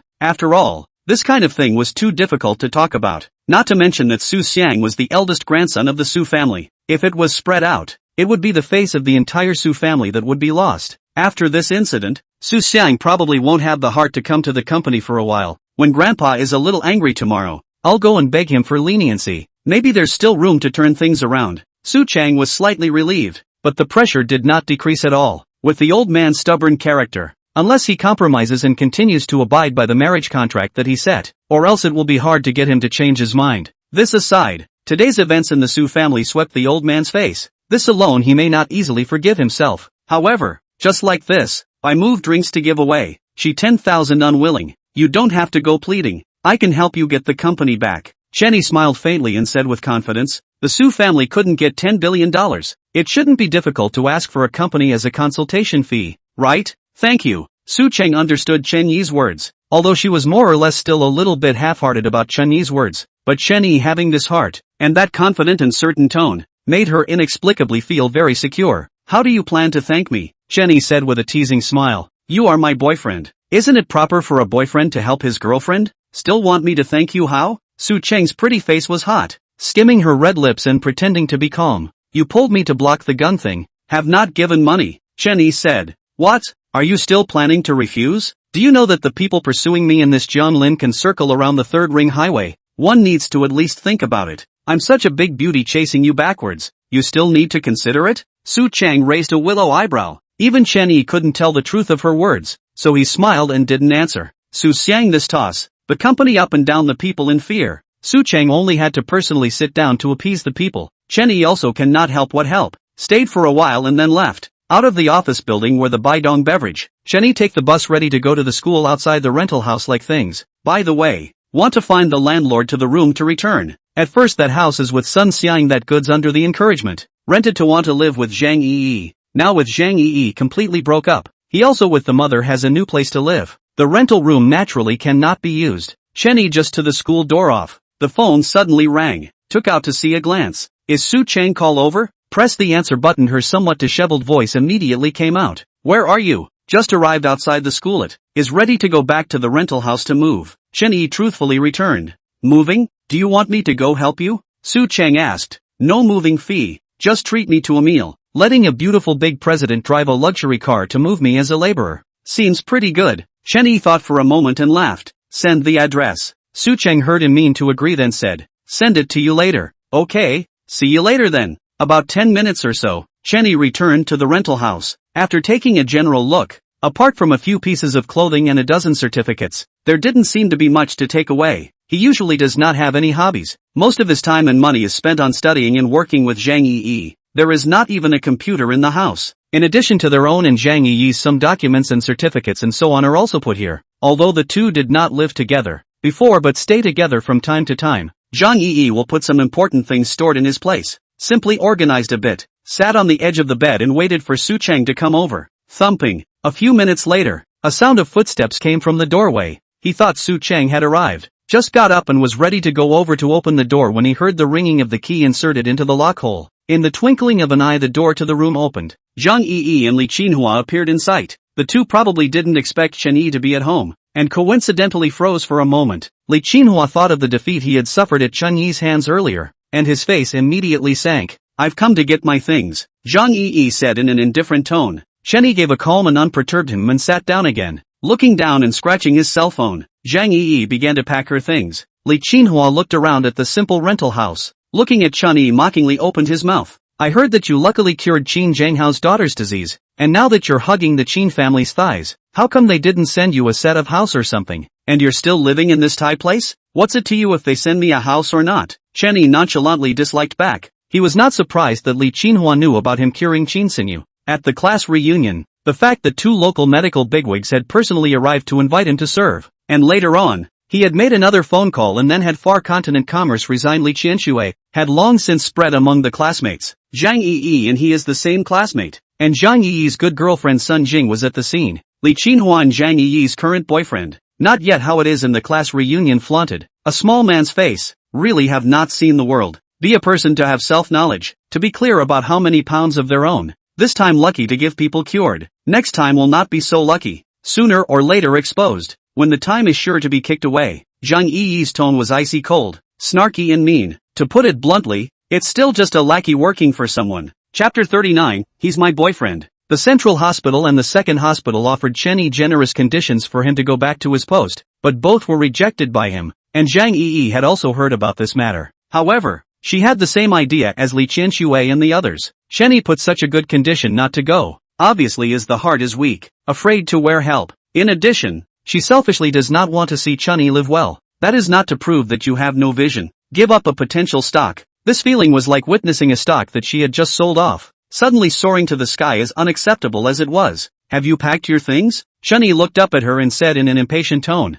just this Thai place, you think I'm willing to stay here? Zhang Yi was slightly stunned for a moment, snorted and said, by the way, just so you know, I'm going to get married with Li Xiao after we receive our graduation certificates, and I've been looking at bridal houses lately. Almost have settled on a small house of over $2 million. Zhang Yi paused for a moment, her face overflowing with complacency and a sense of superiority. Why am I telling you this? You probably won't be able to earn this much money in your lifetime anyway. Chen Yi secretly shook his head in his heart. For the sake of his previous love, he had been unwilling to speak ill of him, but this woman was repeatedly looking for trouble over nothing, so he was not polite. A chicken is a chicken. It can't become a phoenix by flying up to a branch. Not to mention that what you're standing up to is at best a crooked-necked tree. Where did you get such a great sense of superiority? Chen Yi scolded both Zhang Yi and Li Qinhua with one sentence. Zhang Yi's moth brows rose up and her chest rose and fell violently. In her impression, Chen Yi had a gentle character, and in the 2 years they had been together, she had never been the one to say anything, and this guy had always been obedient to herself. Now that he dared to scold himself, he really grew capable. Who are you calling a chicken? What I said about chicken is literally true. Don't think wrong. Chen Yi didn't even lift his head and spoke out faintly. In the past, he did obey Zhang Yi, but that was based on the fact that the two had feelings and he was willing to accommodate her unconditionally. Now that we've broken up, you're still bad-mouthing me twice. Why should I still accommodate you? You, Zhang Yi was speechless for a moment. Isn't the literal meaning of the word cursing? Alright, what's there to be bothered with a stinking beggar? Hurry up and put your things away and leave. Li Qinhua stuck his hands in his pockets and said with a face full of impatience, what's the use of those certificates if you want it? Can't it be that in the future you still intend to become a doctor? You have to come here to get it. Zhang Yi returned to Li Qinhua's side holding his arm, glancing at Chen Yi with a resentful face. Let's go. Seeing him is bad luck. As soon as her words fell out of her mouth, she heard a cold woman's voice coming from the doorway. Say one more word about my boyfriend that isn't true, and I'll slap your mouth to pieces, including Chen Yi. The three of them coincidentally looked at the voice. Su Chang did not know when she was already standing at the door, on the upper body of a white small suit, fitted with a small black shirt with a small diamond neckline, a pair of tight jeans wrapped against the sky-long and slender legs, a head of cloudy hair draped down, features exquisite flawless, beautiful face cold as frost, noble and cold, excellent temperament. Zhang Yi is also very beautiful, but whether it is looks and temperament lost more than half a star. The first time she saw Su Chang, she felt what is called self-effacement. This woman in front of her is too beautiful, especially the temperament. No favorable family background simply cannot cultivate her noble temperament. And Su Chang as Baidong Beverage president, unconsciously exudes a strong aura. To that station is enough to give a strong sense of oppression. Mr. Su, why are you here? Li Qinhua looked at Su Chang with a surprised face and took the lead in speaking out. Su Chang was definitely a well-known figure in the local upper-class circle. The reputation of being the #1 beauty in Jianglin's business world was only one of the reasons. Since she took the helm of Baidong Beverage, in just 2 years' time, a small workshop focusing on the local market quickly opened up the external market. Profit doubled more than a few times, and was also talked about by everyone. Li Qinhua family at most a small tens of millions of assets, usually not qualified to contact Su Chang this class. but also does not affect the recognition of her. Right now suddenly saw such a noble and stunning beautiful president appeared here. This is too bizarre. What's even more outrageous is that he just heard Su Cheng's meaning seems to be, Chen Yi is her boyfriend? How is this possible? If he remembered correctly, she had a marriage contract with Zhang Chengfeng of the local $10 billion mansion. Su Cheng ignored Li Qinhua and straightly crossed over from the two to Chen Yi. Due to the aura being too powerful, Zhang Yi seemed to have forgotten that she had just threatened her and did not fire back at first. Coming. At this time, Chen Yi had already gotten up and looked at Su Cheng a bit helplessly and greeted her. Su Cheng gently nodded her head and walked over to him and naturally took his arm, once again looking at Zhang Yi with an icy gaze. Remember what I said. Next time let me hear you say something wrong about my boyfriend. I will definitely make you look good. Chen Yi, how do you, a beautiful big president, speak with a flavor of a little sister? Who are you? You? Pipe down? Zhang Yi weakly retorted. She simply didn't believe that Chen Yi was a poor boy with no money and no power. How could such a noble and beautiful woman look at him? Just now, she heard Li Qinhua respectfully address this woman as Mr. Su. She should be a great person, right? Zhang Yi was in a complicated mood at this moment. Perhaps even she herself was not sure why she could not see Chen Yi so well. Absolutely impossible. What right does he have? Are you deaf? He's my boyfriend. I'm naturally his girlfriend. Of course I'm in charge of his affairs. Su Cheng's beautiful eyes were clear and cold, a cold smile hanging at the corner of her lips, as if she was a noble queen. Chapter 40, Auntie, I'm his girlfriend. Ex-girlfriend? Seeing Zhang Yi and Li Qinhua leave unhappily, Su Cheng twisted her face and asked Chen Yi. Chen Yi bitterly smiled and let out a hum. The vision is not good Su Cheng skimmed her rosy and sexy red lips and said with a light smile. She wasn't like this before. Chen Yi gently sighed. Changed just, but also a look cannot see him good. Hate him to die posture. There are still feelings? Su Cheng asked again, his heart inexplicably a little nervous. No. Chen Yi shook his head tone of certainty. He is not an indecisive person. From Zhang Yi call to break up with him. This relationship is completely broken. Only, the end of this relationship more or less led him some hairplug. After all, is once fought for, want to marry home woman. Let's not talk about her. You didn't go to work today? Chen Yi digressed and asked. Dismissed. Su Cheng sighed. By moving drink so big piece of fat meat, how could Su Yunlong let Su Xiang delay receiving it because of that bit of scandal between their couple? I'll help you take it back in a couple days. Chen Yi smiled and said, let's go. I'll help you move first. Su Cheng didn't seem to want to continue chatting about this. For one thing, talking about it was emotionally annoying. For another, she actually didn't have a bottom in her heart. Chen Yi to find the landlord simply do a checkout procedures. Together back to Su Cheng car. Address? Su Cheng started the car and asked, Times famous door. Chen Yi said, Mansion Ah. Su Cheng said, Times famous gate in the city is already considered the top property. She naturally heard about it, but Chen Yi looks nothing like a rich and noble origin. Inevitably a little surprised. Not bad. A patient's family idol house. Temporary residence for a period of time. Chen Yi smiled and said, oh, you don't have a car is quite inconvenient. I still have a few there. Don't mind if you pick one to drive first. Mr. Su, this is to adopt me? You are my boyfriend. Why are you so clear? Chen Yi is speechless. This high cold female president. Is it possible that she really looks at him? Half an hour drive back to Times famous 42. Yi Yulan can't help it. Obviously already very neat home. She still can't help but take a rag to wipe here, wipe there, until Chen Yi and Su Cheng enter the door before stopping. Mom, this is my friend Su Cheng. Chen Yi introduced Su Cheng to her and said, Auntie hello, I am Chen Yi's girlfriend. Su Cheng took over the conversation and greatly reintroduced herself. Yi Yulan froze for a moment, eyes oddly looked at Chen Yi. This kid grow ability? The first time I saw this, I saw the second time. Su Cheng has a noble temperament, excellent appearance,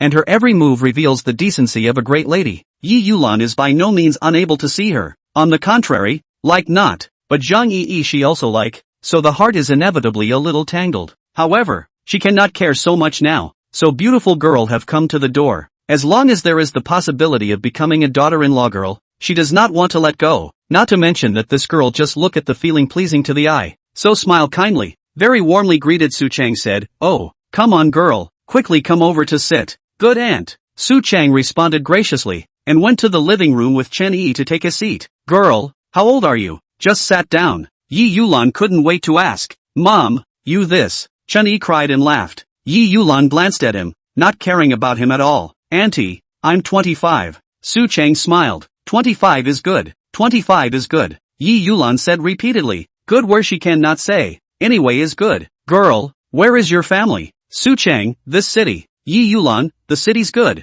The city's good. Chen Yi, sitting on the sidelines to listen to Mom and Su Chung chat a few sentences. His cell phone suddenly rang. Picked up and looked at Sun Xiang called. Pressed the answer button to hear Sun Xiang's urgent voice came out. Old Chen, don't you know Qin Zhanghao? Can I trouble you to please ask Qin Zhanghao to save me? Chen Yi frowned. Obviously could hear that he was in a very crisis situation. His voice was trembling as he spoke. Got up and walked towards the outside. Asking as he walked, what happened to you? I drank too much yesterday in the bar with a chick. Drink a little wine did not hold out to open the room. Who ing know this woman is Liao Jiuji's concubine. Now I was blocked in the hotel. Liao Jiuji is estimated to be very soon. This time I'm a dead man. Sun Xiang with a crying voice quickly recounted the ins and outs. You first do not be anxious. I will immediately go over. Chen Yi looked gloomy and pacified. Although he was still not clear about who Master Liao Jiu was, but it should not be a role to be messed with. Otherwise Sun Xiang would not be so panicked. Sun Xiang is his only diehard friend for more than 4 years in college. He certainly can't sit back and do nothing.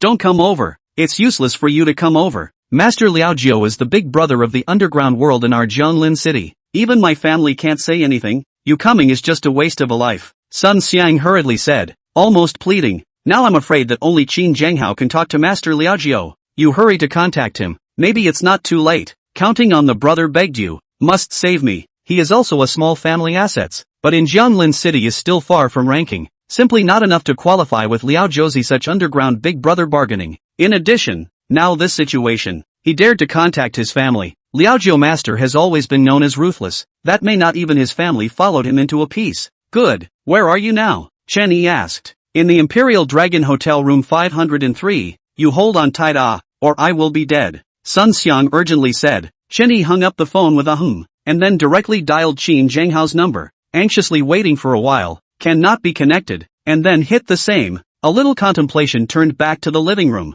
pretending to calmly said, Mom, I have some urgent matters now have to go out a trip. Lunch will not accompany you. What is so urgent? People Su Chang just arrived home. Even a mouthful of rice have not eaten on it. Yi Yulan face showed displeasure, saying that this child is also too unintelligent. Auntie, it's okay, I'll come to see you in a couple of days, and I'll be sure to taste your handiwork. Su Chang had a feeling in her heart that Chen Yi must have something important that is inconvenient to talk about. Gently patted the back of Yi Yulan's hand and said with a smile, okay, Yi Yulan is not good to say anything else, then we can say goodbye. Definitely come to see you. Su Chang said with certainty, saying a simple goodbye. Chen Yi and the two hurried back to the car. What is so urgent? Su Chang started the car and asked. Go to the Royal Dragon Hotel. Try to be as fast as possible. I'll talk to you on the way. Chen Yi said in an urgent tone. Su Chang stepped on the gas. The red Porsche issued a deafening roar, speeding towards the direction of the Royal Dragon Hotel. Midway Chen Yi briefly told her about Sun Xiang's matter.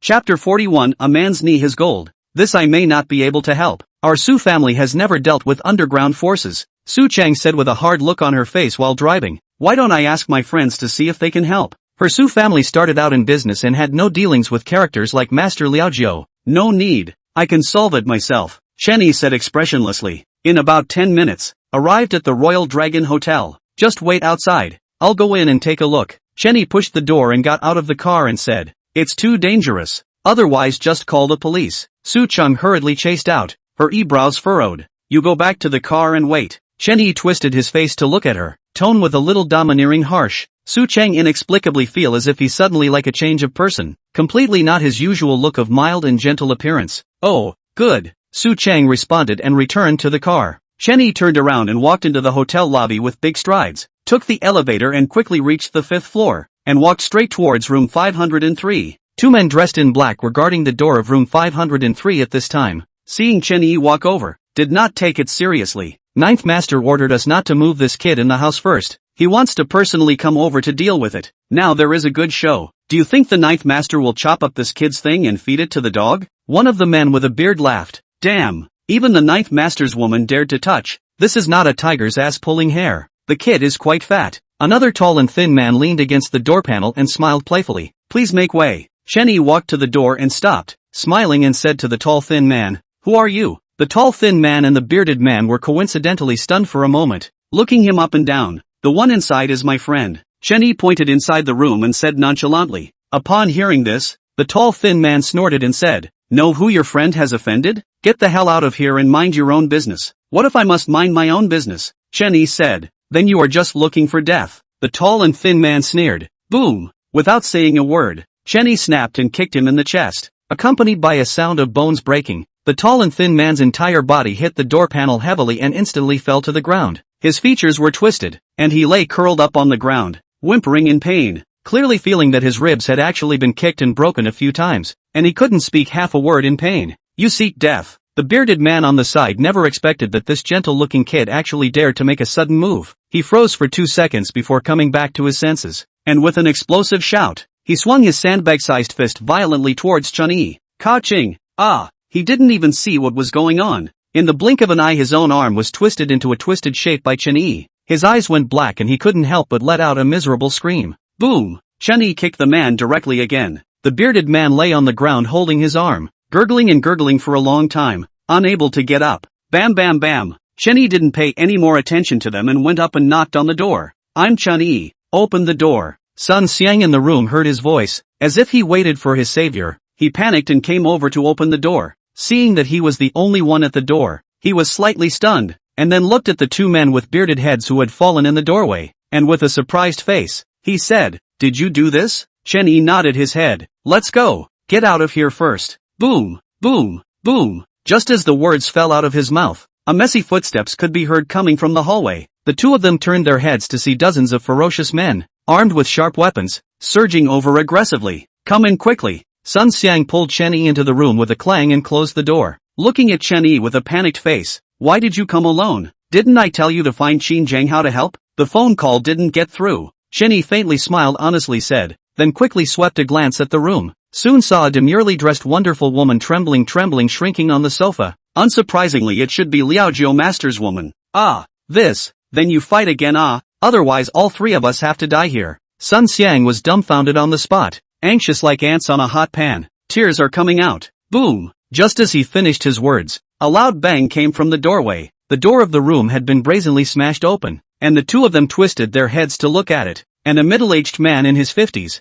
with a fat head and ears, and holding a string of Buddha beads, appeared in the line of sight. It was the underground big brother known as Master Liao Jiu, surrounded by a crowd of tough-looking thugs, walked in with a slow pace. Master Liao Jiu was the honorific title given to him by the outside world, and his real name was Liao Jiu. Master 9. I was wrong. Please spare my life. He forced me. I was drunk and didn't know anything. The wonderful woman who was curled up in the sofa shivering busily got up from the sofa, staggered over to pounce at Liao Jiu's feet, pearly pleading, and by the way, dumped the pot on Sun Xiang. You're talking nonsense. Last night was clearly you seduced me. Sun Xiang heard of course not dry. Yesterday night is clearly this woman took the initiative to accost himself. He has caused a disaster for nothing. Not to mention, how now also turned back to hit a rake. 9 masters. I really did not know that she is your woman. Otherwise I would not dare to touch Please give me a chance. I can give you compensation. As long as I can get out. How much money can be? Sun Xiang's bitter face, trembling and begging for mercy.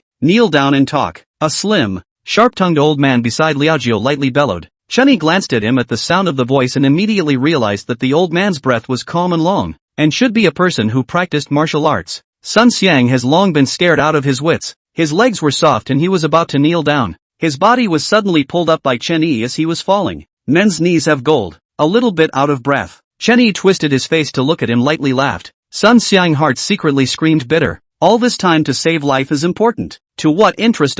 Indeed have interest. Even my woman dare to touch. Liao Jiu face grimly looked at the two men, raised his foot to kick away the woman who jumped at his feet, coldly smiled, gently waved his hand and signaled. Since this kid can't control the thing in his crotch, chopped and fed it to the dog. Yes, Master 9. Behind him, a big man in black with a compact figure and a face full of horizontal meat carried an open knife towards Chen Yi and the two of them. Sun Xiang was instantly shocked. 9th Master, my friend knows General Manager Qin Zhenghao. For the sake of General Manager Qin's face, spare us for once. You're scared silly. I also know General Manager Qin. Who in the room doesn't? The big man in black let out a fierce laugh and said, if your father was Qin Zhenghao, I might consider sparing you. Liao Jiu was unmoved, fiddling with his Buddha beads and said, Qin Zhenghao is the #1 person in the local area. He is indeed afraid, but he knows Qin Zhenghao, as the black-clothed man said. Looking at the entire Jianglin city, there are a few who do not know. Between the words, the big man in black has reached the front. Waving the knife will be towards Sun Xiang to block the tease.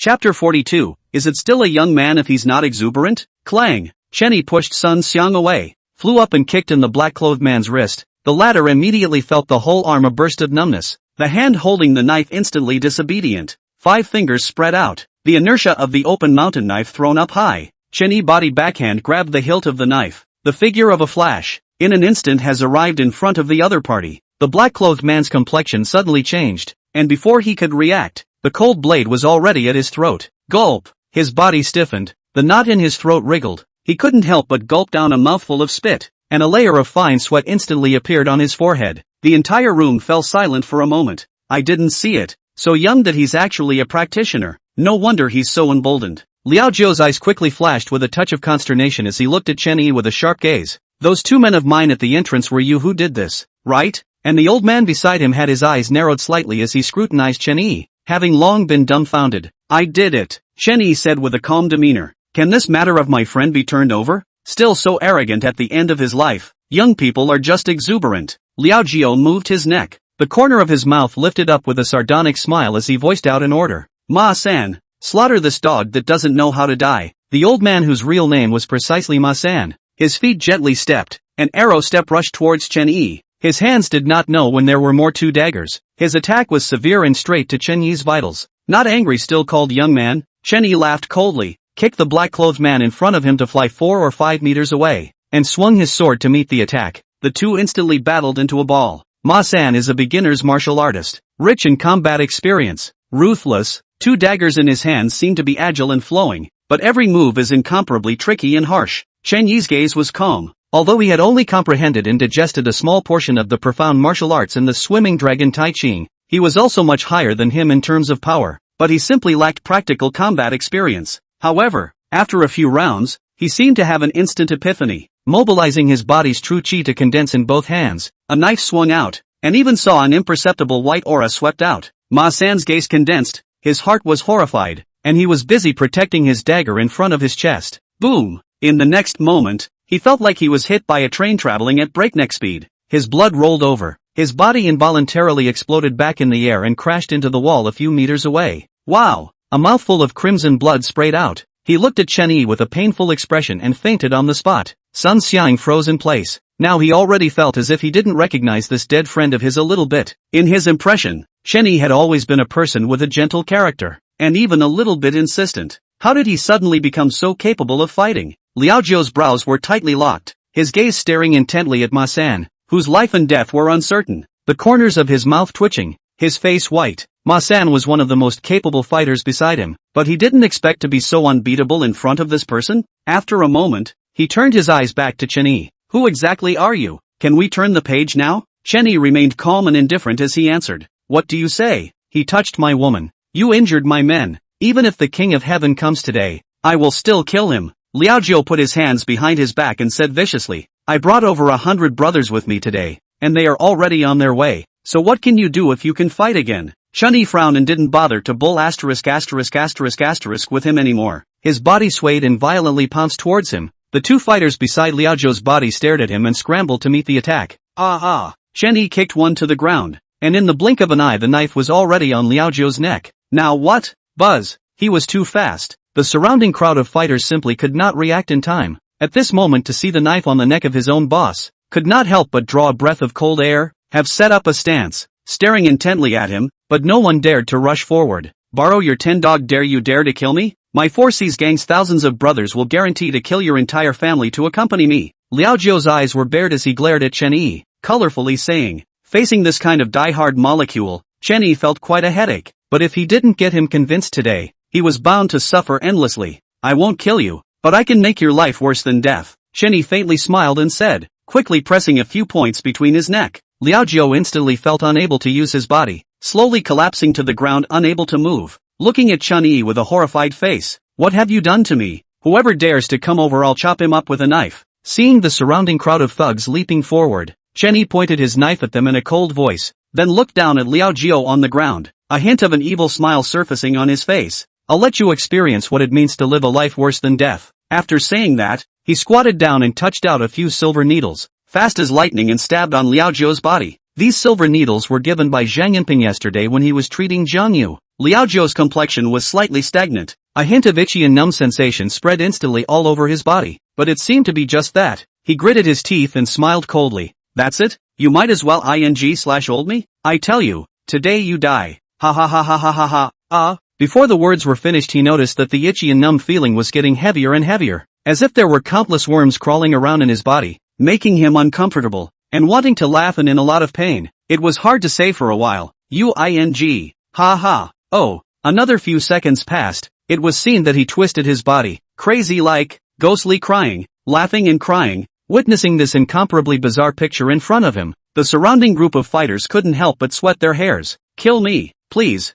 Ha ha, he, kill me. Liao Jiu's face was red, sweating profusely, hissing in pain, laughing strangely, and sobbing uncontrollably. Served? After 2 or 3 minutes, Chen Yi finally asked out loud. I served. Spare me. Oh, served. Liao Jiu, full of snot, tears, sweat, and responded intermittently. Only then did Chen Yi one by one take out the silver needles from his body, while saying, don't look for trouble from us in the future. Let's just keep well water away from river water. If there is a next time, I will definitely let you experience the needle punishment that is 100 times more painful than this. Dare not dare not dare. As soon as the needle was pulled out, Liao Jiu immediately felt much more relaxed and panted. At this time, Chen Yi's cell phone rang. He took it out and looked at it. It was Qin Zhenghao who returned the call. Elder brother Chen. I'm so sorry. I left my cell phone in the office. What is it? I had a little matter that offended Master Liao Jiu. I wanted to ask you for a favor. It's fine now. Chen Yi smiled and said,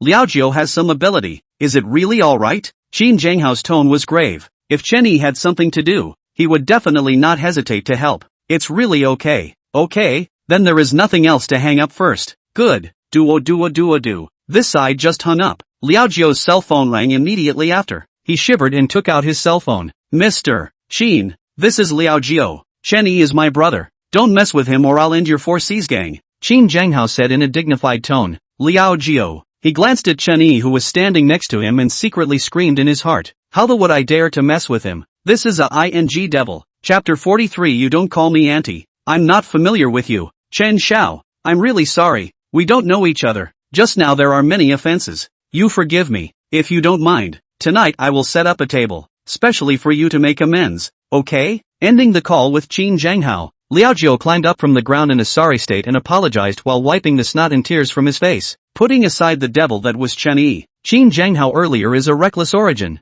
From the street all the way a knife cut a bloody road climbed to today's position. He grasped the energy is absolutely not a 4Cs gang can be called the board. Potential is not as good as people, only have to bow down. The banquet even if, as long as you do not find my friend's trouble on the line, Chen Yi said. Won't. It's just a woman. Can't make a mistake. Liao Jiu revealed a stiff smile waving his hand and said, you can't look at how many women you can find with this body, right? Chen Yi laughed meaningfully. This guy wine and color excessively. Has long been wasted, not to mention bullets, even the gun I'm afraid to lift up. It's no wonder that his woman outside to seduce other men. This, unspeakable hidden in the face of so many people was told. Liao Jiu face embarrassed. Want to say, you have just seen, I am a doctor. Take the time to give you a few needles. Should be able to cure. Chen Yi laughed. Sun Xiang, this matter if seriously counting the words actually have the fault. Simply because this old boy hard mouth to eat so much suffering. Chen Yi does not mind to give him a hand. Really can cure? Liao Nine faced surprise. He has been on the body of the problem for many years.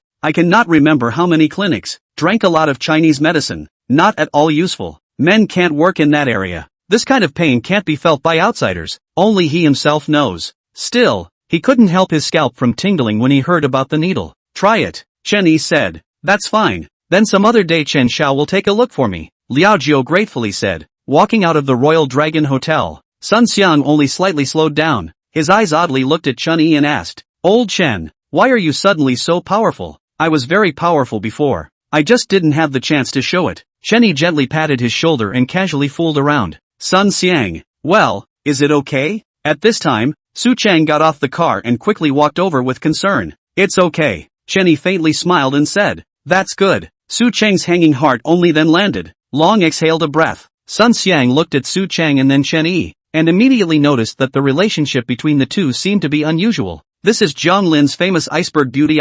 By Chen Yi this kid so quickly taken? Suddenly a bit sour. Go back by yourself. We still have some things to do so we'll leave you alone. Chen Yi waved his hand at him and said, Liaojiu has been completely squared away. He shouldn't be looking for trouble anymore. Saying goodbye to Sun Xiang, he returned to the car. Chen Yi suddenly heard Su Cheng's stomach grumble a few times, and only then did he remember that he had not eaten lunch after being busy for most of the day. Turning his face to look at her, he watched her body stiffen and look forward, a look that everything happened. Didn't realize that the Hall of Beautiful Big President also has such a lovely side. He couldn't help but smile and said, let's go. I'll treat you to dinner, the place you choose, one meal to eat you poor, so that you still dare to make fun of me. Su Cheng hummed and muttered softly, starting the car to slowly drive forward. Rolling through a few streets, the car slowly stopped at the door of a very upscale-looking Western restaurant. The two pushed the door and got out of the car, walking side by side towards the restaurant. I'm not going to be polite with you, Su Cheng said with a light smile. No need to be polite,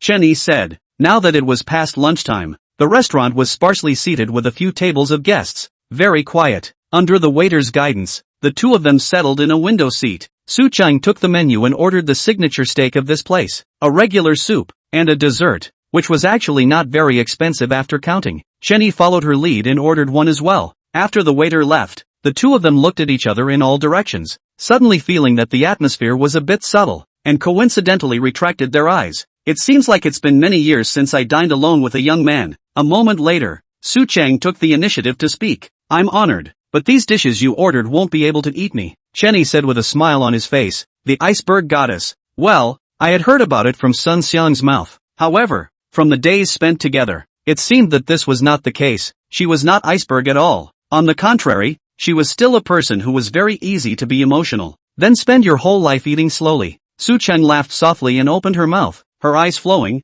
looking at Chen Yi with some playfulness. Chen Yi smiled without saying a word. Did not pick up. What?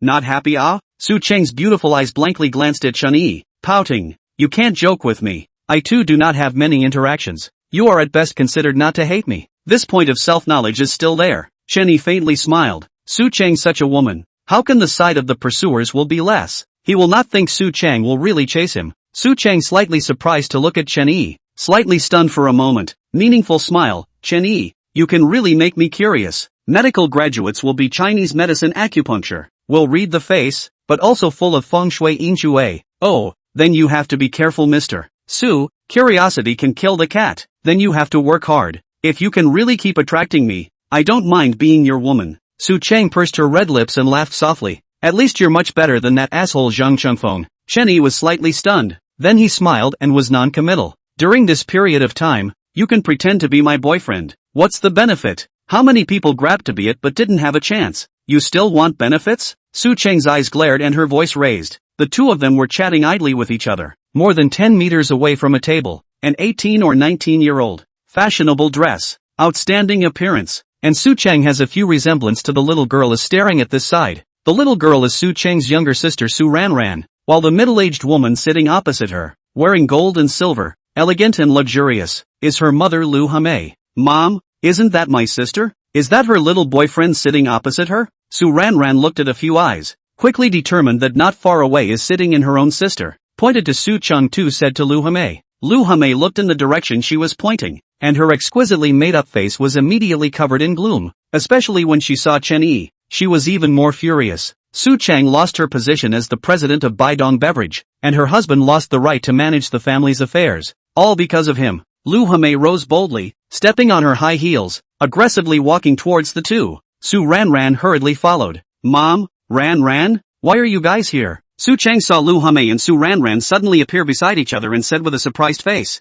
Lu Hame didn't pay any attention to her, her eyes falling straight onto Chen Yi. Su Ranran also looked at Chen Yi's brother-in-law to be with a mocking expression. He was quite handsome, but his clothes were too hot for his eyes, and he looked a bit out of place sitting in this upscale restaurant. Sitting with my sister, not to mention, is not a world of people. I really don't know what my sister sees in him. Su Ranran secretly shook her head. Auntie. Chen Yi slightly froze for a moment, smiled and greeted. This is considered a prospective mother-in-law? Don't call me auntie, I'm not familiar with you. Lu Hame showed no mercy and said in a cold voice. Mom, what are you doing? Su Cheng frowned. Chapter 44, what kind of dog are you? What am I doing? You dead girl are trying to piss me off, right? Letting the good Zhang Chengfeng go and finding such a beggar. Is your brain squeezed by the door? Lu Hame glared at Su Cheng and spoke with anger. Su Cheng stood up from her seat, her face also cold, said, Mom, who I find as a boyfriend is my own matter. Chen Yi is much better than Zhang Chengfeng. You so in front of me to denigrate my boyfriend.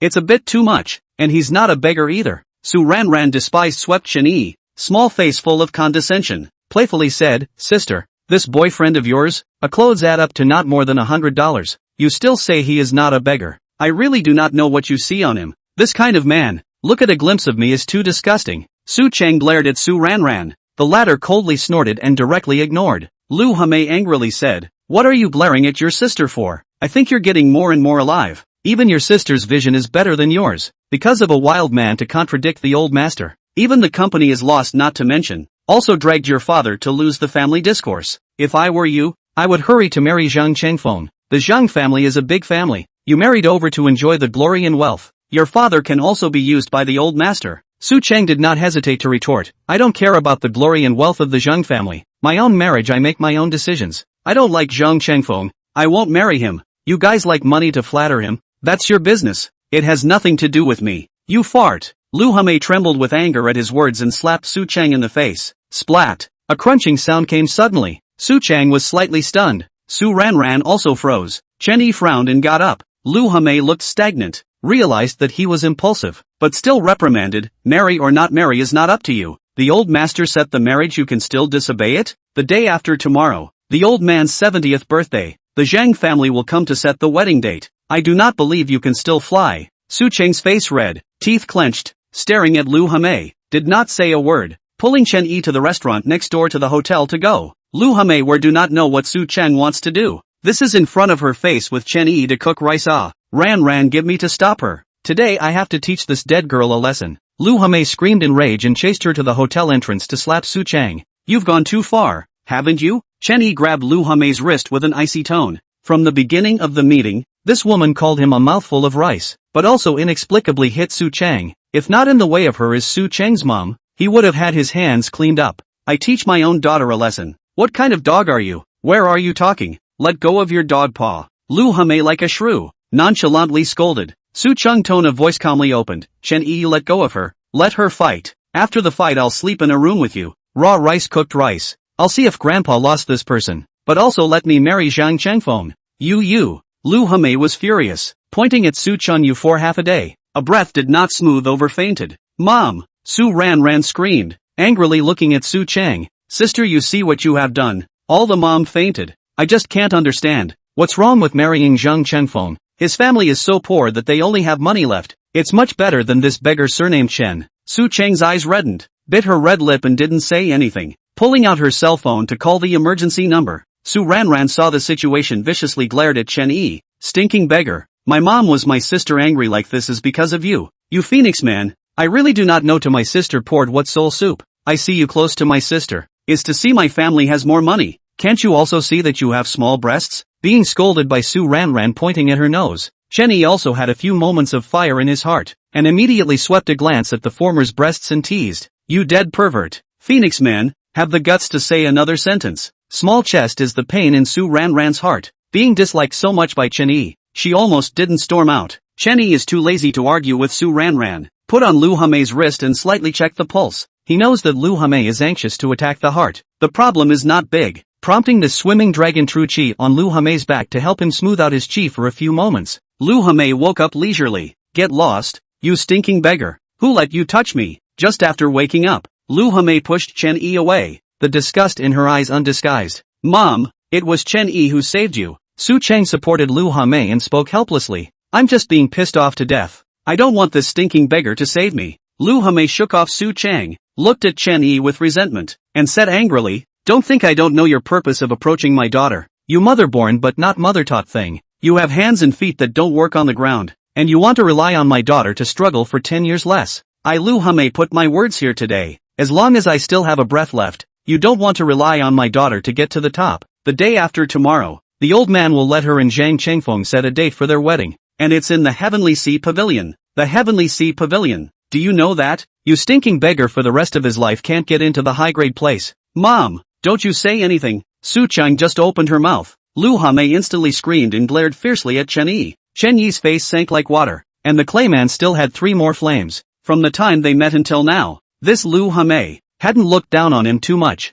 Left sentence stinking beggar. Right sentence stinking beggar not to mention. Also scolded on his mother. The birth mother has always been the pain in Chen Yi's heart, and the adoptive mother is even more his scales. How to scold him does not matter, but do not mention and that abandoned her husband and son of the woman, not to mention scolding his adoptive mother. Chen Yi's eyes were filled with cold color, holding back the fire. You look down on me so much right now, thinking that your Su family is high and mighty, but 30 years east of the river, 30 years west of the river, maybe one day, you, including the Su family that you're so proud of, will be kneeling on the ground begging for me. Besides, Su Chang was stunned at the words. Her beautiful eyes flashed with a color of inexplicable. Lu Hame, however, laughed disdainfully. Just based on you, are you worthy? You don't take a piss and look at your own virtues. I've seen a lot of trash like you who can only play smart. He, then ride a donkey and watch the song. Let's wait and see. Chen Yi coldly said. We'll see my ass. You such a poor is to struggle for 10 lifetimes. The old lady does not care to look at you. Lu Hame words fell, hard tugging Su Chang, then stride away. Su Ran contemptuous look at Chen Yi, also stride to follow. Seeing a few people leave, Chen Yi retracted his gaze. There is no need to wait 30 years. In less than 2 days, Su Tianyang's birthday will be sick. Other than him, no one would be able to save him. At that time, he would want to see if this Lu Hame would still be as high and mighty as he is now. Indeed, money and power are the good things. With these things, you won't be pointed at and cursed. Chen Yi took a deep breath. The changes in his body in the past few days were too great. He hadn't come back to his senses for a while, but now he sort of knew what he currently wanted. Although he didn't value money and power too much, but this kind of thing, having it is better than not having it. Chen Yi pursed his lips. When the phone rang, it was Chen Yi calling. Dr. Chen, you remember my birthday the day after tomorrow, right? Chen Xinu's voice was always so soft and comfortable to listen to.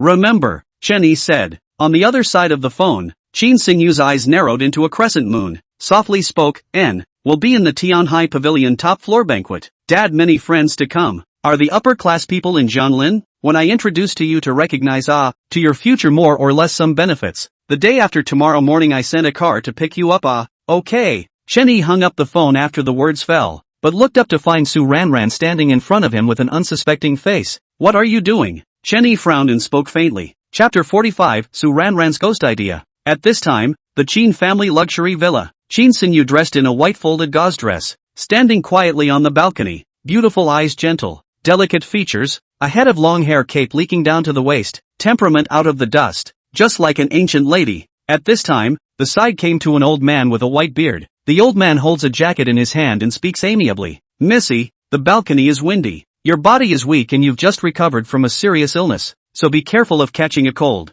Chen Xinu smiles at the old man, takes the jacket and puts it on, and whispers softly, Grandpa Wei, when you were treated at the central hospital, you were always in the dark part of the room. With your experience, what do you think of this person Chen Yi? The old man's gaze swept over Chen Yu's cell phone screen, on which was Chen Yi's information. Elder Wei thought for a moment and spoke. This son is extraordinary. Not only is his medical skill outstanding, his force is also not comparable to ordinary people, but with that alone, he is far from being worthy of Missy. Chen Xinu was silent. This old man, who had followed her company since she was a child, had a mysterious origin that even her father, Chen Zhenghao, didn't dare to investigate more. Grandpa Wei, you said that he used spiritual eyes when he checked my condition, so he has seen my body. Chen Xinu's pretty face rose a pile of red color. Her heart trembled lightly. Wei Lao didn't answer, but a trace of coldness flashed in his eyes. Chen Yu's physique was special, and she had been valued by the forces of that place since she was a child, and those forces, which had long since transcended the mundane, were not something that mere mortals like Chen Yi could come into contact with. The wind is picking up. Missy, go back to the house. Hey, surname Chen, have the balls to call me. On the street, Su Ran opened her mouth nonchalantly. Chen Yi with Su Ran got a little confused. This little girl piece, not a mouth, a stinking beggar. Want his phone number for what? Chen Yi skimmed Su Ran, raised his leg and left. For Su Chang, this stunningly beautiful female president he still likes. But for this airfield, he is half interested. A dead phoenix man. We'll see. Seeing Chen Yi walk away without looking back, Su Ran was so angry that she clenched her teeth, fished out the phone and called a group of Fox friends. Nan, call Yuding up. Book a private room at Rosie KTV tonight. I'm going to clean up a guy. Wong Long, your brother is not a social person. But also with that what Liao Geo master mix. Tonight help me to pack a phoenix man. Night Rosie KTVC. Call Luo Kai also on. After making the call, Su Ranran's mouth lifted a touch of ridicule. This dead phoenix man is not pretending. Tonight, she wants to completely destroy this phoenix man from the mind and body. Trying to trick her sister to hold on to the Su family's thighs? Calling her an airfield? We'll see. Do not give the phone. She also has a way. In the evening, Chen Yi refused Su Cheng's dinner to apologize for the invitation, casually ate something, then returned to the room early to cultivate. Not long, but the phone rang. It was Su Cheng's phone number, and it was Su Ranran's voice that picked it up. Chen Yi, my sister is in a bad mood drunk. Is Rose KTV it? You come over to help me get her back. Package room 888. You hurry. Not waiting for Chen Yi to open his mouth, Su Ranran hung up the phone. What the hell is this airfield? Chen Yi wondered. Even if Su Cheng was drunk, this Su Ranran, as long as her head did not have a stroke, it is impossible to think of contacting him. There must be a ghost. Chen Yi put down the phone, holding his breath, feeling a few strands of thicker wandering dragon true qi in his abdomen and dantian. As the true qi flowed into his limbs and bones, Chen Yi instantly felt that his ears and eyes were bright, and it was as if the heaven and earth around him had become different. Even with his eyes closed, he could feel the images of small insects crawling in the grass 100 meters away, earthworms arching the earth, and even grass growing. And this, he had only touched the threshold of cultivation. It's amazing. Ancient martial arts. Cultivation. It's simply a brand new world. Chen Yi was overjoyed, unable to hide his excitement. He was just an ordinary poor boy, an ordinary college student before, never thinking that such a transcendent thing really existed in this world. After a few times of cultivation, he had almost scratched the surface of the first layer of the swimming dragon Tai Chi, but the aura on this earth was thin, so if he wanted to make a complete breakthrough, I'm afraid it would take quite a few more days, unless with the help of external forces. The columns such as pills. This Yulong Tai Ching encompasses everything, and it also mentions many arcane methods of refining pills. Only refining pills need a pot of good furnace, not to mention the required medicinal materials are also worth a lot of money. Gotta find a chance to make some quick money. Chen Yi pursed his lips, and with a plan in mind, he started practicing the many medical legacies recorded in the Yulong Tai Ching again. But at this time, the phone rang again. Chen Yi, where are you? My sister is vomiting. Hurry over and send her to the hospital. Airfield. Are you done? Chen Yi directly said. Less nonsense. You hurry to come. Give you 10 minutes. You're not my sister's boyfriend. My sister drank like this and you don't care. Dead scum. Being called to the airport, Su Ranran directly stormed at the end of the phone, yelling, and then hung up the phone. Chen Yi speechless. Although I know that this Su Ranran not good intentions, but at least promised Su Cheng pretend boyfriend. Got up and washed his face. Chen Yi out of the neighborhood, straight towards the Rose KTV rushed. At this time, Rose KTV 888 rooms, a group of handsome men and women play as high. Su Ranran dress fashionable. Under the jeans shorts reveals a pair of white long legs, face also painted light makeup,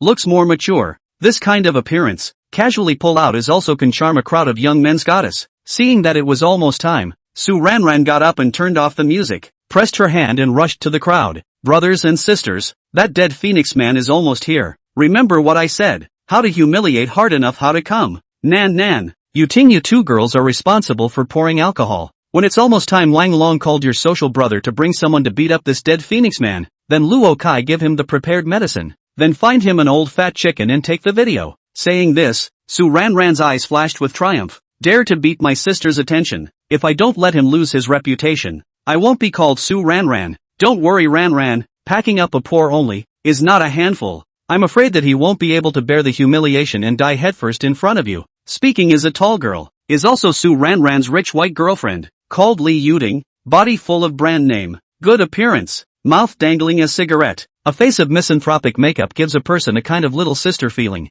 I also want to see this oddball called Chen Yi, is not 3 heads and 6 arms, dare to cheat Su Cheng's sister, play him to tears later. The one who spoke was none other than the girl called Nan, just 18 or 19 years old, with some baby fat on her face, but compared to Su Ranran's airfield, her figure was rippling. In the private room, there are also 2 rich second generation, a hand with a Rolex Aqua Ghost, fair-skinned inch-head glasses man. It is Su Ranran mouth Luo Kai. Another person wearing a Patek Philippe called Wang Long, is Li Yuding's boyfriend. Wang Long crossed his legs with a cigarette in his mouth, showing a smile. I said, Ran, do you want to prepare some more good things, such as urine or something, so that it is interesting to play, Su Ranran's eyes lit up, immediately shot the board, good idea. Then you and Luo Kai go to the toilet to urinate. Later blended in the wine to that dead phoenix man drink. I'm afraid 2 people's urine isn't enough, right? Luo Kai spoke up. Then you go find other people to pee.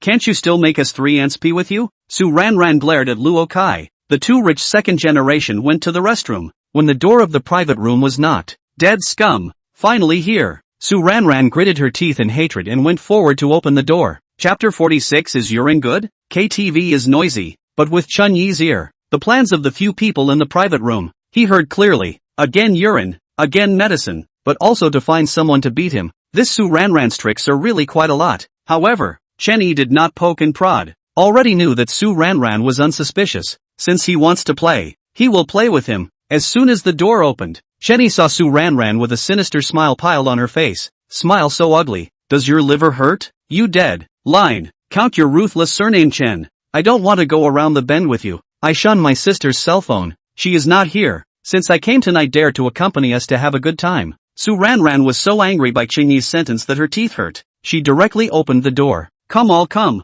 Chen Yi nonchalantly walked into the private room. Su Ranran's play is quite enough. When Chen Yi entered the private room, first introduced 2 white rich girlfriends, and so on 2 rich second generation from the box toilet out, and then introduced Chen Yi. A few people are lightly looked at Chen Yi will withdraw their gaze. That called Luo Kai's rich second generation, will be carrying a beer bottle filled with urine to the feet, ready to wait for Chen Yi to add material. With a wink from Su Ranran, a few people began to greet Chen Yi and drink. At this time, Li Yuting opened her mouth. Chen Yi, I heard that you were Sister Su Chang's boyfriend. Bullpen. Sister Su Chang, such a goddess, can be chased by you. Do not know where to get a high job? The crowd has long known that Chen Yi is a medical student who has not graduated, and has no background. Li Yuting asked this, clearly want to let Chen Yi make a fool of himself. Seeing the gazes of the crowd, Chen Yi opened his mouth and laughed. I haven't graduated from university yet. He, quite honest. Wang Long smiled playfully, raised the Patek Philippe in his hand, smiled and said,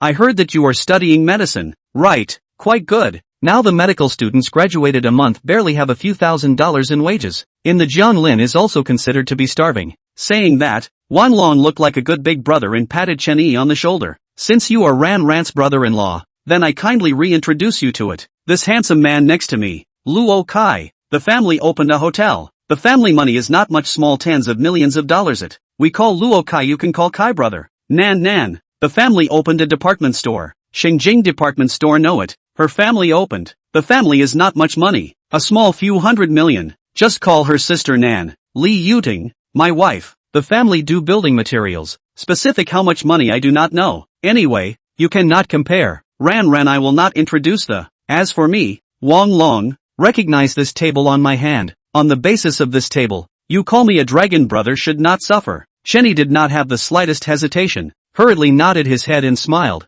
No loss, social status piece. I am indeed a younger brother. Come on, brother Long, sister Nan, sister Yuting and brother Kai. First time meeting, I'll toast to you all. I'll blow you guys as you please. Saying that, Chen Yi tilted his head and blew a bottle of beer. I thought how gripping, but it turns out to be a goon. Li Yuting saw Chen Yi blowing a bottle there and smoked a cigarette to light it. Ran, you did not say how hard he is. Dare to contradict your mom to come. Just this, are not enough to play. Nan said. Su Ran also did not expect Chen Yi so goat. The heart more and more contempt at the same time. More want to tear down Chen Yi's false face to Su Chung Si. Immediately gave Luo Kai made a wink. Luo Kai, we just drink beer is no fun. You go to let Sister Rose to open a few bottles of Ace of Spades to drink. Chen Yi, I'm afraid that he has not drunk 10,000 yuan a bottle of wine, so at least let him taste the flavor. Luo Kai understood, smiled sinisterly, carried the bottle of urine and went out of the box. Not long ago, the door of the box opened. In a bold dress, holding up the LED light of the Ace of Spades led by several women with wine in the box neatly stood in a row.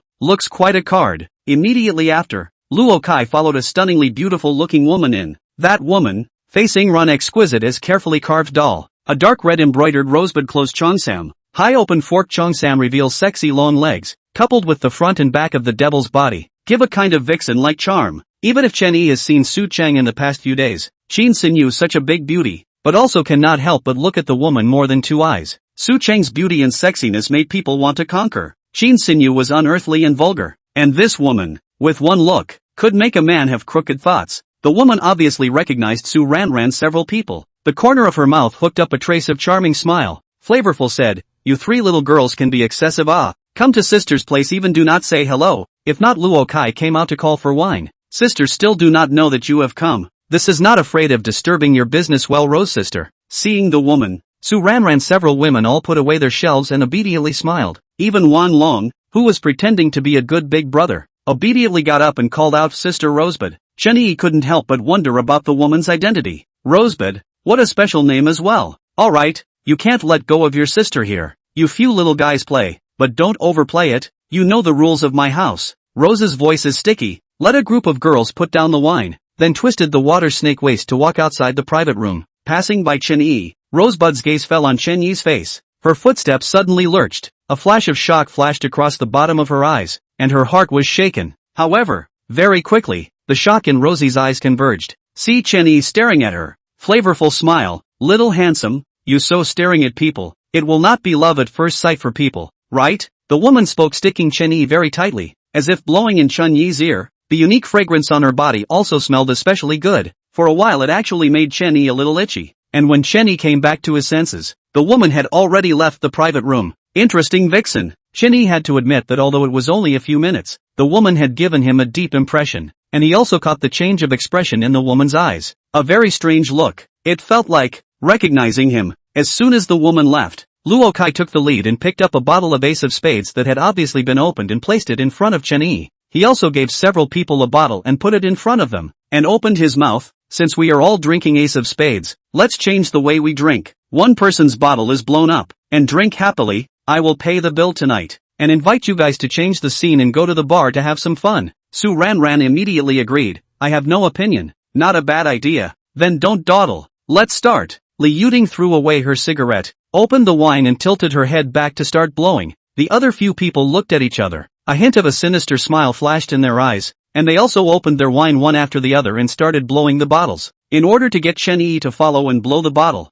a few people also went out of their way. It's not right. When the few people had drunk a small amount, Chen Yi scratched his head and opened his mouth. What's wrong? A few people put down the bottle and looked at Chen Yi in confusion. I see that online you drink walnut by shaking it and spraying it. Chen Yi's words fell, and several people's faces changed. Spray and drink. Spray your sister. Your bottle of Ace of Spades is mixed with half a bottle of urine. The ghost will let you spray it. However, not waiting for a few people to stop, Chen Yi violently shook the bottle a few times, unscrewed the cork and began to spray wildly in the face of a few people. All of a sudden, the liquor in the box was flying, the chickens were flying, the screams and curses were coming and going, and the sour and pungent smell of urine filled the room. By the time Chen Yi stopped, a few people had already turned into soupy chickens, and Li Yuding and Nan Nan rushed out of the box with dry heaves. Ha! Never drank champagne. Champagne all with a smell of urine? Chen Yi pretended to be puzzled, oblivious to the fact that a few people had already reached the edge of storming out. Chen Yi, you did it on purpose. Wait for me. I will kill you. Su Ranran screamed and rushed out of the box. The smell of urine on her body made her want to die. Chen Yi sneered. Oh, Airfield, you were the one who wanted to fix me first. You damn well knew there was urine in here. Wang Long's eyes were red, enduring dry heaves and gritting his teeth. Chen Yi had a cloudy face and flirted. How about it, Brother Long? Brother Kai, is your own urine good? You're ing looking for death. Chapter 47, Good Day Chin Xiao. Wang Long roared angrily, copied the bottle and smashed it down towards Chen Yi's head. The rich second generation called Luo Kai was also not willing to show weakness, raising his bottle and charging toward Chen Yi. Chen Yi's gaze was cold, and he was about to strike, when at this moment, outside the box, came the scream of Li Yuding, followed by the sound of a crisp slap. Paralyzed, you give me weight. My brother is a ruthless person who hangs out with Master Liao Jiao. Dare to humiliate my son. Tonight will make you see blood. Wang Long heard it was his girlfriend's voice. His face changed, pointing at Chen Yi and glaring viciously. He quickly stepped out of the door. That Luo Kai also followed. Chen Yi saw this cold smile. Take who threatened him not good. Take he just cleaned up Liao Jiao. Outside the box, Su Ranran, 3 girls are in the toilet to clean the urine on the body. Suddenly a drunken man came in, reached out and grabbed Li Yuding's ass hard. Li Yuding screamed, raised her hand and slapped the drunkard's face. Drunken man with a face of beard. One hand is still wearing a plastering bandage. It is the man who blocked the door of Sun Xiang today. Was broken by Chen Yi's hand. Received a slap. Bearded man immediately fire. You a little pussy, wearing such to sell. Pretend what serious people. The words fell, raised his hand and slapped on Li Yuding's face. Asterisk. Dare to touch my woman. Wang Long has been Chen Yi out of the fire. Rushed out of the box just to see this scene. More angry, flying up a kick-down beard, and Luo Kai too is a burst of punching and kicking. The beard would have been injured in the body, coupled with drinking, more than 2 opponents, lying on the ground a miserable scream. Kid, you dare to move lousy. You're finished, capable of you wait. Waiting for the two to finish the fight, the bearded man only stumbled up from the ground, ran to call someone. Move you and what's wrong with it? Grass mud horse. Grandpa will wait for you here. Give you time to shake people. Wang Long beat up the cool and pissed off. His heart is in the air. Where will put the words of the bearded man in his ears? Forget it Wang Long, let's go. This person is not a good person at first sight. Su Ranran, who originally wanted to properly clean up Chen Yi, was in a mess at this time. She was not in the mood. She just wanted to quickly go home and take a shower. What are you afraid of? My brother is a member of Liao Zhouji's 4C's gang. It's the right time to call him over and clean up this drunkard and surname Chen together. Surname Chen got you covered in urine. Are you willing to just let it go? Wang Long snorted coldly and felt out the phone to call. Su Ranran also gritted her teeth in hatred at the words. Chen Yi, the dead phoenix man, dared to get them all covered in urine. If he didn't pack a good meal today, how could he sleep at night? The phone just called. Wang Long directly opened the speakerphone. Said, brother, you hurry to bring a few brothers over here. Encountered a drunken bearded man bullying my girlfriend. I gave a beating. That bastard now went to shake people. Blushing beard? Is he still wearing a cast on his hand? Wang Mang on the other side of the phone said in shock. Wang Long was stunned. A bad premonition rose in his heart and said, brother, how do you know? A furious voice immediately came from the phone. Asterisk asterisk asterisk asterisk. I know a hang. Hurry to run. That beard is Liao Jiu Master's personal fighter. In the 4C's gang status then I am much higher. Liao Jiu Master just suffered a loss today. Is taking a few brothers in the Rose KTV drinking it. Grass. Let you less play the name of the old man to pretend. You just do not listen. Hurry up and run. Otherwise the gods cannot save you. The phone was hung up. Not far from the luxury box door was kicked open. A group of cattle and horse big man rushed out aggressively, straight toward a few people over. At the end of the party, it was the fat head and ears, hands playing with a string of Buddha beads Liao Jiu Master. A few white rich second generation although love to play, but where have seen this kind of battle? Wang Long immediately chrysanthemum tight. Su Ranran, a few people also panicked. Yo ho, several people are which family's big young lady dare to move my Liao Jiu's people. Liao Jiu swept his gaze over the several people and spoke coldly. Wang Long knew that he had messed with a tough opponent, but for the sake of face, he still hardened his heart and said, Master Liao Jiu, it was your people who bullied my girlfriend first. Let's just call it even on this matter, shall we? Right, it was your people who had unclean hands and feet first. Even if you are powerful, you can't be unreasonable, right? Su Ranran also spoke up. Reasoning with me Liao Jiu. Good then I'll reason with you. Tonight you few chicks will accompany us happily, and this matter will be over. Liao Jiu looked at Su Ranran's long legs and swallowed, beckoning towards his men. Several men immediately grabbed Su Ranran 3 girls and dragged them towards the box, suddenly screaming. What the are you screaming for? It's not too late to scream when you're getting on you later. In the shouting and cursing of the Hans, a few girls were dragged into the box, while a few Hans rolled up their sleeves and started to greet Wang Long and his duo. Chen Yi had spilled some on his body when he sprayed the wine just now, and when he came out after cleaning himself in the box toilet, there was no longer any figure of Su Ranran's several people. Just now outside the box everything he heard, hesitated for a moment, or not far away towards the luxury box walked over. 2 white rich beauty with 2 rich second generation was made into what kind of Chen Yi cannot care, but Su Ranran after all is Su Cheng's sister. Being Liao Jiu scared a scare, pouring 2 bottles of wine is okay, but really out of what happened on the big one. Chen Yi pushed open the door of the box,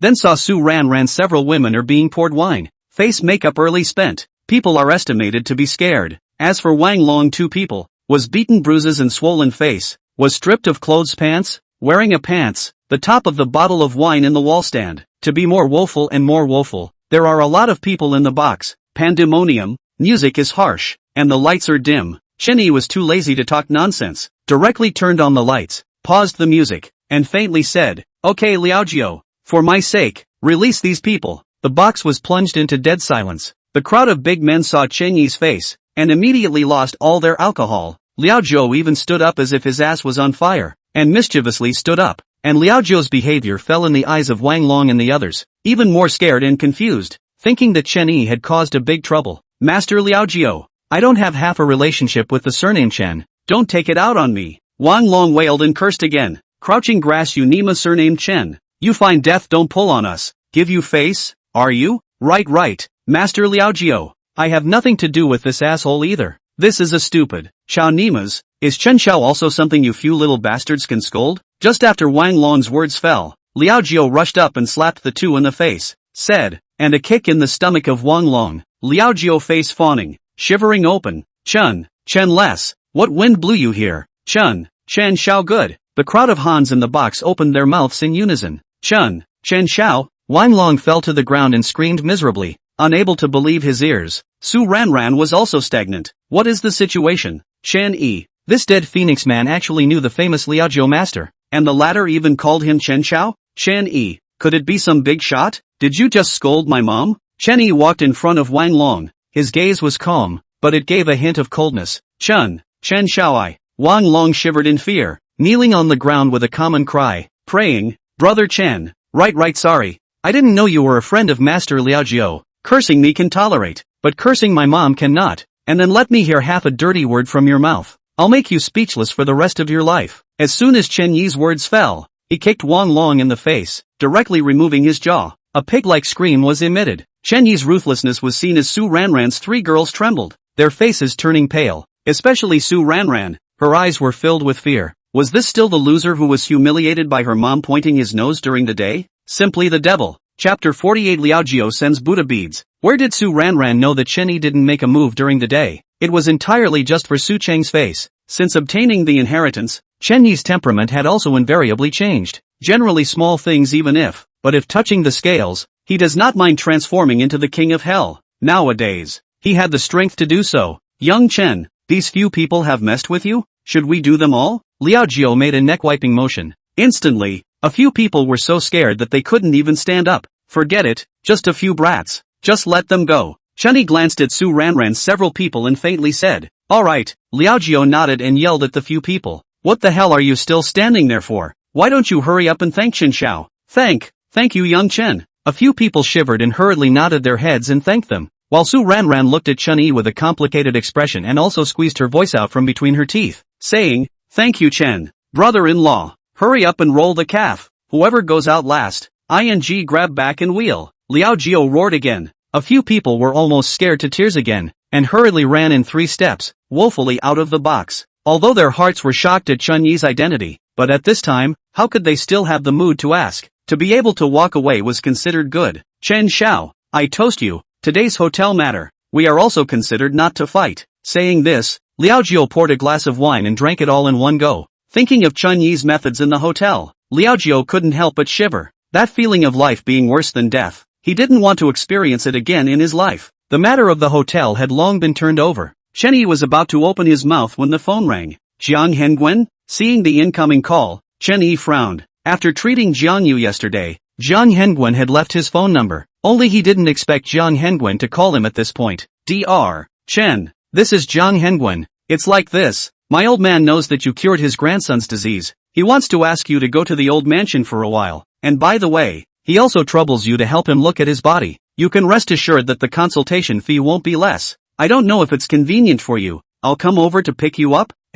Convenient is convenient. But I'm not at home right now. In Rose KTV. Chen Yi looked at the time as still early, opened his mouth. Then I'll come over to pick you up. I'll be there in 10 minutes, said Jiang Hengwen hung up the phone. Chen Yi collected the phone, but saw Liao Jiao beside him looking at himself with an odd expression. I have flowers on my face? Liao Jiao swallowed his saliva and said, Chen Xiao, the Jiang Hengwen who called you just now, is he the great young man of the Jiang family in Jianglin City? It's him. Seeing Chen Yi nod his head, Liao Jiao was completely shocked. First Qin Zhanghao, and now Jiang Hengwen. This Chen Yi, what exactly was his origin? One must know that these two figures were the top dignitaries of Jianglin City. Big shots that covered the sky with one hand. Liao Jiao was silent for a moment, poured a glass of wine, got up and said with a straight face, Chen Xiao, if you don't mind, I, Liao Jiao, am willing to befriend you as a brother and call you Brother Chen. In the future, I will have nearly 1,000 people above and below Four Seas Hall at my disposal. No need Liao Jiao.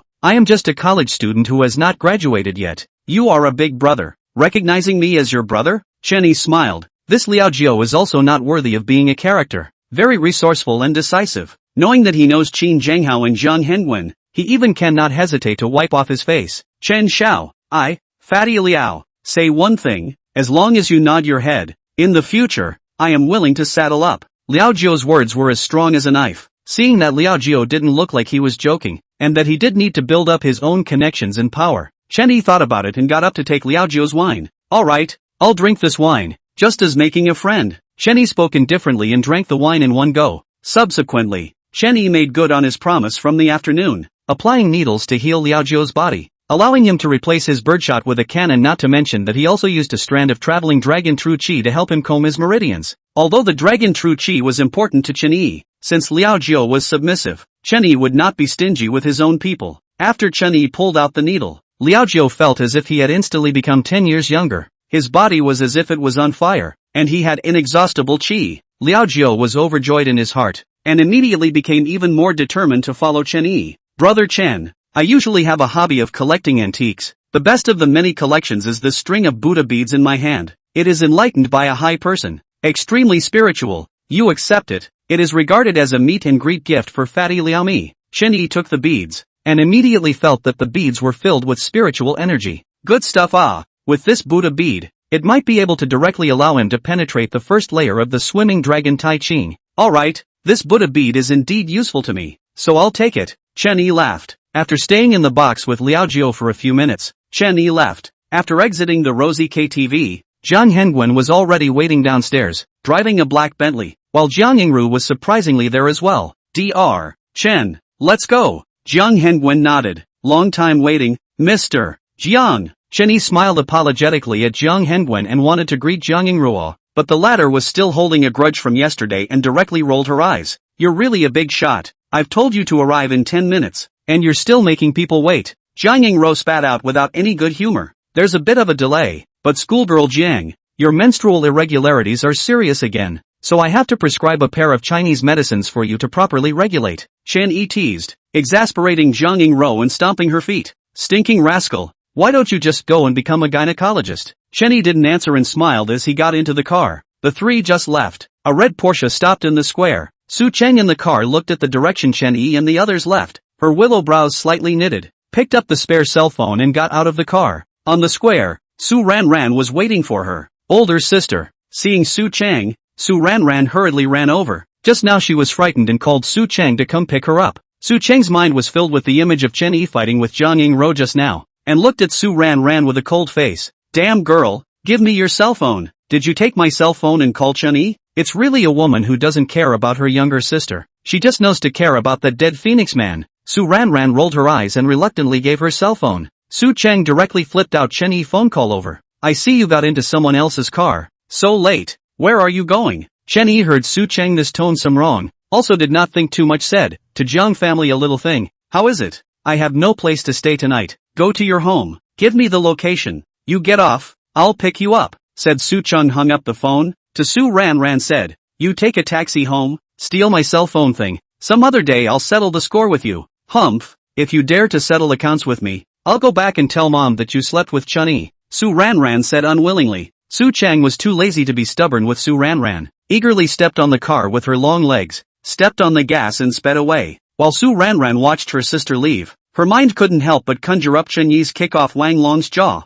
and she couldn't help but shiver. Is he really a phoenix man? Su Ranran muttered. And at this moment, in the office on the third floor of Rosy KTV, Rosie looked down below as Chen Yi and the others disappeared from sight, slowly picking up a fuzzy old photo. On that photo, a 5 or 6-year-old powdered little daughter was holding a newborn baby boy, smiling with her eyes squinting into a crescent moon, and in the background of the photo, was a magnificent and ancient mansion. The door plaque clearly read, Chen Family Compound. Chapter 49, Fire Raised to the Sky. At the crossroads, Chen Yi got out of the car. Jiang Hengwen and Jiang Yingru followed him down. Sorry Mr. Jiang, something came up temporarily, I wasted your time. Chen Yi gave Jiang Hengwen an apologetic smile. People came to pick themselves up on purpose, but ended up letting them off the hook. No harm. Originally it's not too early now. It's me who didn't think it through. Jiang Hengwen smiled politely and said, tomorrow then. Tomorrow I will go directly to the villa to pick up Dr. Chen. Trouble. Chen Yi nodded.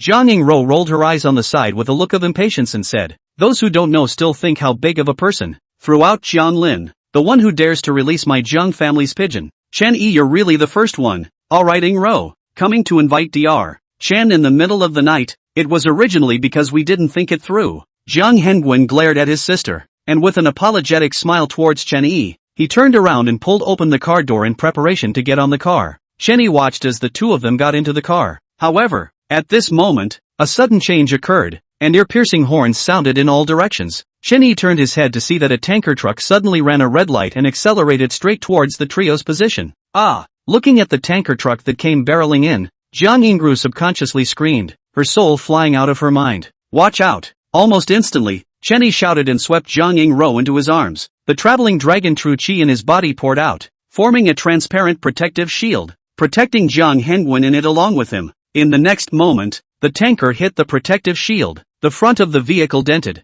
and the powerful shockwave directly overturned the tanker and exploded. Boom! Shocking roar, fire rushed to the sky, the entire intersection was annihilated in a sea of fire. The surrounding vehicles were in chaos, with many people taking out their cell phones to call the police, and this scene, just to be rushed to the Su Cheng saw, sharp break a step, incredibly looking at the sea of fire. Chen Yi, a scream of despair, Su Cheng hands and feet to undo the seatbelt, to run toward the sea of fire. Beauty, you crazy, that is the sea of fire. You rush over is not looking for death. A car owner hurriedly stopped Su Cheng. Panic shouted, you let go of me, my boyfriend is inside. Su Cheng struggled to yell, subconsciously blurted out, her eyes instantly red. Chen Yi, how could this happen? Su Cheng lost her mind. She had feelings for Chen Yi. The words she gave Chen Yi were also serious, and she didn't mind Chen Yi chasing after her. But why would she suddenly encounter something like this? How could one survive being hit by a tanker truck and exploding? AI, the beautiful woman's condolences. We've already called the police, but when help arrives, it's probably too late. Yeah, it's impossible to survive in this situation. Crowds of people have issued sympathy. All people are ordinary kind people, who do not want to see such a thing happen. At this time, the alarm was loud. The fire department, ambulance, police arrived almost at the same time. Before the cars stopped, the doors were already open. A middle-aged policeman in uniform was busy opening his horn and said to the crowd, everyone back off, the tanker may explode twice at any time. Middle-aged policeman's words just fell. There was another loud explosion. The fire once again rushed to the sky. Scared, the surrounding crowd have retreated. Middle-aged police look unchanged. Methodical orders. Traffic police pull a cordon and disperse the crowd. The fire department quickly extinguished the fire, and the medical team is ready to save people. One order after another had just been laid down. The cordon had almost been drawn, and the fire department had already begun to extinguish the fire, pressing towards the sea of flames with their flesh and blood. Such a rapid rescue speed. Watching the surrounding crowd, blood surging. As ordinary people,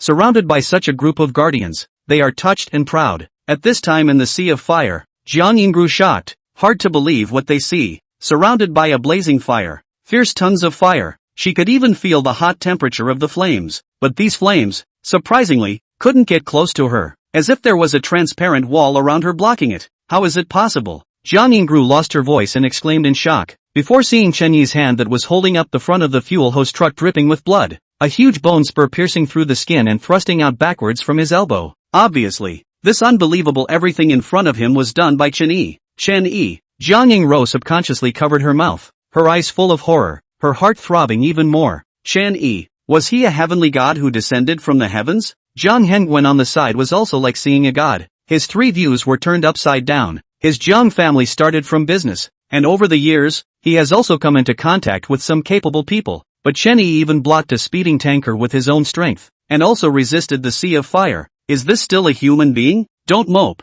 Follow me outside. Chen Yi gritted his teeth, cold sweat pouring out, doing everything just now, almost exhausted all the true qi in his body. Any further delay, the three of them could only be swallowed up by the sea of fire. At this time, the fire overseas, a uniformed beautiful female police officer toward the middle-aged police came over, frowning tightly. One team, the tanker truck hit. It seems to be Jiang Hongwen's car, Jiang family's little princess. Jiang Yingru is also inside. One team's face changed. Jiang Hengwen, that was a big shot in Jiang Lin. If Jiang Hengwen really had an accident under his nose, then I'm afraid that Jiang Lin would have to set off an earthquake. But looking at the sea of fire in front of him, Wang team's heart sank to the bottom of the valley. When the fire is extinguished, the person is probably also gone, unless there is a miracle. Fire brigade, speed up. Medical team, prepare to save people. Team Wang picked up the loudspeaker and shouted again, and right at this moment, the crowd suddenly got noisy. Look there, someone is coming out. A great life, even survived. In the midst of the crowd's exclamations, the policewoman duo saw Chen Yi's trio appear at the edge of the sea of fire. How is that possible? the policewoman subconsciously exclaimed. Chen Yi's trio was sent to the central hospital. Jiang Hengwen and Jiang Yingrua were unharmed under Chen Yi's protection, and after a slight inspection, they went to the police station to make a statement. On the contrary, Chen Yi's arm was severely fractured, and was forced to undergo an operation and put on a steel plate and plaster. The whole process, Su Cheng are in, because worried about Chen Yi eyes are crying red. Chen Yi heart touched, can feel Su Cheng, this high cold female president, is really worried about him. In the hospital room, Jiang Hengwen and Jiang Yingru bought flower baskets and fruits. Mr. Jiang, Miss Jiang. Seeing the duo, Su Cheng nodded her head in greeting. Lin Jiang's famous Jiang Group president, putting aside the Jiang family's assets, her personal worth of tens of billions, how could she not recognize Mr. Su? I've heard a lot about you. Jiang Hengwen also nodded his head and smiled. The beautiful president of Baidong Drinks, there is the first beauty of the business community in Jiangcheng. Su Cheng, he has also long been concerned. Jiang Yingro didn't say anything. Her mind was filled with the image of Chen Yi protecting her in his arms, like a heavenly god descending from heaven. As soon as she saw Chen Yi, her heart was filled with deer in the headlights, and she was filled with curiosity about Chen Yi. Dr. Chen, if you don't mind, may I, Jiang, be so generous as to call you Brother Chen? Jiang Hengwen opened his mouth. Mr. Jiang is older. I should. Chen Yi nodded his head. Good, since it's like this, then from now on, the two of us will refer to each other as brothers. Brother Chen, tonight's life-saving favor. Brother, I'll keep it in mind. In the future, if there's a place where you can use my Jiang family, just open your mouth. Jiang Hengwen spoke with a straight face, his eyes filled with admiration. With that, he took out another black bank card and handed it to Chen Yi. Brother Chen, this black gold dragon card, with a quota of $1 billion, in and out of all places in Jianglin to enjoy imperial treatment. My life-ening Rose life was saved by you, so don't push your luck. The lives of my siblings are not something that can be measured by this measly $1 billion.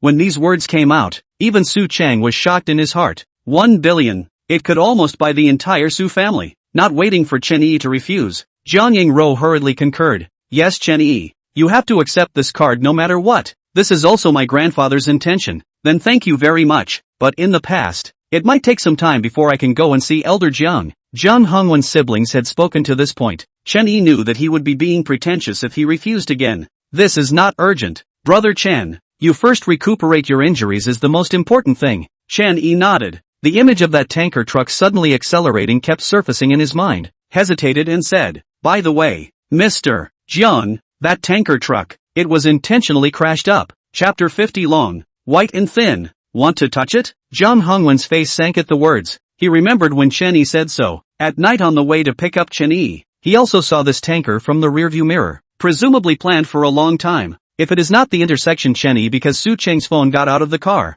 there is a chance to strike. I am afraid that he has been killed in the Yellow Springs. First his son Jiang used compulsion, and now the car accident. In the end, who was in the dark trick? Jiang Hengwen ironically fell into silence. Chen Yi also did not speak again, but realized a problem, as he contacts more and more people, unintentionally also stained with many troubles. In the case of tonight's car accident, it was originally aimed at Jiang Hengwen, but it almost caused him to plant his head, and going forward, there would only be more of these situations. The only way, that was to cultivate swimming dragon Taiching and become stronger. Time was not early. Jiang Hengwen and his duo bid farewell to Chen Yi and left first, and as soon as Jiang Hengwen and his duo left, Chen Yi also called on Su Cheng, did the discharge formalities, and drove back to Era famous door. The hand is broken into such, still not hospitalized. Really do not know how you think. Can it be that if you go home and stay for one night, your hand will be fine tomorrow? In the car, Su Cheng drove while giving Chen Yi a blank look in a bad mood. No need for tomorrow. I'll be fine tonight. You just blow. Receiving another blank stare, Chen Yi had the sense not to answer and took out the Buddha beads that Liao Jiao had given him. There were a total of 18 of these beads, and in each one, there was a majestic heaven and earth aura. According to the description of the treasure in the Dragon Journey to Taiching, if a formation is engraved in this Buddha bead, it should be considered an extraordinary spiritual weapon. However, Chen Yi did not have the intention of engraving formations. One is not. Two is that he feels that the magic treasure or something is ultimately something outside the body. Their own strength is the most important. Back home, Mom Yi Yulan has already slept. Su Cheng also has no intention of leaving. Straight upstairs into the room of Chen Yi. Holy, this girl will not really want to cook rice tonight, right? Chen Yi's heart was hot. His mind couldn't help but flash back to the image of pressing her feet in Su Cheng's house before. That crystal jade feet, white long legs, simply can kill people. Chen Yi took a deep breath and also entered the room, and accidentally brought the door with him. And Su Cheng had already entered the restroom and was washing up. The sound of clattering water tantalized the heart, and through the glass door, Chen Yi could see the shapely silhouette inside, and his mind floated up to the head. Chen Yi hurriedly shook his head and turned off the juvenile images in his head. It's definitely because of the swimming dragon Tai Ching. This thing is most rigid and young. At a glance, it's not something that a decent person can create. My Chen family ancestor. Definitely not a good thing. Chen Yi secretly despised the occasion. Su Cheng finished showering from the toilet out, and also changed into his white shirt. This directly see Chen Yi 2 eyes straight. Su Cheng hair wet, white shirt on the body looks particularly loose. The corner of the shirt can cover the thigh root. 2 sheep fat jade like white glistening long legs. Beautiful excessive. Clear water out of hibiscus. Simply is the absolute color on earth. This leg. Seeing Chen Yi's 2 eyes straight, Su Cheng smilingly blinked her eyes. Long, white and thin. Want to touch it? Touch. Chen Yi almost subconsciously opened his mouth, and then he saw Su Cheng's eyes freeze into ice. Chen Yi clearly felt a murderous aura, coughed lightly, and said with a straight face, General Manager Su, I'm a doctor, and I've emphasized this issue with you many times. Yo, a doctor can still break his own hand. Dr. Chen, you play really flowery. Su Cheng blankly glanced at Chen Yi, her tone teasing. Chen Yi did not answer, looked to Su Cheng's white neck, there, hanging the white jade pendant he gave. Why do you want to come to my place to sleep tonight? It is difficult not really want to boil rice with me to gas your mom? Chen Yi changed the topic, teasing, mentioning Lu Hemei. Su Cheng looked gloomy, lifted the covers and got into bed, coldly said, my mom gave the key to my house to that bastard Zhang Chengfeng. I haven't changed the locks yet. Saying this, Su Cheng pointed at the door again and laughed softly. I've requisitioned your room first for the past few days. You find your own place to sleep. Now you can go out. Hopefully I can see your intact paws tomorrow. Good night Dr. Chen. Chen Yi was speechless. In the end, who was the owner of this house? It was late at night. On the guest room balcony, Chen Yi held a Buddha bead in his hand and sat cross-legged, and beside him, 17 emerald green Buddha beads formed a circle. The Tai Ching guidance method was activated, and Chen Yi was instantly wrapped in an ocean of spiritual qi. With a thought, countless spiritual qi surged out from the Buddha beads, and the surrounding heaven and earth spiritual qi changed its flow, surging into Chen Yi's body like a tidal wave, transforming into swimming dragon true qi under the urging of the mental method. The Buddha bead's aura seemed to be inexhaustible. As the night passed, Chen Yi's dantian already had more than 99 channels of swimming dragon true qi, while the aura was still majestic. According to the book, the first level of the swimming dragon Tai Ching, it requires 100 channels of true qi to break the barrier and reach the realm of the medical martial grandmaster. So the next is the critical moment. Chen Yi held his breath and began to condense the 100th channel of traveling dragon true qi. But this 100th true qi is extremely difficult to condense. Until the sun rises, the setting sun is falling in the west. Chen Yi dantian, 99 true qi is still motionless. During this period, Su Cheng woke up early and knocked on Chen Yi's door, did not get a response, then left the villa. Yi Yulan learned from Jiang Hengguan that Chen Yi was injured and also knocked on the door to greet him, but still got no response. Chen Yi's cell phone rang and stopped. Jiang Hengguan, Qin Xinyu, Qin Zhenghao, Chang Wenshi, Xia Yuanqing all called him. At this time, Chen Yi, once again in a white space, is still the pale Taoist-robed old man, but this time Chen Yi did not experience reincarnation, and the old man did not speak. A scene flashed. Chen Yi could see that old man performing format needles to save people. Those needles, Chen Yi has seen the description in the Traveling Dragon Tai Ching Medical Dao chapter, but they are just a brush stroke. At this time witnessed, such as drinking the purest spirit, the fine sense of realization. The screen turned. Chen Yi again saw the old man using the furnace to refine the dan, casting the medicine, controlling the fire, and refining with the traveling dragon true qi. Woody, the dan was completed.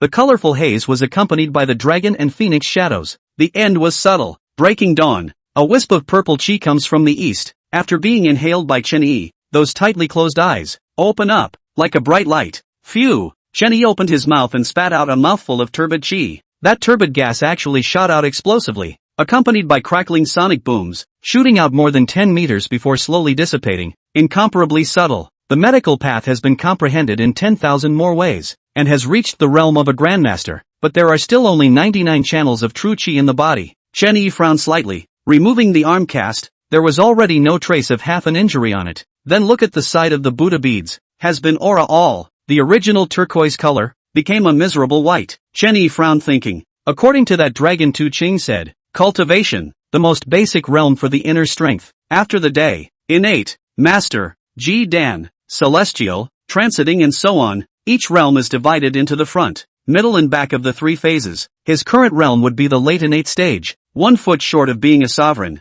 but even the innate realm already has the capital to walk sideways. One punch has the power of 10,000 pounds. One punch a calling monster. Chen Yi laughed. Just then, the phone rang. It was Chen Yi calling. Dr. Chen, your phone finally got through. You won't forget about my birthday today, right? Chen Xinu's soft voice came from the other side of the phone. Chen Yi looked at the date in confusion, not realizing that he had already passed 1 day and 2 nights with this cultivation. Sorry Ms. Chen, I overslept. Then send me a location. I'll send someone to pick you up. No, I'll just take a cab. I'll be there in a while. Then I'll wait for you at Tianhai Pavilion. Top floor. Oh. Chen Yi gave a cry and hung up the phone. Just hung up the phone. But the door was pushed open. Su Cheng with a red face and a smell of alcohol walked in. The woman should have just cried, and there were still shallow tear marks on her exquisite and stunningly beautiful pretty face. Su, don't you say anything? I know exactly what I'm doing. Not waiting for Chen Yi to open his mouth. Su Cheng's red lips had already kissed him.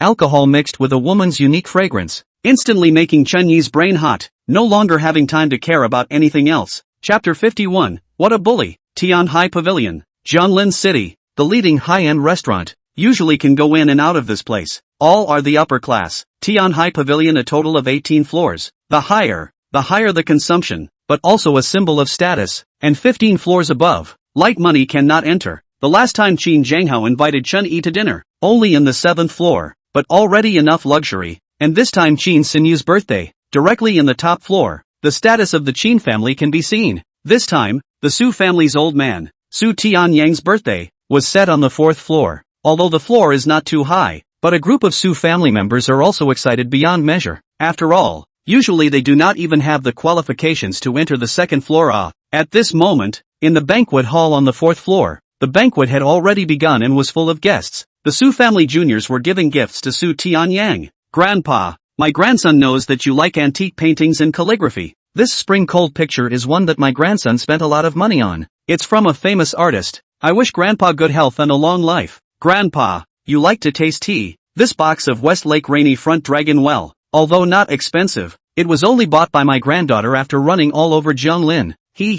Good. Su Xiang and Ran, you guys are heartfelt. The old man laughed heartily. Then Su Yunlong, Su Jinlong and a group of Su family daughters-in-law, Lu Hame and the others, and his granddaughter-in-law, Jiang Xiaojie, also came forward to offer their gifts. Beside Su Tianyang, there sat a short-haired old man with white hair, dressed in a tang suit, and it was none other than the Zhang family's old man, Zhang Changhe. The two of them came to Jianglin to fight together many years ago, and they are also considered to be lifelong friends. The marriage between Su Cheng and Zhang Chengfeng was decided by the two of them. Zhang Changhe swept a glance at his grandson Zhang Chengfeng, did not see Su Cheng figure beside him, could not help but frown. Chengfeng, how come I did not see Su Cheng? I don't know. Hasn't answered my calls since this morning. Maybe he's with that Chen together. Zhang Chengfeng gritted his teeth, his eyes full of resentment. Today is the big day of his engagement period, but Su Cheng does not put him in his eyes at all. Really, Jinlong, what's going on? Su Tianyang's face sank as he asked. Su Jinlong was like sitting on pins and needles,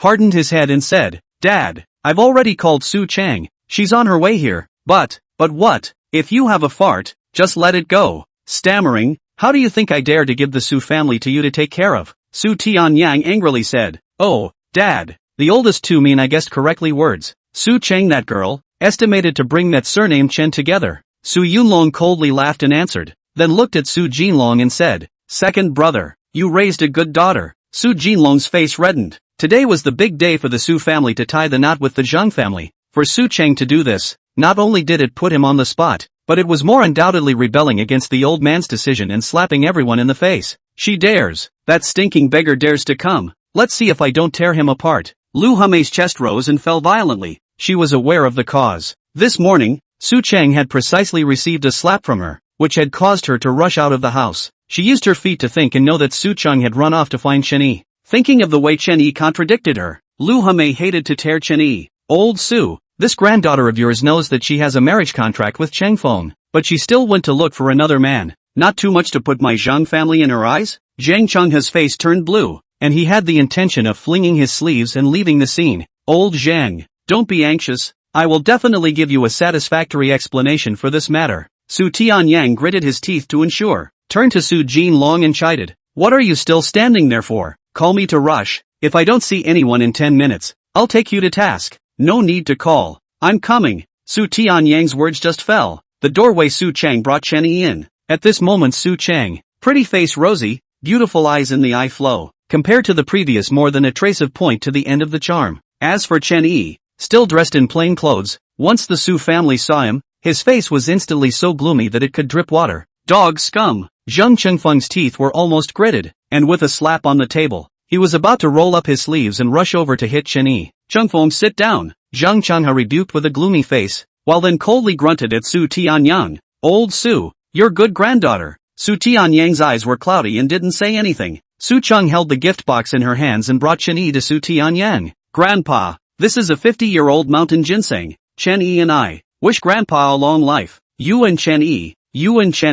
Pa. Su Tianyang slammed the gift box to the ground and stared at Chen Yi dead in the face. Chen Yi, I don't care what method you use to coax Su Chang. I'll give you 1 minute to get the hell out of Tian Hai Pavilion. Otherwise don't blame me for the Su family bullying people with their power. Grandpa, Chen Yi is my male friend. You shut up. It's not your turn to talk. Not waiting for Su Chang to finish, Su Tianyang interrupted with violent anger. Chen Yi's sword brows frowned. Not humble, said Su old master. Marriage is all about two loves. Su Chang does not like Zheng Chengfeng. Why do you have to force it? Good one, two loves. My Su family's property is $1 billion.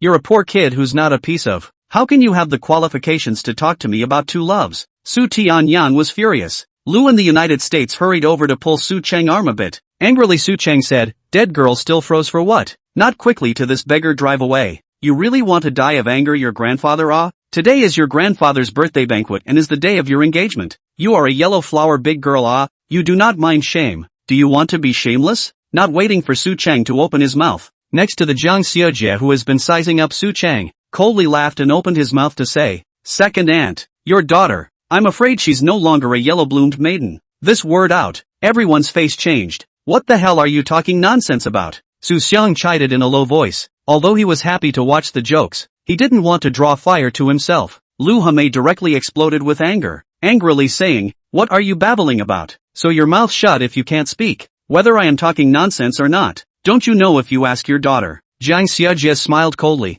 Her eyes were full of playfulness. She wasn't afraid of Lu Hame. Chen Yi, is what Xiujie said true? Su Jilong stared at Chen Yi and opened his mouth. His face clouded over and his fists clenched. Just now, he hadn't opened his mouth because Chen Yi had saved the old man's life. But if what Jiang Xiujie said was true, then not only would he have to offend the Zheng family today, his face would be completely gone. Just the 6 words daughter without shame would make him unable to raise his head. What she said. Su Cheng's gaze was clear and cold, and she was about to speak when Chen Yi pulled her behind him. Not caring about Su Jilong either, Chen Yi faintly said to Su Tianyang, I came today for 2 things. One is to help Su Chang withdraw from the marriage. The second is to help Su Chang get her company back. Arrogant. What kind of thing are you? You are also worthy of meddling in my Su family's affairs. Yunlong, call security for me. Beat this asshole out of me. Su Tianyang could no longer bear it and slapped the table in fury. The Su family's crowd of relatives were also filled with anger and opened their mouths to curse angrily. A poor kid who was not a dog's ass. Where did he get the guts? Who gave him the face to dare to openly call out to his Su family? Kid, offending my Su family. You won't be able to gain a foothold in Jianglin in the future. Su Yunlong got the security guards to look at Chen Yi as if he was looking at a wasted person. Su family, the assets are only $1 billion.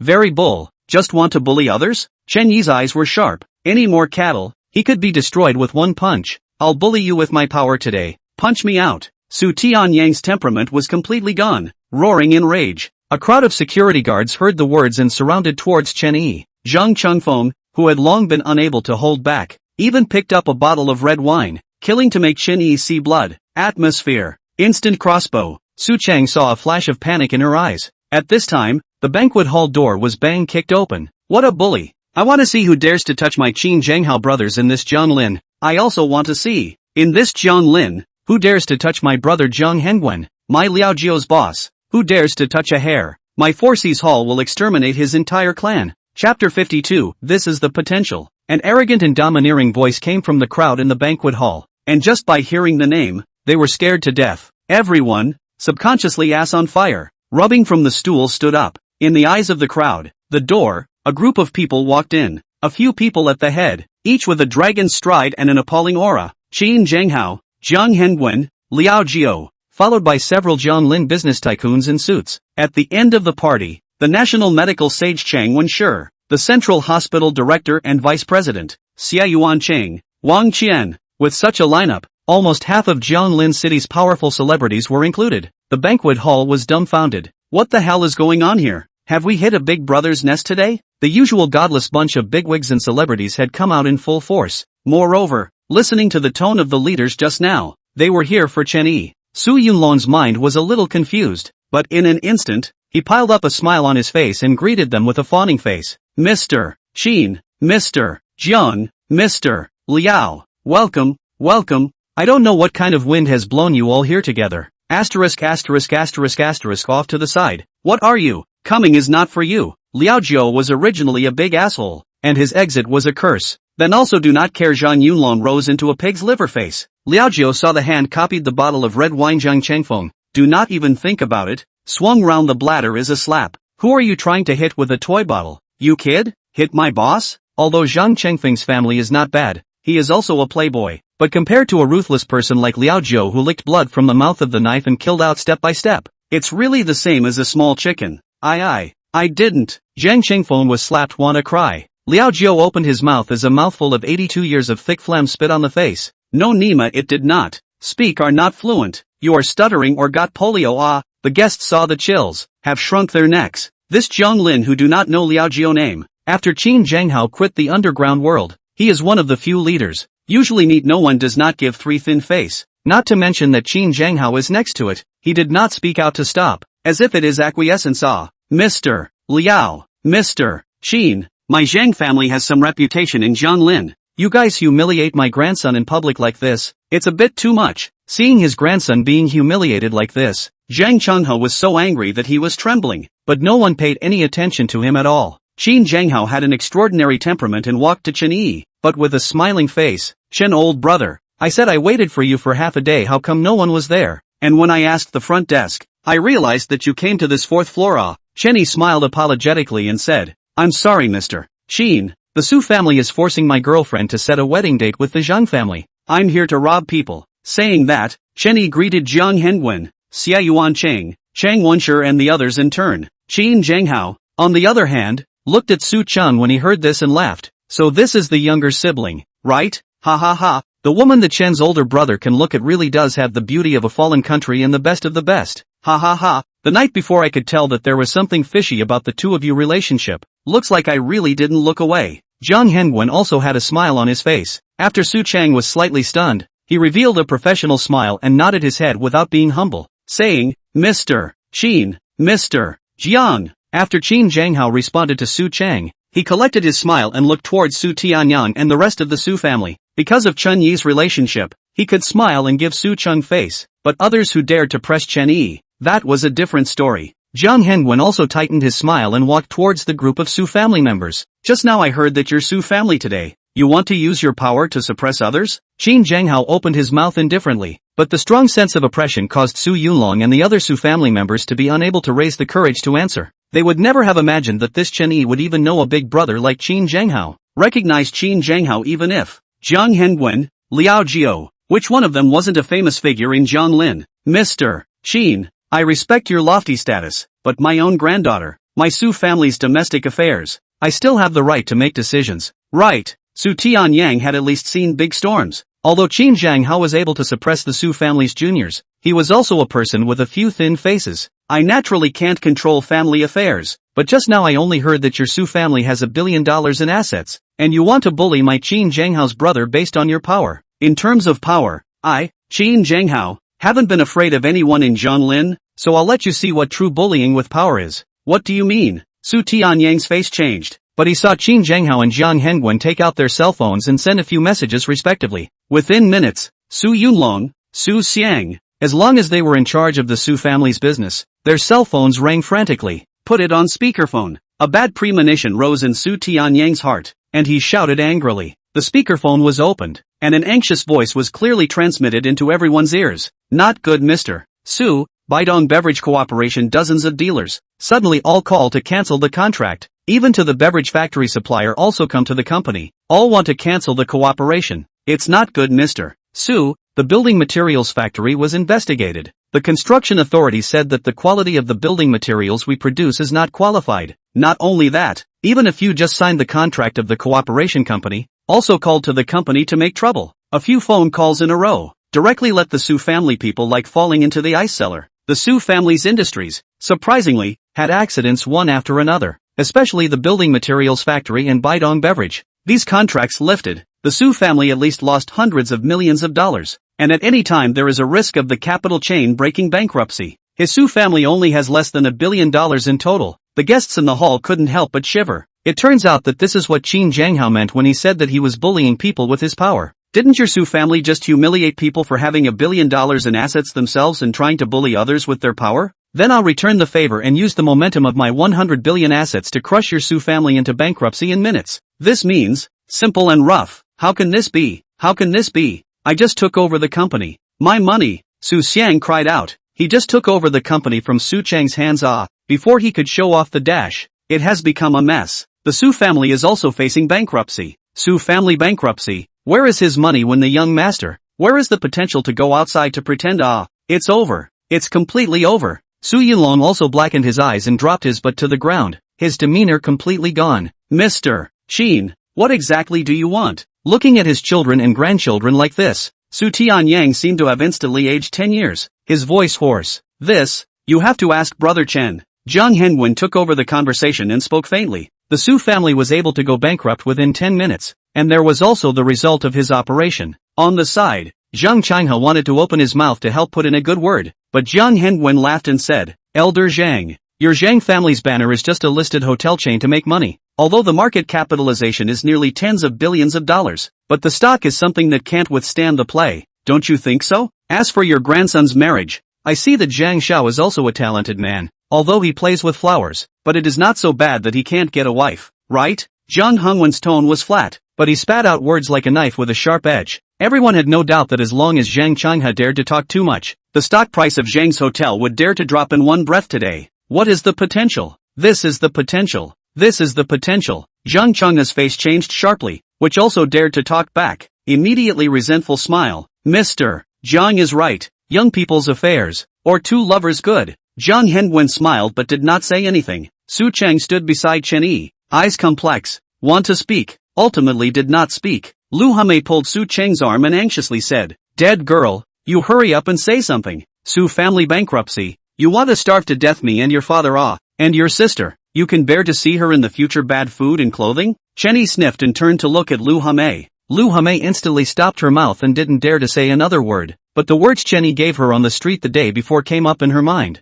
You're looking down on me so much now, thinking that your Su family is high and mighty, but maybe one day, you, including the Su family that you're so proud of, will be on your knees begging for me. Chapter 53, End of Grudges. Thinking about this, as well as when she those humiliating words about Chen Yi, Lu Hame couldn't help but shiver coldly. Chen Yi, whom she had looked down on the day before, had now changed into a brother and sister to the $100 billion Qin Zhanghao Zhang Hengwen. A local snake gangster like Liao Zhou even called him his boss, and her proud Su family, also because of Chen Yi, in a minute faced bankruptcy crisis. She knew that Qin Zhanghao and the others were merely standing up for Chen Yi. In full view of everyone, Su Tianyang sighed and came to Chen Yi, dropping all face and said, Chen, Dr. Chen, before in the Su family, it was my old man who was sorry for you. Saying this, Su Tianyang then looked at Chang Wenshi at the back and said, Chang Lao, before, my Su family had offended more. I, Su Tianyang, will accompany you. After saying this, Su Tianyang seemed to have been drained of his essence. Chang Wenshi snorted coldly and did not answer. He had practiced medicine for dozens of years and saved countless people, yet he was humiliated by the Su family in that manner.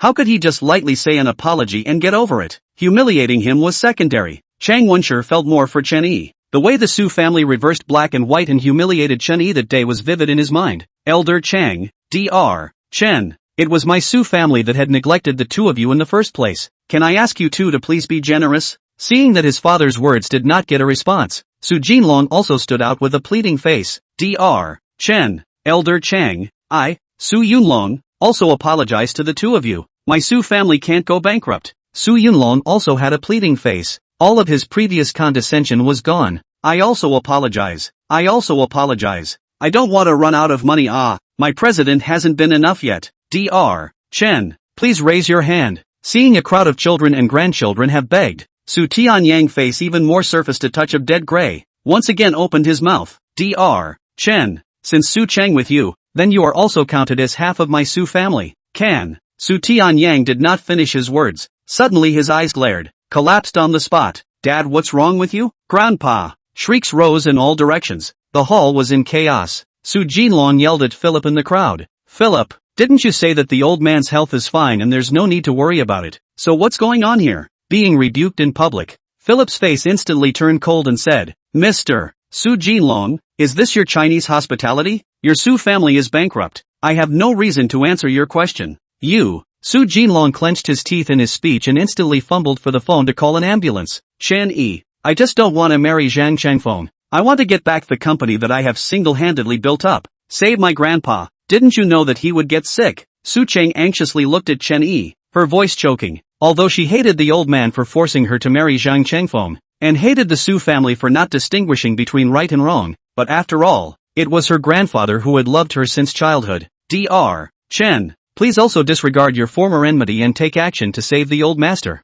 Su Jinlong also said with a pleading face. Take off the old master's clothes. I'll apply the needle. Chen Yi didn't talk nonsense, and after slightly checking his pulse, he pulled out the silver needle that he carried with him, his tone grave. Now that he was a medical master, he didn't need to use his spiritual eyes to see that Su Tianyang's body was soaked in deadly qi and was pitch black. The 5 viscera and 6 bowels, moreover, all had the tendency to fail. The most serious was the kidneys. In 2 days' time, it had even accumulated water. Seeing Chen Yi frowning, the hearts of all the Su family members were in their throats. How is it, Dr. Chen? Su Yunlong anxiously said. Chen Yi did not reply, searching for a method of salvation in his mind. In the end, Chen Yi decided to use the Xianmen 13 needles, which were slightly less effective in treating injuries, but had the best effect in suppressing evil and repelling demons. With the previous experience of being unloaded and killed, Chen Yi did not intend to waste too much effort on Su Tianyang. He would first get rid of the evil spirits, and for the rest, he would prescribe a prescription to slowly recuperate.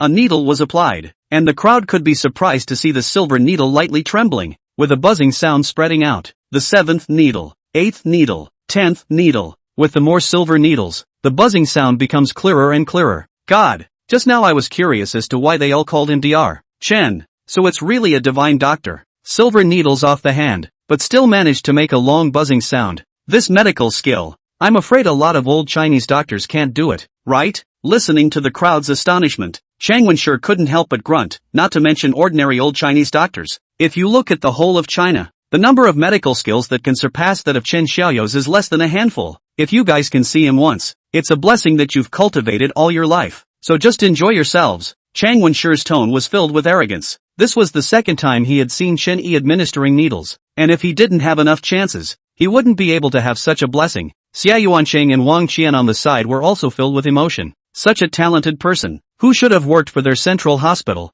was forced away. No way. Old Wang, I too just don't want this old face. Beg but also begged Chen Yi back to the central hospital to hang a position. Xia Yuancheng whispered and gritted his teeth. Wang Qian also had this intention, but thinking of Chen Yi's determination to leave before, he made the mistake of saying, but Dean Xia, even if Chen Yi is willing to come back, what kind of position will he be given? There is also a sentence Wang Qian did not say. Today's Chen Yi, but with Qin Zhanghao, Zhang Hengwen such a figure of the existence of brother, a hand of acupuncture, but also even the national medical master Chang Wenshur can only be reduced to green leaves as a spectator. How will still look at the district of a central hospital physician position. Honorary dean, do not have to come to work in the hospital, even if it is only a name, but also have to stay. Xia Yuanqing opened his mouth with a straight face. Wang Qian nodded at his words. Only then could there be a glimmer of hope. While the two were talking, Chen Yi's 13 needles had already been administered, and at this moment something even more unbelievable happened. A strand of black gas,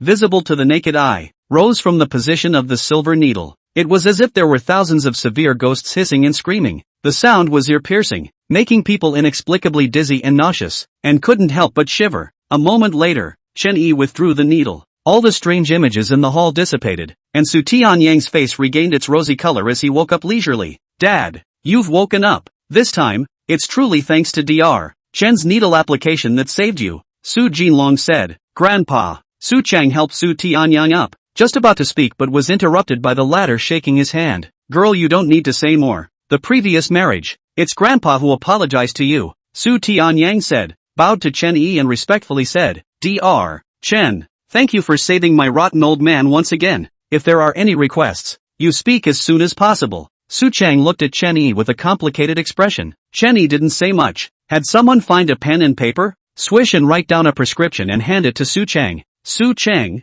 my earlier application of needles only got rid of the bogey chi in Elder Su's body. The medicine on this prescription. You personally go to the pharmacy and grab it to boil it for Elder Su. After 3 months, his damaged internal organs and bowels can be improved. Aha. Su Chang nodded and took the prescription. Chen Yi hesitated for a moment, and then said to Su Tianyang, Master, whether you believe in the Yin Fury Chi I mentioned or not, but the source of that Fury Chi should still be in your Su family. Tonight, the Su family's old mansion will host a banquet to welcome Dr. Chen. Su Tianyang hurriedly said, I can't talk about respectful welcome. My relationship with Su Chang is also considered your junior. Chen Yi lightly smiled. Then his words turned, spitting out words like a knife. The old man, I and your Su family grudges ended. Su family also do not have to go bankrupt. But I came to the Su family before. By move beverage 90% of the equity transferred to Su Chang name. That would have been her hand to run up the company. When these words came out, Su Chang's petite body trembled. Good. Su Tianyang nodded solemnly. Qin Zhenghao and Zhang Hengwen watched everything from the sidelines. And upon hearing this, they also made phone calls one after another to solve the Su family's predicament. Su family affairs. Chen Yi followed Qin Zhenghao's group of people and arrived at the top floor of Tianhai Pavilion. In the center of the banquet hall on the top floor, Qin Xinyu was dressed in a Burberry high-fashion sky blue dress, long hair like a waterfall, and the already delicate jade-like pretty face was slightly powdered, like a fairy that descended to earth, and the beauty was out of the world. Dr. Chen. Qin Xinyu was star-studded by a crowd of handsome men and women, but she was lack of interest until she saw Chen Yi appear, a smile on her face, like a little girl spreading joy, jumping and jumping to welcome her. Daughter's change in demeanor. Was Qin Zhenghao all see in the eyes, immediately face a stiff, the heart is incomparably odd. Damn, could it be stolen home? Chapter 54, Birthday Banquet on the Penthouse. With Qin Xinyu's soft cry, the lines of sight in the hall converged towards Chen Yi's side. Who is that? Surprisingly, he's walking with Mr.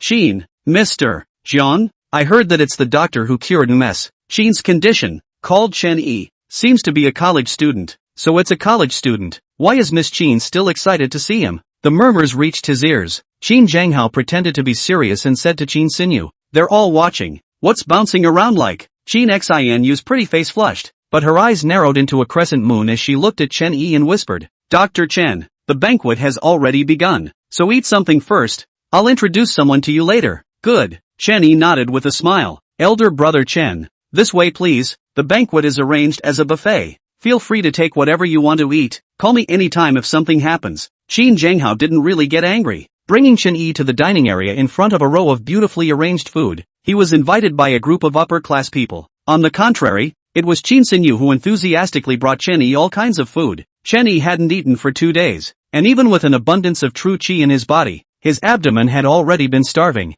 so he began to feast. Which of the people who came to attend the birthday banquet were not upper-class people? Seeing Chen Yi as if he was starving, he immediately cast a contemptuous gaze. However, Chen Yi didn't care. These people just hadn't been hungry. If they were really hungry for a few days, they would probably eat even worse than him. Giggle. Dr. Chen Yu eats slowly. The food here is changed once every 20 minutes. Not enough there. Qin Xinyu looked at Chen Yi's eating face, couldn't help but laugh and softly voiced out. And at this moment, two obtrusive figures, a man and a woman, walked over in the center of the hall. Sister Xinyu, this bumpkin who hasn't eaten is? The youth who opened his mouth was called Tan Junjie, the Jianglin Tan family's eldest young man. Tan Junjie had a dry-inch head, three-dimensional features, and with an Armani white suit. He was a bit suave. Yes Xinyu, in the circle we usually play in, but we haven't seen this one before. It shouldn't be all the way with us, right? The girl who opened her mouth. Her looks are also quite durable. Her eyes are full of arrogance, while a Dior white high-fashion dress,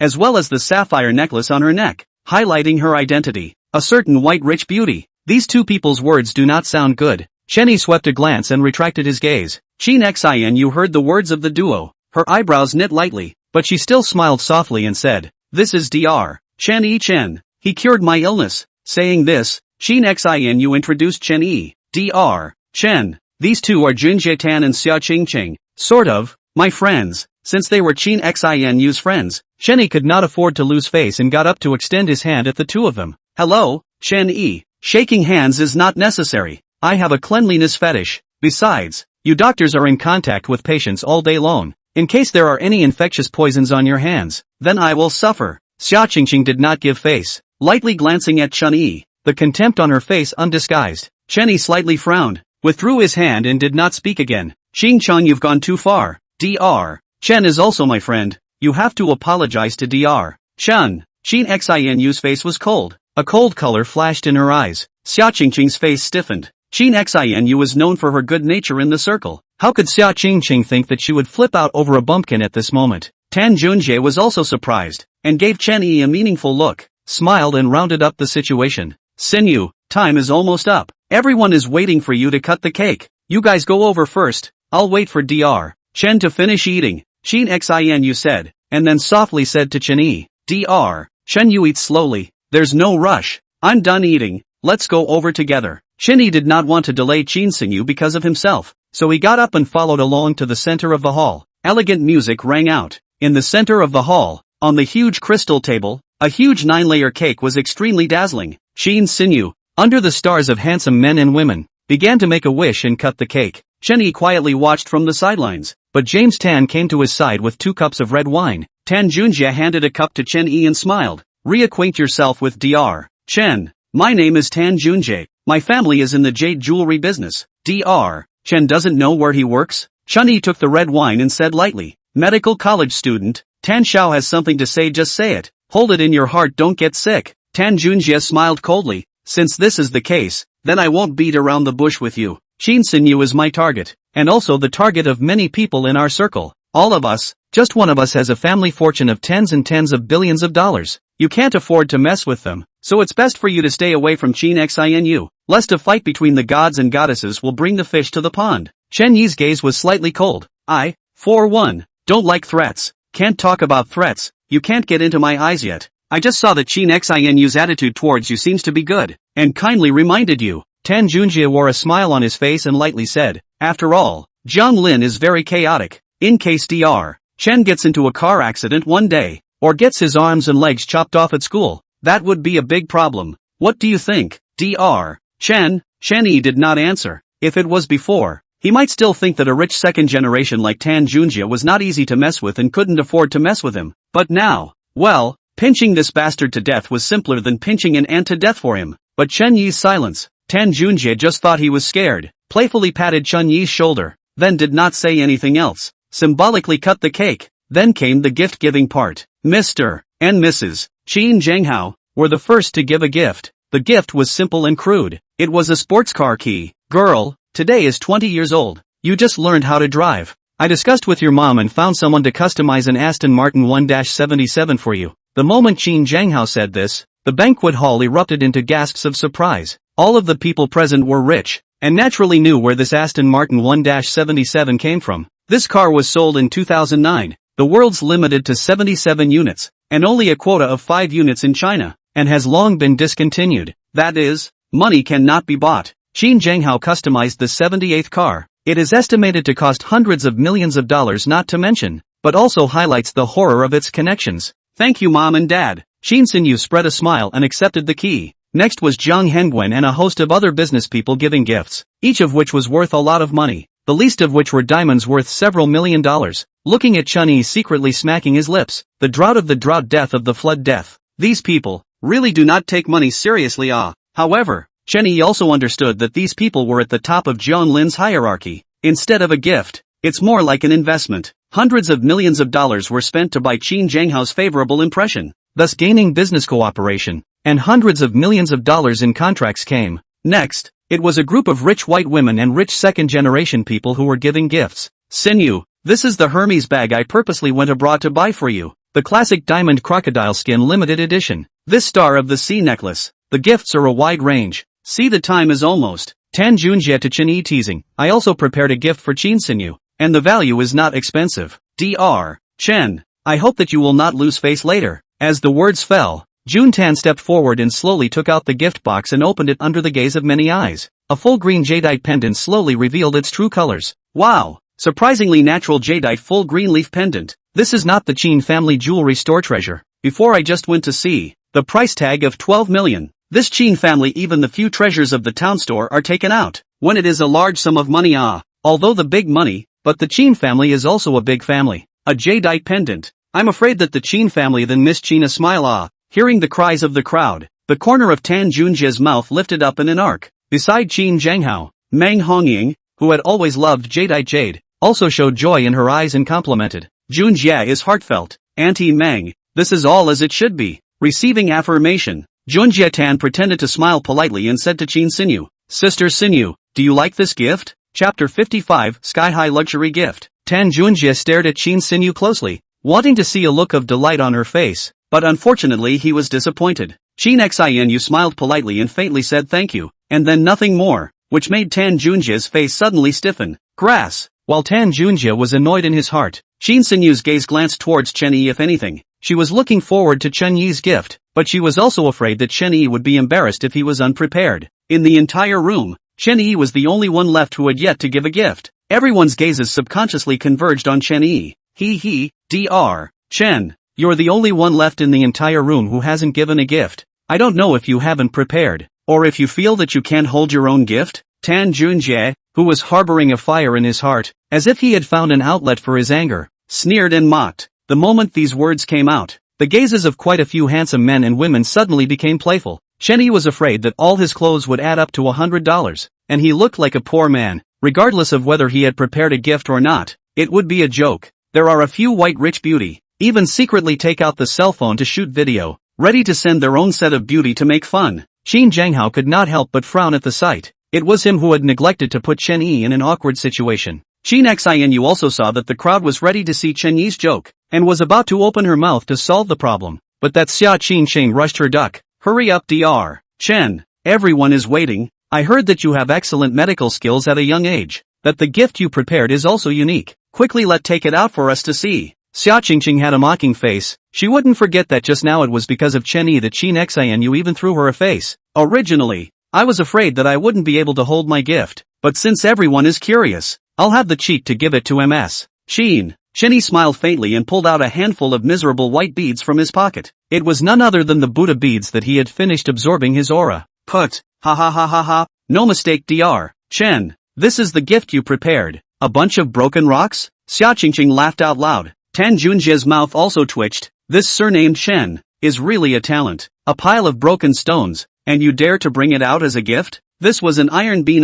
The gift prepared by Dr. Chen is really special. If I were you, I'm afraid I just want to find a crack in the ground right now. Jun Tan mocked. Many people in the hall were also stifling their laughter, their faces reddening. What are you all laughing at? The gift prepared by Dr. Chen. I love it. The laughter around them caused Chen Xinyu's face to chill. Then, a soft but domineering voice clearly reached everyone's ears. No matter if it's a stone, emerald, diamond, or a designer bag, it's all the same in my Chen Xinyu's eyes. It's just a gift, and even if it's a stone, as long as I, Chen Xinyu, wear it, it's worth 1,000 gold. As the words fell, the hall fell into dead silence. No one dared to laugh. Everyone knew that this was not the time to laugh. There were also quite a few people that looked at Chen Xinyu in a different light. A tiger father does not have a son. This Miss Chen, under her soft appearance, was hiding the same domineering nature as Chen Zhanghao. The next moment, a bright laugh broke the silence. Ha ha ha, well said, worthy of being my Chen Zhanghao's daughter.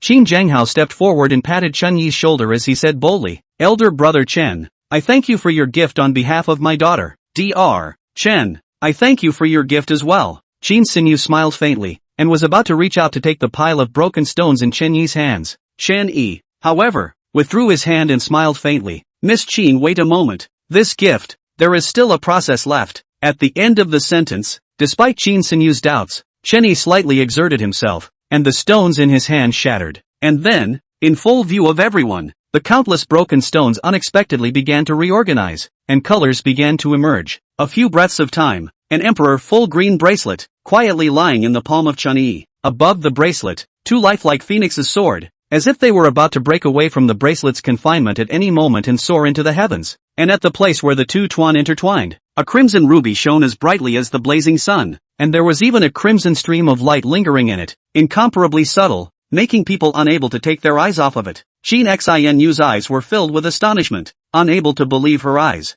The crowd in the hall also wiped their eyes fiercely, their gazes completely attracted by the beautiful bracelet. How is this possible? Is this magic? What a beautiful bracelet! The twin phoenixes are just like the real thing. Amidst the countless gasps of astonishment, Qin Zhanghao also looked at the bracelet in amazement. Elder brother Chen, this is? Chen Yi smiled faintly and explained, this is a Phoenix Sun bracelet. If Miss Qin likes it, she can wear it with her, and it may help Miss Qin ward off a calamity in the future. This bracelet Blazing Sun has one of his swimming dragon true chi in it. Like it? I've never seen such a beautiful bracelet before. Chen Xianu received the bracelet with joy and wore it on her wrist smoothly. The originally beautiful bracelet, reflected in Chen Xinu's fair and flawless complexion, appeared even more stunning and unearthly. Chen Xianu surprised. It's really beautiful. This is the most expensive gift I've ever received. Qin Zhanghao stared at the bracelet with a complex expression, his mind filled with the second half of Chen Yi's words. It can withstand a calamity. Zhang Hengguan had told him that in the car accident the night before. Chen Yi had blocked the tanker truck with the strength of one person, so that the sea of fire could not come close to him,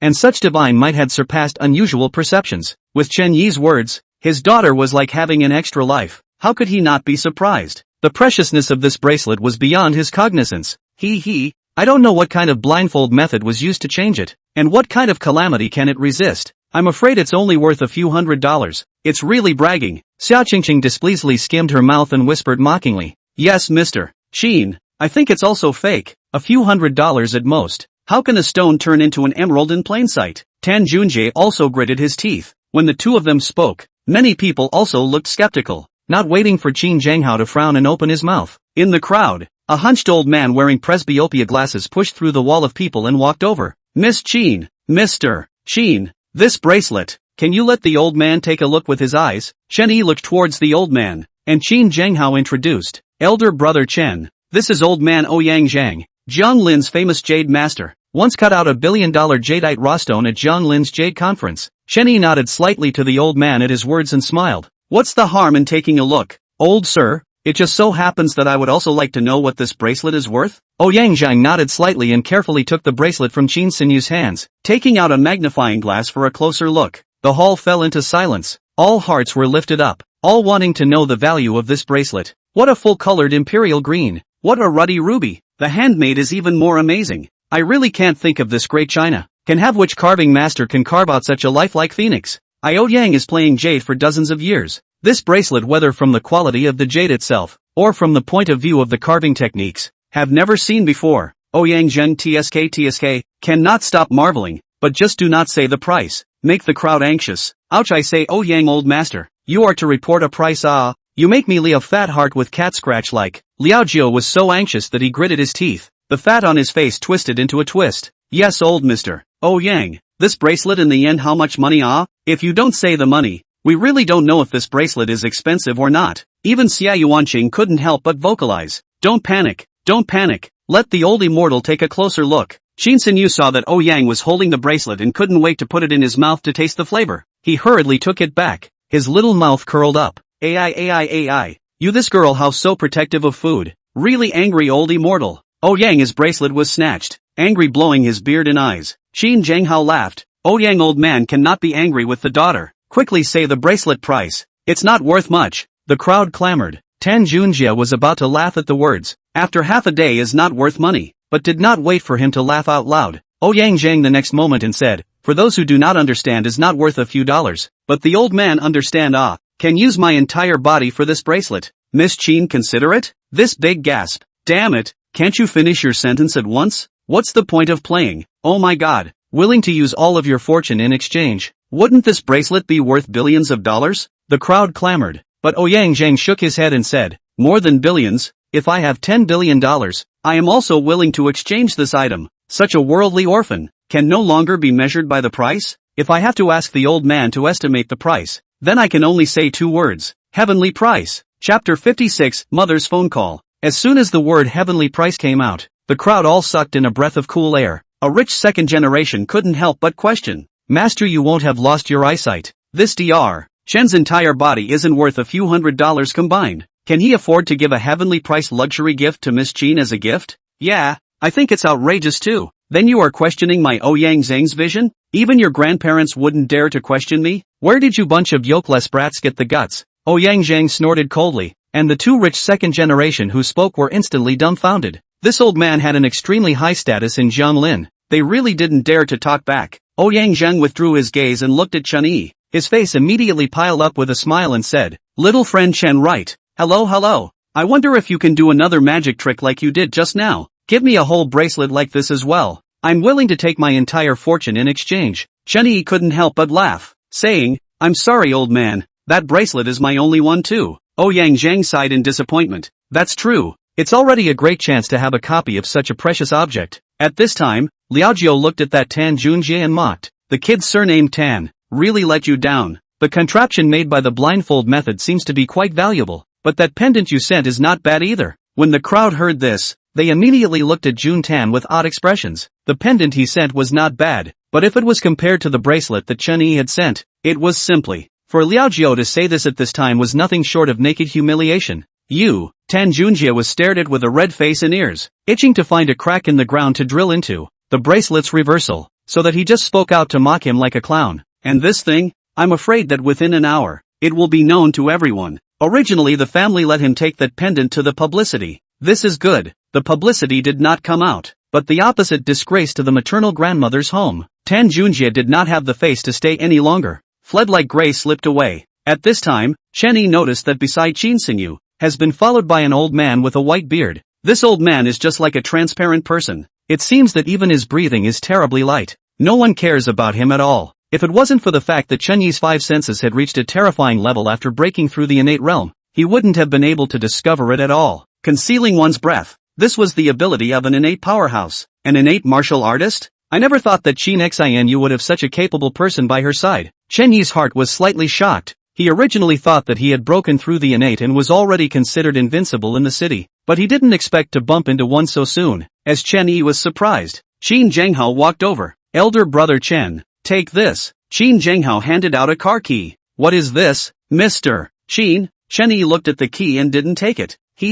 Aston Martin 1-77. I ordered one myself when I ordered it for Xinu before, but this car is too flashy. It's still suitable for you youngsters to drive around. Qin Zhenghao stuffed the key into Chen Yi's hand while saying, don't reject me. This car is not even close to skin deep compared to the bracelet you gave Xinyu. Besides, my Qin Zhenghao's brother, and the vice president of my Qin family's company, if he squeezes the bus all day long, then I won't lose face. Right Dr. Chen, don't refuse. Qin Xinyu also voiced out from the side. Then thank you, General Manager Qin. Chen Yi didn't refuse anymore and took away the car keys. The car has already been shipped back to China. It's on its way to Jianglin. I'll probably send someone to send it to you in the evening, Qin Zhenghao said. Good. Chen Yi nodded with a smile. When the banquet was over in the afternoon, Chen Yi bid farewell to Qin Zhenghao and the others, and prepared to go to the Su family first to get the matter of the Fury Qi settled, and then he could proceed with the matter of opening the medical center. He wasn't too much of a lover of money in the first place, and with the 1 billion black cards given by Jiang Hengwen,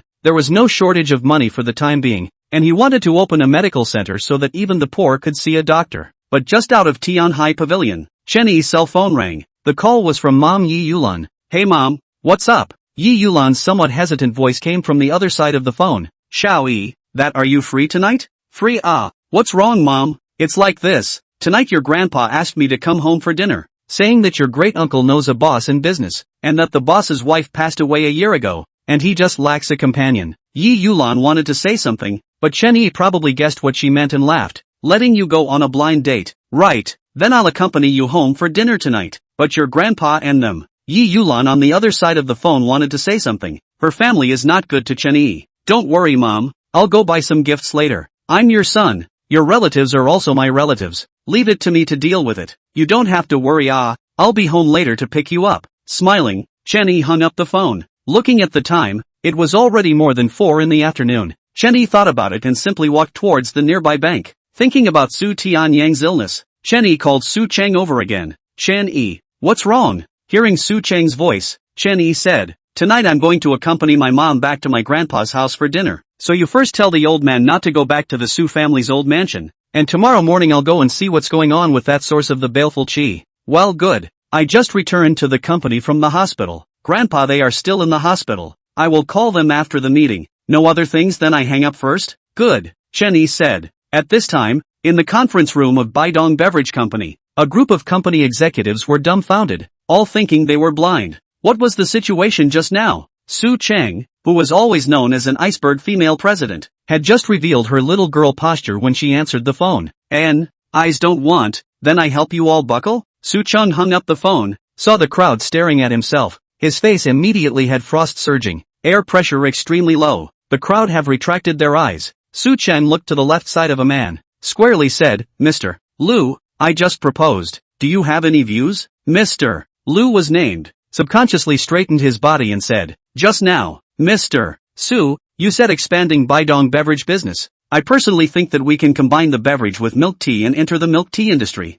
Mr. Su, I also think it can work. Nowadays the milk tea industry is very hot, and our Baidong beverage has some popularity in the country. We can first pilot in Jianglan to build a word-of-mouth brand, and later we can open up to join. Continue. Listening to the proposals of the crowd, Su Cheng nodded her head from time to time, but her mind couldn't help but conjure up images of the morning in the room with Chen Yi. This morning, she had gambled on going to Chen Yi because she had quarreled with her mother, Liu Hame, and on the way, she had even drunk a bottle of white wine to strengthen her courage. In her opinion, if her family wanted to force her to marry a foppish rich second generation like Zhang Chengfeng, she would rather give herself to Chen Yi, even if she would regret it afterward. But until now, not only did she not feel regret, there was a hint of sweetness in her heart, especially when she thought of it, the way that man, who was still 2 years younger than her, defied threats to protect her firmly behind her. Her heart was like a deer in headlights. Interesting little man. What did you say, Mr. Su? Nothing.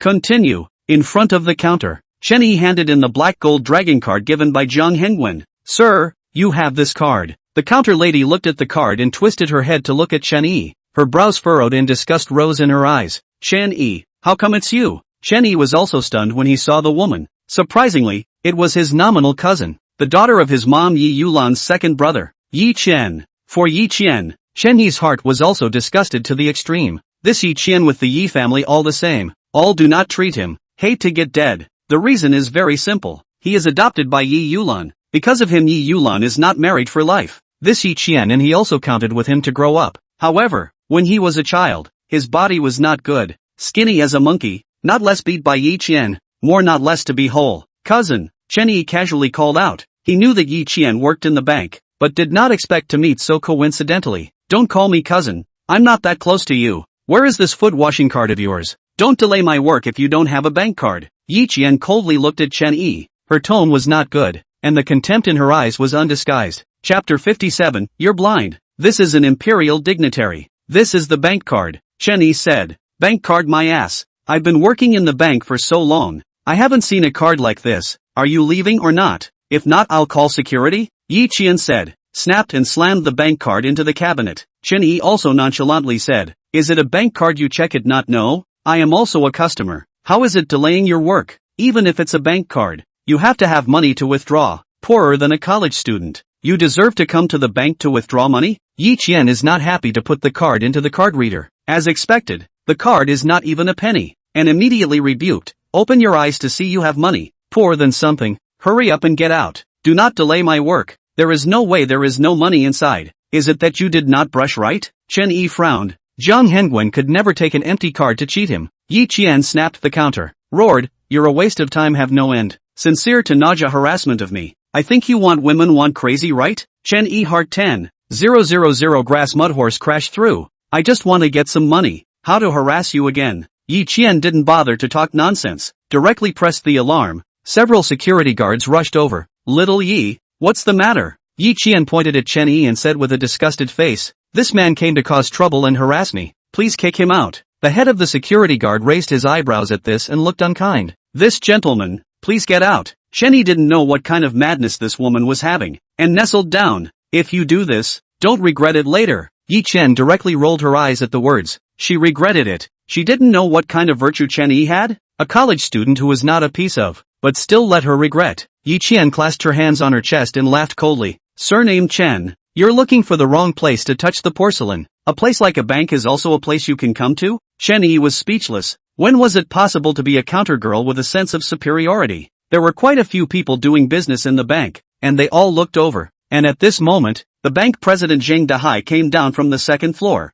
What happened? Seeing the big-bellied Zhang Dahai, Yi Qian immediately piled up a smile on her face, fawning, Governor Zhang, nothing much, it's just that this person took a strange empty bank card to make trouble, but also harassed me. I just want to let the security guards to drive out of it. Looking at Yi Qian's instant change in attitude, Chen Yi was even more annoyed. Strange empty bank card? Zhang Dahai sniffed and his face sank. This gentleman, you're looking for the wrong place if you want to make trouble. Harassing a public official is enough for you to sit for a while. Yi Qian heard Zhang Dahai's words. Her heart felt free, adding more fuel to the fire. Governor Zhang, why do you need to talk nonsense with this kind of scum? Let the security guards throw him out. Or just call the police. Chen Yi has never been so speechless. This woman is really disgusting. He only took a bank card and wanted to withdraw money, but even gave him a raw not to mention, but also called the police to arrest him. Chen Yi held back his anger, picked up the bank card and left. This is not the only bank. He did not believe that he could not withdraw money. Seeing Chen Yi about to leave,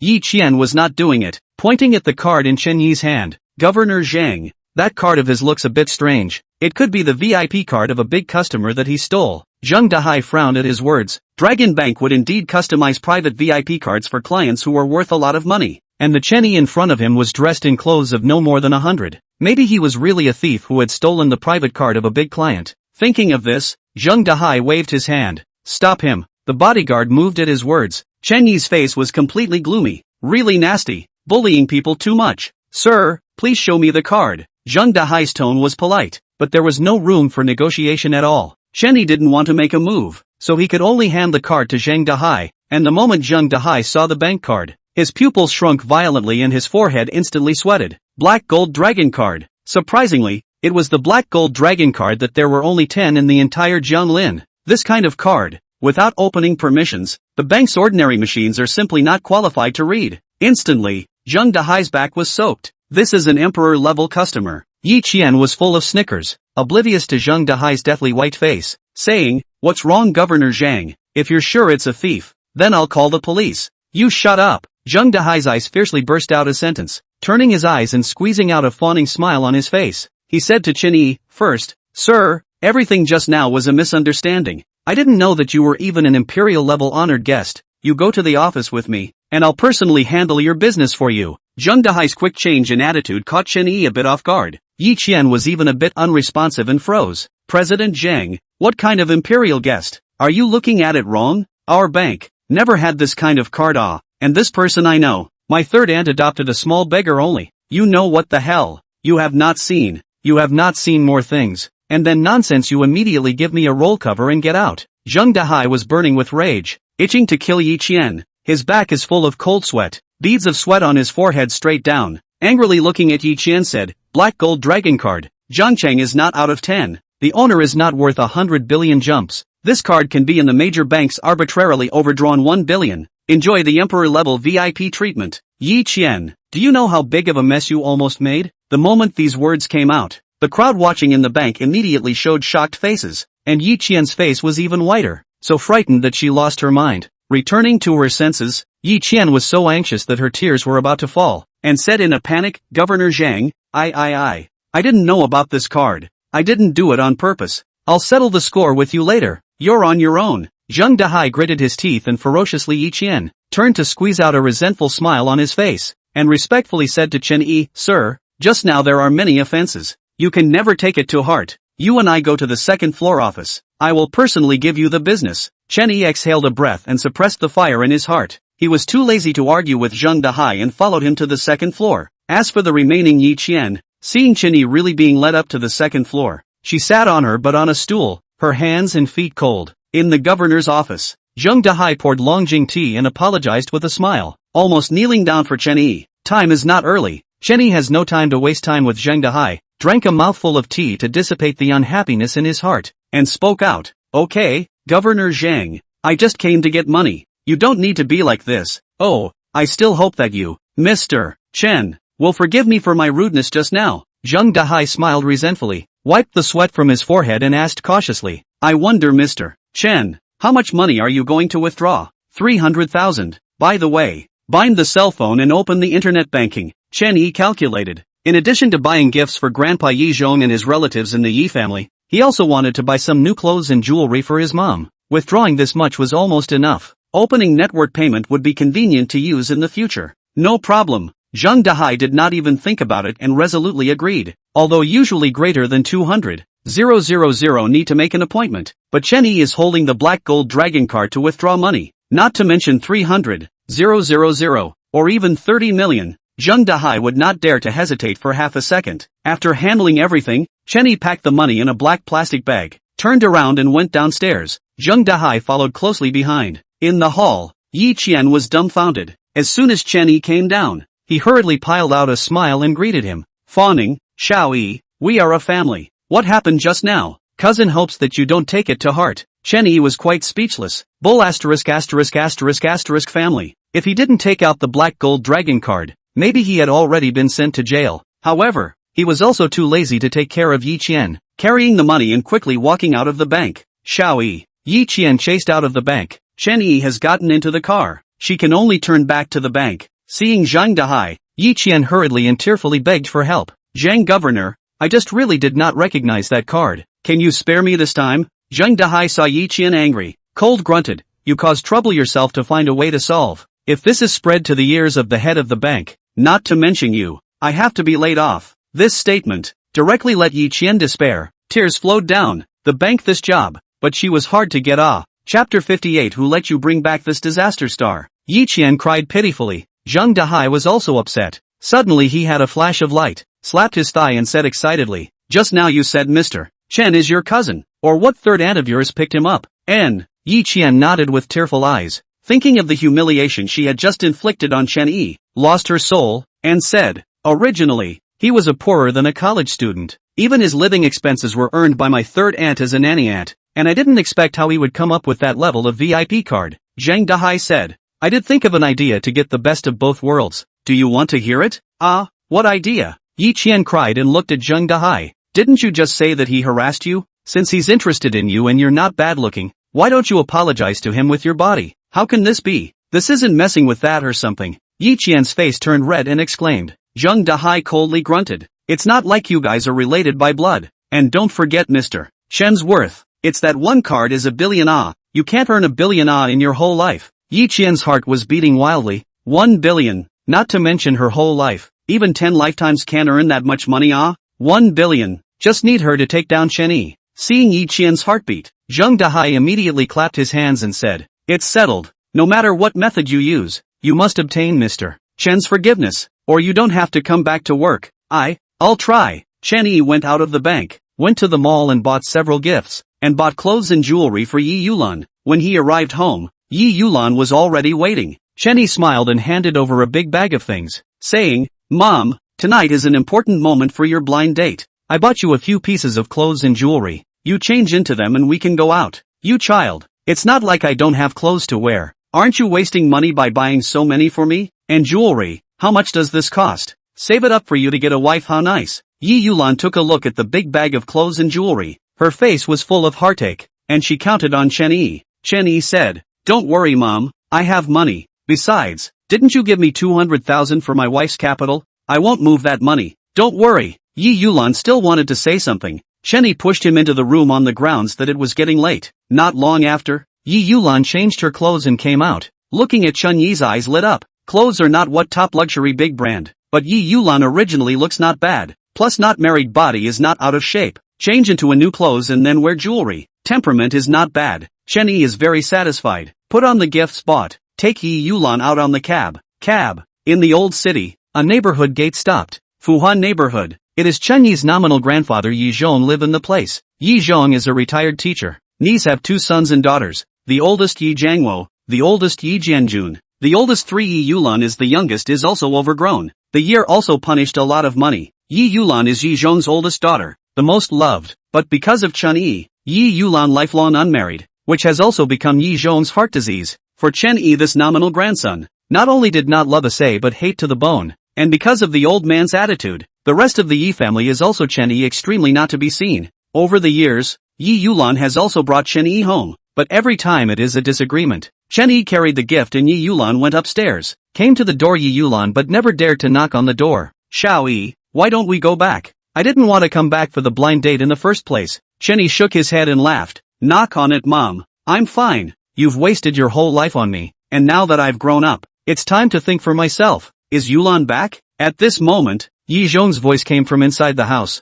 followed by the door being opened. Dad. Seeing Yi Zhong, Yi Yulan nervously opened her mouth. Yi Zhong was nearly 80 years old, wearing presbyopia glasses, with a few rubs of thinning greasy hair on top of his head holding their ground. Yi Zhong was originally very happy, but as soon as he saw Chen Yi behind Yi Yulan, his face instantly turned cold, and he yelled at Yi Yulan with a sullen face. Who told you to bring this calamity back? Inside the house, a group of Yi family relatives were chatting hot and cold. When they heard Yi Zhong's words, they all got up and walked over with a sullen face. What are you doing here? That kick last time didn't make you remember, did it? The dark man who opened his mouth was none other than Yi Qian's dad, the second oldest member of the Yi family. Yi Jianjun. Dad. Second brother. It's Xiao Yi who accompanied me. That's why I came back for the blind date. This kid has a good heart. Don't be so mean to him, Yi Yulan explained in a low voice, and then said to Chen Yi, Xiao Yi, call someone. Grandpa, second uncle, great uncle and the two aunts. This is the gift I bought for you. See if you like it. Chen Yi called out to people while handing over the gifts prepared for each of them separately. I don't care about your stuff. Hurry up and take it and get out. Yi Zhong's face was gloomy, as he threw Chen Yi's gift on the ground. It was a bottle of wine, which immediately fell to pieces and scattered all over the place. That's right. Who doesn't know that you are still like a student? You buy these gifts. It's not the money that Yulan gave you. Spoiled money for something. Come here to puff up your face to show who? The one who spoke was Yi Jiangwo's wife, Wang Mei, and this woman was especially sarcastic. Big sister is right. Yulan, how can you give the money to this asshole? Isn't that a meat bag hitting a dog? As Wang Mei's words fell, Yi Jianjun's wife Zheng Qin also spoke out in mockery. Chen Yi's gifts, after all, none of them were given out. Chen Yi did not get angry, but Yi Yulan was so angry that her eyes turned red. Annoyed, Dad, what are you doing? Xiao Yi did not do anything wrong. You guys have to drive him away, right? Fine, I'll go too. I'm not going on a blind date. The moment these words came out,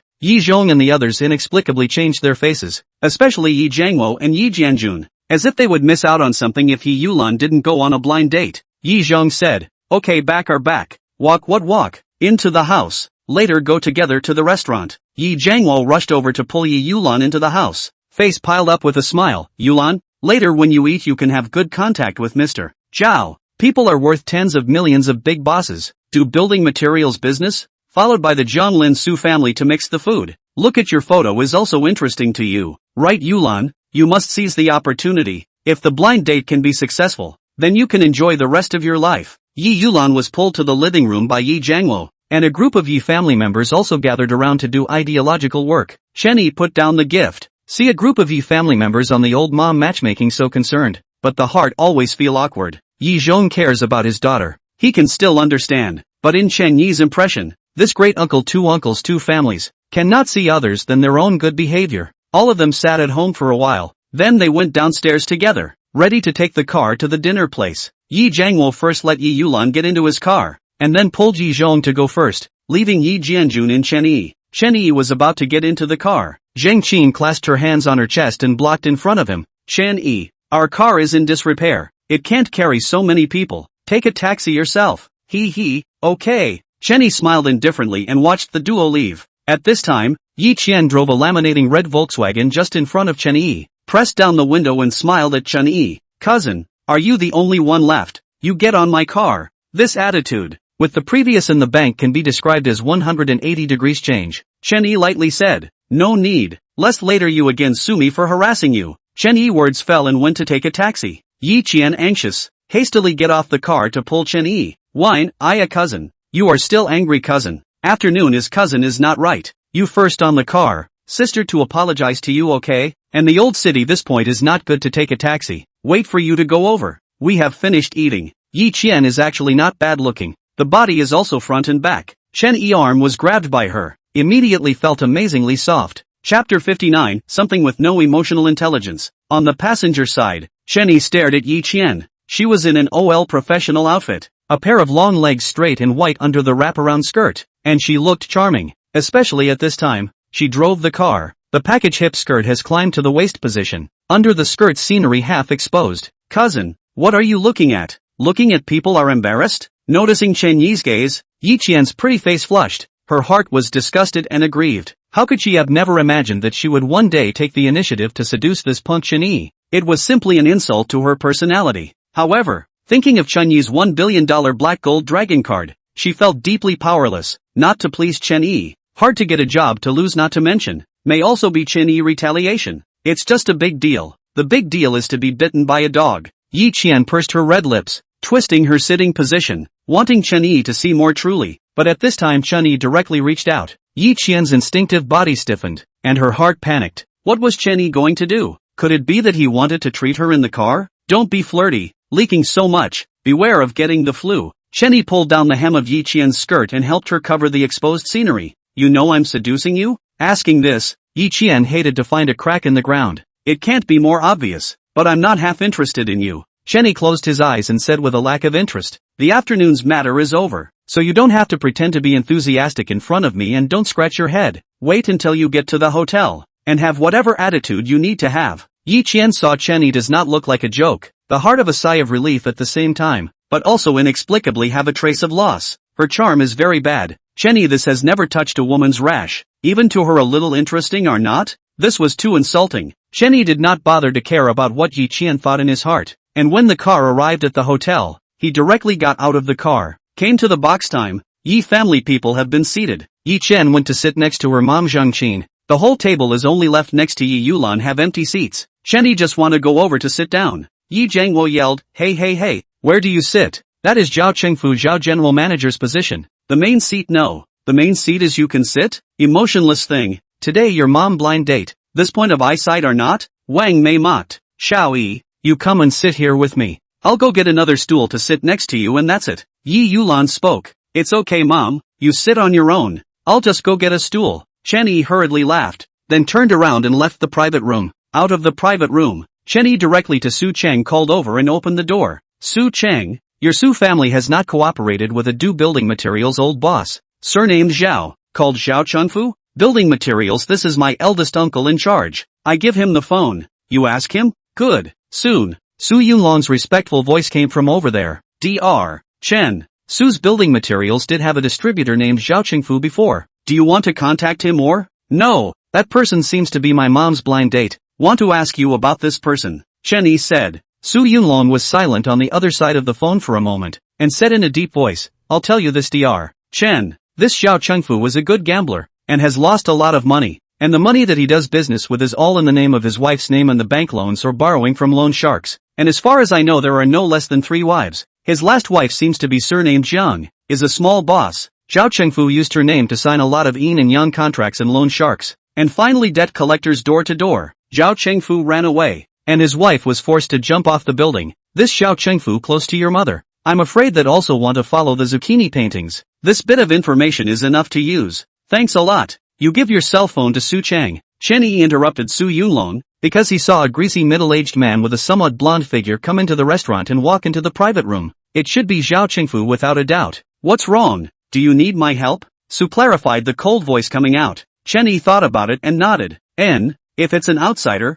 then I'll just do it. But when it comes to my adoptive mother's family, there needs to be evidence given, or else they won't believe me. Then you locate send me. 10 minutes to. After saying that, Su Cheng thunderously hung up the phone directly. Chen Yi smiled, also lazy to lift the stool, directly toward the private room. In the private room, that Zhao Chengfu was sitting on the main seat. Yi family people are successively toast, one after another. A stench feet. Yi Zhong tremblingly picked up the wineglass to toast, lamented, Mr. Zhao, in the future, my daughter will be handed over to you. You are a multi-million-dollar big boss. What is wrong with her in the future? You still have more to take care of, it is. I'll drink to that. Old man. Egu old man. What are you doing? After I marry Yulan, you'll be my father-in-law. It's not your turn to give me a toast. I'll drink this one, and I'll punish myself with another one. How can you let Mr. Zhao punish yourself? I'll drink with Mr. Zhao. Our 2 brothers are following Mr. Zhao in the building materials business. I still hope that Mr.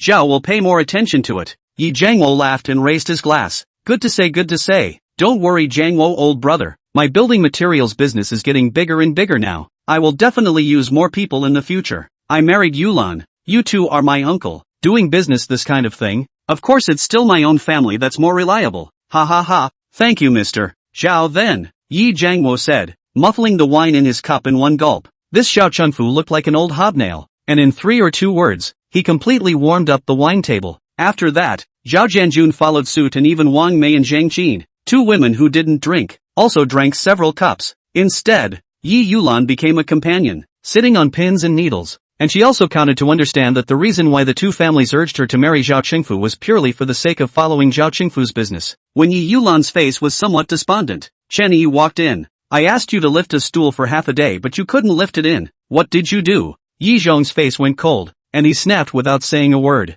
Hey dad, tonight is a happy day. What are you bothering with an outsider? Yi Jiangwo pacified Yi Zhong, poured a glass of wine and handed it to Chen Yi, signaling, since the stool can't be lifted, then you can stand and give a toast to Mr. Zhao, then you can leave. Chen Yi didn't retort and picked up the wine and walked towards Zhao Chengfu. And this young man is? Zhao Chengfu looked at Chen Yi. His eyes narrowed. This is a little beggar adopted by our family. Bull asterisk useless medical student only. You don't have to care, Mr. Zhao, Yi Jiangwo said. Chen Yi also didn't bother to care about Yi Jiangwo's humiliating words. One hand holding a wine glass, his tone was frivolous. Oh, Mr. Zhao, come on, I'll have a drink with you. Chen Yi, is this the tone of a toast? Repeat it for me, Yi Jiangwo shouted angrily. Zhao Chengfu didn't take the wine glass, and said in a dignified tone, young man, a bit arrogant, with a character like yours, you'll easily suffer in society in the future. Not drinking?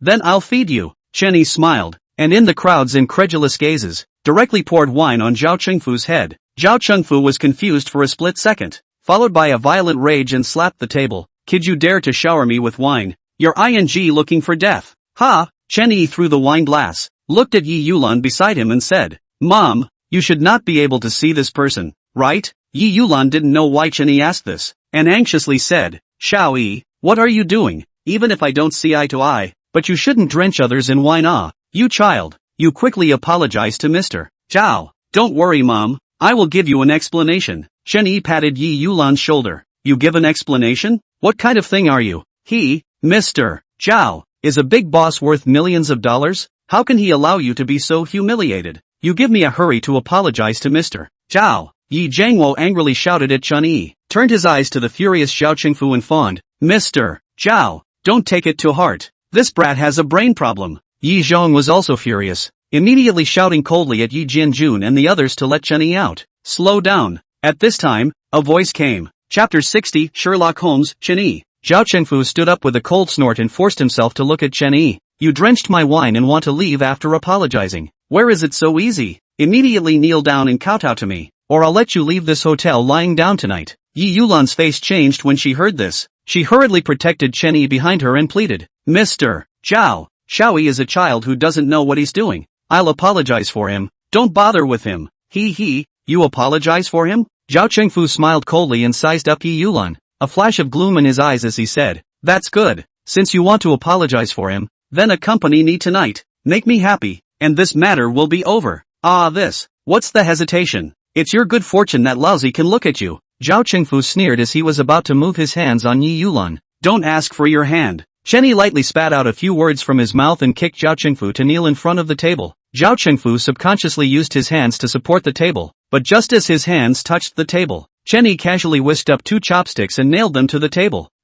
Everything happened in a flash. When Zhao Chengfu reacted, the pig-like screams just rang out. Chen Yi, without saying a word, directly unloaded his jaw. Chen Yi struck decisively and ruthlessly, without any hesitation. Yi Yulan was his scales, his only relative in the world. If it wasn't for the Yi family's presence, just based on Zhao Chengfu's actions just now, he would already be dead enough. Chen Yi, what are you doing? Seeing Zhao Chengfu fainting, Yi Jiangwo roared in fury, but just as his voice came out, Chen Yi's gaze was icy cold as he copied a dinner plate and slapped it to pieces, directly against his eyeballs. As long as close to a point, Yi Jiangwo eyeballs burst on the spot. Cold sweat emerged from Yi Jiangwo's forehead. The others were filled with terror, not daring to make a sound. Chen Yi faintly opened his mouth and said, Great uncle, I, Chen Yi, have indeed dragged your Yi family down. So since I was a child, you guys have humiliated me. I have never returned half a word, and I have never complained in my heart. That's what I, Chen Yi, owes to you guys.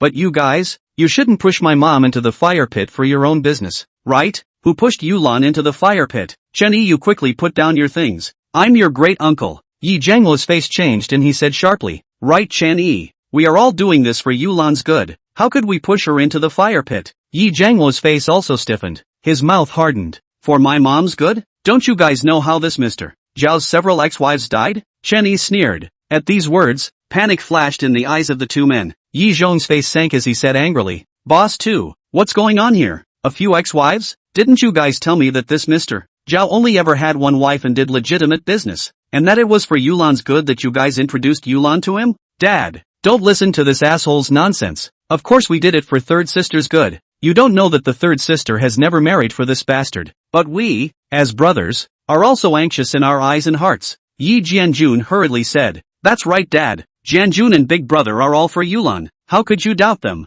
Zhang Qin also chimed in and spoke. Xiao Yi, have you misunderstood? Yi Yulan anxiously said. No misunderstanding, Mom. Su Cheng is here and will give you and Grandpa an explanation. Chen Yi had just finished speaking when Su Cheng stepped on her high heels and pushed open the door of the box. Beige V-neck small suit, with matching white pencil pants. Delicate features, temperament high and cold, beautiful to the heart trembling. As soon as Su Cheng appeared, she attracted everyone's attention. This temperament, too strong, and such beauty is also comparable to female stars on TV. After Su Cheng came in, Su Yunlong also walked in with a few people. Without any nonsense, Su Yunlong directly placed Zhao Chengfu's data information on the table. Su Yunlong stepped forward and spoke to Yi Zhong. Master, I'm Su Yunlong of the Zhonglin Su family. This Mr. Zhao who is having dinner with you guys. He used to have a cooperation with our Su building materials, but he was disbanded by us a year ago. He's a black account in the bank, and his assets are in liabilities. So you've been cheated. Yi Zhong usually likes to read some newspaper news when he has nothing else to do. He has heard of the Zhonglin Su family, such a billion-dollar asset business tycoon, respectfully called Mr. Su, and began to look at the information. The more he read, the more angry Yi Zhong became. This Xiao Qingfu's several wives, surprisingly, are all on the body after the appearance of a few million loans, or by Zhao Qingfu divorce or debt collection forced to die. Yi Zhong was so angry that he trembled, and finally fell down on the stool powerlessly. You too, conscience was eaten by a dog. Why do you want to unite with outsiders to pit Yulan? What's in it for you? Yi Zhong grabbed the wineglass and threw it at Yi Zhangluo's two brothers. Growling, Su Cheng, however, took out a few pieces of information and gave them to Yi Zhong, while saying, Master Yi, here is one of the demolition and relocation approvals for the old city district that just came out a few days ago, and one of the information of the head of household of your old house. Your neighborhood is going to be demolished, but the house you're living in now is in Aunt Lan's name. The title is 130 square feet, and the demolition payment comes down, estimated to be more than $3 million. When Su Cheng said this, Yi Zhangluo couple and Yi Jianjun couple, all of their faces changed. Wang Mei immediately screamed, what is this woman's nonsense? We didn't even know that the house was going to be demolished. We were just thinking about doing business with Mr. Zhao. Besides, the house is in Yi Yulan's name, even if she's married to Mr. Zhao. That demolition money comes down to her card. Zhang Qin, right, Dad? Don't listen to this woman's nonsense. Su Cheng sneered. So if I'm not wrong, as soon as we finish dinner today, tomorrow you guys should be mentioning the matter of the transfer to the old man. The old master will also think. Aunt Lan are with the multi-million-dollar general manager Zhao. In the future there is no shortage of money. Coupled with your softly coaxing, once the 3 million comes down, it's your card that goes into it. This is just your guess. You think the old man will believe your bull asterisk asterisk asterisk asterisk? Wang Mei was burning with rage, itching to rush up and tear Su Cheng. My wife is right. Just based on your two guesses, you want to dump on our heads. No way, Yi Zhangluo also said, regardless of whether it's a guess or not. Anyway, my mom won't be led by the nose by you guys. Seeing that it was almost time, Chen Yi said to Yi Zhong, Grandpa, you should have a scale in your heart for right and wrong. You don't have to be too anxious about my mom's affairs. In the future, if you can see a suitable one, you can live together. Even if you don't meet one, I, Chen Yi, will also provide for her old age and send her to her death. Yi Zhong was silent for a moment, and coldly grunted, you'll give her an old age? You medical student, I'm afraid you can't even feed yourself, right? A person in his 20s, wanting a house without a house, wanting a car without a car, even if he graduates and works, how many thousands of dollars can he earn in a month? Not waiting for Chen Yi to open his mouth, Wang Mei mocked, oh, Dad, Do you still believe his bull ********? He won't let Yulan get married because he wants Yulan to work as a nanny in the future to earn money to support him. After so many years, you still don't know what he's like. Zhang Qin also voiced out a sneer. Yes dad, this is a bloodsucker. I think these two what's-her-name Su family members are also actors that he spent Yulan's money to hire. Yi Zhong's face was gloomy. At this time, the door of the box was pushed open and Xie Yuanqing and Wang Qian walked in with surprised faces. Chen Yi, Mr. Su, Miss Su. What a coincidence that you are also eating here. Chapter 61 Social Death Scene. Elder Xie, Elder Wang. Why are you two here? Chen Yi was a little surprised to see the two. Xie Yuanqing and Wang Qian were the head and vice president of the central hospital, and were considered to be popular figures who were often in the news in Jianlin. Once the duo came, a few people from the Yi family also recognized their identities and were surprised in their hearts. Oh, the old city is not to be demolished. The central hospital is ready to open a separate hospital. The two of us to see the situation. Wang Qian greeted smilingly, while Xie Yuanqing walked directly to Chen Yi.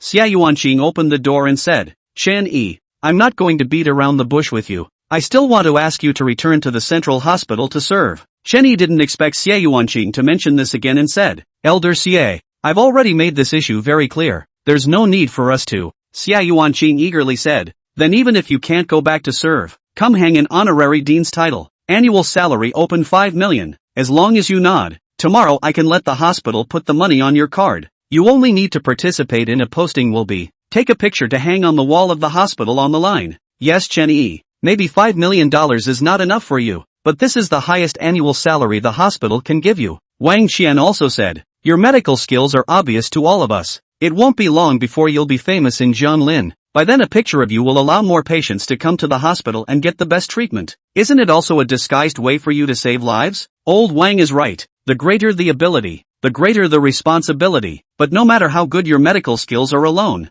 you won't be able to save all the patients. Xie Yuanqing's words were strong, and Wang Qian's words also had some truth to them. Chen Yi fell into deep thought, but the Yi family members were shocked. A picture? $5 million a year? And still, the head and vice president of Jianlin Central Hospital personally opened his mouth. What kind of situation is this? Wasn't Chen Yi a medical student who hadn't graduated yet? Yi Zhong also froze, unable to speak. Xiao Yi, people are asking you? Yi Yulan pushed Chen Yi, although she didn't know what exactly was going on. She understood that it wasn't a bad thing. Alright then, I'll come to the central hospital to hang a title some other day, but the 5 million annual salary is not necessary. Thinking for a moment, Chen Yi nodded his head and agreed, but rejected the astronomical annual salary, saying, I can earn money from other places, but I won't suck blood from patients. Upon hearing Chen Yi's promise, Xie Yuanqing and Wang Qian looked at each other, both breathing a sigh of relief as smiles appeared on their faces. Xie Yuanqing reached out and shook Chen Yi's hand, saying,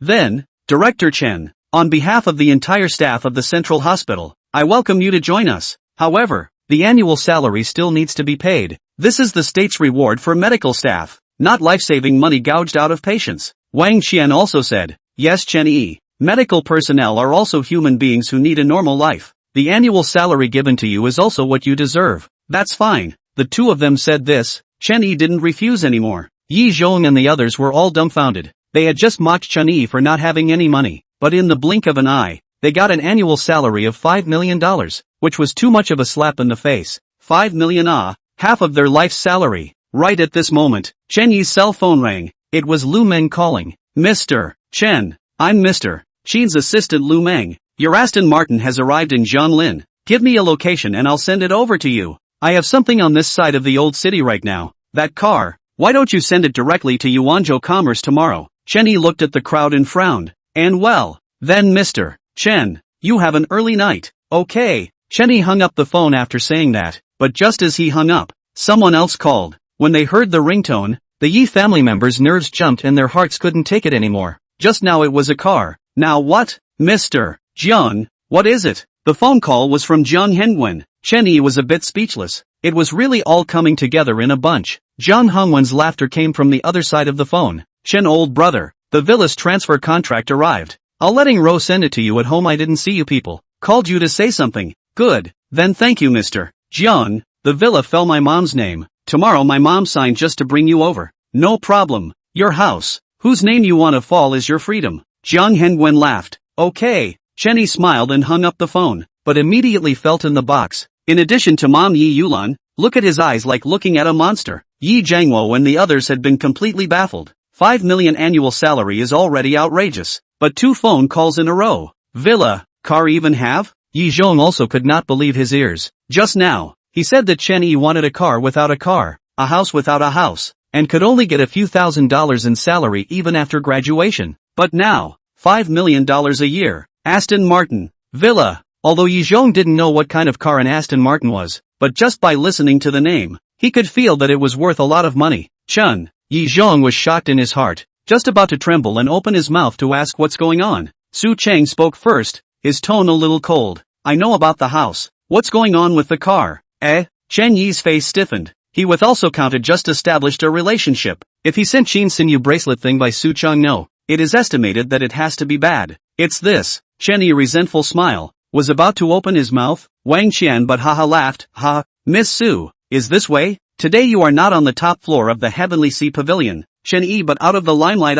Oh, Su Cheng looked at Chen Yi with a smile on her face and asked with a laugh. What did he make a spectacle of? Wang Qian laughed. Qin's daughter. It is before Chen Yi in the center of the hospital cured the patient. Today her birthday. Come are all Jianglin celebrities and rich businessmen. Received gifts are hundreds of millions of luxury gifts. But these luxury gifts with Chen Yi gifts compared to that is simply dog. So what kind of gift did he send? Su Cheng looked at Wang Qian with a smiling face, but Chen Yi's forehead began to sweat. He clearly had felt a murderous aura. Chen Yi frantically gave Wang Qian a wink, but the latter was as blind as if he was blind. Smugly saying, Chen Yi turned a pile of stones into a bracelet that's practically unbreakable like a juggler. The scene at noon. Just think of Wang Qian on the heart surging. Excited, that bracelet is rare. Beautiful. Even Jianglin famous jade master Ouyang Zheng old man also slurped. Willing to use all the family for billions of dollars, just for the bracelet in Chen Yi's hand. Do you think it is out of the limelight? Billions of dollars of bracelets, said to give it away? It is indeed out of the limelight. Su Cheng sneered. Miss Su thinks so too. Right, TSK, that bracelet is really outstanding. Even I, who don't know jade, actually feel envious. Boom! With a muffled sound, the corner of the table was pinched off alive by Chen Yi. Chen Yi wanted to kill the old boy. The crowd felt as if even the air in the box was a few degrees lower, but Wang Qian was unimpressed. He even felt like he was saying good things about Chen Yi as he said, if a great beauty like Ms. Su were to wear it, I'm afraid that the entire men of Jianglin would be unable to walk. So, I have to thank Chen Yi for not giving it to me? Su Cheng's face was so cold that it could freeze, just very angry. Chen Yi, this asshole, had just done that with her, and in the twinkling of an eye, he even sent a heavenly gift to another woman. When she Su Cheng is what? And Wang Qian awesome blowing finished. Also finally noticed Su Cheng words in a hint of coldness, especially when he saw Chen Yi's murderous gaze. His chrysanthemums tightened and he thought that something bad had happened. And beside him, Xia Yuanqing and Su Yunlong, do not know when has slipped out of the private room. Chapter 62, Night Encounter Pursuit. Dr. Chen, you play with flowers, but it really surprises me. Su Cheng's high-heeled shoes stepped on Chen Yi's feet, turned around twice with force, and left the private room without looking back. This thick jealousy. Clear-eyed people can see that this beautiful president is jealous. Chen Yi wanted to cry without tears. He knew that he died, and died peacefully. Originally, Chen Yi had always respected Wang Qian, but now, if Wang Qian had just run one step slower, Chen Yi would have to kill him. How was he going to explain this to Su Cheng? Chen Yi sighed. The number one beauty in Jianglin business world was jealous for him. He really didn't know whether to laugh or cry. The meal couldn't be eaten, and Zhao Chengfu was still passed out under the table. Chen Yi called Liao Jiao and told him to bring someone to take care of it. He then went back home with Yi Zhong and Yi Yulan. As for Yi Jiangwo and the others, they also followed them to the neighborhood. But Yi Zhong was shut out, and in the end it was Yi Yulan who couldn't bear to open the door and let them in.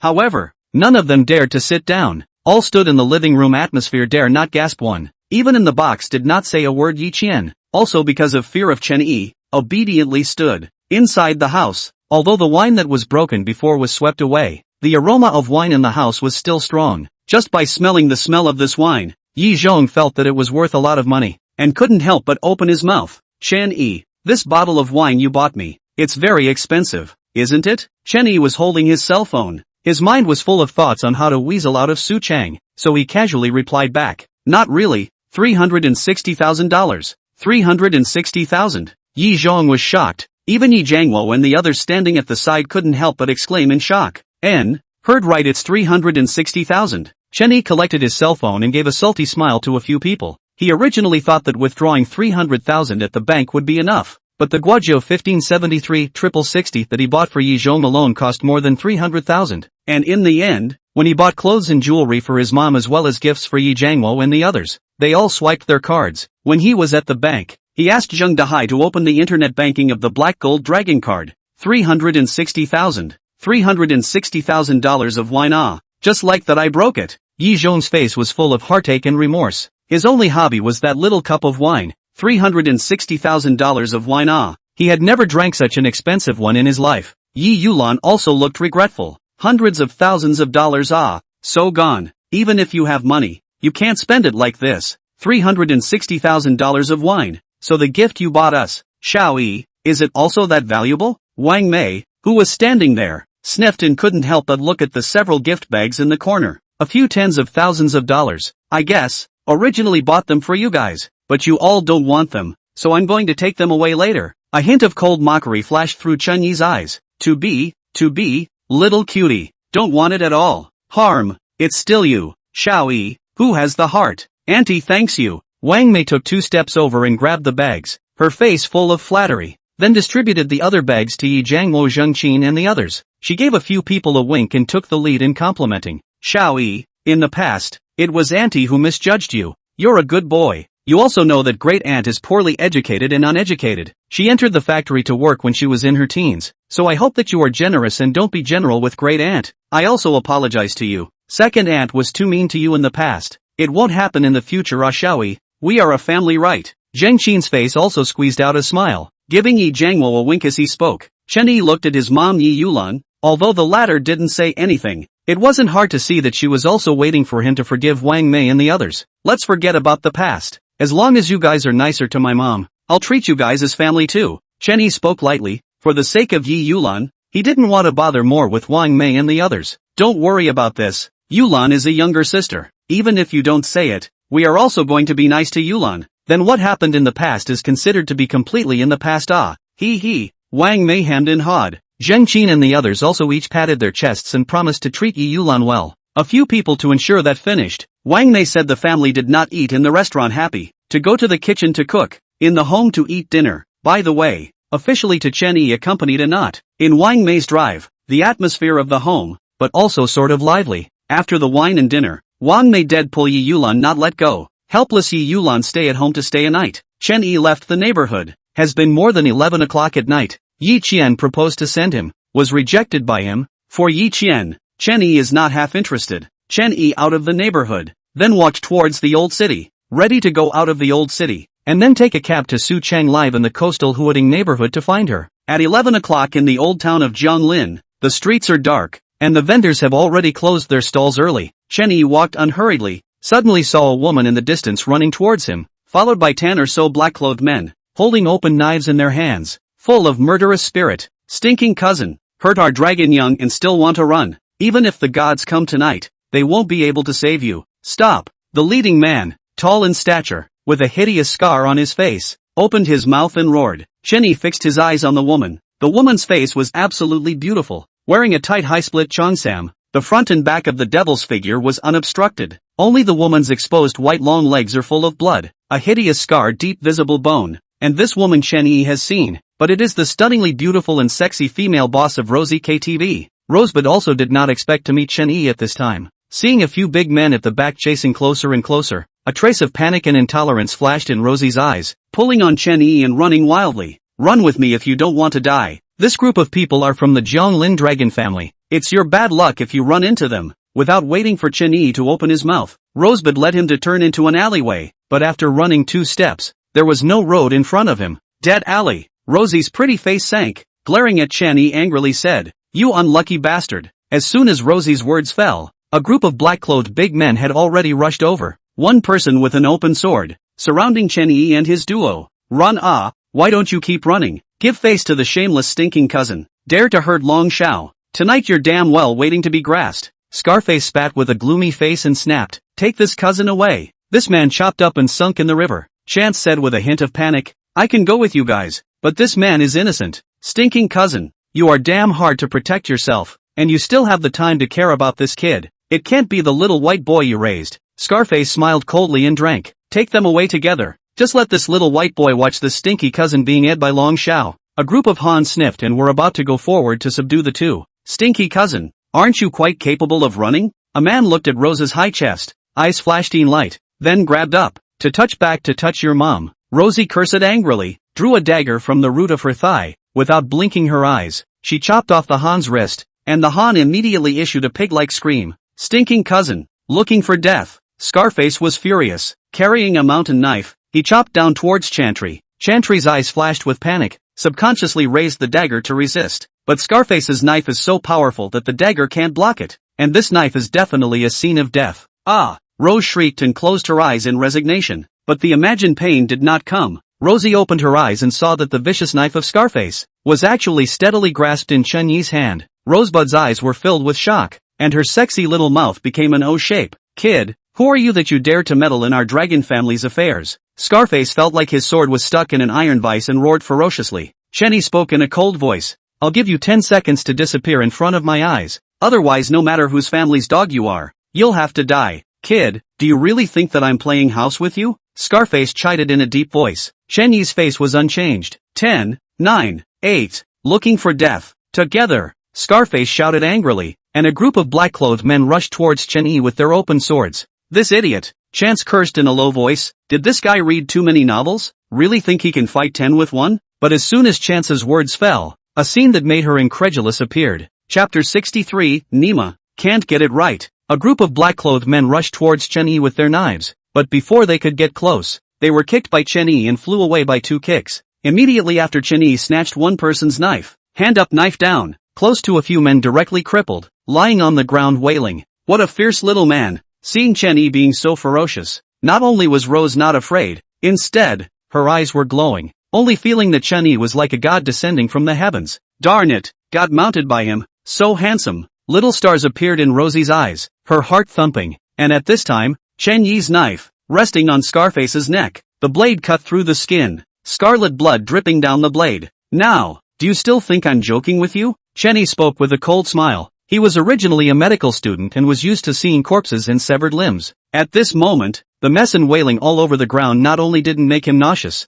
instead, he felt an indescribable relief and soundness. His state of mind has long been transformed with his strength. Scarface, forehead sweating, said, Small brother, we are the people of Jianglin Long family. Also this table, the woman hurt our dragon young in the front. We just do it. You, put your mom, fart, if it is not Long Fei Hong that bastard to anti-drug. Auntie How will move the knife? Not waiting for Chen Yi to open his mouth, Rosebud limped over and raised her arm for 2 slaps. The absolutely beautiful pretty face was full of arrogance, saying, if it wasn't for the fact that I encountered my fierce male husband tonight, I would have really had to eat your dog's loss. Just wasn't quite arrogant. Come on, move auntie ah. Stinky cousin, how dare you hit me? Scarface was slapped and his anger rose, subconsciously cursing angrily. Table your mom, a mouthful of a stinky cousin. You were born by your mom as a cousin. Mouth so stinky, dog mouth don't want it. Rose's eyes were ruthless. As soon as she stabbed the dagger into Scarface's mouth, digging hard, Scarface was immediately wasted his tongue, falling to the ground and wailing. This ruthless action, looking at Chen Yi, was stunned.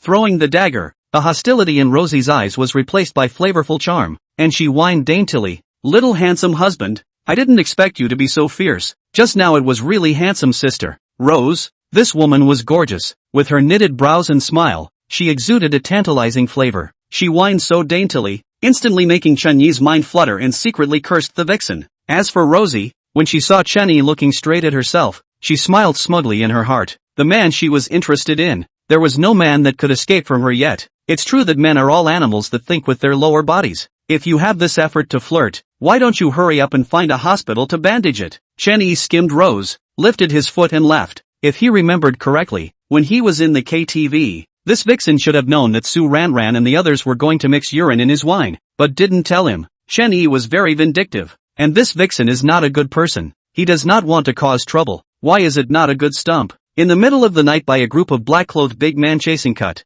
can be a decent person? Who is a decent person being chased and chopped? Ah, hey, you're just leaving? Can't you see that there's a pretty girl here who's hurt? Rose violently did not react, wanted to raise her foot to chase, but pulled the injury on her leg, and immediately sucked in a breath of cold air in pain. Surprisingly, there is such an insensitive little man. Today I count my eyes opened. Rose was so angry that she gritted her teeth, and simply gave a delicate ouch and collapsed on the ground. She still didn't believe it. She was such an injured beauty. Chen Yi was really willing not to save her, but soon she was disappointed. Watched Chen Yi disappeared from sight, not even bring back his head. A face of dumbfounded have not? This dog man. Rose was so angry that her liver hurt, but she could only bite her silver teeth in hatred and limp towards the outside of the alley. Damn it, don't let this cousin escape. The black-clothed men who had originally fallen to the ground and wailed slowed down their pain and stumbled and climbed up to chase towards Chang Wei. Rosie's eyes panicked again and accelerated her escape, but she stepped on the bottom of her foot and fell to the ground with an ouch. Seeing several big men chasing after her, several sharp windbreaks cut through the air and shot into the bodies of several big men.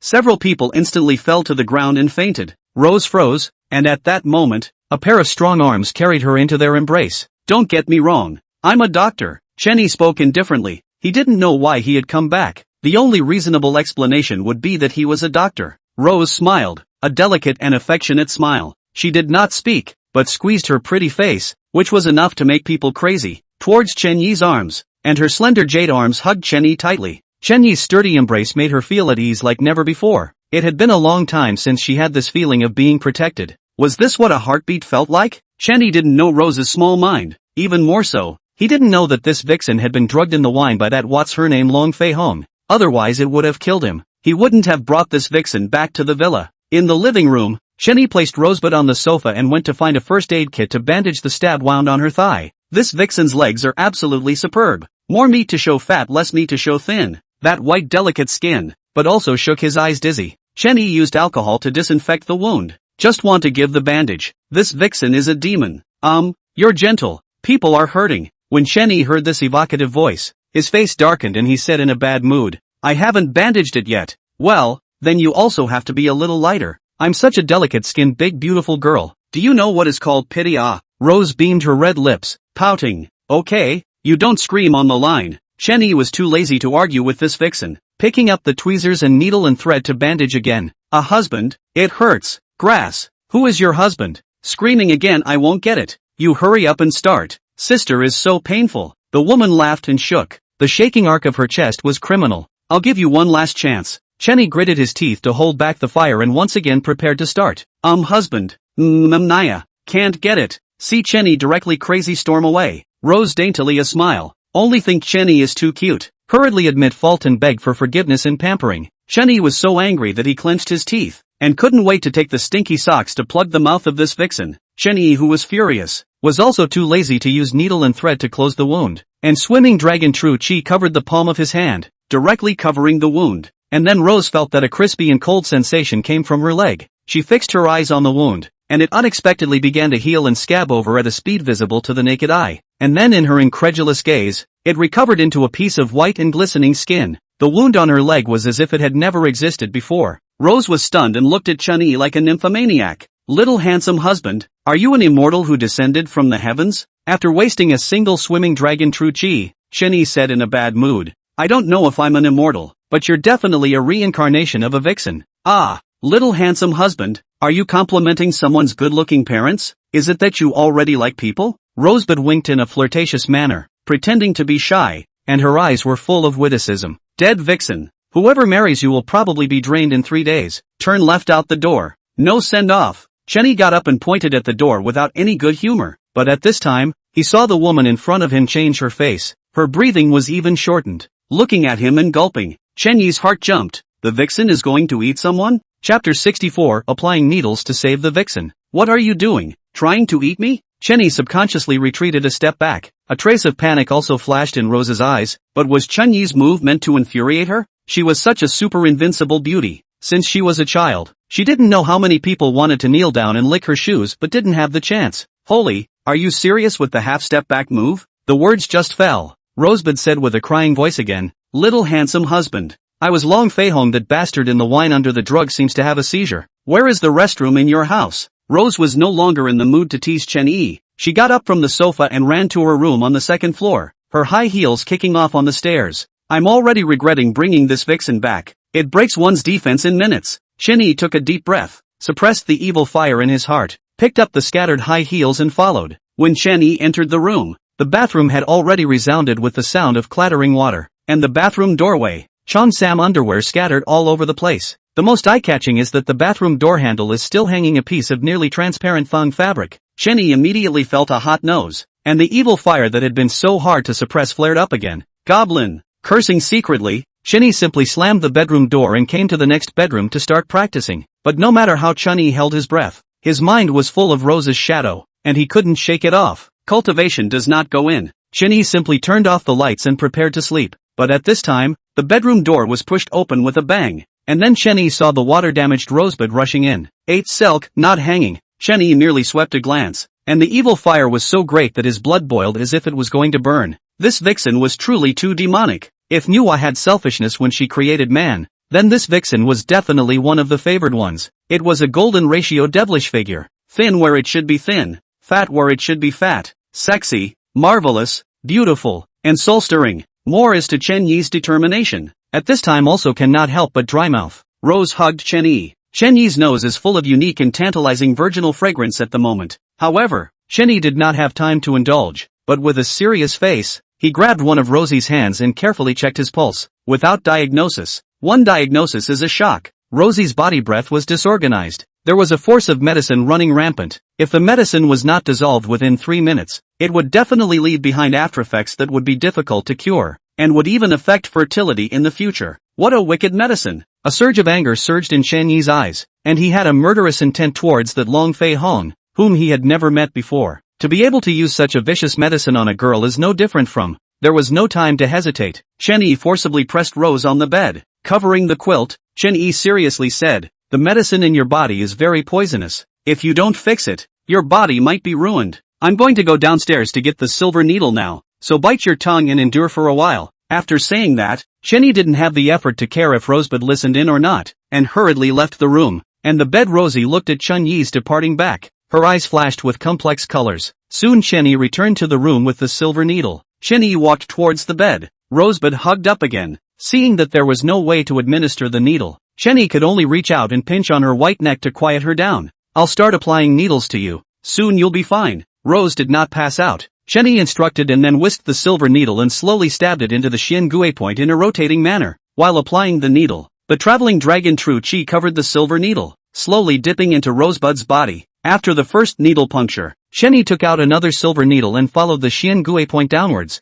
Huagai, Zigong, Yutong, until Tanzhong, and pierced a silver needle respectively. After a few needles were placed, Rose's body slowly began to recover. Seeing this, Chen Yi took out another silver needle and cautiously said, "Hey Vixen, the last needle is on the Guanyuan point in the abdomen. The location is more private. Don't cut me with a knife when you get better later." Rose looked grumpy, kind of want to strangle Chen Yi. Now she has secrets to say in front of Chen Yi? You zap it. People don't cut you, thanks to the fact that you are meeting a 3 good young man like me. Otherwise you can't even find a place to cry. Chen Yi spat out a sentence without a good mood. His hand formed an 8-word, looking for acupoints on Rose's smooth and without a trace of fat belly. At the same time, in his heart, he once again marveled that this vixen had a really good figure. Even in terms of seductiveness, it was even better than Su Chang. Of course, Su Chang's body is also devilish to the point of not being able to find a single flaw. Just this vixen is even more demonic. Finding the acupuncture point, Chen Yi did not hesitate to stab in. With this stab in, Rose is considered to have completely returned to normal, and the medicinal power in her body is slowly discharged out of her body. After pulling out the silver needle, Chen Yi also couldn't help but raise his hand to wipe the sweat. Not tired, but suffocated. At least he is a normal man. This situation can hold back. He admired his own determination. Jiang Lin top 10 positive energy youth. There must be a seat for him. Chen Yi was putting the silver needle back into the needle bag, but suddenly felt that the vixen behind him was pestering him again. Nima, don't even have to think about it. It's acting like a demon again. I said you. Chen Yi turned around and was about to get angry, but instantly his mouth was blocked by a pair of red lips. Warm, fragrant, with 4 eyes, Chen Yi could see the flavor and gentleness in the woman's eyes. Chen Yi was stunned, followed by a sharp pain coming from his mouth, and the taste of blood instantly filled his mouth. Bitten, vixen, you bit me, what for? Chen Yi pushed the woman away. On fire. Giggle. What a funny little man. Rose laughed in a flirtatious manner, and deliberately whispered, what's the matter? You've seen them all naked, and you still won't allow them to bite you a bit. Covered the seal. You are my people, yo. Cover your sister. Dog bite Lu Dongbin. Chen Yi spat out blood and left the room without looking back. This vixen was sick, and he was afraid that if he stayed a little longer, he wouldn't be able to help himself. Moreover, the shogun sand on his right arm was still there. He was clearly a virgin. What kind of flirtation was he pretending to be? Chen Yi just laughed. The smile on Rose's face slowly converged, but the glint in her eyes is getting brighter and brighter. Little man, not stamped, you are also my person. Chapter 65, Daughter of the Military God. Xiao Rangwei. After being teased so thrice by Rosebud the vixen, Chen Yi fell asleep to sleep very late. But early in the morning, Chen Yi was in a daze and felt that he was being pressurized by a ghost. The female ghost's entire weight pressed on him, not to mention, but also with hair in his face scratching. Chen Yi subconsciously reached out to catch the female ghost to throw away, but into the hand of the place came amazingly soft, but also particularly warm and elastic. Not a ghost? Chen Yi subconsciously pinched. Boinging! A seductive moan chant rang out, frightening Chen Yi to hurriedly open his eyes, and then he saw the blood-curdling image again. Rose didn't know where she went and turned out one of his white shirts, loose, while from Chen Yi's boyfriend perspective, the great scenery was unobstructed. Chen Yi lightning like shrinking hand, depressed, sister, early in the morning and you do what the demon. The palace sand are still in, do not pretend to come over people line. Rose eyes full of waves, spit gas like orchids, complained, bad husband, people where the demon, clearly is that you first pinch people's it, said, and whispered a sentence, bull asterisk asterisk asterisk asterisk shogun sha, is not for you point, for me? Chen Yi frowned, puzzled, nothing, well, little handsome husband you have a reaction. Rose hummed with a flavorful face, a face of letting people pick it up. Chen Yi's mouth was dry, hurriedly pushed this vixen away, and angrily scolded, I kind of know why so many ancient dim-witted kings didn't have a morning court. It's all because of vixens like you. I can warn you for the last time, I am also a normal man. Be careful to play with fire and burn yourself in the end, even can't find a place to cry. Giggle. Little handsome husband, are you complimenting me in disguise? Rose laughed with a flamboyant smile.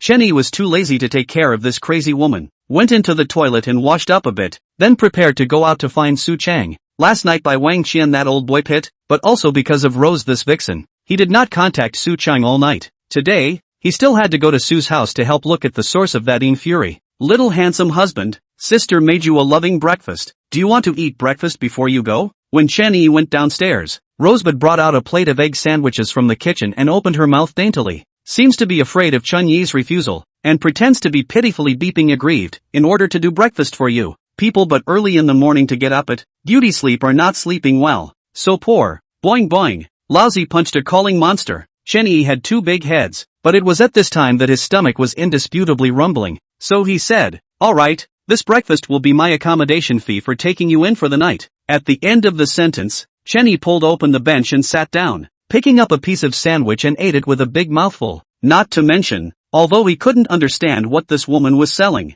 the breakfast she made was really delicious. How's the flavor? Rose's jade hand rested on her cheeks. Her beautiful eyes stared straight at Chen Yi. Her face clearly wrote praise me quickly, or you'll have to look at me. Chen Yi casually perfunctory, not bad. With my girlfriend then still almost. Surprisingly, there is a girlfriend. Cell phone to me. Rose deflated her red lips, stretched out her hand and asked Chen Yi for a cell phone. Chen Yi alert. What do you want? If you don't give it to me, I will rely on your house. Chen Yi black-faced. This vixen was too much. Giving the cell phone, Chen Yi saw Qianwei enter her cell phone number in his address book. Note fairy sister Qianwei, and then dialed her own cell phone, and then lost a little handsome husband. Nima. Chen Yi took back his cell phone, and without even thinking about it, he wanted to delete it. If you delete it, people will have to rely on your house too. Rose's ghostly threatening voice sounded. Chen Yi had a headache and said, I'm not handsome enough for you to walk away, right? I want you to care. Can't I fall in love at first sight? Rose said arrogantly.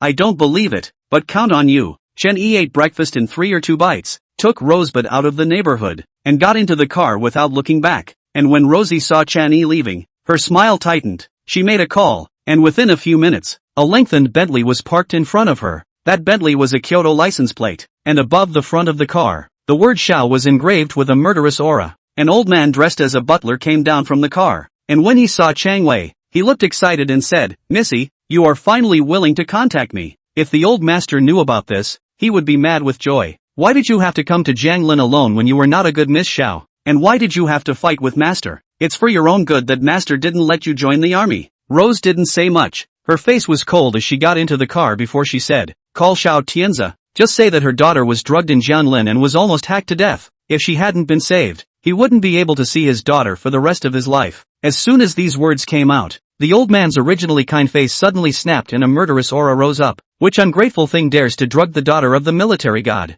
Rosa's eyes also flashed with killing intent as she said, Jiang Lin Long family. The old man's face was grim. Jiang Lin dragon family. Just a secular gentry. It can be destroyed with the flip of a hand. Daring to take action against the daughter of the military god. There is no need for it to exist anymore. As the old man's words fell, he took out his cell phone and dialed an encrypted satellite phone. Jiang Lin was calm at that time. No one would have thought that because of this one phone call, the Long family, which was known as the #1 powerful family in Jianglin, would be exterminated a few days later. And Chen Yi didn't expect that a few days later, he would meet a man who would completely change the fate of his life. Coastal residence. Chen Yi had just entered the neighborhood when he saw Su Chang walking over. Su Chang, who usually likes to wear small suits, today unprecedentedly wore a beige folded gauze long skirt. She has a long chestnut-colored wavy hair, along the delicate straight shoulders down to the waist position. High nose, ruby-like rounded sexy lips, elegant temperament, ivory white slender legs. Every part of the beauty of the heart trembles. Thinking of such a big beautiful woman is with his first skin-kiss girlfriend. Chen Yi's heart rose a sense of pride. At that moment, regardless of whether Su Chang is still angry, Chen Yi brazenly walked over, smilingly said, my beautiful president girlfriend, good morning good fart. You still come to me for what? Go find your Miss China. Send billions of bracelets. Dr. Chen can't see that you are so rich. Su Chang whitened Chen Yi, stepped on her high heels and walked straight towards the outside of the neighborhood. Chen Yi of course can hear the banter in Su Chang's words, touched his nose and followed. Arriving at a noodle shop, Su Chang just sat down. The big-bellied middle-aged boss came over smilingly. Miss Su, still 1 or 2 beef noodles? And Su Chang coldly nodded and left it at that, and the boss seemed to be accustomed to it, and looked at Chen Yi smilingly again, saying, the young man is Miss Su's boyfriend, right? Oh, it's the first time I've seen Miss Su bring someone to eat noodles. What would you like to eat? Give him half a caddy of beef noodles and 10 more buns. Without waiting for Chen Yi to speak, Su Chang clasped her hands over her chest and ordered towards the boss. After saying that, she looked at Chen Yi provocatively and said in a conspiratorial manner, can you eat it? Can't eat it even if you can't. Usually scumbags don't have a big appetite. After all, scumbags all have spares. Maybe there's already another woman who has made breakfast for them and filled their stomachs. Who has eaten breakfast? Chen Yi's face is not red. Said, boss trouble to come a caddy of noodles, 20 buns, just didn't need stomach hungry. Ha ha, if you can't finish it, you have to pack it. The boss laughed out loud, treating it as if the two young lovers were bouncing their lips. That's for sure, but this portion is not enough for me to stuff my teeth. The words had been said. Chen Yi could not wimp out. Su Chang had a playful face, deliberately provoking. This is what you asked for. What if you can't eat it? Chen Yi raised his eyebrows. What do you want to do? Su Chang also raised her eyebrows, said, if you can't eat, lie on the ground and give me a horse to ride, and then go to my company to give me a month of free labor, including but not limited to sweeping the toilet, mopping the floor, give the president a back massage and so on. Chen Yi cried and laughed. Good fellow, you are not treating me as a human being. Su Chang's beautiful eyes glared, and she said in a bad mood, who asked you to send Xin Xin the bracelet? Such an expensive bracelet, you don't give it to me to give it to her? Sure enough, she was still angry. So cute. Chen Yi smiled and explained, that bracelet looks expensive, but it's actually just something I got out of my hands. If you want it, I can get a bunch of them for you. Saying it like it's true. Billions of dollars of bracelets can come out of your hands. Really think you're a god? Su Chang rolled a nice white eye, obviously not believing. When the two people talk, the door of the noodle shop, a man wearing a duck-tongued cap quickly walked over, holding a bottle of transparent liquid, violently toward the body of Su Chang splashed. Ungrateful stinking. I'll destroy you. The duck-tongued cap man was none other than Zhang Chengfeng. Chapter 66, being thrown sulfuric acid. At this moment, Zhang Chengfeng's eyes were full of blood, and there was a crazy color in his eyes. Chen Yi had a keen sense of smell and smelled a strong pungent odor. It was sulfuric acid. Almost instinctively, Chen Yi overturned the table and pounced towards Su Chang. The moment Su Chang saw Zhang Chengfeng, he was already confused, and watched as the transparent liquid was poured towards him. In an instant, all sorts of possibilities flashed through her mind. Disfigurement, death. But the next moment, Su Chang felt herself being swept into someone's arms. This person was naturally Chen Yi. The overturned table blocked part of the sulfuric acid, but there were still quite a few splashed onto Chen Yi. Chen Yi's clothes instantly began to scorch black, and his skin made snorting corrosive sounds. Chen Yi, Su Chang shrieked in shock. Regardless of the consequences, she wanted to reach out to help Chen Yi wipe the sulfuric acid from his face, and her tears even came out of her eyes. I'm fine, don't touch me. Chen Yi squeezed his eyes with difficulty. Just now there was sulfuric acid splashed into his eyes. How is this time you still show off? You don't rush. I first give you water to clean. Boss, where is the water? Su Cheng anxious hands and feet, from the heart worried about Chen Yi. Don't worry, I really don't have anything. I'll settle this trash Zhang Chengfeng first. Chen Yi avoided Su Cheng and turned to look at Zhang Chengfeng, killing intent surging in his eyes. Dog scum. Seeing that his plan was ruined by Chen Yi, Zhang Chengfeng cursed angrily and turned around to run. But just as he turned around, his neck was grabbed by Chen Yi and slammed onto the ground. Not waiting for Zhang Chengfeng to climb up, Chen Yi stepped on his neck with a foot, his gaze grim, throwing sulfuric acid. Zhang Chengfeng, how many lives do you think you have enough for me to kill? At this moment, Chen Yi really had a killing intent. Just because Su Cheng didn't marry him, he came and threw sulfuric acid. This kind of insidious and venomous villain, keeping it is also a scourge. Chen Yi's body true chi burst. In the eyes of the condensed into a substantial killing intent. Zhang Chengfeng had never seen such terrible eyes. His neck was stepped on, and he felt that he had come to the point of death. At this moment, he was afraid. Chen Yi, I was wrong. Spare me this time, please. Zhang Chengfeng grabbed Chen Yi's feet and begged for mercy in fear. Chen Yi, don't be impulsive. You can't kill people. Let's go to the hospital. Su Cheng anxiously said. Yes, young man, you hurry to the hospital. Killing is a crime. This bastard will be punished by the law. The boss also looked anxious and discouraged. Chen Yi coldly smiled. They're right. You can't kill. Killing is against the law. But the next moment, Chen Yi lifted Zhang Chengfeng and a silver needle was directly driven into his body. What did you do to me? Zhang Chengfeng's small abdomen hurt and he said in shock. Chen Yi's eyes were like looking at a dead person as he said. Nothing, just a silver needle. However, this silver needle will keep on destroying your meridians in your body, and in less than 3 days, you will turn into a puddle of sludge with all your meridians broken, unable to live or die. Zhang Chengfeng instantly roared in horror. I don't want it. I don't want it. You devil. You quickly take out the silver needle. I'll give you money. I'll give you a lot of money. Your money.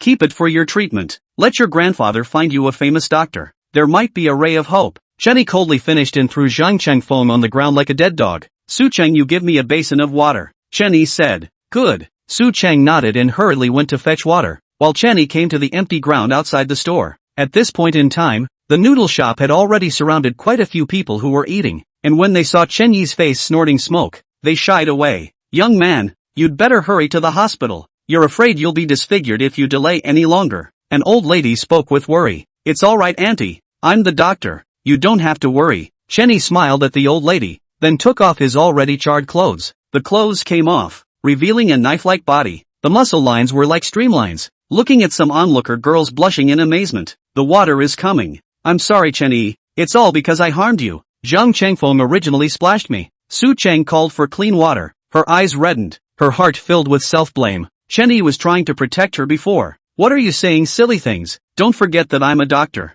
Chen Yi laughed and comforted the woman. But as Su Cheng listened to this, tears came to her eyes again. This little cutie. So what if I'm a doctor? That's sulfuric acid. Su Cheng shed tears, did not dare to look at Chen Yi at all. She has already called the emergency phone, only praying for the ambulance to arrive quickly. But at this time, the crowd let out a gasp, only to see that the places on Chen Yi's body that had been splashed by the sulfuric acid, in addition to the reddening of the skin, surprisingly did not have the slightest burns. How is it possible? Su Cheng couldn't help but exclaim in disbelief. And it was only then that she remembered that Chen Yi's arm was fractured in the car accident, and he was as good as new after 2 days of absence. Is this still a human being? Look, I told you it's fine. I have a thick skin. Chen Yi looked at Su Cheng with a smile and joked to ease the atmosphere, but in his heart, he was glad that he had broken through the innate realm. Otherwise I am afraid that he really got into Zhang Qingfeng's way. Su Cheng opened his mouth and did not say anything, but in his heart, he felt more and more mysterious Chen Yi. Afterwards, the police car and ambulance arrived. Zhang Chengfeng was handcuffed to the police car, and Chen Yi because nothing, the scene to do a statement. Then was Su Cheng pulled to buy a piece of clothing, and then went to the Su family together. Then into the Su family old house. This time Chen Yi directly became the guest of honor. Just to the door, a group of people will welcome up. Even Lu Hame, who had madly mocked Chen Yi before, and Su Ran, the little girl, were also there. Dr. Chen, you're finally here. Su Yunlong greeted warmly, and Su Tianyang was also filled with respect. Go directly to the room where the old master usually lives. Chen Yi spoke indifferently, and the group arrived at Su Tianyang's bedroom. Dr. Chen, can you tell where the source of that fatal qi is? Su Tianyang said nervously. Chen Yi did not answer. His eyes swept around the bedroom. In the bedroom, there were just some daily household utensils, and there were no abnormalities. Not in the bedroom. Is there any other place where you often stay? Chen Yi looked towards Su Tianyang. Su Tianyang sniffed silence, suddenly said, could it be the study? Weekdays in addition to the bedroom. There is only the study where I stay for a long time. I usually like antiques, but collection of antiques is also placed in the study. 8 or 9 is not far off. Chen Yi and his party came to the study again.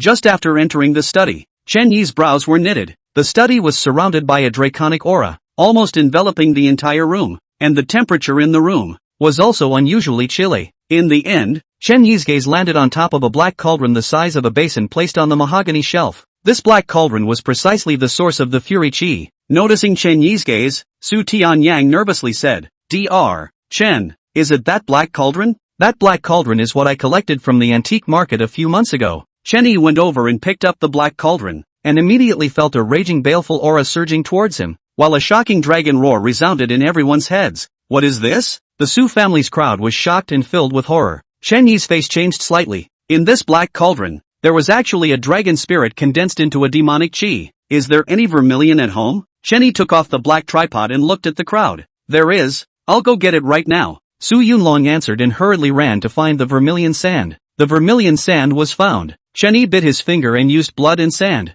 and then the Yulong true qi was added. Slowly on the black cauldron, he wrote down the word Jin. This Shin word is extremely difficult to write. Every time he writes a stroke, half of it is devoured by the fury. That is the dragon soul inside the tripod is stopping Chen Yi, and the true qi in Chen Yi's body is like no money, rapidly flowing away. In just a few breaths of time, Chen Yi was soaked to the skin, and his face was as white as wax. For better or worse, the word becomes. The cold temperature in the room also slowly dissipated. Dr. Chen, is it alright? Su Tianyang nervously opened his mouth, and Su Yunlong and the others were also on alert. Everything just now, including that odd dragon roar, was beyond their knowledge and could not be explained by science at all. Chen Yi did not answer immediately, but instead picked up the black tripod and observed it carefully. This 3-legged black cauldron looked old, weighing about 30 kilograms, dark, with a 5-clawed black dragon engraved on the body of the cauldron, vivid as if it was about to break out of the cauldron and take off in the next moment. Sinister Dragon Dan Ding, middle-grade spiritual weapon. 8 words inexplicably surfaced in Chen Yi's mind. Chapter 67 Burnt Elder. Surprisingly, it's a spirit weapon. Chen Yi was slightly alarmed. The Yulong Tai Ching encompassed all things, and in it, the term spiritual weapon had also been mentioned. Anciently, there were master refiners who refined objects with strange techniques and injected them with their true souls, thus becoming spiritual weapons. Only the method of refining weapons had long been lost in the history of time. Chen Yi suddenly thought of the Phoenix Yan bracelet that he had gotten for Qin Xinu. He had used his true qi to change the Buddha bead into a bracelet and upgraded its quality. By mistake, it was also a bit of a refining artifact. The sinful dragon Dan Ding. It's just the right thing to use to try alchemy. Thoughts flashed through Chen Yi's mind. Dr. Chen, this black cauldron is a scourge if it stays in my Su family. I wonder if you could take it away and dispose of it. Seeing Chen Yi scrutinizing the black cauldron, Su Tianyang could not help but voice out. It's true that this tripod can't be kept in the Su family, but it's useful to me. Let's put it this way, Master Su. Name your price. This tripod counts as my Chen Yi buying it from you. Chen Yi thought about it and said, No. If it wasn't for Dr. Chen's many attempts to save me, this old life of mine would have long been lost. Since this tripod is useful to you, just take it. How can I still accept your money? Su Tianyang quickly refused. Su Cheng saw this and also spoke. Chen Yi, don't be polite to Grandpa. This tripod is placed in our Su family. I don't know what other misfortunes will arise. Besides, if you didn't save me this morning, I'm afraid my life would be ruined. This morning, what happened? Su Jinlong hurriedly opened his mouth. Su Cheng's willow brows lightly knit, then told the matter of Zhang Chengfeng pouring sulfuric acid. *******.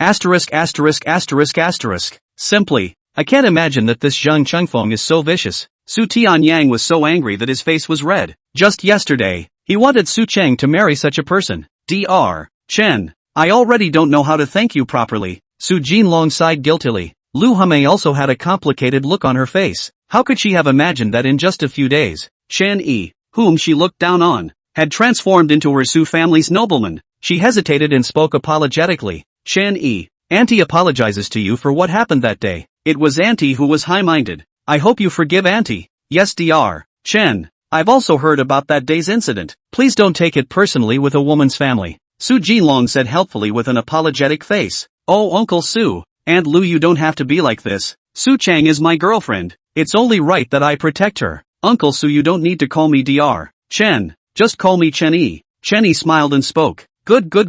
Su Jinlong smiled and nodded his head in delight. Sighing, it's still my daughter who has a good eye. Finding such a dragon among men. Su Tianyang also spoke. Yes, it's still my granddaughter who has a good eye. Let's do this, Chen Yi. In a few days our Su family has relatives coming from Kyoto. It's just as well that you come along for dinner. Kyoto? Chen Yi was slightly stunned. Su Cheng explained, our Su family ancestry is actually in Kyoto. Just when the family had a change of heart, Grandpa's lineage fell out. Then came to Zhonglin. So many years in the past. The two lineages are also counted as a war of words. So the Su family in Kyoto will come to Zhonglin once a year. Is considered to be a reunion. Yes, in the blink of an eye decades have passed. I haven't been to Kyoto for decades either. Su Tianyang sighed with a sigh on his face and suddenly looked at Chen Yi and said, Chen Yi, where is your ancestry from? Rather, I haven't heard Su Chang mention your parents. As Su Tianyang's words fell, Su Chang also looked at Chen Yi curiously. She only knew that Yi Yulan was Chen Yi's adoptive mother, but she had never heard Chen Yi mention his biological parents. Chen Yi's gaze sank slightly. His ancestry, he himself did not know. Since that woman abandoned her husband and her father died of a serious illness, he had been following Yi Yulan.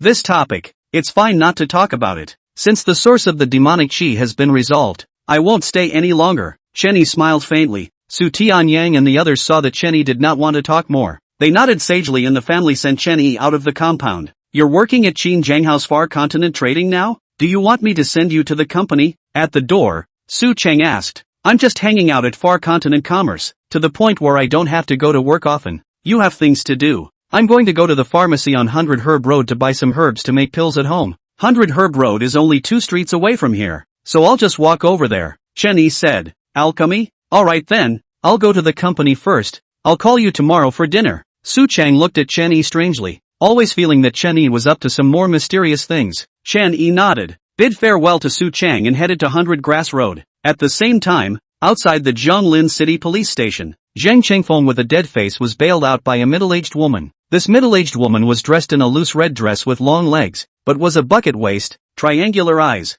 thin lips give a sense of meanness. It is Zhang Chengfeng's mother, Wang Huiqin, Zhang family's famous tigress. Mom, I'm dead. It won't take 3 days for me to become an invalid. I don't want to be an invalid. Mom, you quickly find me a doctor, a famous doctor. I don't want to die. I don't want to be an invalid. Zhang Qingfeng's face was filled with ashes. His eyes were filled with fear. He could feel the severe pain constantly coming from his body, and his limbs were gradually being paralyzed. Although Wang Huiqin is a tigress, but spoiled son is also famous. Immediately heartbroken, good son will not. Mom will not let you have an accident. Mom, this will call grandpa. Let him give you contact doctor. Then you damn fast hit ah. I don't want to be an invalid. Don't want to be an invalid ah. Zhang Chengfeng roared maniacally, crying in an ugly way. Okay, don't be anxious. Mom will call grandpa right now. Wang Huiqin hurriedly fumbled for her cell phone to make the call, her eyes blazing with anger. Damn, Su family's little, dare to harm my mother's precious son like this.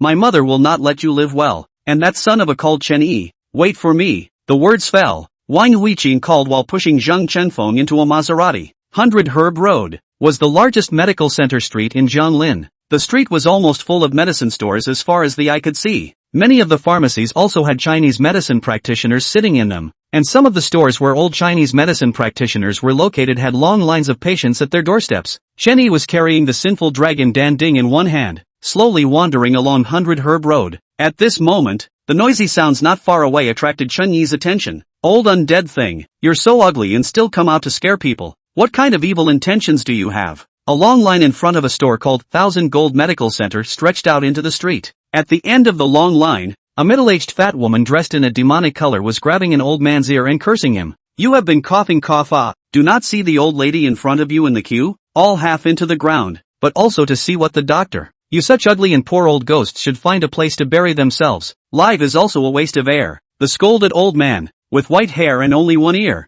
his face also seemed to have been destroyed by a hot object, full of black scars, looked extremely appalling. Sorry, I didn't mean to cough at you. Cough. The old man's body is extremely weak. By the fat woman grabbed the ear also cannot resist. Can only keep apologizing. I'm sorry. Apologize useful still want police do? This old thing is not worth $100. Who knows if you have any infectious diseases? Get the hell out of 100 Grass Road. You're not allowed to see a doctor here. The fat woman yanked her voice and cursed, pushing the old man to the ground with one hand. And the latter crawled for half a day but didn't get up. Why are you like this? A girl dressed as a student couldn't help but open her mouth and was about to help the old man. How am I? You little dare to help this old thing try. Old lady even beat you together? The fat woman immediately growled at the girl, and roared at the crowd. Who dares to help try? This kind of old thing has a contagious disease on him. Who touched him? The old lady beat together. The crowd frowned and spat at the fat woman for being unreasonable, but no one went to help the old man. Seeing this, the fat woman smiled smugly, turned around and continued to line up,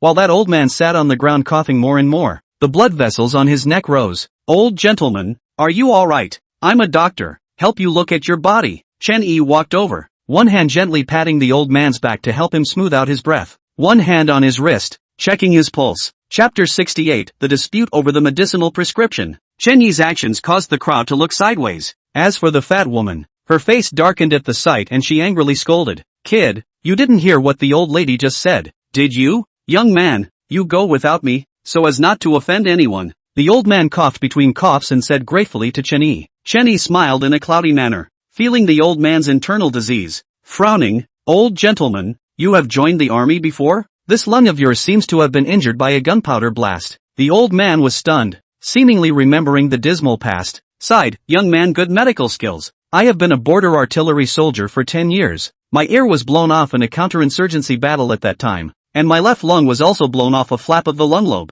As for the injuries on the face, the old man's eyes reddened and said, I retired from the border and worked as a firefighter. The injury on my face was from a forest fire. 18 members, I was the only one who survived, but I was burned to this hell. Or thought of the death of his comrades. The old man shed tears of grief. Chen Yi stood in awe, but without waiting for him to speak, the fat woman sneered and opened her mouth. Oh, I said how it's one ear. That old thing you are also enough waste. Themselves are artillery, but also be blown up like this. When a broken firefighter is also incompetent, maybe those incompetent comrades of yours are also killed by you. You are so unreasonable. The old man was so angry that he trembled. Is what my mother said wrong? Wastes like you. Being a soldier can blow yourself up. Putting out a fire can burn you to this hell. You might as well die. The fat woman's face was disgusted and full of malice, and she was about to continue taunting when a loud slap slapped her in the face. Pa! Chen Yi slapped. It was so powerful that it directly staggered the fat woman.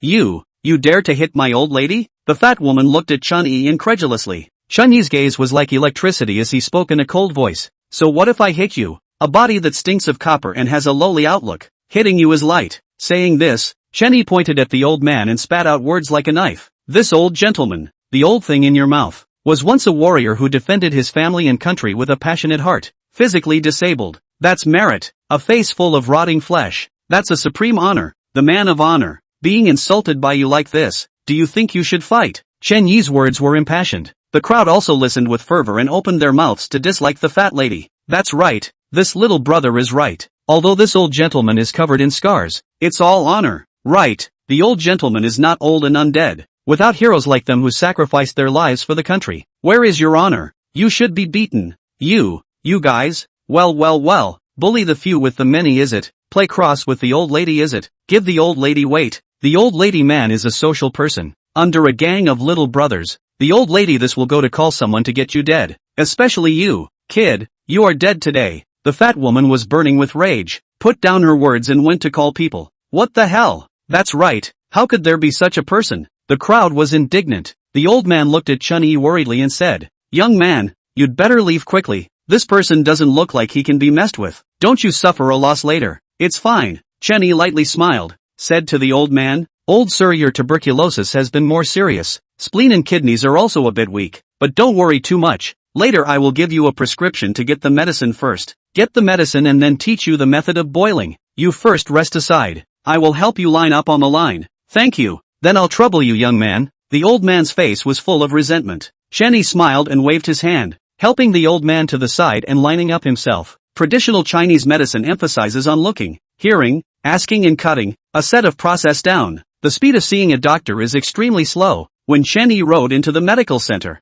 it was already an hour later. The doctor in the medical center is an old Chinese doctor with presbyopia glasses. Chen Yi's turn. Chen Yi politely said, "Old doctor, can I borrow a pen and paper? I'm also a doctor. This old man's illness I have diagnosed. Only need to prescribe a prescription to get medicine." "You mean you want to write a prescription? In the medical center where I sit, you want to use my paper and pen to write your own prescription? Young man, you are too wild." The old Chinese doctor raised his head and looked at Chen Yi. Seeing that Chen Yi was only in his 20s, he could not help but frown with hostility. The old doctor can also diagnose and prescribe first if he feels it's not right. Coming to someone else's medical center to write a prescription on his own was indeed a bit inappropriate. Chen Yi thought about it and then stepped aside, allowing the old man to sit down. Without another word, the old Chinese doctor began to cut the pulse of the old man. A few moments later, he began to write the prescription. The lungs are infected with consumptive worms. The lungs must be nourished to replenish the yin. Apply 3 qian of Bei Shashan, 5 qian each of Tiandong and Maidong, and the raw earth. After writing the prescription, the old Chinese doctor directly handed it over to a female physician in a white coat to grab the medicine. Chen Yi roughly scanned the prescription and frowned. "Wait a minute." Both the old Chinese medicine doctor and the female physician looked towards Chen Yi, especially the female physician, who immediately saw Chen Yi with surprise written all over her face. "Chen Yi, why is it you?" Chen Yi was slightly stunned at his words, not expecting to meet Zhang Yi here. Just now, his attention had been on the old Chinese doctor, not expecting Zhang Yi to work as a physician in this medical center on 100 Herb Road. Zhang Yi's face was unnatural when she saw Chen Yi again. Just yesterday, she broke up with Li Qinhua. To be precise, it was Li Qinhua who kicked her out, and the reason was precisely because of Chen Yi. Li Qinhua's rich second-generation friend, who went to Tianhai Pavilion yesterday to attend Qin Sinyu's birthday, told Li Qinhua about Chen Yi's big appearance at Qin Sinyu's birthday banquet. Qin Zhenghao, Jiang Hengwen, such a big brother and Chen Yi brother. Chen Yi as a guest, and Chen Yi even took out billions of dollars worth of bracelets to Qin Sinyu as a birthday gift. These kinds of deeds immediately made Li Qinhua fearful and immediately told her to pack up and get out. After being swept out, she had nowhere to go, and coincidentally came across the Tianjin Medical Center recruiting interns, which is why she came to work, but just grabbing medicines and playing underhand. But she didn't expect to meet Chen Yi again on her first day of work. "Why don't you go and grab the medicine? What are you waiting for?" The old Chinese doctor's name was Zhong Tianhe, and he was somewhat famous in Jianglin. Seeing Zhang Yi froze, she couldn't help but frown and urge her. "Oh, okay, I'll go to Dr. Zhong now." Zhang Yi came back to her senses and hurriedly turned around to grab the medicine. "Wait a minute, there's something wrong with this prescription." Chen Yi stopped it. I think you're here to cause trouble, aren't you? You've been practicing medicine for a few years. Do you know who I am and dare to question my prescription?" Zhong Tianhe said with a sullen face. "Chen Yi, Dr. Zhong is a famous doctor in Jianglin and has an extremely high status in Jianglin." "Don't talk nonsense." Zhang Yi frowned and chided. Chen Yi swept Zhang Yi, withdrew his gaze and said to Zhong Tianhe, "This prescription of yours can only treat the initial stage of tuberculosis, while this old gentleman is already in the advanced stage of tuberculosis. His liver and kidneys are deficient, and his yin and yang are injured, so the prescription should favor supporting the right side of the body, strengthening the spleen and tonifying the kidneys, and nourishing the yin and benefiting the yang." "Chen Yi, are you finished? Show me the prescription." Not waiting for Zhang Yi to rebuke, Zhong Tianhe frowned and retrieved the prescription. After taking a look, he looked at Chen Yi and said, "So what do you say this prescription should be prescribed?" Chen Yi said, "Naturally, we should add astragalus and turtle shell to benefit the qi and nourish the yin,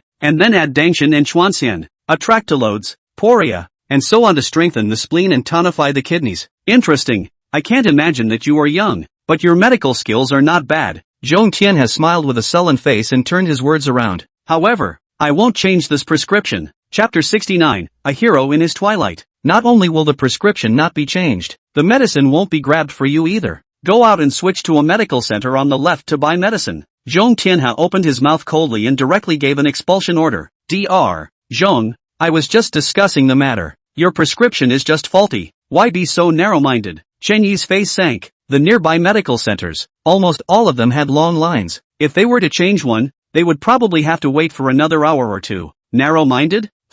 You kid know that there are many schools of Chinese medicine. Each school emphasizes on different things. Theories are different, and the prescriptions are also very different. Zhong Tianhe let out a cold snort and stubbornly said, Chinese medicine emphasizes on prescribing the right medicine for the right condition. This patient is suffering from consumption. The prescription I prescribe is naturally aimed at consumption. Since it is aimed at consumption, what is wrong with this prescription of mine? The consumption Zhong Tianhe was talking about was tuberculosis. Chen Yi frowned at his words. What this man said was right, but it was too stubborn. At once, he also said nonchalantly, a doctor is also a healer. You know that the patient's body has a variety of diseases, but you only treat one of them. It's too stubborn. Regardless of the school, isn't curing the patient the best? Humph. Whatever you say. Anyway, this 1,000 gold medical center of mine can't prescribe the medicine on this prescription of yours. If you're so capable, then go queue up at another medical center to get the medicine. Xiao Zhang, give it away. Zhong Tianhe sneered coldly,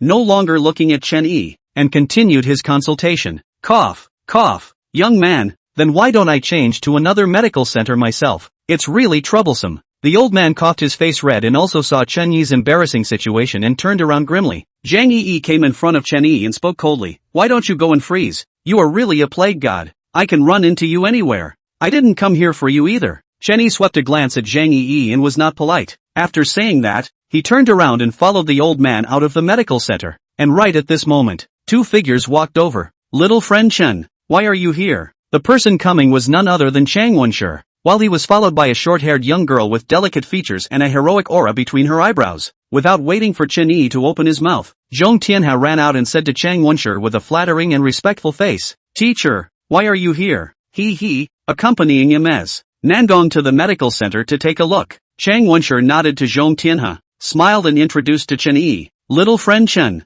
just in time for me to introduce you. This is Zhong Tianhe, my student. He is also somewhat famous in Zhonglin. Elder Chang is really full of peaches and plums. Chen Yi replied in a nonchalant manner. Chang Wenshi's age is similar to that of Zhong Tianhe, but in the line of traditional Chinese medicine, it is important to emphasize that the master is the teacher, and Chang Wenshi has the reputation of being a national expert, so it is not strange to be the teacher of Zhong Tianhe. After Chang Wenshi finished, he introduced Chen Yi to Zhong Tianhe and said, Tianhe, this is the little miracle doctor I mentioned to you. Chen Yi, not only is his acupuncture and moxibustion skills exceptional, he also has a unique understanding of pharmacology. If you are fortunate enough to learn a thing or two, your medical skills will surely be taken to the next level. Ah, he is the divine doctor you mentioned. Zhong Tianhe was inwardly shocked. His face instantly wonderful and unspeakably screwed up. How could he have imagined that the kid who had just rudely said that his prescription was incorrect was actually the divine doctor that Chang Wenshi had been praising so much? Divine Dr. Chen, just now,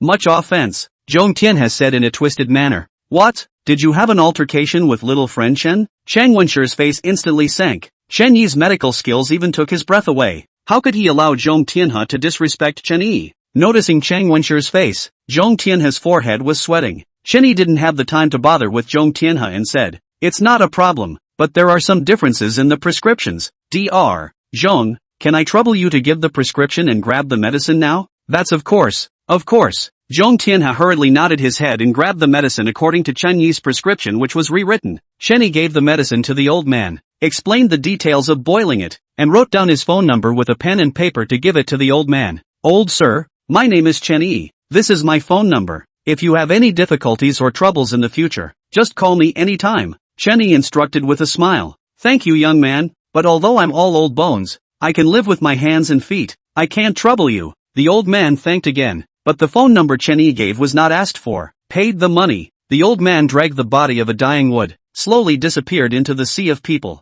Until the old man disappeared, Chen Yi did not withdraw his gaze. Although the old man is stooped, Chen Yi can vaguely see his youth on the battlefield to kill the enemy bravely. Bravely brave blood. He could also see the fearlessness and tragedy of the forest fire when it swept through and rushed into the sea of flames. Unfortunately, the hero is late. Just now, when Chen Yi checked his pulse, he also looked at the old man's 5 organs, and the situation was very bad. The old man has at most half a year to live. After this parting of the human sea, I'm afraid that I won't have the chance to see this old hero again after this. Little friend Chen, you know this old man? Chang Wenshi couldn't help but ask Chen Yi when he saw that he was slow to withdraw his gaze. A belated hero. Chen Yi spoke indifferently, then withdrew his gaze and looked at the short-haired young girl beside Chang Wenshi. In the young girl's body, he actually felt the presence of internal energy. This young girl, too, was a martial artist. I heard that you know how to use chi to control needles? Seeing Chen Yi looking at her, The young girl opened her mouth with a hint of skepticism in her tone. The so-called using qi to control needles she referred to as using true qi to manipulate silver needles. Chang Wenshi smiled and introduced,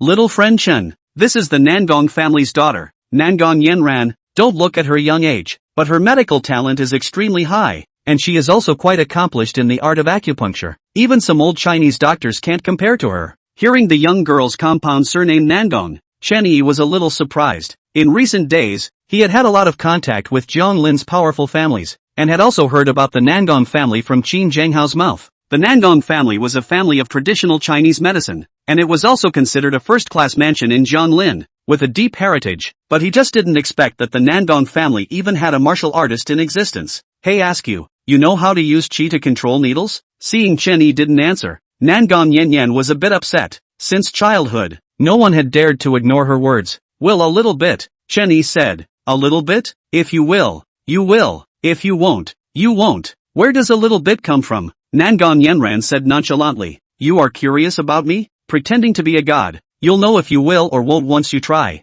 Nangong Yenran snorted coldly, pinched a silver needle, then flexed her fingers towards Chen Yi. This needle, she used her internal energy, and its power was comparable to a bullet. If Chen Yi was an empty shell, he would definitely be seriously injured. At such a young age, "You strike so viciously." Chen Yi frowned and also pinched a silver needle and flicked it out. Clang! An ear-piercing impact sound rang out as the two silver needles collided in the air. The silver needle flicked out by Nangong Yanyan snapped in response. As for the silver needle that Chen Yi had flicked out, its momentum did not diminish and directly pierced a large hole in the wall of the medical center. So powerful. Shock was written all over Nangong Yenran's eyes. "Little to see. You." Nangong Yanyan's expression turned fierce, revealing two small tiger teeth. Chen Yi was too lazy to bother and said to Chang Wenshi, "Elder Chang, I'm here to buy medicinal herbs from 100 Herb Road. Do you know which medical center has a more complete range of medicinal herbs?" Chang Wenshi's gaze was still fixed on the silver needles on the wall. His heart was terrified, and he hurriedly pulled Nangong Yenran at his words. He smiled and said, "You have to ask Miss Nangong about this. Her family's Nangong Medical Center, which is in the middle of 100 Herb Road, is also the largest Chinese medicine center on 100 Herb Road. If you want to buy medicinal herbs, as long as you can name them, you can buy them all." Chen Yi was dumbfounded and looked at the chick in front of him. "You want to buy herbs? Ha? Ask me." Nangong Yenran had a haughty face. "I'll pay for it," Chen Yi said. "You see me like a master who lacks money? Conditions?" Nangong Yenyan had a wry face, revealing a small tiger tooth, and said, "Become my master and teach me to use qi to control needles." Chapter 70, a slap of $200,000. Not expensive. Chen Yi turned around and left. So what if it was the Nangong family's medical center? "I don't believe in giving money and still not selling herbs. Hey, you go what go? Words are not chatting it. You as my teacher to teach me to use the qi royal needle, how well? I'm not bad. How many people rush to be not yet had the opportunity to do it?" Nangong Yenyan saw Chen Yi leaving and hurriedly followed him. Chang Wenshi looked at Zhong Tianhe and said, "The day after tomorrow, the Medical Association is going to hold a Chinese and Western medicine exchange meeting. There are quite a few famous doctors from all over the country who are going to come, so you should go and join in the fun then." "Yes, teacher." Zhong Tianhe nodded respectfully and watched Chang Wenshi leave. Once Chang Wenshi left, Zhong Tianhe looked at Zhang Yi and said enthusiastically, "Little Zhang, you know Divine Dr. Chen?" Zhang Yi nodded at the words, her complex expression. More than knowing each other, a few days ago, it was still her boyfriend. But how could she have imagined that after a few days of not seeing her, Chen Yi had gone from a downtrodden kid to the meat and potatoes in the eyes of a group of bigwigs? Qin Zhenghao, Jiang Hengwen, Xia Yuan Cheng, and now the Nangong family's daughter. Even Chang Wenshi, whom she was most familiar with, such a top Chinese national player, smiled at Chen Yi with a look of fear of offending him. If she hadn't broken up with Chen Yi, Chang Wenshi would have smiled at her as well. I'm afraid, Zhang Yi had a hard time in her heart. Subconsciously, she clicked on Chen Yi's WeChat and typed out a line. "Chen Yi, I realize that I still love you. I want to get back together with you." After hesitating for a moment, Zhang Yi apprehensively tapped send. After sending, Zhang Yi simply crossed her heart, smiled and said to Zhong Tianhe, "Chen Yi, he is my boyfriend." Zhong Tianhe was greatly surprised and laughed. "That's really coincidental." I said, "Just now I saw that you guys seem to know each other. So it's a boyfriend and girlfriend." That little. Dr. Zhang, just now you also saw. I have some misunderstanding with Divine Dr. Chen, but also trouble you to explain to Divine Dr. Chen afterwards. Zhang Yi smiled. "No problem Dr. Zhong, but can I take a half day off this afternoon? I want to go." "Sure, of course." Without waiting for Zhang Yi to finish, Zhong Tianhe hurriedly nodded his head. What a joke! Since Zhang Yi is Chen Yi's girlfriend, not to mention taking a half day off, even if she doesn't come to work, he is willing to keep on paying her salary.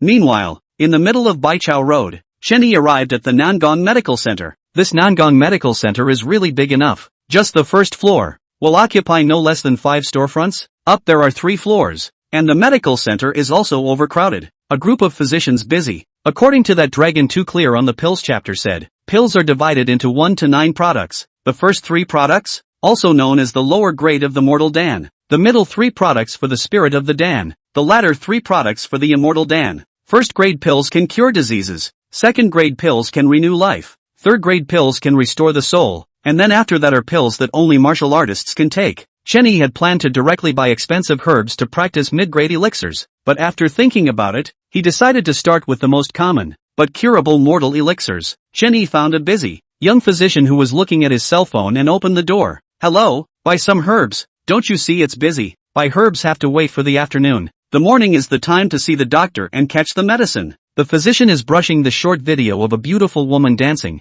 His head did not lift, directly and coldly opened his mouth. You call this being busy? Chen Yi frowned. Are you damn if you don't understand human language? I'm not busy, you're busy.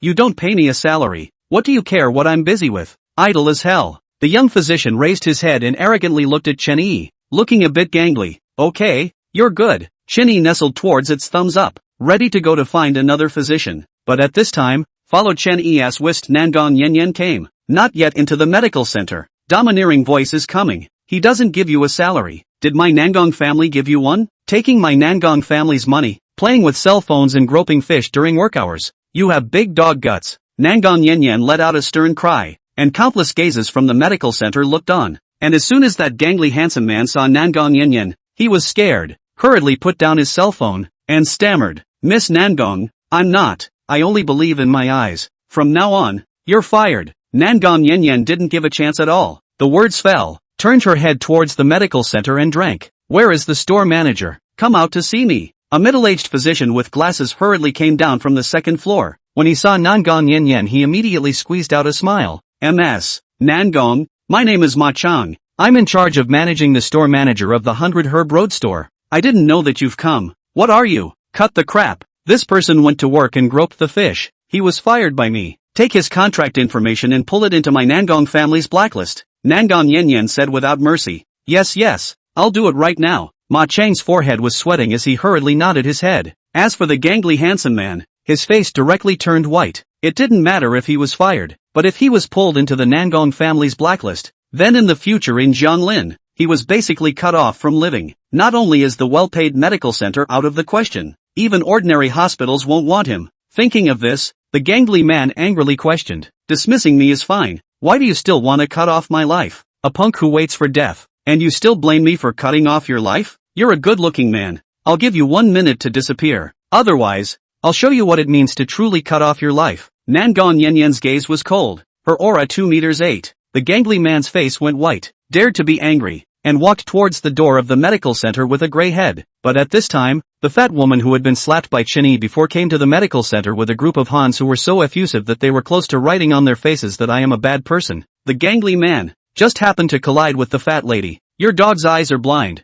You dare to bump into my breasts. If you want to eat tofu, go home and eat your mom's. As the words fell, the fat woman arrogantly slapped the gangly handsome man in the face. Her nose was distorted. Damn, I thought he was quite handsome, but he's a plastic surgeon? A guy with plastic surgery. He's either a or a sissy. The people watching the scene let out taunts. The gangly handsome man's face reddened to the point of dripping blood, panicked and ran away. Chen Yi also looked funny, but the fat woman pointed at him and scolded. You still laugh out. Dog, just not slap the old lady. A slap can be very patient. The old lady people called. How do you want to die? Said the fat woman. Looked toward the bald man at the head. Said, husband, is this dog just slapped me? The bald man walked towards Chen Yi and arrogantly said, kid, you just slapped my woman's mouth? How do you want to settle this? Chen Yi had a cloudy face and a calm gaze as he said, if I slapped her, I slapped her. How can I solve it? Nima, still quite horizontal. Kid, you're looking for a cut, right? Slap your sister-in-law? A cockhead wearing tight pants pointed at Chen Yi and said angrily. The bald head raised his hand to stop the cockhead, coldly said, you may not know who I am, let me tell you. My name is Wang Mang, Jianhu called Brother Mang. I see you are young. Also not difficult for you, so as not to spread the word that I bully the young with the big and slap my wife. $200,000. $200,000 for a slap? Chen Yi said doubtfully. That's right, 200,000 for one slap. Today you either take the money, or, which hand slapped? I'll break your hand. Wang Mang arrogantly said. Yes, my husband is right. Really think that my face is so good to slap. Either give money, or waste your dog today to give you a good long memory. The fat woman's face was arrogant and complacent. Chen Yi dared to slap her for an old thing, simply looking for death. $200,000 for a slap. Not expensive. At this time, Nangon Yanyan stepped forward and spoke in a domineering manner, then said to Ma Chang, Ma Chang, how much cash does the medical center have? Ma Chang had just found the paper contract of the gangly handsome man, smiled and hurriedly said, Miss Nangong, the store mostly uses online payment. In cash, this month's total is not much more than 5 million out. Take it all out. Nangon Yanyan domineeringly said. Ah, good. Ma Chang hurriedly called a few physicians and went to the safe to get the money. More than $5 million in cash was quickly piled up in front of the crowd, so red that it was as eye-catching as a small mountain. Chen Yi probably guessed what this chick was going to do. Chapter 71, Let This Cow Fight. Have to add money. Originally, Chen Yi guessed that Nangon Yanyan would let him slap the fat woman 20 times, but he didn't realize that this chick's realm was even higher than his. In the gaze of the crowd, Nangon Yanyan pointed to the pile of money in front of her, looked around, and said domineeringly, there are more than 5 million here. Just now this bald guy said that her wife's slap is worth 200,000. 20 slaps, for a million is his. As for the rest of more than a million, come 20 people, a slap can take 50,000. If the fan who can fan off the teeth, and also the extra several 100,000, all take away. When these words came out, the medical center immediately resounded with exclamations of surprise. Really? Just a slap? You can take 50,000?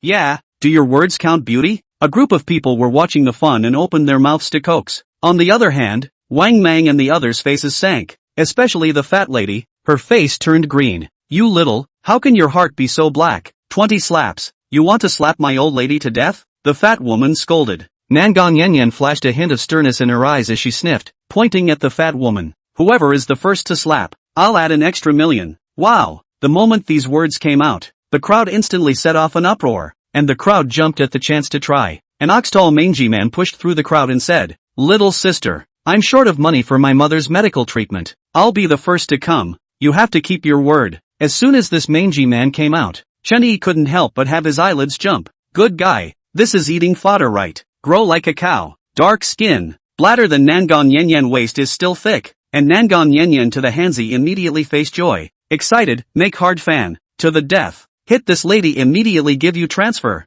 Good. I believe you. Hanzi nodded, rolled up his sleeves and walked towards the fat woman. Fat woman see Hanzi this cow-like body. Immediately scared a shiver. Hastily said, you do not come over. You ing slap down the old lady still life? Then I slap you. You still have 200,000. Isn't this what that is called? A win-win situation? Reckless man opened his mouth. Win-win Nima my ass. The fat woman cursed angrily, and hastily pulled Wang Mang's sleeve, splashing, surname Wang. You damn fast talk ah. You want to watch the old lady was killed ah. Wang Mang looked at the size of the man is also black face, but that a bunch of red money and really let him itch. Gritting his teeth, Wang Mang sullenly said to Nangon Yanran, beauty, you're going a bit overboard. Wasn't it you who said $200,000 for a slap? Nangon Yanran sneered. You little poisonous, we only need 200,000. You think my husband will watch me get beaten? The fat woman thought that Wang Mang was going to refuse, and pulled her voice to start cursing. But the next moment, Wang Mang took a deep breath and said, you have to add money to let this cow fight. The crowd was speechless at the words. God damn it has to add money. Nangon Yanran's head slid down 2 black lines, pointing at the money left at the end. It's all for you. Then I have no problem. Wang Mang scattered the fat woman's hand and angrily scolded. Stand still for a beating. Your mouth should be beaten. You haven't pointed at Lousy's nose on weekdays. Taking a beating? In the afternoon I will take you to buy a bag to cure you, said Wang Mang to the cockhead and others. A few people go over to count the money. A few people go to line up to slap. A slap of 50,000. You can also fight. The crowd of minions immediately glistened. 50,000 ah. Enough for them to dash for several months. Fat woman confused for a moment. The next moment on the crying up, surname Wang's. You ing money-eyed wife do not want you. Oh. How did I find you such a heartless thing ah? Damn. All ing said to buy you a bag. Wang Mang backhand is a slap. Pointing to the 2 little brothers said, give me rack. do not let her run. So the fat woman was racked. The mangan was the first to swing round. Raising his hand was a big mouth of love. Snap! A crunching sound resounded through the medical center, and the crowd was all in a state of chrysanthemum tightness. Ma Chang, 50,000. Take the money. That cow. Come over and give me your bank card. $1 million will be transferred to you. Nangon Yenran waved her hand in a domineering manner, and in front of the crowd, she directly transferred $1 million to the mangaka. Chen Yi stood next to Nangon Yenyan, and he couldn't help but be staggered by that bank card balance. The number 5 when the head, 8 digits. A proper little rich woman. Chen Yi was starting to think about whether or not to take this disciple. All saw it. The money was given and $1 million was transferred. Now there are 19 people left. Those who want to fight can line up. Nangon Yenyan domineeringly raised her cell phone towards the crowd. Me. I'll come second. My third. My first. Don't ing cut in line. You're the one who jumped the queue first. In the medical center, there was an odd scene. A group of people, scrambling to jump the queue to beat up the fat lady, and even a few physicians squeezed in. Cockney is racking the fat lady. See the crowd messed up. Immediately incarnation of justice. Scolding yell, all squeeze what squeeze. Line up, one by one. As long as 19 don't fan my sister-in-law to death. A sound of crisp slap sound hit the fat woman crying father and mother. Chen Yi watched coldly, without any sympathy in his heart, because this fat woman deserved to be beaten. That old gentleman, a lifetime of service to the country and the people, throwing his head and spilling his blood, a hero in his twilight but was insulted by such a shrew. Nangon Yenyan does not make this mess. He will also call Liao Jiao. Give this fat woman a good long memory. Soon, 20 slaps were finished. The person who got slapped took the red money, smiling happily. As for the fat lady's already fat face, it had turned into a pig's head at this time, more out of breath and less in breath. Wang Mang and the others, on the other hand, took off their coats and loaded up a pile of money. The joy on their faces couldn't be hidden. Slow down. Seeing that several people were about to take the money and leave, Nangon Yenran coldly opened her mouth. Wang Mang stopped at the sound and frowned. Beauty. Isn't the slap finished?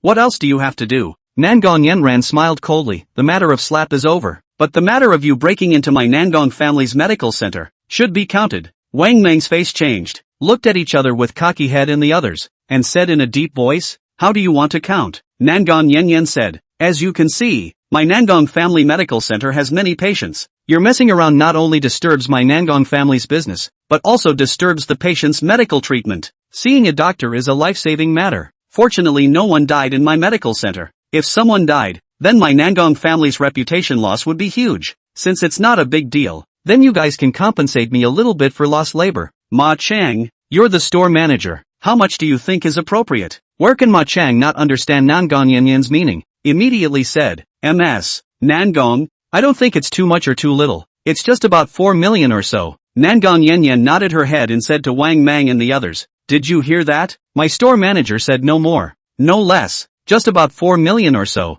So people can go. Money, put it down. Once these words came out, a pin drop could be heard in the medical center. The crowd looked odd. Can they still play like this? Chen Yi also couldn't help but look sideways and couldn't help but want to laugh. This chick's nature was quite to his liking. Chang Wenshur is a look that has long been seen through. He and the Nangon family is also considered to be a long time, since childhood. Nangon Yenyan's temperament to understand. This girl, from childhood to adulthood has not been in the hands of anyone to eat a loss. Want to take her money from under her nose. Harder than heaven. Little girl, listening to your words, you want to eat black? You also don't look at these people in your store. Can you stop us? Wang Mang's face was grim, and Cocky Head and the others were also showing viciousness. Chen Yi's gaze turned cold when he saw this and walked out. But at this time, that mangy man took a step ahead of him and blocked in front of him and Nangon Yenran. What do you guys want to do? I, Xiong De, won't agree. Chapter 72. Whether it's worthy or not, you don't get to say it. Seeing the size of the mangaka,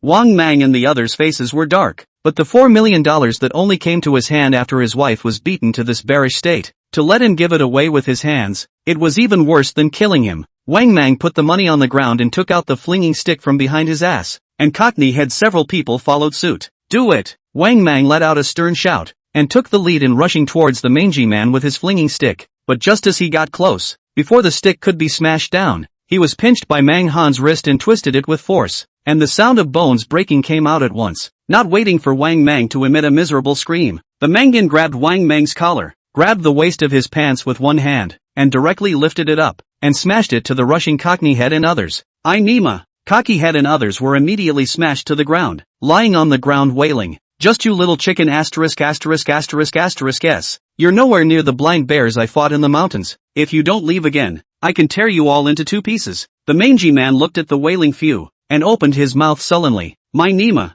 is this ing still human? Cockney covered his waist and rolled on the ground, while Wang Mang's wrist was twisted off, screaming harder than killing a pig. A bunch of scum, if you don't leave, don't even go. Nangon Yanyan uttered a threatening voice. I Nima, let's go. Cockney saw that Wang Mang's hand was broken. How dare he ask for money? Picked up Wang Mang and greeted a few people to leave in a mess. Once a few people left, the medical center quickly returned to normal. And at this time, Chen Yi saw that reckless man walked to the door of the medical center, carrying a hunchbacked old lady on his back. Hey that bull, wait a minute. Nangon Yanyan saw this and walked over. Little sister, I'm not surnamed Ox, I'm surnamed Xiong. People in the village call me Xiongde. Xiongde knew that Nangon Yanran had just given him a large sum of money, and patiently reminded, Xiongde, then do you have a younger brother called Xiong? And is there a bald-headed strong man chopping down trees in your village? Nangon Yanran laughed. I don't know what you're talking about, but I want to thank you for the money you gave me. I'm going to take my mother to a big hospital to see a doctor. Xiongde looked at Nangon Yanran suspiciously, carried the old lady on his back and was about to leave. Chen Yi walked over, swept a glance at the hunchbacked old lady, and said, Xiongde, your mother has a tumor on her back, right? You put your mother down. I can help cure your mother. How do you know that my mother has a tumor on her back? Is it hard to believe that you can see through? Xiongde looked at Chen Yi suspiciously, but still obediently put the old lady down. Nangon Yanran also looked at Chen Yi with surprise at what she heard. Just one look and you know the condition? Chen Yi didn't explain, put down the black tripod that he had been carrying, lightly pressed the old lady's swollen back, and said, the tumor on your mother's back is too big. It's almost grown all over her back. It's not a good idea to go to a big hospital to cure it. If I'm not wrong, you should have been to several hospitals. Yeah, I've been to several hospitals since I came to the city. Xiongde nodded his head nervously, and said unhappily, but those doctors are all crooks, letting me bring my mother to take some kind of film or CT. I've been saving up for 2 years and I've spent all the money and still haven't gotten a good cure.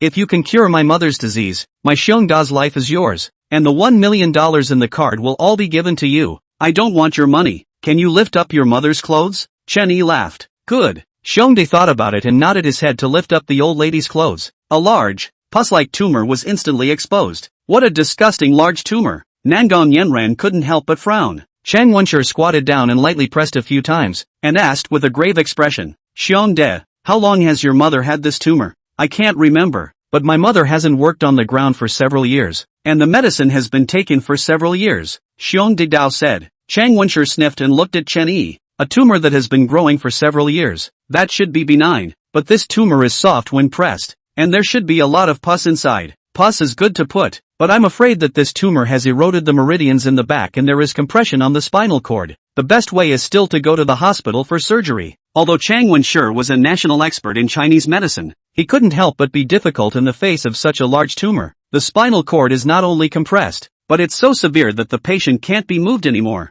And have you forgotten, old Chang, that Chinese medicine treatment can also open up and do surgery? Chen Yi took the old lady's hand and cut her pulse, and said to Nangon Yanran, you have golden needles and scalpels in your medical center, right? Yes. Nangon Yanyan nodded. Suddenly remembering something, she excitedly said, are you willing to teach me to use qi to control needles? It's not easy to learn to use qi to control needles. What are you learning Chinese medicine for? Chen Yi's hand formed the 8 character, measuring the position of the needle sealing points on the old lady's back, and casually said, learning medicine is naturally for the purpose of saving lives. Poor is good for oneself, up to help the world. This is my Nangong family's ancestral motto. Nangong Yanyan let Ma Chang go to find the golden needles and scalpel, looked at Chen Yi seriously said, my Nangong is 100 years of Chinese medicine family. Everyone in the family is a doctor. The family saved countless people, but in acupuncture, always difficult to break through the bottleneck. If I can learn to use the qi to control the needles, surely I can lead the group to save more people. Chen Yi couldn't help but sniff sideways and look at Nangong Yanyan and the Nangong family in a different light. To be able to become one of Jiang Lin's 4 top magnates with the art of Chinese medicine,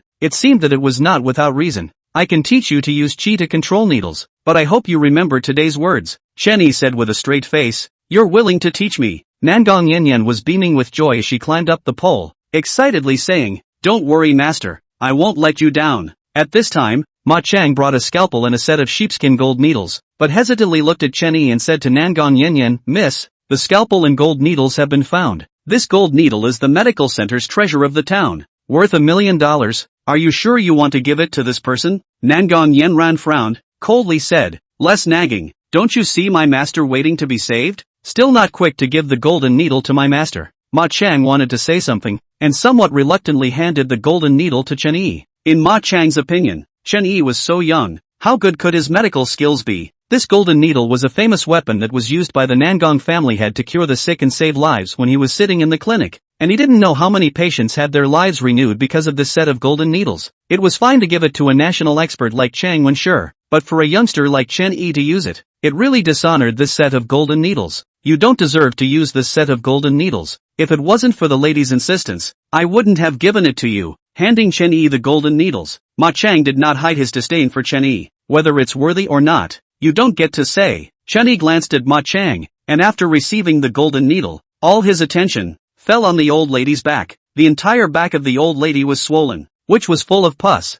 and he had to use the golden needles to seal a few key acupoints, so that the old lady would temporarily lose her pain while avoiding hemorrhaging. The difficulty of applying the needle was not small. At this time, whether it was inside the medical center or on the street of Baichao Road, a lot of people watching the scene were gathered around. Some people even took out their cell phones and started a live broadcast. Chen Yi held his breath, whisked up a long needle, and decisively stabbed into the old lady's yunmen point, immediately followed by a swift momentum, respectively, stabbed into the period door, Fusha, Tianchu, Guan Yuan, waterway. Golden needles sealed the points. Each of these needles had been inserted at the same time. The crowd sucked in a breath of cold air and couldn't help but feel a chill down their backs. As for Ma Chang, who was mocking just now, his pupils narrowed and he lost his voice. "What a fast needle application speed. The acupuncture points have been sealed. Next I'm going to open up and release the pus." "Nangang Yanran, you find a basin to catch the pus," Chen Yi coldly said. "And good." Nangang Yanyan froze for a moment and hurriedly looked for an iron basin to catch the pus below the old lady's back. Chen Yi sterilized the scalpel before slowly slicing open the old lady's back under the gaze of the crowd. Immediately, scarlet and sticky pus poured out, and an unspeakable stench emanated. "Vomit! What disgusting pus! Vomit!" As the stench spread out, the crowd watching the spectacle instantly let out sounds of dry heaves. Chen Yi glanced at Nangang Yanran, who was frowning tightly, but her hand holding the basin was as steady as a rock. This heart alone was not bad. Chen Yi secretly nodded his head. When the pus flowed out, Chen Yi once again gazed at the old lady's back. Immediately, the tumor and meridians on her back appeared in Chen Yi's line of sight. Chen Yi took a deep breath and began to remove the tumor. Chapter 73, Chinese Medicine Qi Practicing Technique. Chen Yi's knife was fast, so fast that it dazzled the eyes. But even so fast, each knife was just right, deftly separating the tumor from the old lady's back. What a superb knife technique, making it feel less like surgery and more like performing art. I've had the honor of seeing Xie Qingyuan, the director of the Central Hospital, operate. But this man's knife skills are even more superior than Xie Qingyuan's. Knife skill is one aspect. The most important thing is that this person doesn't have the assistance of an instrument, yet he can accurately find each and every place to place the knife. That's the most powerful thing. The crowd of onlookers let out exclamations of surprise, and their gazes at Chen Yi were gradually filled with awe, as if they were looking at a godman. Doctors, especially those with strong medical skills, were the most capable of giving people a sense of trust. There was no doubt that Chen Yi had already won the crowd's trust at this moment. As for Ma Chang, who had looked down on Chen Yi just now, his eyes were also showing respect. Time passed quickly, and the tumor polyps in the basin increased at a rate visible to the naked eye. A moment later, Chen Yi closed the knife. At this time, the old lady's back had already dried up, and the golden needles that had been stabbed before showed their heads. And only then did the crowd realize that these golden needles, unexpectedly, were trembling lightly, with a slight buzzing sound coming out. Another gasp rang out from the surroundings, unable to believe their eyes. "Using qi to control needles. Master, how come you didn't teach me about needles?" Nangang Yanran exclaimed with a wrinkled nose, feeling like she had missed the world. "You don't have true qi in your body. It's useless to lecture on it. In order to learn to use qi to control needles, you have to practice true qi first." Chen Yi voiced out an explanation, but his hands were dazzlingly fast as he stitched up the old lady's incision. After doing everything, Chen Yi pulled out the silver needle, put down the clothes for the old lady and asked softly, "How do you feel now? Is my illness just cured? I feel so much more relaxed." The old lady was filled with disbelief and looked at Chen Yi gratefully. As the old lady's words fell, the crowd erupted in applause, and the sound of clapping resounded throughout the middle section of 100 Herb Road. Divine doctor. This is simply a divine doctor. Too powerful. I'd never seen such a powerful doctor in my life. Even Chang Wenshi and the group of physicians in the medical center couldn't help but applaud along, their hearts pounding. Little friend Chen, you have once again refreshed my understanding of medical arts. Compared to you, I'm a national medical practitioner, but I'm nothing. Chang Wenshi sincerely lamented, his face showing admiration. Elder Chang has said too modestly, as long as the medical skill can save people's lives, it is a good medical skill. There is no such thing as a high ground. Chen Yi shook his head blandly and handed the golden needle back to Ma Chang beside him, who had long since dropped his jaw in shock. At this time, Xiongde took out his bank card and handed it to Chen Yi, said sullenly, "You cured my mother." Xiongde said it. "This card is for you first. When I send my mother home, I will come back to Jianlin to find you. This life is yours in the future." Chen Yi didn't take the card and said, "Your mother's tumor is considered cured, but her body is still very weak. She needs to undergo post-operative convalescence. You still have to go find a hospital to keep your mother in hospital for a period of observation. Then I'll find a medical center to take care of my mother first. When she's better, I'll come back to you." I said this life is yours. Then it's yours. Xiongde looked at Chen Yi and said. Chen Yi couldn't help but twitch the corners of his mouth when he heard this. This man was too straightforward. What did he want his life for? At this moment, Chen Yi did not know that later on, this somewhat naive and reckless man would actually become his right-hand man, blocking off one cold arrow after another from behind for him. This cow is stupid. Go to the hospital for fear of being pitted. Nangon Yenran interjected. Hospitals aren't exactly full of pitted doctors. Chen Yi shook his head and said to Xiongde, "How about this? Xiongde, you go to the central hospital and look for Xieqing Yuan or Wang Qian, and say that Chen Yi told you to go. Chang, then give me your phone number so I can come and find you." Xiongde nodded and stared at Chen Yi. Chen Yi had no choice but to give the phone number. Only then did Xiongde carry the old lady and leave the Nangong Medical Center. As soon as Xiongde left, the crowd that was originally watching immediately surrounded Chen Yi, clamoring for Chen Yi's help to see the doctor. Have to see the cold, have to see the acne. More excessive, have to ask if he can help circumcise. Chen Yi's head is as big as a bucket. Hurriedly put on the black tripod, followed by Nangon Yen ran up to the second floor of the medical center. The second floor of the medical center. Most of the storage of all kinds of precious medicinal materials. The pill that Chen Yi was planning to refine was the soul recovery pill, the Anong Yo Huang pill. This thing was also available on the market, but Chen Yi planned to follow the method on the Yulong Tai Ching to refine and improve it, which was also considered to find the feeling of alchemy. The herbs required for the Anong Yo Huang pill are bull's rhubarb, buffalo horn concentrated powder, musk, pearl, and vermilion sand. Chen Yi wrote down the herbs needed to refine the elixir and handed it over to Nangon Yenran. And in a short while,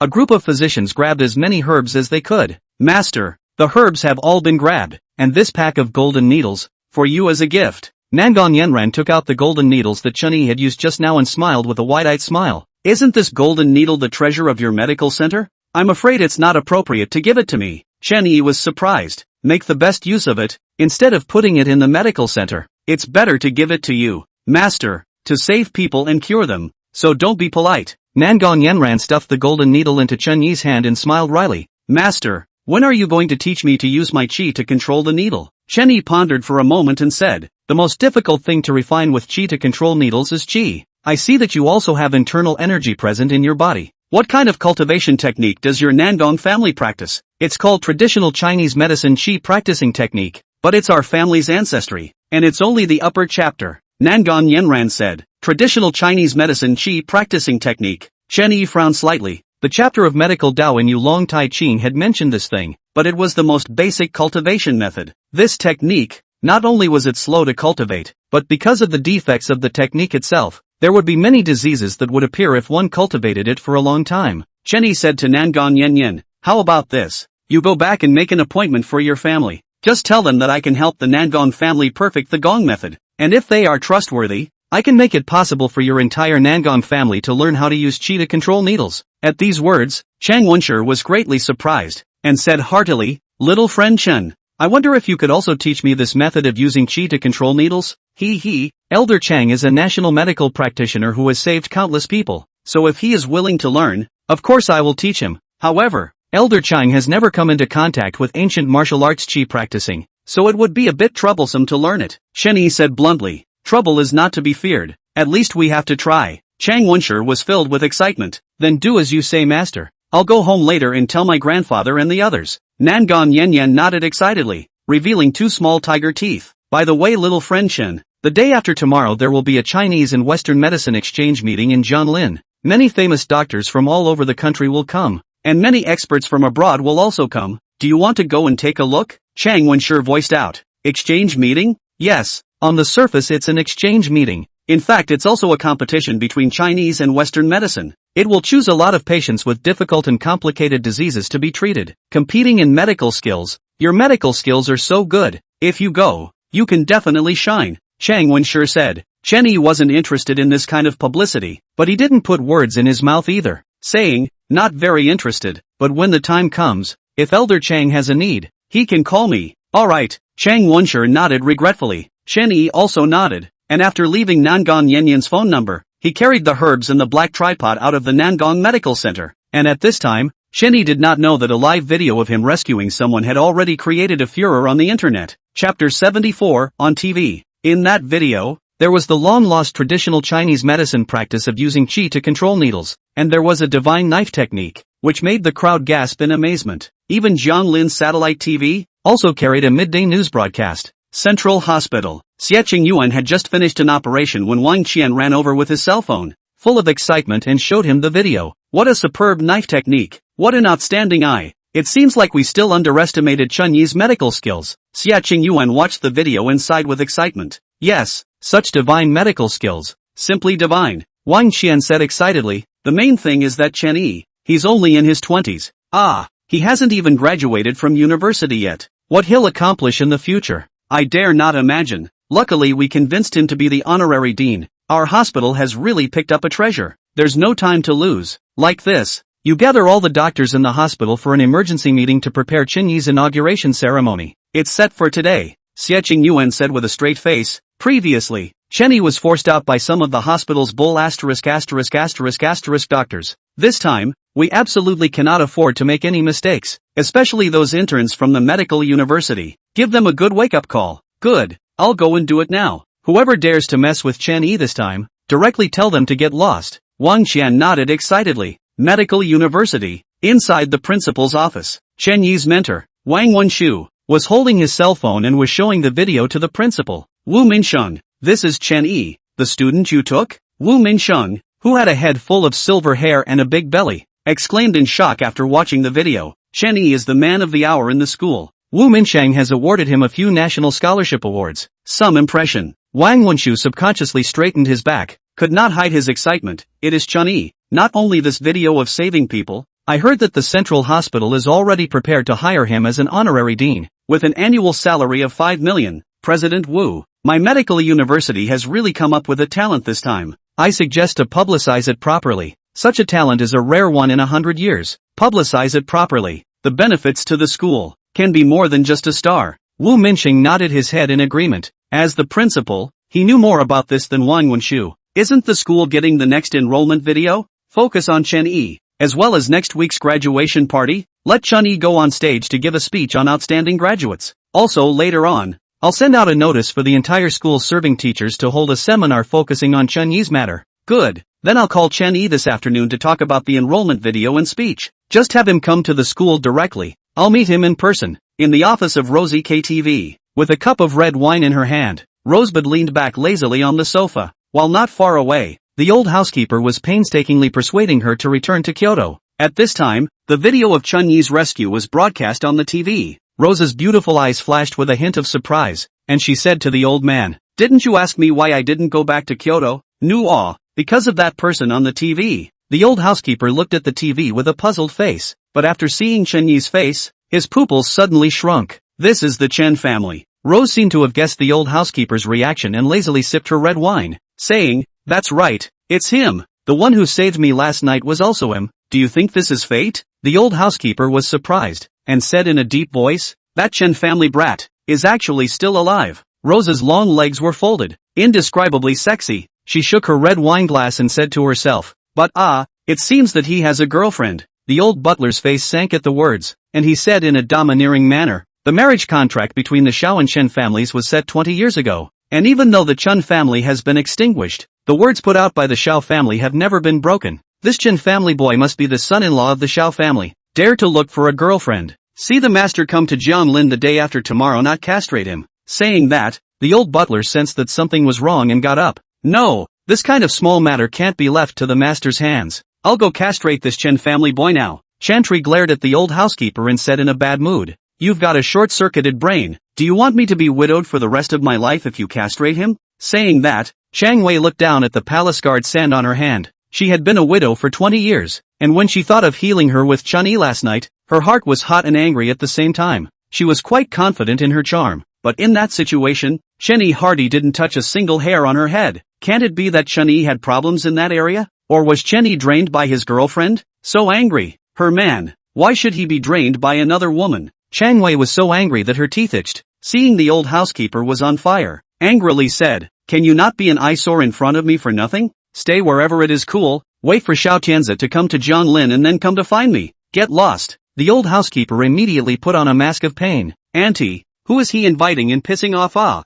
Chen Yi returned to the villa with the black tripod and a big bag of medicinal herbs, and just as he put the things down, his cell phone rang. It was that bastard Sun Xiang who called, and as soon as he picked it up, he heard that bastard's ghostly voice. My Chow, old Chen, you're great, you're on TV. Chen Yi took the call away some and said in a bad mood, What are you mad about in broad daylight? What TV am I on? You still don't know? Did you save an old woman on Baichao Road today? It was photographed and posted online. Jianglin TV broadcasted it, and holy cow, now the entire student body of the University of Medical Sciences has exploded. Several pretty schoolgirls have found me wanting you on WeChat. Sun Xiang howled. Then you can pick up the cheap. You are not always howling to find schoolgirls. Nothing, I hang up. I rely on Dona old Chen. Where are you now? I come to find you. You are now a big red man. I have to lick a little tight. Next week's graduation party, you know. I heard that the school is going to let you go on stage to perform. Not waiting for Sun Xiang to finish, Chen Yi directly hung up the phone. 100 Grass Road to save people. Purely incidental things. Did not expect to be photographed. I'm afraid that there will be some more trouble somehow. Chen Yi had two big heads. He started from obtaining the Dragon Taiching inheritance to now, just a few days, has solved the problem of material life. The next goal is to make good alchemy. Find a good location to open a medical center to help the world. Inexplicably, there are more and more troubles around. Thinking of opening a medical center. Chen Yi simply called Sun Xiang back and said right to the point, I want to open a Chinese medicine center. Jianglin's land is not familiar with you. Find me a good location. Sun Xiang yelled, Open Chinese medicine hall. You a study of Western medicine. Oh, almost forgot. You Chinese medicine is more powerful. Then, this matter to me. But the words first said you open the medical center. I want to come to mix with you. At least it is also worship the dead party. Said to Double Fly. Fly your sister. I will later send you the phone number of Liao 9 WeChat. Find the location you can first let him go with you to see. Said, not waiting for Sun Xiang call. Chen Yi hung up the phone,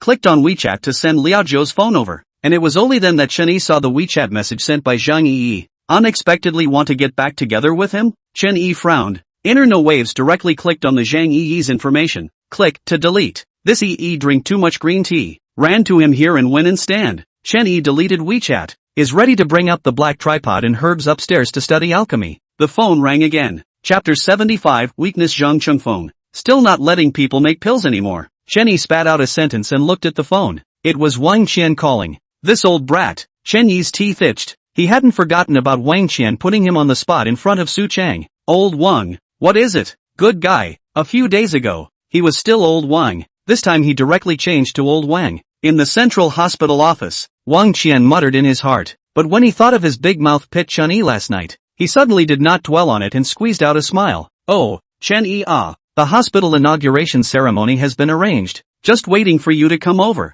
Already arranged? Now, Chen Yi asked. And now? Mainly the hospital is also a temporary decision. The video of you rescuing someone on 100 Grass Road today has caused a big stir on the internet. Ha ha, young and promising. Then is it convenient for you to come over now? Or should I go over to pick you up now? Wang Qian snorted. No, I'll just go over myself. Haha, good. Then we'll wait for you at the hospital. When Wang Qian finished, Chen Yi hung up the phone with a hum. After lifting the black tripod and the large bag of herbs upstairs, he went out and took a taxi to the hospital. In the central hospital, people were coming and going. In the hall on the first floor, a huge banner had been pulled up, and a group of hospital executives, led by Xie Qing Yuan, were already waiting in the hall. The various executives, standing straight, their faces were all with a look of excitement. and they couldn't help but make the pedestrians coming and going look sideways and speculate. Is this central hospital about to have a big shot? Even the dean is leading the greeting. Don't you see the banners? There is an honorary dean who will be taking office today. I heard that his name is Chen, but I don't know who it is. It seems that we don't have any famous doctors with the name of Chen in Jianlin, right?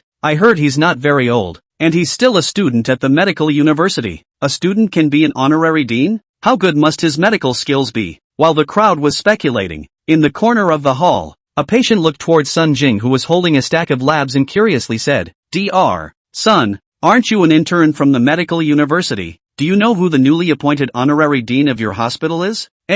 My classmate. Sun Jing nodded with a complicated expression. How could she not know who the honorary dean was? Just now the dean called all the doctors to a meeting, and Wang Qian had specifically warned her not to mess with Chen Yi anymore. Otherwise a casual word could cut off her future. And the video of Chen Yi's rescue on 100 Grass Road has long since exploded in the student group. That kind of divine medical skill was something she had to admire. Right now, her heart was as hard as eating dead maggots, and she only prayed that Chen Yi would be able to hold his hand high and not bother with her about her previous transgressions. My son is all disfigured. What are you losers still doing here? Can you come to a useful doctor to treat my son? As Sun Jing prayed inwardly, a sharp growl resounded in the hall. Then a woman dressed in an expensive manner was seen pointing at Xie Qingyuan and the others' noses and cursing. This woman was none other than Zhang Qingfeng's mom, the Zhang family's notorious tigress. Wang Huiqin, MS. Wang, it's true that we can't detect any problems with your son's illness, and all the indicators are normal. I think it's mostly due to his psychology. Being pointed at and scolded as a waste in public, Xie Qingyuan couldn't help but sink his face no matter how good his temperament was. This morning, Wang Huiqin brought Zhang Chengfeng to the hospital for consultation.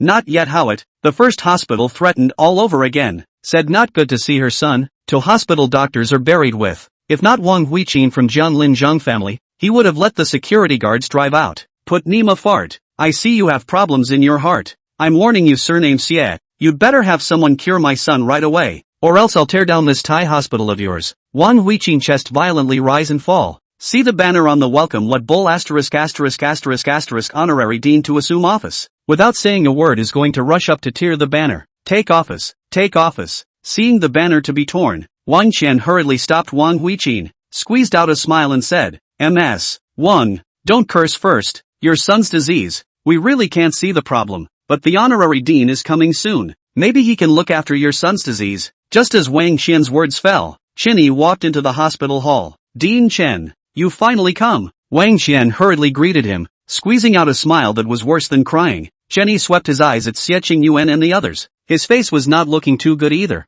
and said suspiciously, Xia Lao Wan Lao, what's going on? Xie Qingyuan sank his face and spoke about Wang Huiqin's matter. Weakness all over. Zhang Chengfeng? Chen Yi swept Wang Huiqin with odd eyes and laughed. You're Zhang Chengfeng's mom and you want me to treat your son? Cut the crap with me. You're some bull ***** newly appointed honorary dean, aren't you? Go and see my son right away. If you can't see him, well, I'm not done with you. Wang Huiqin had never seen Chen Yi. She didn't know that Zhang Qingfeng's paralysis was caused by Chen Yi. She immediately threatened. Then I'll show your son. Chen Yi coldly smiled and followed the crowd to the hospitalization department. Just about to enter the elevator, Chen Yi saw Sun Jing. Chen, President Chen. Sun Jing mustered up the courage to squeeze out a smile. For Sun Jing, Chen Yi had nothing to say, and with a symbolic nod, he entered the elevator. Arriving outside the ward, Zhang Chengfeng's ghostly cries could be heard from afar. Damn it, I don't want to die. Can a doctor come to see me? I don't want to be paralyzed. Hearing Zhang Chengfeng's howling, Wang Huiqin hurriedly ran over to comfort. Son, you don't worry. Mom got the doctor for you. It's some kind of bull ******** dean. Don't worry, if I can't see you well, Mom will tear down this broken hospital. After saying that, Wang Huiqin growled at Chen Yi. What the hell are you still standing around for? Quickly give my son medical attention. Xie Qingyuan and the others' faces sank to the ground. Chen Yi, however, walked to the hospital bed with a light-hearted demeanor and said quietly, Zhang Chengfeng, I've come to see you. Seeing Chen Yi, Zhang Chengfeng was like seeing a ghost, screaming, Chen Yi, Mom, he's the one who caused me harm. Get rid of him for me. Wang Huiqin's face instantly turned vicious when she heard this. Good, so it's you, dog, that harmed my son. I'll tear you apart today. Wang Huiqin growled and wanted to slap Chen Yi, but before her slap could fall, she was kicked away by Chen Yi. Tear me apart. You deserve it too. Your son poured acid on me. It's already good enough that I didn't immediately let him meet the king of hell. Chen Yi had no mercy in his heart. If he hadn't made a breakthrough first, he would probably be lying in the morgue at this moment. Splashing you with sulfuric acid is what you deserve. You have to die if you dare to harm my son. My Zhang family is a big family. If I kill you, the big deal is to pay for it. You go to hell. Wang Huiqin said, copied a fruit knife and rushed towards Chen Yi. Xia Qingyuan and the others changed their faces. And at that moment a cold snort came from the doorway. Stop it for me. Chapter 76 Zhang Yi begs to get back together. As the words fell, Zhang Changhe, who was dressed in a tang suit, walked in with a face as heavy as water. Behind him, followed by two middle-aged men with similarly blue faces, it was the Zhang family's boss, Zhang Guolong, and Zhang Qingfeng's dad, Zhang Guojun. Seeing the trio, Wang Huiqin instantly gained strength and cried, Master, it's this dog surnamed Chen who caused Chengfeng to become like this. You quickly let someone get him killed. Disgraceful thing. Zhang Guojun, what kind of shrew are you marrying? Zhang Changhe was so angry that he cursed angrily. While Zhang Guojun sniffed, he raised his palm and slapped Wang Huiqin on the face. This slap directly confused Wang Huiqin, but immediately afterward, Wang Huiqin reacted and pounced on Zhang Guojun with open teeth and claws. Zhang Guojun, you dare to hit my mother. You waste of a thing. Your son is going to be killed. You're a punk who only harbors a weakling. I'll claw your face. You're ing crazy. Zhang Guojun was tired of fighting. Zhang Changhe was shaking with anger and roared at Zhang Guolong. What are you still standing there for? Tie me up and go home. The face of the Zhang family has been cleanly disgraced by this shrew. Yes, Zhang Guolong answered, and with an ugly face, he joined Zhang Guojun to frame Wang Huiqin out of the ward. There were already quite a few people watching outside the ward, and when the sound of Wang Huiqin's ranting became smaller and smaller, Zhang Changhe took a deep breath and looked at Chen Yi. President Chen, I'm sorry about today. I already know about my grandson splashing you with sulfuric acid. Fortunately nothing happened. Some other day Zhang Changhe, will set up a banquet to formally apologize to you. Chen Yi didn't say anything. Zhang Changhe again said to Xie Qingyuan and the others, President Xie, President Wang, please bear with me for my daughter-in-law's fussing about the hospital. The Zhang family is willing to come up with $1 million to compensate for the hospital's loss of reputation. Stretching his hand, Xia Yuanqing nodded his head in a salty manner. He was well known in Jianglin and was not afraid of the Zhang family. On the contrary, Zhang Changhe was clear that all people had a life and death, and did not dare to offend Xie Qingyuan. As for Chen Yi, Zhang Changhe is even more aware that Chen Yi is now close to Qin Zhenghao Jiang Hengwen and others, and does not dare to smack his lips. The farce ended. Chen Yi followed Xie Qingyuan and others to the hospital conference room. In the large conference room, in addition to a group of hospital executives, there were also people from the hospital's board of directors and reporters. As soon as Chen Yi entered the conference room, the crowd applauded and congratulated Chen Yi on his appointment. After a round of polite pleasantries, the long and smelly inauguration ceremony began. When the ceremony was over, after signing the contract, Chen Yi accepted an interview with a reporter as the honorary dean, and after finishing everything, the time had already reached 2 o'clock in the afternoon. Chen Yi has not eaten lunch. His stomach has long been hungry, and with Wang Qian and other people to exchange pleasantries for a long time, Chen Yi received the mentor Wang Wenchu's phone call to let him back to the school. Can be calculated to find an opportunity to escape. Chen Yi wanted to ask Xiongdi and his mother in which ward, but just came to the hospital hall, but was called by Sun Jing. Chen Yi, wait. Sun Jing jogged to Chen Yi. Sun Jing, is there something wrong? Chen Yi said indifferently. You haven't eaten lunch yet. I happen to have not eaten either. How about I treat you? Sun Jing smiled lightly, revealing 2 dimples, seemingly afraid of Chen Yi's refusal, and hurriedly said, I don't have any other meaning. It's just that I'm a classmate for better or worse, so I'll ask you to have a casual lunch to congratulate you on becoming the dean. Seeing Sun Jing put words to this, Chen Yi did not refuse, nodded and said, that's it. It just so happens that I have to go back to school. We go to eat outside the school. Sun Jing smiled happily and said, good. Meng Bo, Li Qianxue, Zhang Kuan, they seem to be at school today. Why don't I call them together? Suit yourself. Chen Yi nodded indifferently and took a taxi back to the medical university with Sun Jing. Southern Restaurant. The restaurant where Li Qianxue had organized the class reunion a few days ago. When Chen Yi arrived, in the private room, almost half of the class had arrived. Zhang Yi was also there. It just so happens that everyone is at school, so they're all here. You won't mind, right? Sun Jing smiled awkwardly. Chen Yi smiled without saying anything. From the time Sun Jing said she wanted to invite him for dinner, he had guessed some hints. Now that he had transformed into the honorary president of the central hospital, and the fellow students sitting there, either mocking or taunting, had more or less had their way with him, the purpose of inviting him to dinner could be thought of with one's toes. As soon as Chen Yi entered the private room, the crowd immediately rose to applaud. One by one, individuals had smiles piled up on their faces, enthusiastically congratulating Chen Yi on his appointment as dean. Chen Yi, oh no, look at my mouth. Now it should be called Dean Chen. Come sit down, Dean Chen. Today you are the protagonist. You should sit in the main seat. Li Qianshue's licking dog Mangbo, with an appearance of being familiar with Chen Yi, pulled Chen Yi to the main seat and sat down. Since President Chen is already here, let's get started. However, I propose that we have to toast Dean Chen first, to congratulate him on his new position. Zhang Kuan smiled and raised his glass. Li Qianxue, Zhang Yi and the others also smiled and got up to raise their glasses. After a cup of wine, Mangbo hurriedly poured it for Chen Yi again, and that heat looked at Chen Yi for a while, and at this time, Li Qianxue got up and looked at Chen Yi and said in a twisted way, Chen, Dean, I toast you, at the same time also for what I did before to apologize to you. I hope you do not take it to heart. I'm dry. You feel free. Saying that, he tilted his head and dried the wine in his cup, without waiting for Chen Yi to say anything. Zhang Kuan, Mangbo, Sun Jing and the others rose in turn and apologized again before tilting their heads back and drying the wine in their cups. Finally it was Zhang Yi's turn. Zhang Yi was about to get up. Chen Yi finally couldn't help the twinge in his heart and snapped. You guys, there's actually no need to be like this. Chen Yi faintly opened his mouth, and the private room was suddenly quiet. A few years of schoolmates, even if there was friction in the past, I still treat you guys as classmates, although you can't be counted as friends. It's even worse to talk about enemies. Honorary Dean of the Central Hospital. It's just an identity. This identity had nothing to do with you guys in the past, and won't have an effect on you guys in the future. So don't worry about me using this identity to suppress you guys. I'm still Chen Yi, and you guys also only need to treat me as Chen Yi, lovingly in the workplace, and responsive in the medical field. Chen Yi's words were to the point, and the meaning was clear to the extreme, and the crowd fell into silence. As the words fell, Chen Yi got up and raised his glass, saying to the crowd, so drink this glass of wine and eat. Wait until this point. You guys should be hungry as well. The crowd was speechless, only raising their wine cups one after another. No one of them dared to refute Chen Yi's words now. After a glass of wine was downed, they all began to eat their meals in silence, and the atmosphere in the private room went from chilly to awkward. At least there is Li Qianxue, this class leader, to take the lead to liven up the atmosphere. Pick some medical questions to ask Chen Yi.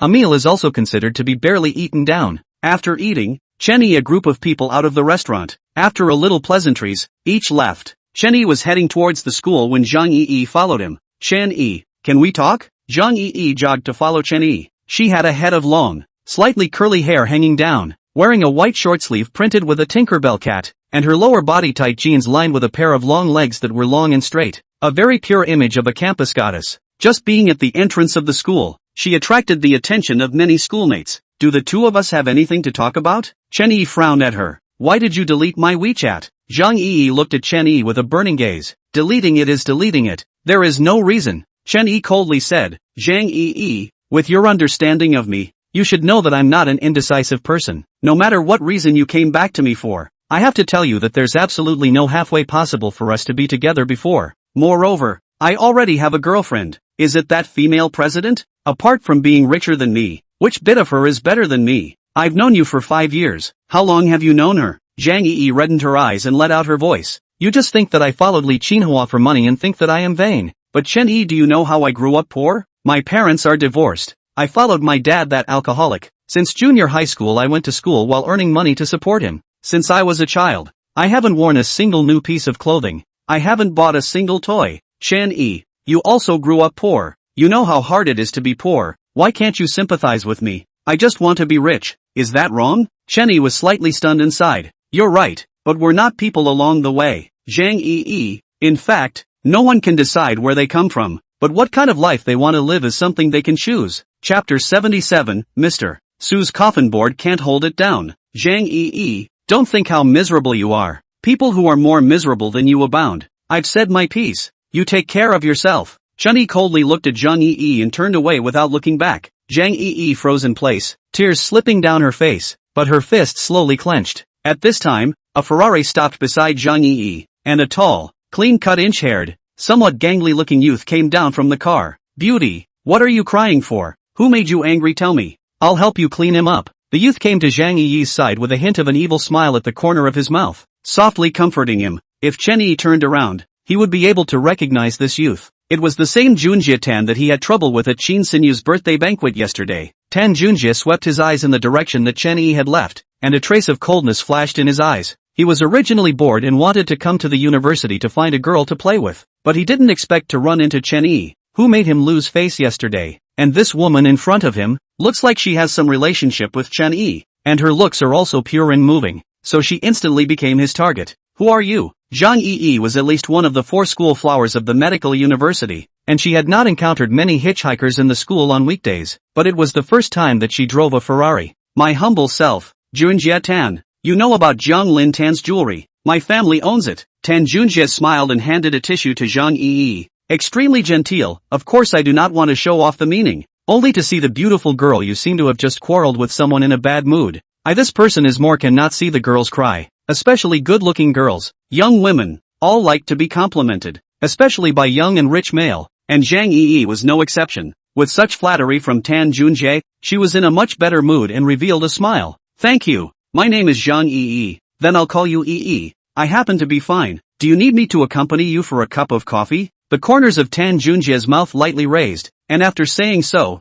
without waiting for Zhang Yi to refuse, he opened the car door for Zhang Yi in a very gentlemanly manner. The Ferrari's car door, like an eagle's wing, is extremely eye-catching when opened. People were coming and going in front of the school, and many people cast envious gazes at Zhang Yi. Zhang Yi enjoyed this kind of gaze, and after hesitating for a moment, she nodded her head and got into the car. Tan Junjie is very handsome, and Tan's jewelry Zhang Yi also knows. Zhang Lin ranked the top 3 jewelry companies, the market value of billions. There was no reason for her not to get in the car. Chen Yi, you're right, people can't choose to be born, but they can control their destiny. I, Zhang Yi, don't want to live in poverty. Zhang Yi's first time getting into a luxury car of this level. She was nervous yet incredibly determined inside. After Chen Yi arrived at Wang Wenshu's office, his butt didn't even get hot before he was taken to the principal's office by Wang Wenshu. In the principal's office, Wu Minsheng was in the middle of painting a picture of 8 steeds. On that picture, the 8 steeds were glowing and vivid,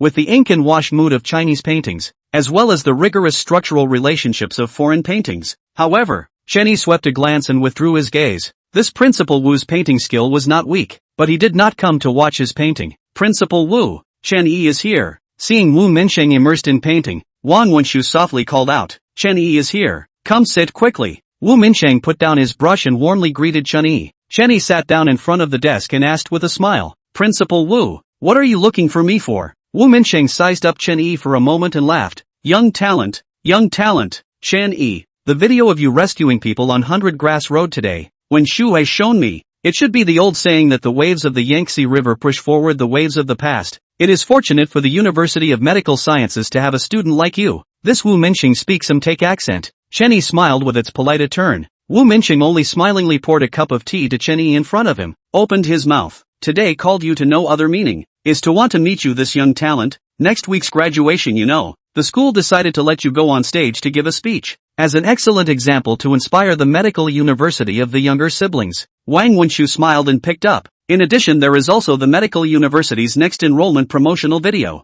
The school also intends to use you as the focus of the shooting. When the time comes, I also hope that you will cooperate. Chen Yi frowned slightly. To put it bluntly, it was free labor. Wu Minsheng saw Chen Yi frowning, smiled and opened his mouth. Chen Yi although these two things are for the good of the alma mater, but you at least also in the medical university through the university time. Near graduation, the school is also want you to draw a perfect conclusion for their own life's journey.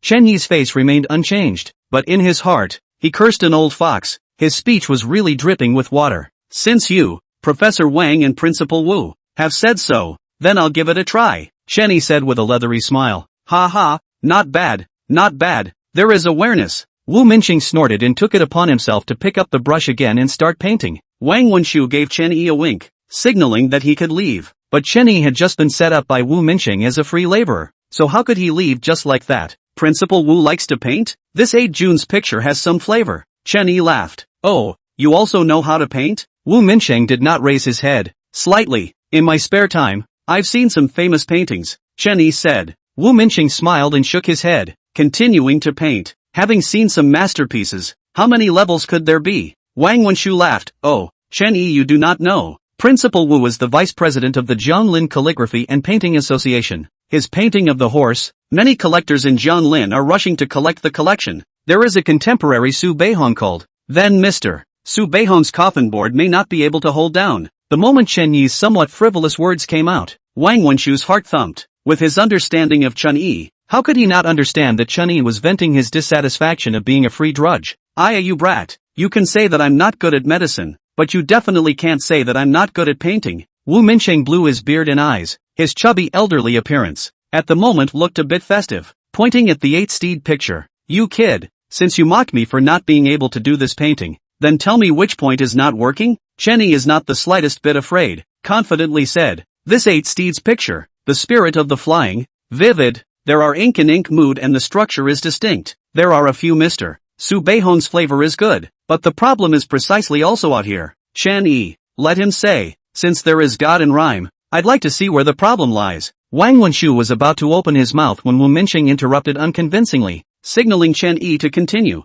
Chen Yi laughed and said aloud, the 8 siphons, copying, Su Beihong, these 3 points Wu principle you casually disassemble to do the painting. No problem, but precisely because you are copying Su Beihong's 8 siphons, the problem is big, because Mr. Su Beihong simply did not paint the 8 steeds, he has painted the largest painting is only 6 steeds, so you this painting forced copy. At first glance there is God in rhyme, horses galloping momentum like rainbow, but in fact the horses overlap and crowded. The horse has no place to land, since even the place to land are not, and how to gallop up it. Wu Minsheng's face was so heavy that it could drip water. Wang Wenshu was even sweating on his forehead, not daring to breathe a single breath. But the next moment, Wu Minsheng laughed out loud and looked at Chen Yi with admiration. Good you kid, not only are you good at medicine, but I can't imagine that you're also quite knowledgeable about paintings. Good. Chapter 78, Kitten Descending from the Mountain. In Wang Wenshu's puzzled gaze, Wu Minsheng sighed. That's a good point. Mr. Su Beihong indeed did not draw the 8 steeds. This painting is my copying based on the basis of forced creation. I did not think that before the painting was finished. It was your kid a glance to see through. Horses have no place to land. And where is the word gallop? And how can we talk about the steed picture? Wu Minsheng patted Chen Yi's shoulder and said with a smile on his face, Chen Yi, you're a good kid. However, since you can see the deficiencies in my painting at a glance, I wonder if you can draw a picture for me to open my eyes? Chen Yi thought about it and smiled humbly. I wouldn't dare to be an eye-opener. So let's paint a heirloom masterpiece. Wu Minsheng and Wang Wenshu's faces stiffened. What a shameless brat. Why didn't they realize that this kid was so cheeky before? Still, then paint a masterpiece that will be passed down to the next generation? What a reluctant look. You kid bull. I want to see what kind of heirloom masterpiece you can paint today. Wu Minsheng snorted coldly, personally played the hand, took out a brand new rice paper spread on the desk, and set up the brush and ink stone for Chen Yi. Please, brat. Wu Minsheng did not have the good sense to say. Chen Yi walked to the rice paper in an ancient well, and the moment he took the brush, the whole person's aura steeply sank, slowly closing his eyes. In the all-encompassing swimming dragon Tai Ching, countless figures of great people who had entered the Tao with their paintings flickered and swept by, and a single heirloom masterpiece, like a slideshow, kept flickering and replaying in Chen Yi's mind.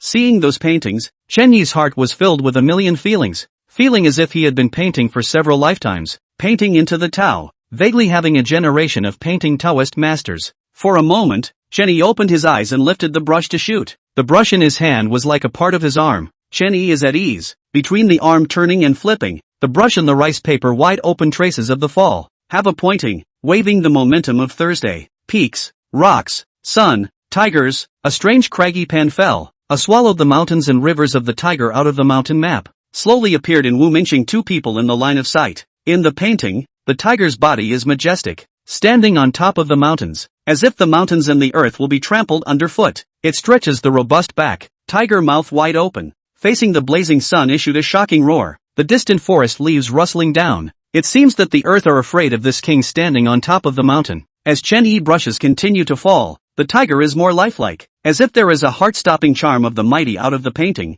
giving people a shock. Mighty and majestic, the power of a king, a good picture of a tiger coming out of the mountain. Wu Minsheng's heart shook wildly, shock written all over his gaze. This painting was definitely the best he had ever seen in his life. Just by looking at it, it's intimidating. Wang Wenshu didn't have much research on paintings, but at this moment, he couldn't help but emit a sigh of emotion. The tiger in this painting was as if it had come to life, and was majestic. In the midst of the duo's marveling, Chen Yi collected his brush and dipped it into the ink, slowly writing down the word Chen in the corner. putting down the brush. Chen Yi clapped his hands and said smilingly, the kitten coming down from the mountain. How about Principal Wu? Is this painting okay? Wu Minsheng was originally immersed in the painting. Once he heard this name from Chen Yi, he almost didn't die on the spot. Kitten descending the mountain? You brat call this a kitten descending from the mountain? The cat raised by your family has this momentum of swallowing 10,000 miles like a tiger? Wu Minsheng blew his beard and glared. Chen Yi's face stiffened. Resentful, just kidding. You old don't get excited. Called the fierce tiger down the mountain figure is also okay.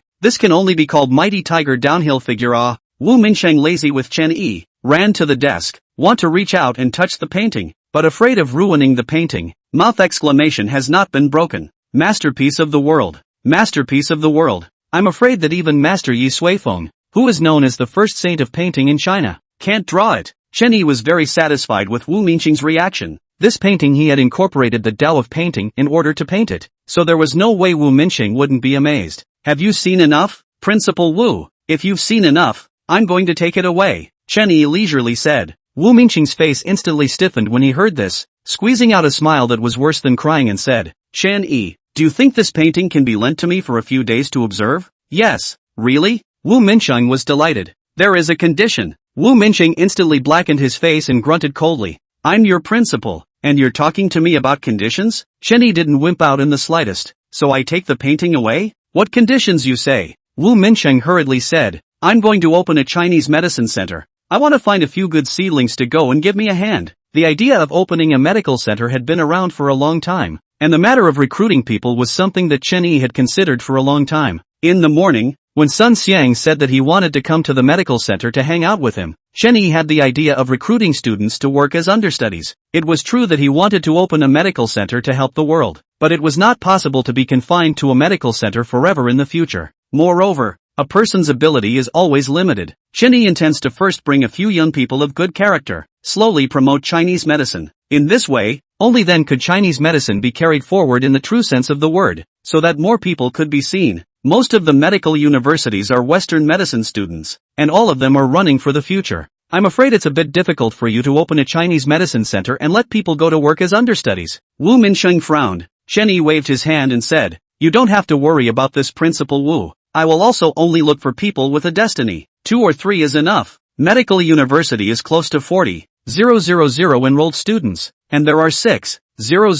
to 7,000 people studying Chinese medicine. 2 or 3 should still be able to be found. That's fine, but the painting has to stay with me for a month. Wu Minsheng was cautious. Although he didn't have much contact with Chen Yi, he obviously felt that Chen Yi was ghostly. First, he intentionally said that his painting had problems, and then he drew one out to lure him. In order to be afraid of asking him for someone, he really should be the old saying, play the eagle by the eagle-pecked eyes. Chen Yi in a good mood. No matter what, that painting to me also did not seek to use. If you like Principal Wu, take it. The best is framed to put the office. Do not sell it cheaply. After all, it is a heirloom masterpiece. It should be able to sell a lot of money, said. Chen Yi also did not bother to care Wu Minsheng shocked or not shocked, striding out of the principal's office. Some days did not return to school. Chen Yi simply went to the playground to play basketball, and not long after Chen Yi left, the beautifully dressed Jiang Yingro, with a double ponytail girl dressed in JK, entered the office. Grandpa, what are you looking at? The JK teenage girl's small face wasn't fleshy, but it was cute looking, just like a porcelain doll.